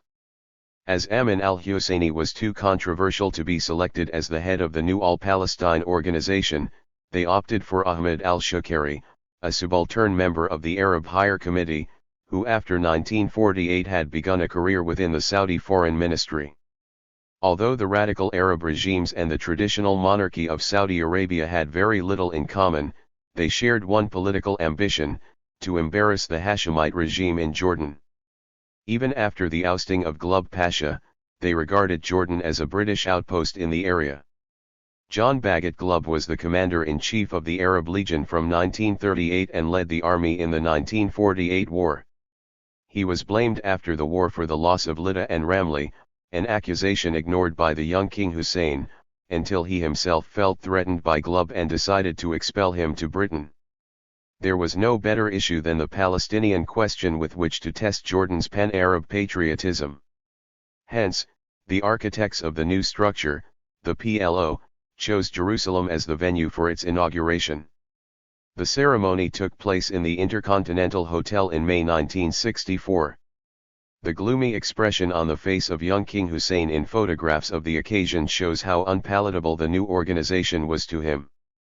At first, Ahmed al-Shukari seemed dynamic. He had been refused entry in November 1963 to the UN Annual Conference on the Palestinian Refugees, and was now directing all his attention to the Arab world. Immediately after the Jerusalem ceremony, he established PLO representative bodies throughout the Arab world, in order to impress on these communities that the refugees had another representative apart from UNRWA. The PLO also had an organized army affiliated with it, the Palestinian Liberation Army, PLA. Crucially, however, neither the branches of the PLO nor the PLA units succeeded in winning the trust of the refugees. They became clubs and career posts for the urban middle class. While the PLO's reliance on Nasser impressed no one, it should be said that by now Nasser had become more genuinely interested in the cause of Palestine and worked hard and intensively to unite the Arab world and prepare it for a future confrontation with Israel. However, like his predecessors in 1948, he did not include the Palestinians in the well-publicized, frenetic path towards the next battle with the Jewish state. It was the continuing exclusion of Palestinians from real power and decision-making that left many doubtful of the sincerity of Nasser's plans and ambitions. The demise of the short-lived League-sponsored PLO was at the hands of the Fidai movements, none of whom joined it. Instead, they created an informal association of their own, known as Al-Muqawama, Resistance, a fraternity of fighters modeled on the Viet Cong. One of its most often used metaphors was that of Arab Hanoi, and the FLN, Front de Libération Nationale, of Algeria. It was hoped to make the Arab countries adjacent to Israel a launching pad for guerrilla attacks on behalf of the liberation of Palestine. In addition to metaphors, they also acquired weapons and skills from revolutionary movements in the Third World. Fatah remained central, but by the mid-1960s George Habash had formed his own guerrilla movement, PFLP. 41. Guerrilla activity intensified after a long lull for organization and recruitment, and with it Israeli retaliation. In 1966, the Israelis carried out a large-scale operation against the village of Samua in the West Bank, further damaging relations with Jordan.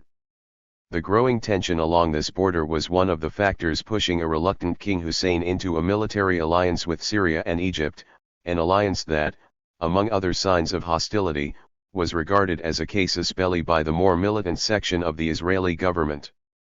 It was Syria, not Jordan or Egypt, that bore the brunt of the struggle against Israel. Since the early 1960s, a war of attrition had been going on along the Israeli-Syrian border, triggered by Israel's construction of a national aquifer to transfer water from the north to the south of the country. Both sides lost many soldiers in this bloody dispute. The skirmishes escalated into a small-scale war in 1962, after which the exchanges of fire across the border threatened to spill over into a full confrontation.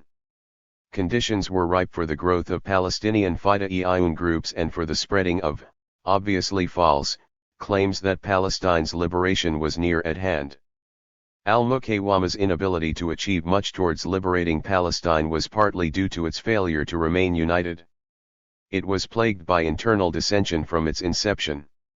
The PFLP had clear revolutionary goals, such as helping to transform traditional Arab regimes and establishing a Marxist state in liberated Palestine, while Fatah, as mentioned before, was vague about the nature of the future state. But the resistance movement was united in waiting for a convenient moment to take over the PLO, and the moment came after the 1967 war. Subduing Israeli politics, institutionalizing a state. While the radicalism of Palestinian politics would be institutionalized after 1956 in the form of guerrilla movements and clandestine organizations in the West Bank and Gaza as well as within party politics in Israel, Jewish society in Israel was going through very different changes. It had been politically and economically centralized as part of a conscious effort from above to homogenize a multi-ethnic society. The fusion process was a showcase for experts on crude modernization. The Jewish community consisted of a modern Western society, the veteran Zionists from Europe, and many non-Western, Eastern or Oriental, groups that were waiting to be modernized.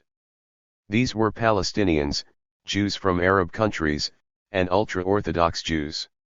Israeli scholars in the new sociology department at the Hebrew University were able to teach theories of modernization and at the same time advise the government on how to implement them. The method had a catchy name, melting pot process.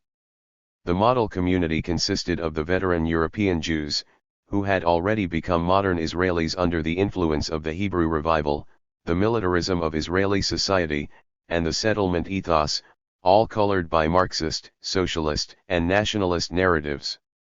Hebrew courses for new immigrants were the most important means of indoctrination. In November 1948, an academy for the Hebrew language was founded in Jerusalem, and policed the different potential dialects, keeping them within the fold of Zionist idioms and ideals. No less relentless was the fight against the use by Arab Jews of Arabic. When, as a way of earning a living, an Egyptian Jew, Abraham Israel, wanted to show an Egyptian film he had brought with him, the Israeli censor allowed him to only at the cinema in the then still purely Palestinian town of Nazareth. 42 Thus the claim of homogeneity was made against a background of actual heterogeneity and discrimination, a tension that would surface only at the end of the 1980s. The revival of Hebrew also brought one of the most impressive achievements of Zionism. With the renewal of language came the invention of a new Israeli Hebraic culture. The old biblical language proved to be modern, adaptable, and inspiring.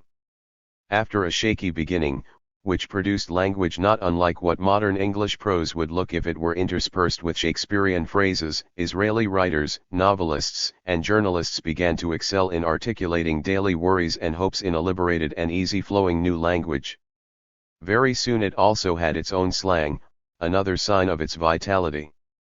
With this new linguistic freedom of expression came an urge for freedom of expression in political terms. The 1950s were a decade in which satirical writing flourished, although the political establishment kept a close watch on this emerging cultural phenomenon.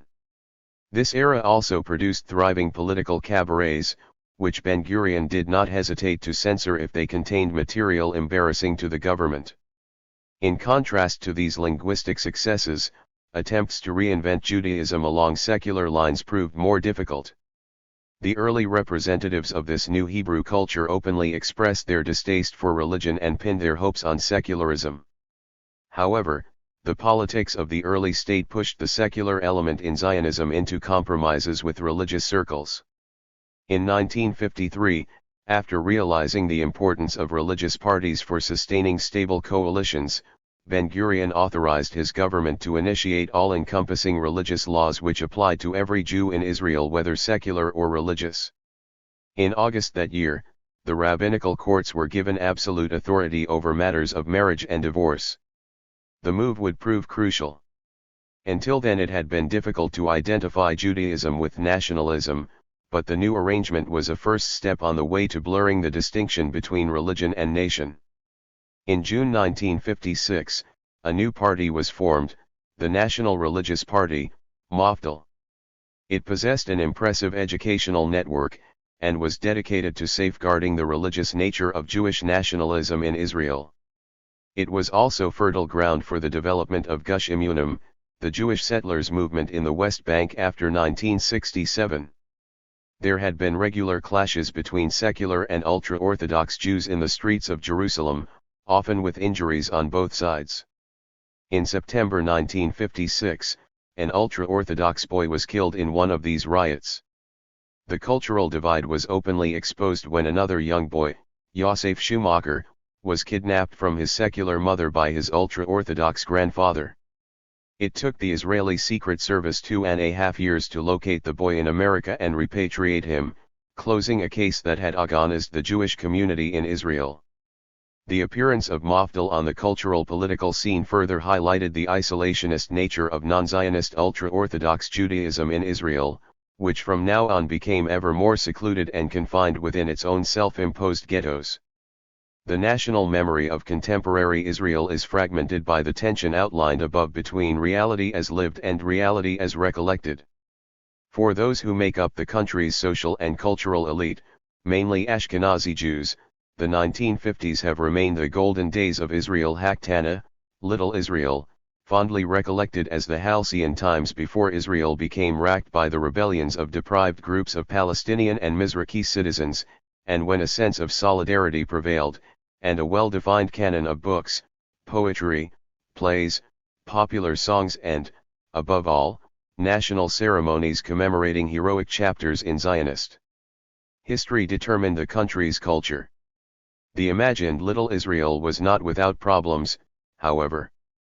These were also the uneasy days of the official Zina, scarcity in Hebrew, also translated as modesty, an economic regime declared, in April 1949, by Dov Yosef, a minister specially appointed to monitor the population's consumption habits.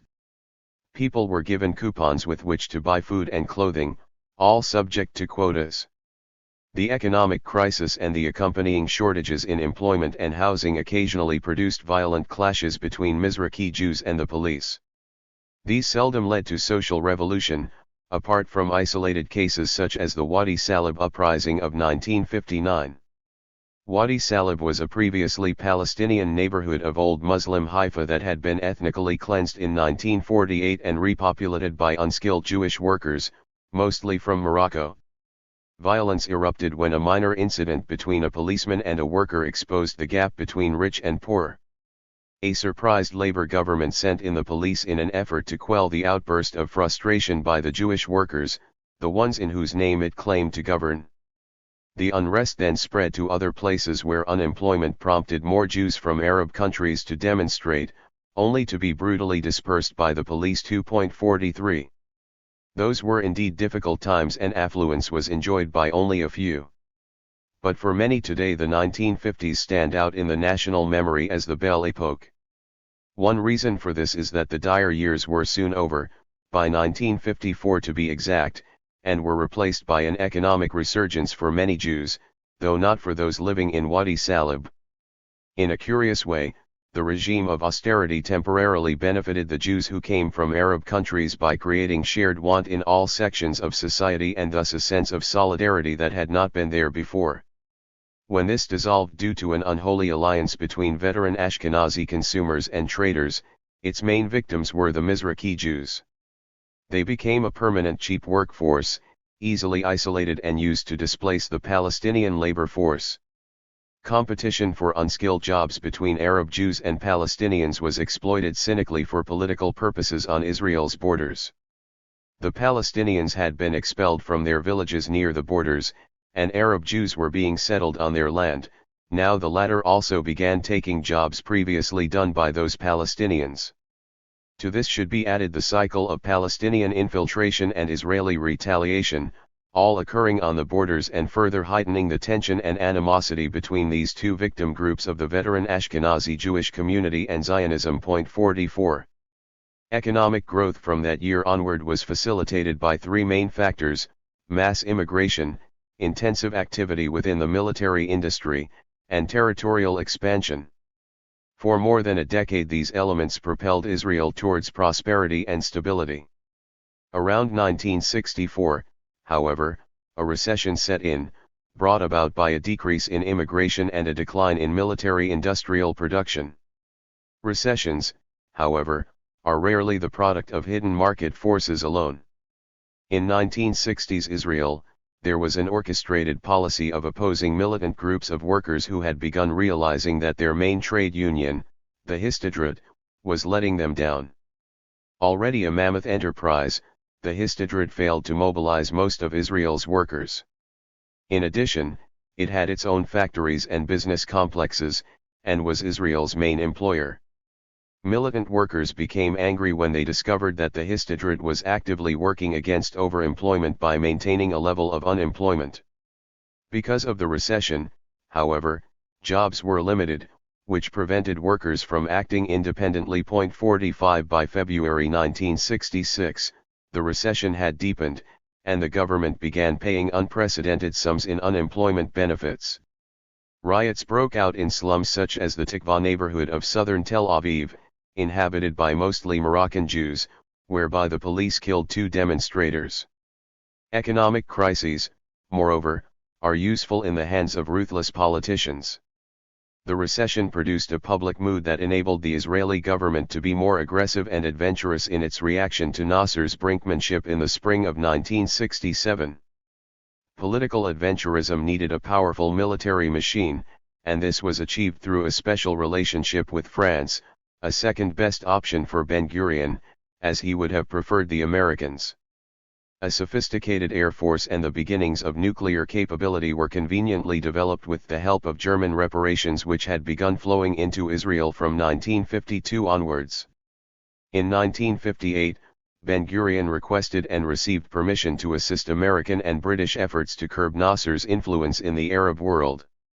British Marines flew over Israel on their way to Jordan to help King Hussein ward off a possible pro-Nasserite coup. A civil war had been instigated in Lebanon by the Maronite President Camille Kamaoun, who sought a second term in office in violation of the Lebanese constitution. His plans were abetted by the CIA. The Western powers, however, attributed the war to pro-Nasserite Muslims. Western interests in general were seen to be at risk in the area. Hashemite Jordan looked frail as well. 46 Ben-Gurion informed the Americans that should the Hashemite regime collapse his army would occupy the West Bank. However, all ended well for the Hashemites in Jordan. 2 years later, Ben-Gurion reaped the benefits when he was able to establish a better relationship with the American administration, empowering Israel even more. Ben-Gurion admired the USA, and did all he could to ally the Jewish state to the superpower. He also showed extra zeal in combating communism in Israel, and from the beginning tried to gear Israeli culture towards a pro-American orientation. In 1949, the Israeli censor had forbidden the staging of Konstantin Simonov's play Mr. Smith Goes to America because of its anti-American propaganda. 47 In the heyday of McCarthyism, this was a welcome show of solidarity. Ben-Gurion's pro-American orientation in politics or culture met no serious opposition in Israel. On the other hand, the financial connection with Germany shook the political establishment and beyond. 7 years after the end of the Second World War, Ben-Gurion had advocated recognition of the new Germany in return for huge reparation payments. This policy was not consensual, and aroused robust, and at times violent, objections by Holocaust survivors, whose cause was adopted by Menachem Begin, the leader of the opposition's largest party, Herod, formerly the Irgun. 48.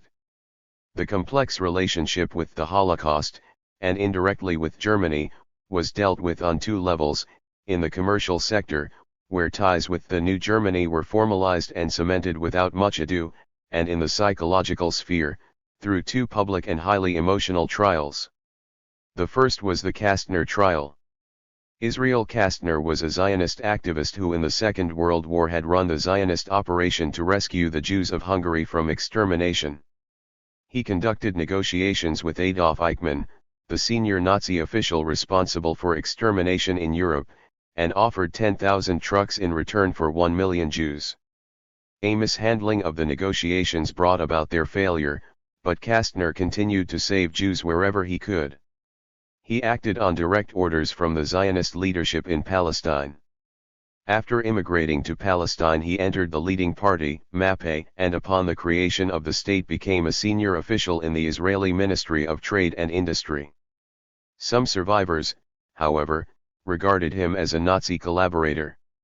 When one of them, Malseil Greenwald, put these accusations in writing in 1952, Kastner sued him for libel.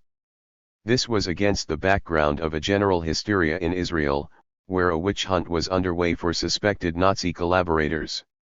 Among the immigrants were indeed several hundred capos, Jews who had been appointed as guards in the concentration camps by the Nazis, and who often abused and tormented their fellow Jews to save their own lives. Some of these were brought to trial by people who themselves had played an ambivalent role in the concentration camps. The Holocaust is referred to in Israel as the other planet, where incomprehensible acts were committed by human beings against other human beings. Any attempt to judge others morally and logically with hindsight seems futile, even inhuman, in that context. Point 49. Kastner's libel case began. A shrewd lawyer for the defense, Shmuel Tamir, twisted the evidence and exploited the public mood to turn Kastner from a plaintiff into a defendant. The judge, Benjamin Halevi, was strongly affiliated to Herut, the opposition party leading the campaign against normalizing Israel's relationship with Germany. The trial provided him with an opportunity to show the world at large that normalization was not yet possible. More importantly, he hoped to include the labor leadership in implicit accusations of collaborating with the Nazis. Kastner could have been vindicated had the leaders of the former Yishuv, on whose behalf he had negotiated with the Nazis, testified in his favor. But they repudiated their association with him, and in the verdict Kastner was accused of collaboration with the Nazis for personal gain and prestige. The Prime Minister at the time, Moshe Sharad, who, too, should have testified on Kastner's behalf, concluded in his diary, "A nightmare, horror." 50. The Daily Haaretz criticized the verdict sharply, but it was Menachem Begin, the leader of Herut, who made the most out of the affair, as this was the eve of general elections in Israel. He found strange allies in the communist members of the Knesset, who with Herut demanded that Kastner be tried according to the Israeli law of 1949 for the prosecution and trial of Nazis and their associates. Pappe did not lose the 1955 elections, but Kastner was nevertheless left isolated. This episode, together with Ha-Parasha, ended Ben-Gurion's short political exile, and he was reinstated as Israel's prime minister. The law against the Nazis was never used against Kastner, since the trial had little to do with the Holocaust, but more to do with the 1950s political agenda. The Israeli government used the law to kidnap Eichmann in 1962 and bring him to trial in Israel. Angry Holocaust survivors later assassinated Kastner. Ben-Gurion wanted a well-publicized trial to teach Israeli youth the difference between Jewish communities that had gone like lambs to the slaughter and the Jewish state, which was now taking revenge in the name of the slaughtered. 51 Ben-Gurion was also still living with the aftermath of the Wadi Salib riots. He claimed that the Moroccan Jews knew very little about the Holocaust, and that if taught about it would more easily tolerate their hardships. When Martin Buber and others suggested an international court for Eichmann, Ben-Gurion became furious, accusing them of undermining Israel's sovereignty. The trial, which resulted in Eichmann's execution, became a model for the future manipulation of Holocaust commemoration in Israel. Images of the Holocaust would thereafter be exploited to justify Israeli discrimination against Palestinians or the second-class North African Jews. Until today, whenever the state is criticized on moral grounds, including internationally, Israel is quick to silence such criticism by presenting itself as the sole legitimate community of Holocaust survivors. 52. The marginalization of Arabism in Israeli society. In the makeshift hut camps for newly arrived immigrants, in the slums of the big towns, and in the newly isolated settlements near the borders, Mizrahi, Arab, Jews did not have time or leisure to deal with past horrors, being preoccupied with their current hardships. The past was even less relevant to the Palestinian citizens confined within the military-ruled areas in Galilee and Wadi Era. These Arabs, Jews, Muslims, and Christians made up almost half of the overall population of Israel. The new alliance with Germany, however, spawned new financial realities, increasing the sense of deprivation and dismay. German reparations, while justifiably allowing many European Jews in Israel to prosper, widened the gap between Ashkenazi and Mizrahi Jews even further. The sense of inferiority attached to any one Arab, whether Jewish or Palestinian, was reinforced by the state's cultural policy. A monolithic culture of memory developed that repressed the experiences of marginalized groups within society. The economic policy, their exclusion from the cultural canon and their entrenchment on the social and geographical margins of society alienated the Mizrahi Jews, particularly from Morocco, as well as the Israeli Palestinians. Unlike the Palestinian citizens, the Jews from Arab countries had at least the hope of better things to come, of being coached into becoming new Jews. The Israeli army spearheaded the effort to westernize the Arab Jews. However, the general socio-economic divisions also applied inside the army, and Mizrahi Jews, often reluctant conscripts, were given logistical posts, a lasting stain on their prestige and later civilian careers in a society that revered commando fighters and Air Force pilots. Thus the army promoted militarization instead of acting as an agent of modernization or socialization, and became a significant factor in shaping Israel's foreign relations within the Middle East. To a large extent it determined the nature of relationships that developed with the few allies Israel could buy, such as Iran and Turkey, who were impressed by its commando units, secret service, and developing military industry. Militarist nationalism was thus in constant need of achievement but also required, and was given, enthusiastic feedback from many young Israelis, whose indoctrination was underway from infancy. The hostility of the Arab world around them, revealed everywhere on public stages, radio stations, and in the press, was invoked to reinforce the belief that their cause was a just one and to deepen the conviction that no other options were available. Their common social and economic marginalization did not produce any camaraderie between Moroccan Jews and Palestinians, no doubt due to their differing national aspirations. Arab Jews hoped that emphasizing their Jewish origins would help them to be accepted as authentic Zionists, a hope as yet unfulfilled. These Jews wished to be de-Arabized in order to be Israelized. When these hopes failed, they began searching for their Arab roots. This complex relationship between Jews who are ethnically Arabs and the other Jewish groups goes back to the pre-state era. It is best understood if we remember that Jews in the Arab countries were not initially attracted to Zionism in great numbers. Nor were the leaders of the Jewish community in Palestine interested in winning them over. A few individuals, mainly from Iraq and Syria, were caught by the Zionist spell and made their way to Palestine. Their knowledge of Arabic and of the Arab world made them ideal candidates for the Yeshuv's intelligence service. They were rewarded later by being among the very few Mizrahi Jews to reach high positions in the intelligence community and the foreign ministry.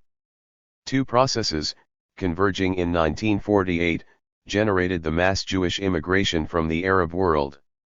One was the growing identification in the minds of Arab governments and rulers, as well as of the general public, of Jewish life in the Arab world with Zionism and the Palestine conflict. The other was the Zionist drive to import the Arab Jews to Israel.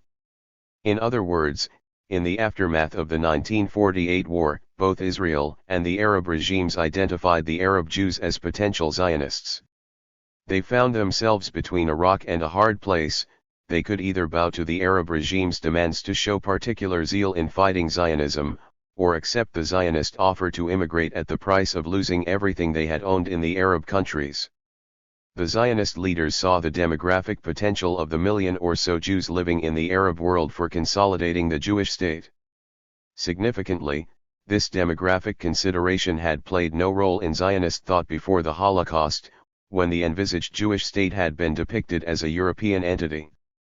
After the loss of 6 million Jews, the Zionist project needed numbers to survive, even if they came from underdeveloped and primitive areas of the world. A campaign was begun to convince Jews to come to Israel. 53. The Arab-Jewish communities differed from one another in several respects. The Iraqi community was an ancient one and was concentrated in Baghdad, where it was well established and felt no urge to leave. With the 1948 war, it was encouraged to leave by Prime Minister Nouri al-Said of Iraq, who promised that this would be part of an exchange program in which Iraq would take in Palestinian refugees. When this did not materialize, the Iraqi government passed legislation that made affiliation with Zionism a felony. In 1951, it ordered the expulsion of Jews who refused to sign a statement of anti-Zionism. Almost all the Iraqi Jews were forced to leave without their property, which the Iraqi government appropriated. The Jewish Agency, for its part, sought ways to contribute to the instability of the Jewish community, and sent agents who planted bombs near synagogues in Baghdad, in order to create additional terror and insecurity. This did much to bring this ancient community of Babylon back to Zion. 54. The Jewish community in Egypt had fared quite well since the reign of Muhammad Ali at the beginning of the 19th century. Like the Copts, the Jews provided services to the court and the country as a whole. This changed around 1948, particularly as the Egyptian king, Farouk, wished to play a leading role in the Palestine question, as did the Muslim Brotherhood. When hostilities erupted in Palestine at the end of 1947, the Jews in Egypt were in a similar situation to that of their co-religionists in Iraq, with the Egyptian government demanding similar guarantees of anti-Zionism and issuing similar penalties. The Egyptian treatment did not amount to expulsion, but life was transformed, and eventually most of Egypt's Jews would leave the country, either for Israel or other destinations. 55. The largest group of Arab Jewish immigrants came from Morocco. They lived in poorer conditions than any of the other communities in the Arab world, but had their own economic and social elite.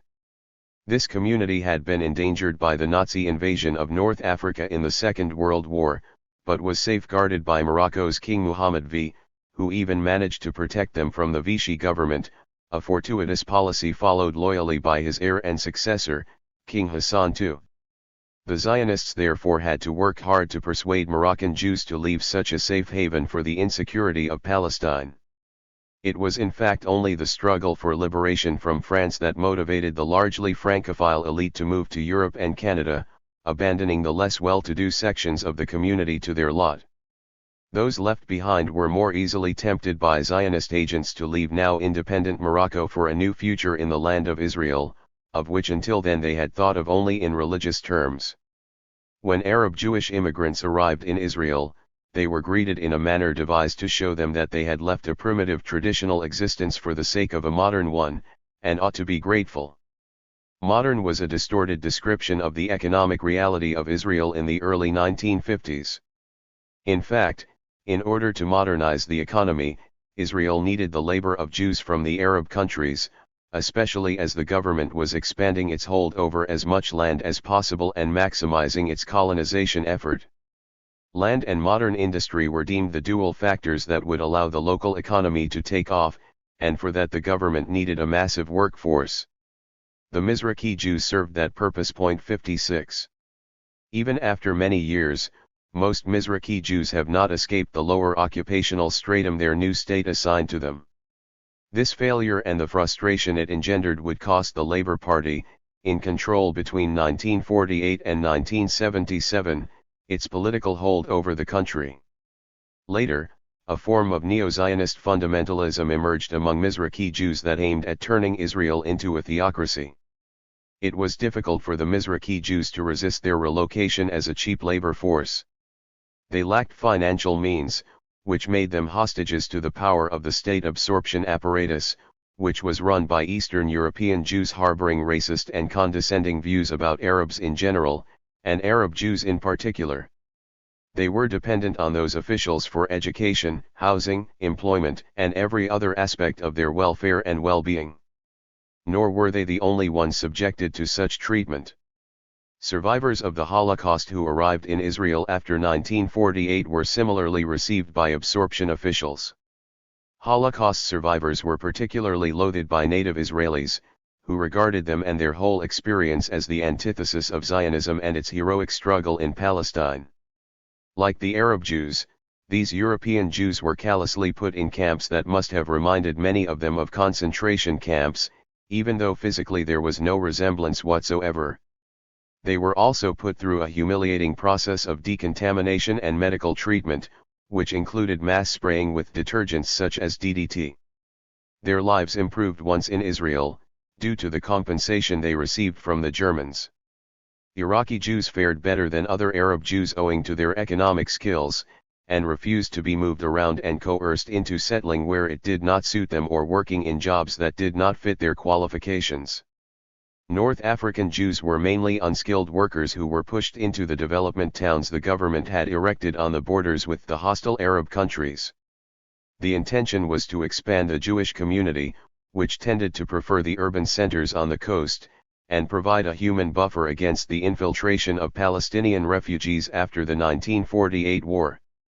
Some of the North African Jews were asked to repopulate the deserted and abandoned Arab neighborhoods in what had been the mixed towns of Palestine, thus making a mockery of the Israeli commitment to look after this property through the office of the state's custodian of absentee property. The choicest part of the absentee spoils had already been taken by public bodies and then by the kibbutz movements, and what was left was turned into crowded slums for North African Jews.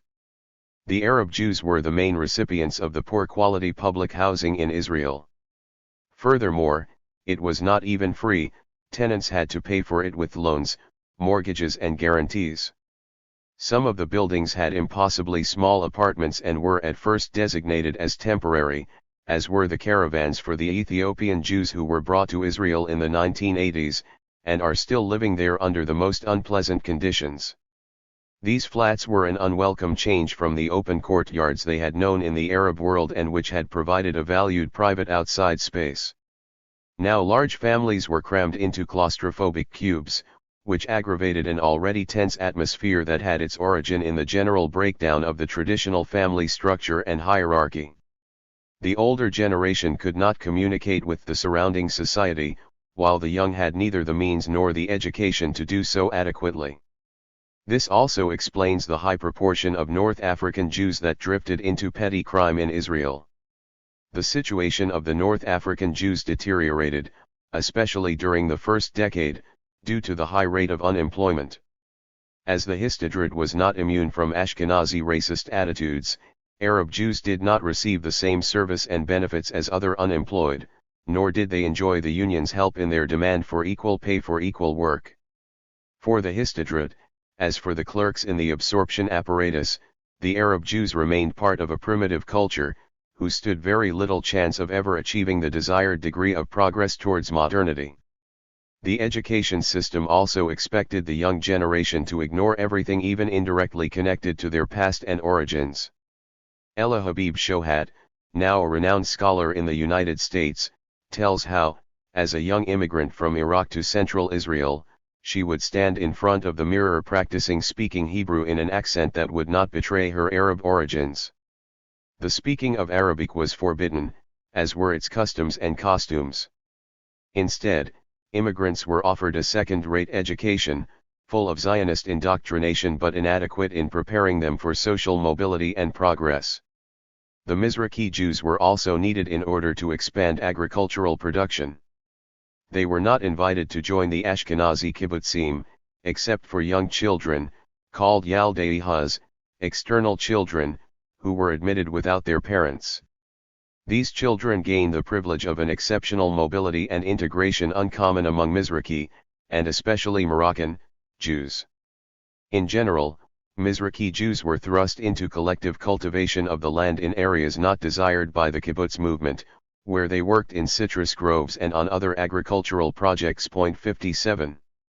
A few individuals in the construction industry succeeded in escaping destitution by becoming managers or owners of building companies, but most remained in their dismal situation. The vicious circle was maintained by a wide social welfare system, as social workers perpetuated the inequalities with false theories of modernization. This served the capitalist interests of the Ashkenazis. The large profits resulting from the low wages paid to North African Jews were an incentive, to put it mildly, to ignore the situation. Managerial positions were in effect closed to Mizrahi Jews in the early 1970s, when there was only one in management in the public construction business, out of 33 companies, 0.58. The doors of higher officialdom were as firmly closed as those of management, proving that it was not, as the leading Israeli mainstream sociologists would have it, an ontological problem of primitivism, but the result of a policy of discrimination. In those days, the Yemenite Jews suffered more than the others in terms of negative perceptions. Amos Ilan, the leading columnist in Haaretz, wrote of them, "They are the troublemakers among the immigrants." He wished to shatter the myth of their industrious approach to work. 59 He was equally hostile to other immigrants from Arab countries. 2 years later, in April 1953, Ilan questioned the wisdom of bringing the Jews of Tunisia to Israel. 60. The affected communities tried to organize an all-Arab Jewish party, but this soon broke down along more distinct ethnic lines, the Yemenite Jews for instance establishing their own parties in the Knesset. 61 It was the Herut opposition party of Menachem Begin, from Poland, that finally provided a political channel for their social and economic frustration. The same patterns of discrimination remained in operation against the Palestinian minority in Israel after 1956. The co-optation policy, the military regime, and the basic predicament of being a Palestinian citizen within the Jewish state generated several political responses, all of which pointed to a strong wish to remain part of the Palestinian people while at the same time becoming citizens of Israel with equal rights. Some believed that communism would lead to a social revolution, rendering nationalism secondary and bringing equality to all. Others joined the Communist Party for less altruistic reasons. They used the internationalist discourse to disguise their more authentic national aspirations, the expression of which would have indubitably led them into trouble with the Israeli authorities. Affiliation to communism ensured career support via the party or, even better, a ticket to higher education in the Eastern Bloc, which could open the door to professions such as law and medicine, which the Palestinians in Israel were practically, though always unofficially, barred from pursuing. 62 Others tied their political future to Zionist parties, creating their own satellite parties or joining as members. This may have furthered their own interests, but did very little, compared with the communists, to improve the collective lot. Thus, by 1967, the Communist Party had become the most significant political force within the Palestinian minority. Very few opted for a direct confrontation with the Israelis by openly declaring allegiance to Palestinian nationalism as represented by the Fidai movement. After 1959, the popularity of al-Muqawama soared among Palestinians in Israel. The radical leaders of the Israeli Communist Party, such as Tawfik Zayed and Emil Habibi, were periodically jailed, interrogated, or tortured for their support for the right of return of the refugees or for their open call to abolish the military regime. This kind of activity peaked in 1961 after the government expropriated more than 5,000 dunams from several Arab villages for the construction of Carmel, a new Jewish town in Galilee. From this milieu sprang the Al-Ard, the Land, group, in 1959. Its members echoed Nasser's anti-Western rhetoric, and vowed to join him in a struggle against reactionary regimes. In a way they strove to open a diplomatic outlet for these ideas in what for them was occupied Palestine, although admittedly they supported the UN Partition Resolution 181 of November 1947 as a basis for a new geopolitical solution. They were banned from activity, while some were arrested, and others exiled. 63. Political Islam was still in its infancy in pre-1967.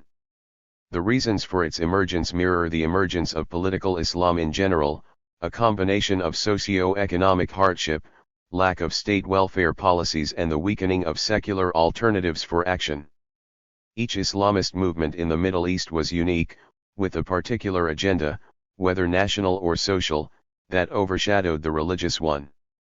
In the case of Israel and Palestine, the national agenda was at least as powerful as, if not more so than, the religious one, particularly in the 1980s. Curiously, the rise of Islamism was triggered mainly by the visit of Pope Pius VI to Israel and Palestine in 1964. Young Christians enthusiastically embarked on preparations for the visit, and opened clubs and activity centers, especially in Galilee.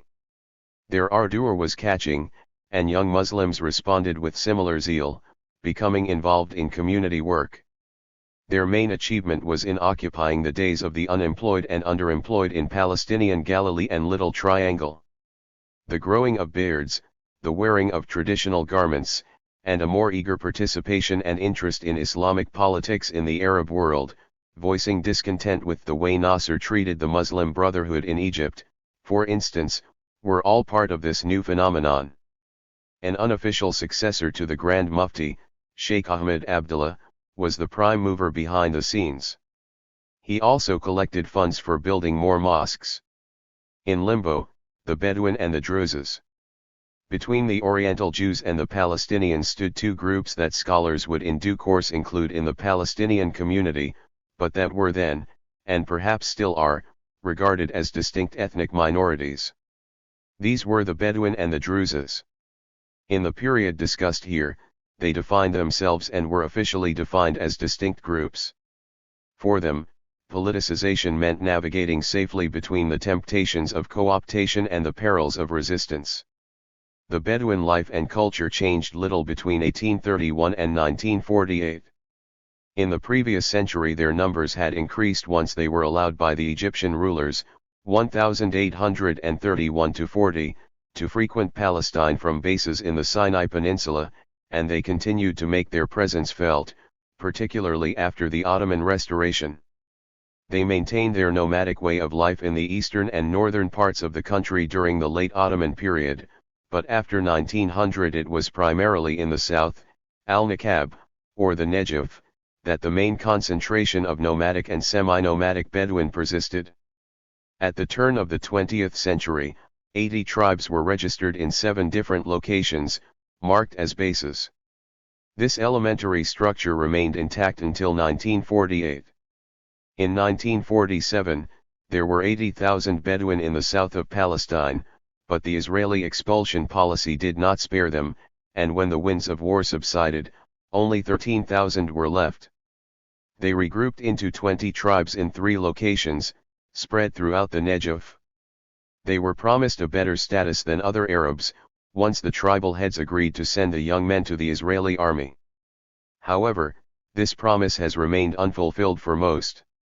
Some were resettled in the 1960s in the north of Israel with a better standard of living than those in the south, but not better than the average Palestinian citizen. Because of the Bedouin, the Negev was the only geographical area in Israel relatively untouched by modernization fervor. Camels and herds of sheep and goats were still an important part of Bedouin life. However, agriculture and semi-proletarianization, similar to what affected the rest of the Palestinian community in Israel, were beginning to influence Bedouin life at the end of the 1950s, leading to the abandonment of nomadic life. The second half of the decade was particularly dry, and 5 successive years of drought drove many of the Bedouins north, where the government eventually allowed them to settle in a few villages. Those in the south forsook pastoral life for unskilled work in agriculture, construction, and maintenance. The Druzes represent a more successful example of co-optation. They are a religious sect, an offshoot of Shiite Islam.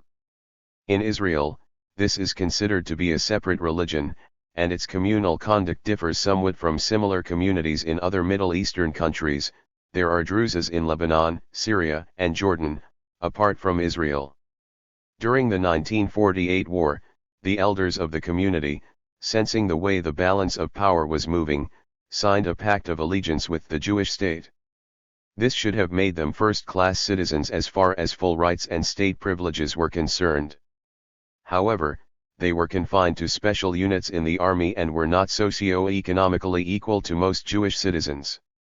Nevertheless, most of their leaders wished to continue co-optation and cooperation with Israel. 64 Like many other, indeed almost all, of the groups living between the River Jordan and the Mediterranean, they would rethink the past only after the 1967 watershed.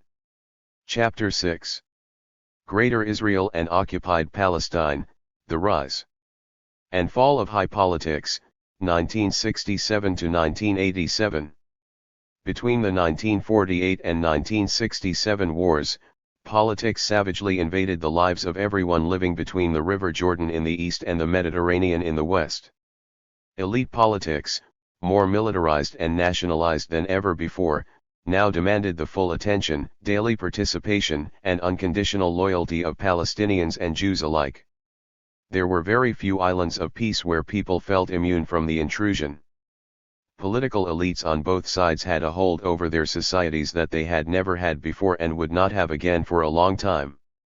Dissenting voices were stifled, and any remaining impulses towards cohabitation disappeared almost entirely. But we also find elite politics beginning to lose its importance in people's lives. This was particularly true after the 1973 war. For many groups not occupying center stage, politics was only one of the media through which they interacted with the state or the national elites. As most marginalized groups also suffered from economic deprivation, their main concern was daily survival. Tradition and culture continued to act as anchors or defense mechanisms in the face of a harsh reality. Nowhere was this distance more evident than in the Palestinian society. The best example is the case of the Palestinians living in the West Bank and the Gaza Strip, for whom existence also meant surviving the political reality of the occupation. For this community, military rule was a traumatic experience that united poor and rich alike. The withdrawal from politics was more evident in the refugee camps, although not those within the occupied territories. The camp dwellers in the Arab countries seemed to lose hope in the political leadership's ability to change their fortunes, and, like the Palestinian community in Israel, allowed a minority to be radical in their name. This period began with the War of June 1967. The hysteria accompanying this war, apocalyptic and elated in the case of the Jews in Israel, traumatized and fearful in the case of the Arab world, has diminished with the years. A more sober and realistic appraisal has taken its place. As time passed, larger segments of the Jewish community in Israel came to appreciate the negative impact this War of 6 days had on their lives. On the other hand, Arab societies in general, and the Palestinians in particular, succeeded in putting the event in a perspective that left the catastrophe of 1948 as the most formative event in their lives. The War of June 1967. No sooner had the Sinai campaign ended than war rhetoric on both sides of the divide heralded the imminence of another violent round of fighting between Israel and the Arab world. Unlike during the previous phase in the conflict, 1948 to 1956, the rhetoric was not balanced by peace efforts. On the contrary, it was accompanied by an arms race that for Israel included the acquisition of nuclear capability. On the Arab side it was highlighted by a massive build-up of modern armies with new weapons and inflated security budgets. On both sides, investment in weapons of mass destruction took priority over social and economic needs. Governments on both sides abandoned their welfare responsibilities, and some of them would pay dearly for this prioritization. The absence of sound social and economic policies created a vacuum that was eagerly filled by political Islam on the Palestinian side, and Jewish fundamentalism on the Israeli side. As the hysteria of the war faded, its transparently ambivalent and disappointing political achievements helped the resurgence of political fundamentalism even more. Charismatic leaders with radical interpretations of their religions could easily offer themselves as the bearers of new solutions, inspiring and guiding their societies in troubled times. Not surprisingly, these leaders became central figures on the political stage. Rhetoric changed to action in the middle of May 1967. On May 14, Israel entered a period of painful anxiety after it was revealed that Egyptian forces already in the Sinai Peninsula had violated previous agreements and moved towards the border. The Egyptian leader, Gamal Abd al-Nasser, was drawn into this aggressive policy by the unprecedented deterioration of the situation on the Israeli-Syrian border. Long-standing tension over who should control an area that the Armistice Agreement of 1949 had defined as no man's land had heightened in January 1967. As mentioned before, this was caused by the Israeli construction of an aquifer to channel water belonging to both countries into Israel, and Syrian retaliation in the form of diversion projects, aimed at minimizing the flow of water down the river. In April 1967, a kind of mini-war raged, with both sides using tanks and aircraft, which culminated in a devastating show of the Israeli Air Force's superiority in the skies over Damascus. 1. The Egyptian entry into the Sinai came in response to a desperate call by the then Syrian defense minister, Hafiz al-Assad, to help ease the pressure on his country. Assad's Soviet advisors fed him with inaccurate reports of an Israeli build-up in preparation for an overall attack on Syria. There was panic in Damascus, which prompted high-level political negotiations that ended in a military alliance between Egypt, Syria, and Jordan. The Israeli government, under Levi Eshkol, responded by mobilizing reserve soldiers and fortifying its presence on the Israeli-Egyptian border. Nasser reacted by closing the Tiran Straits, blocking maritime traffic to the southern port of Eilat. A hesitant Eshkol promised retaliation on Israeli radio, creating more panic with his poor performance, which was eagerly exploited by David Ben-Gurion. Ben-Gurion probably wished to take advantage of Eshkol's flagging image to regain political power for himself, although by then he was too weak and marginalized to be effective.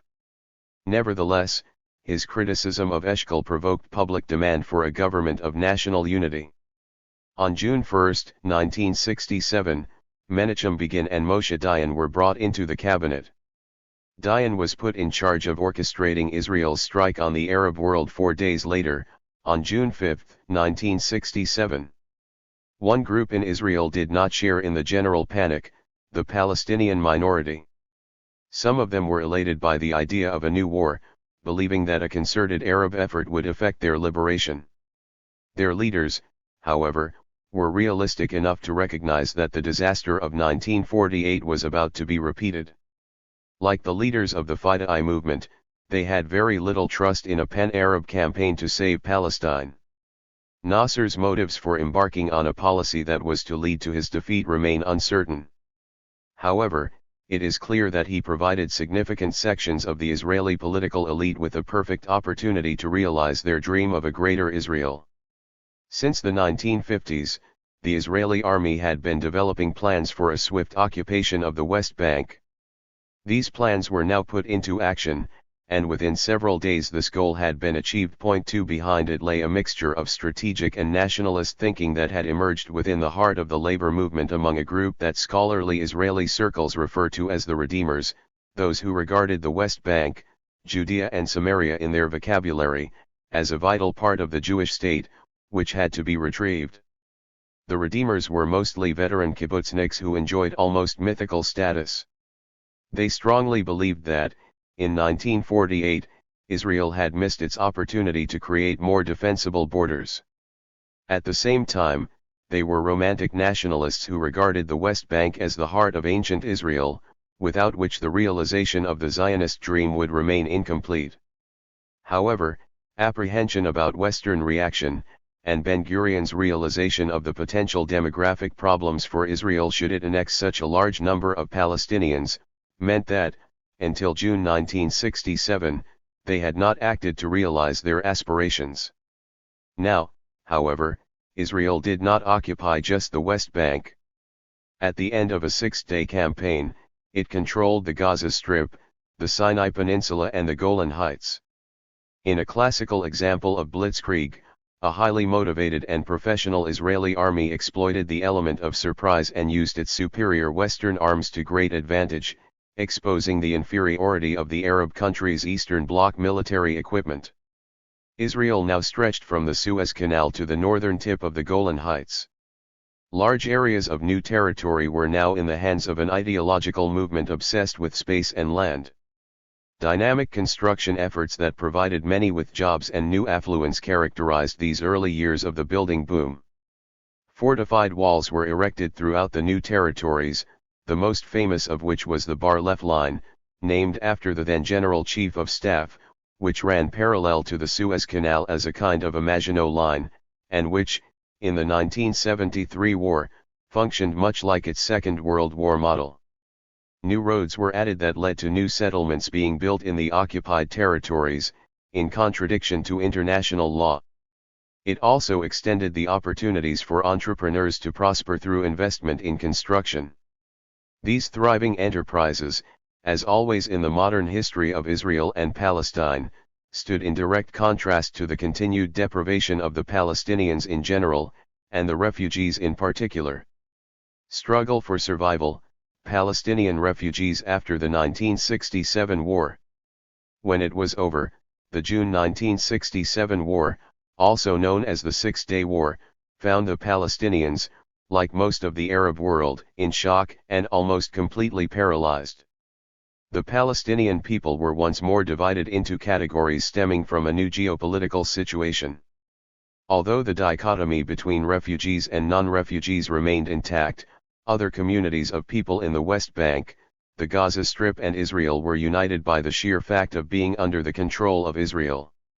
The camps and other Palestinian refugee communities were swollen by a new wave of displaced people, fleeing or expelled by force from the territories newly occupied by Israel. This was a smaller demographic shift than in 1948, but nonetheless added to the burden of an already oppressed community. In 1972, 1.5 million refugees were registered, of whom 650,000 lived in 13 large camps in Palestine, Jordan, Syria, and Lebanon. The number of refugees would increase to about 2 million by 1982.3. At the start of 1967-68, the refugees were still located within UNRWA's domain, but gradually many of them gravitated towards the FIDA-EIUN sphere of influence.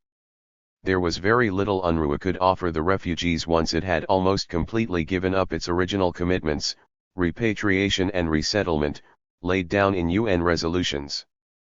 After the UN and the United States stopped insisting that Israel agree to repatriation, UNRWA might have had the chance to promote assimilation had its resettlement schemes been connected to long-term development projects in areas inhabited by refugees.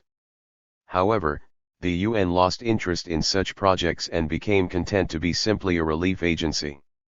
It should be stressed that, in any case, resettlement was an unsatisfactory solution for the refugee problem, as most refugees clung to the hope of being unconditionally repatriated, as the UN had promised them in Resolution 194. So, in a way, UNRWA's failure to assist assimilation did not alienate the refugees. The agency had always been expected to help them survive while they were waiting to return to their homeland.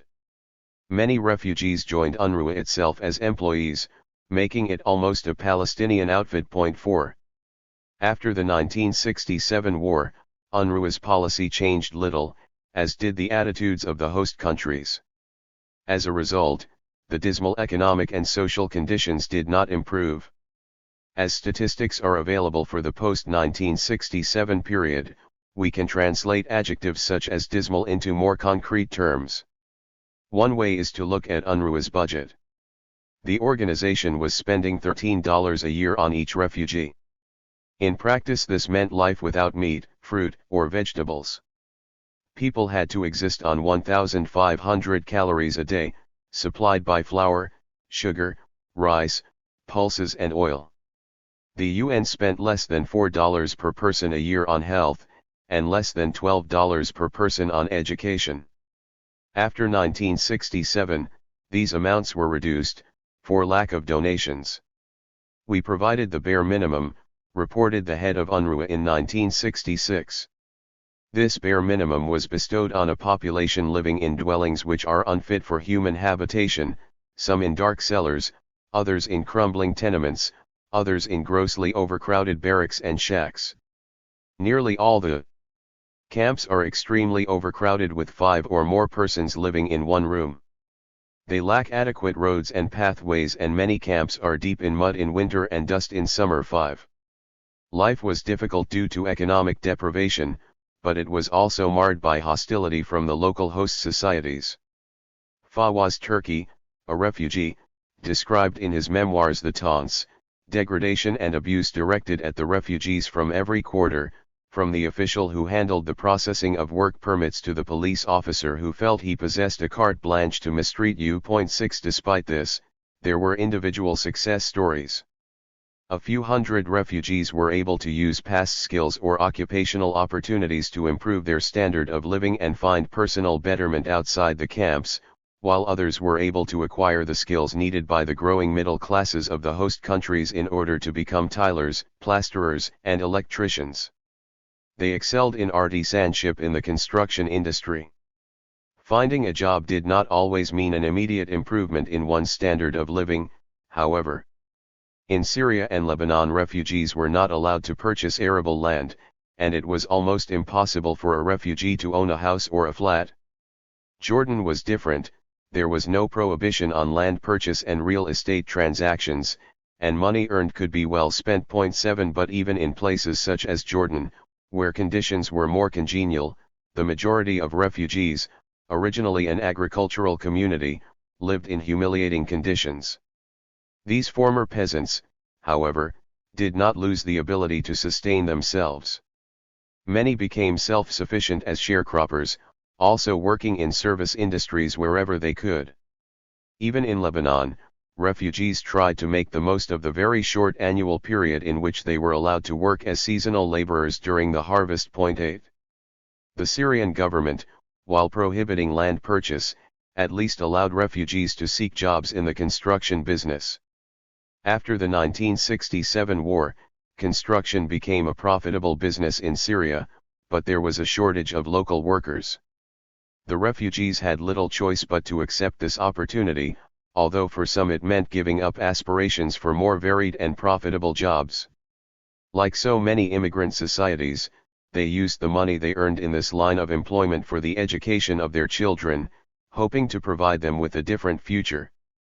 Thus, construction and building were the main sources of employment for Palestinians not only in different parts of Palestine and Israel but throughout the Middle East, regardless of the changing circumstances in which each community of refugees found itself. In Jordan and Israel, other areas of employment were also open, such as light and heavy industry. The scope of opportunities was more impressive in Jordan than in Israel.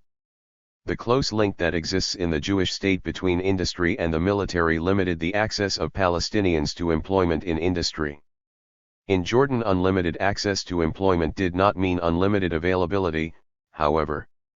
Although offering a varied spectrum of job opportunities, the Jordanian local urban market was not large enough to sustain the numbers of hopeful Palestinians arriving in its small towns. They often tended to stay around the cities even when disappointed, building shanty towns barely suitable for human habitation, often worse than the conditions in the refugee camps they had left behind. This mass urbanization significantly lowered local wages, and employment became underemployment. The jobs were hardly sufficient for survival, and the temptation to return to the camps and be on UNRWA's payroll was strong. 9. Not all the Palestinian refugees suffered the same level of deprivation. Those in Jordan who were employed by rich Palestinians in the construction business, and there were quite a few, did much better.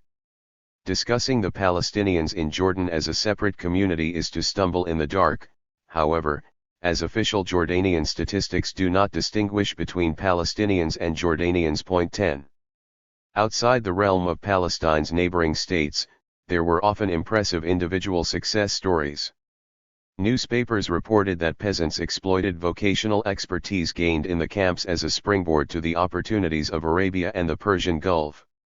As mentioned in the previous chapter, immigration to the oil-rich countries had begun in the 1950s. At first the atmosphere was not congenial, as the Palestinians had a well-developed sense of workers' rights and organized the first strikes at Aramco, Arabian American Oil Company, and other leading oil companies. However, the outstanding growth in revenues in the late 1960s improved work conditions and calmed industrial relations in these areas. The new wealth created even more demand for the skilled hands of Palestinian workers. In the national Palestinian narrative, these refugees are disparagingly presented as having chosen personal wealth rather than political participation in the national effort. Some would redeem themselves during the Intifada by offering their wealth for the cause. 11 Still, their success was not generally shared with others. Those who left the camps were mostly young people, who in some cases did not return, although they continued to support their immediate, and even their extended, families. The refugees became the landless proletariat of Palestinian society. Life was governed by finding work, perhaps in the fields of a local landlord during harvest, or in the workshops and offices of relief organizations in the camps. Some worked as street vendors. Survival depended on the economies of the host countries or on temporary labor, with earnings usually insufficient to keep an average family. The PLO, meanwhile, regarded the refugees in the camps as potential recruits for its liberation struggle. Hopeful candidates went through a course of military training and elementary, nationalist, education. Successful graduates of this preparatory course were rewarded with positions of influence within the community. In some refugee camps, they were able to build up autonomous welfare, health, and education systems better than those provided by UNRWA or the host countries. Al-Mukawama emerged from the 1967 war much stronger, and won legitimacy throughout the Palestinian world. The movement's leaders achieved this by adapting concepts such as those of Frantz Fanon, who advocated the primacy of the struggle itself over its objectives. Hence, the eighth clause of the PLO's charter declared that the armed struggle for the liberation of Palestine is a strategy, not tactics. The struggle itself was seen as the way to maintain the national identity. There was no need for achievements beyond that. As it happened, there were no achievements to report in the realm of liberation. The PLO was leading one of the few Third World liberation movements that had yet to free 1 inch of its homeland. 12. The movement's area of operation moved from an urban, bourgeois milieu into the camps, particularly in Lebanon and Jordan. Geographically, this meant moving its headquarters closer to the refugee community, and so nearer to the borders with Israel. The THIRD-WORLDISM were now able both to commence guerrilla warfare against Israel, and to compete with UNRWA as a regulator of life in the camps, where they began to provide social and economic services. They promoted themselves among the refugees as a legitimate authority, able to govern and protect them. The fact that they were also fighters, crossing into Israel, gave them an added aura of heroism. However, their authority was mostly illusory, especially in Jordan and Syria.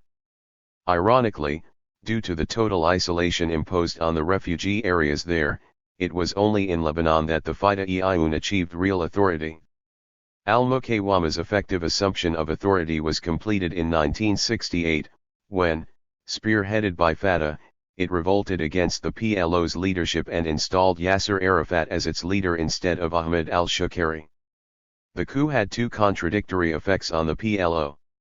It allowed Fatah to tighten its control over the organization, although at the same time victory highlighted the dissension within Fatah's own ranks. Fatah tightened its grip on the whole organization by restructuring the PLO along Leninist lines. Power emanated from above, a classic case of centralized democracy. At the top was the Executive Committee, the Cabinet, which selected the Central Committee, the government, which then supervised the Palestine National Council, PNC, the parliament. Only half of the council members were selected from the FIDA organizations, the other half consisted of representatives of professional organizations.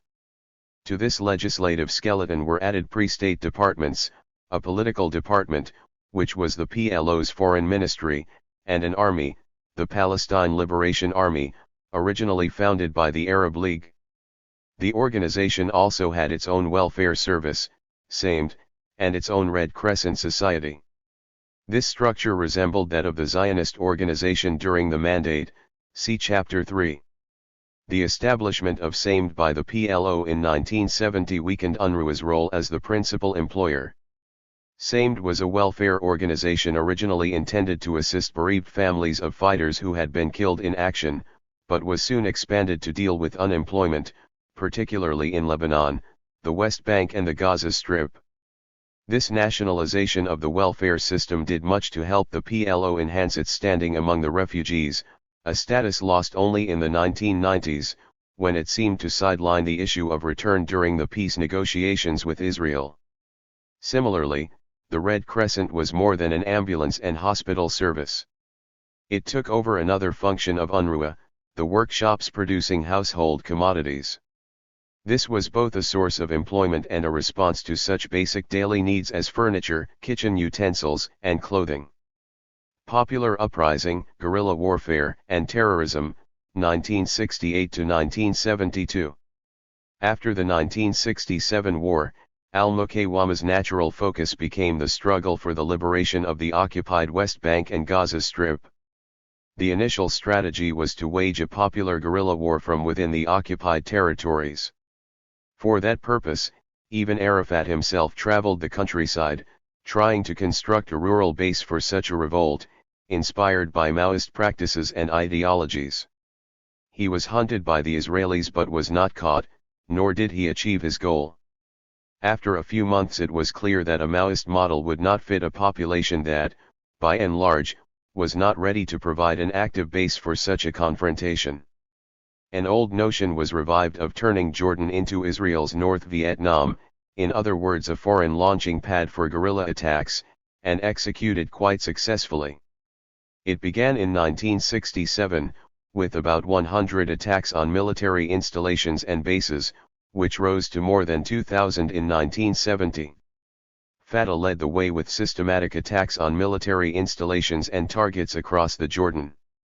Israeli retaliation was prompt, although not always successful. In March 1968, for example, near the Palestinian settlement Karama in the Jordan Valley, one of UNRWA's few successes in settling refugees, Palestinian fighters, along with Jordanian soldiers, defeated a large Israeli contingent. 13 After Karama, young people in their thousands joined the Fatah-e-Iyun. 14 The PNC was subsequently taken over by al-Muqawama.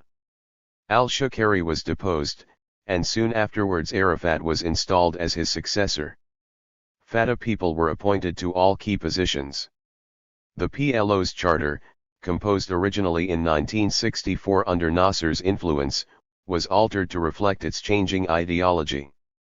3 clauses, 8, 9, and 10, were added, stressing the need for a people's war of liberation and emphasizing the PLO's independence from pan-Arab control. The coup was followed by disagreement between Arafat and 2 former associates, Naif Hawatmeh and George Habash. This was a conventional power struggle, but was also motivated by tactical disagreement about methods of attaining the liberation of Palestine and an ideological dispute concerning Palestine's future image and form. Hawatmeh wished to see the whole Arab East becoming a paradigm of Trotskyite socialism, while Habash more modestly advocated close ties with Moscow and its brand of Marxism, Leninism. The two at first cooperated, in an organization called the Popular Front for the Liberation of Palestine, PFLP, but Hawatmeh later left and created his own movement, the Popular Democratic Front for the Liberation of Palestine, PDFLP. 15 These two movements have remained key players in the Palestinian polity. After 1968 the PFLP became inspired by Latin American revolutionary ideology, especially the writings and deeds of Che Guevara, adapting his views to the Middle East situation. This led the group to broaden its revolutionary goals to include the toppling of reactionary Arab regimes.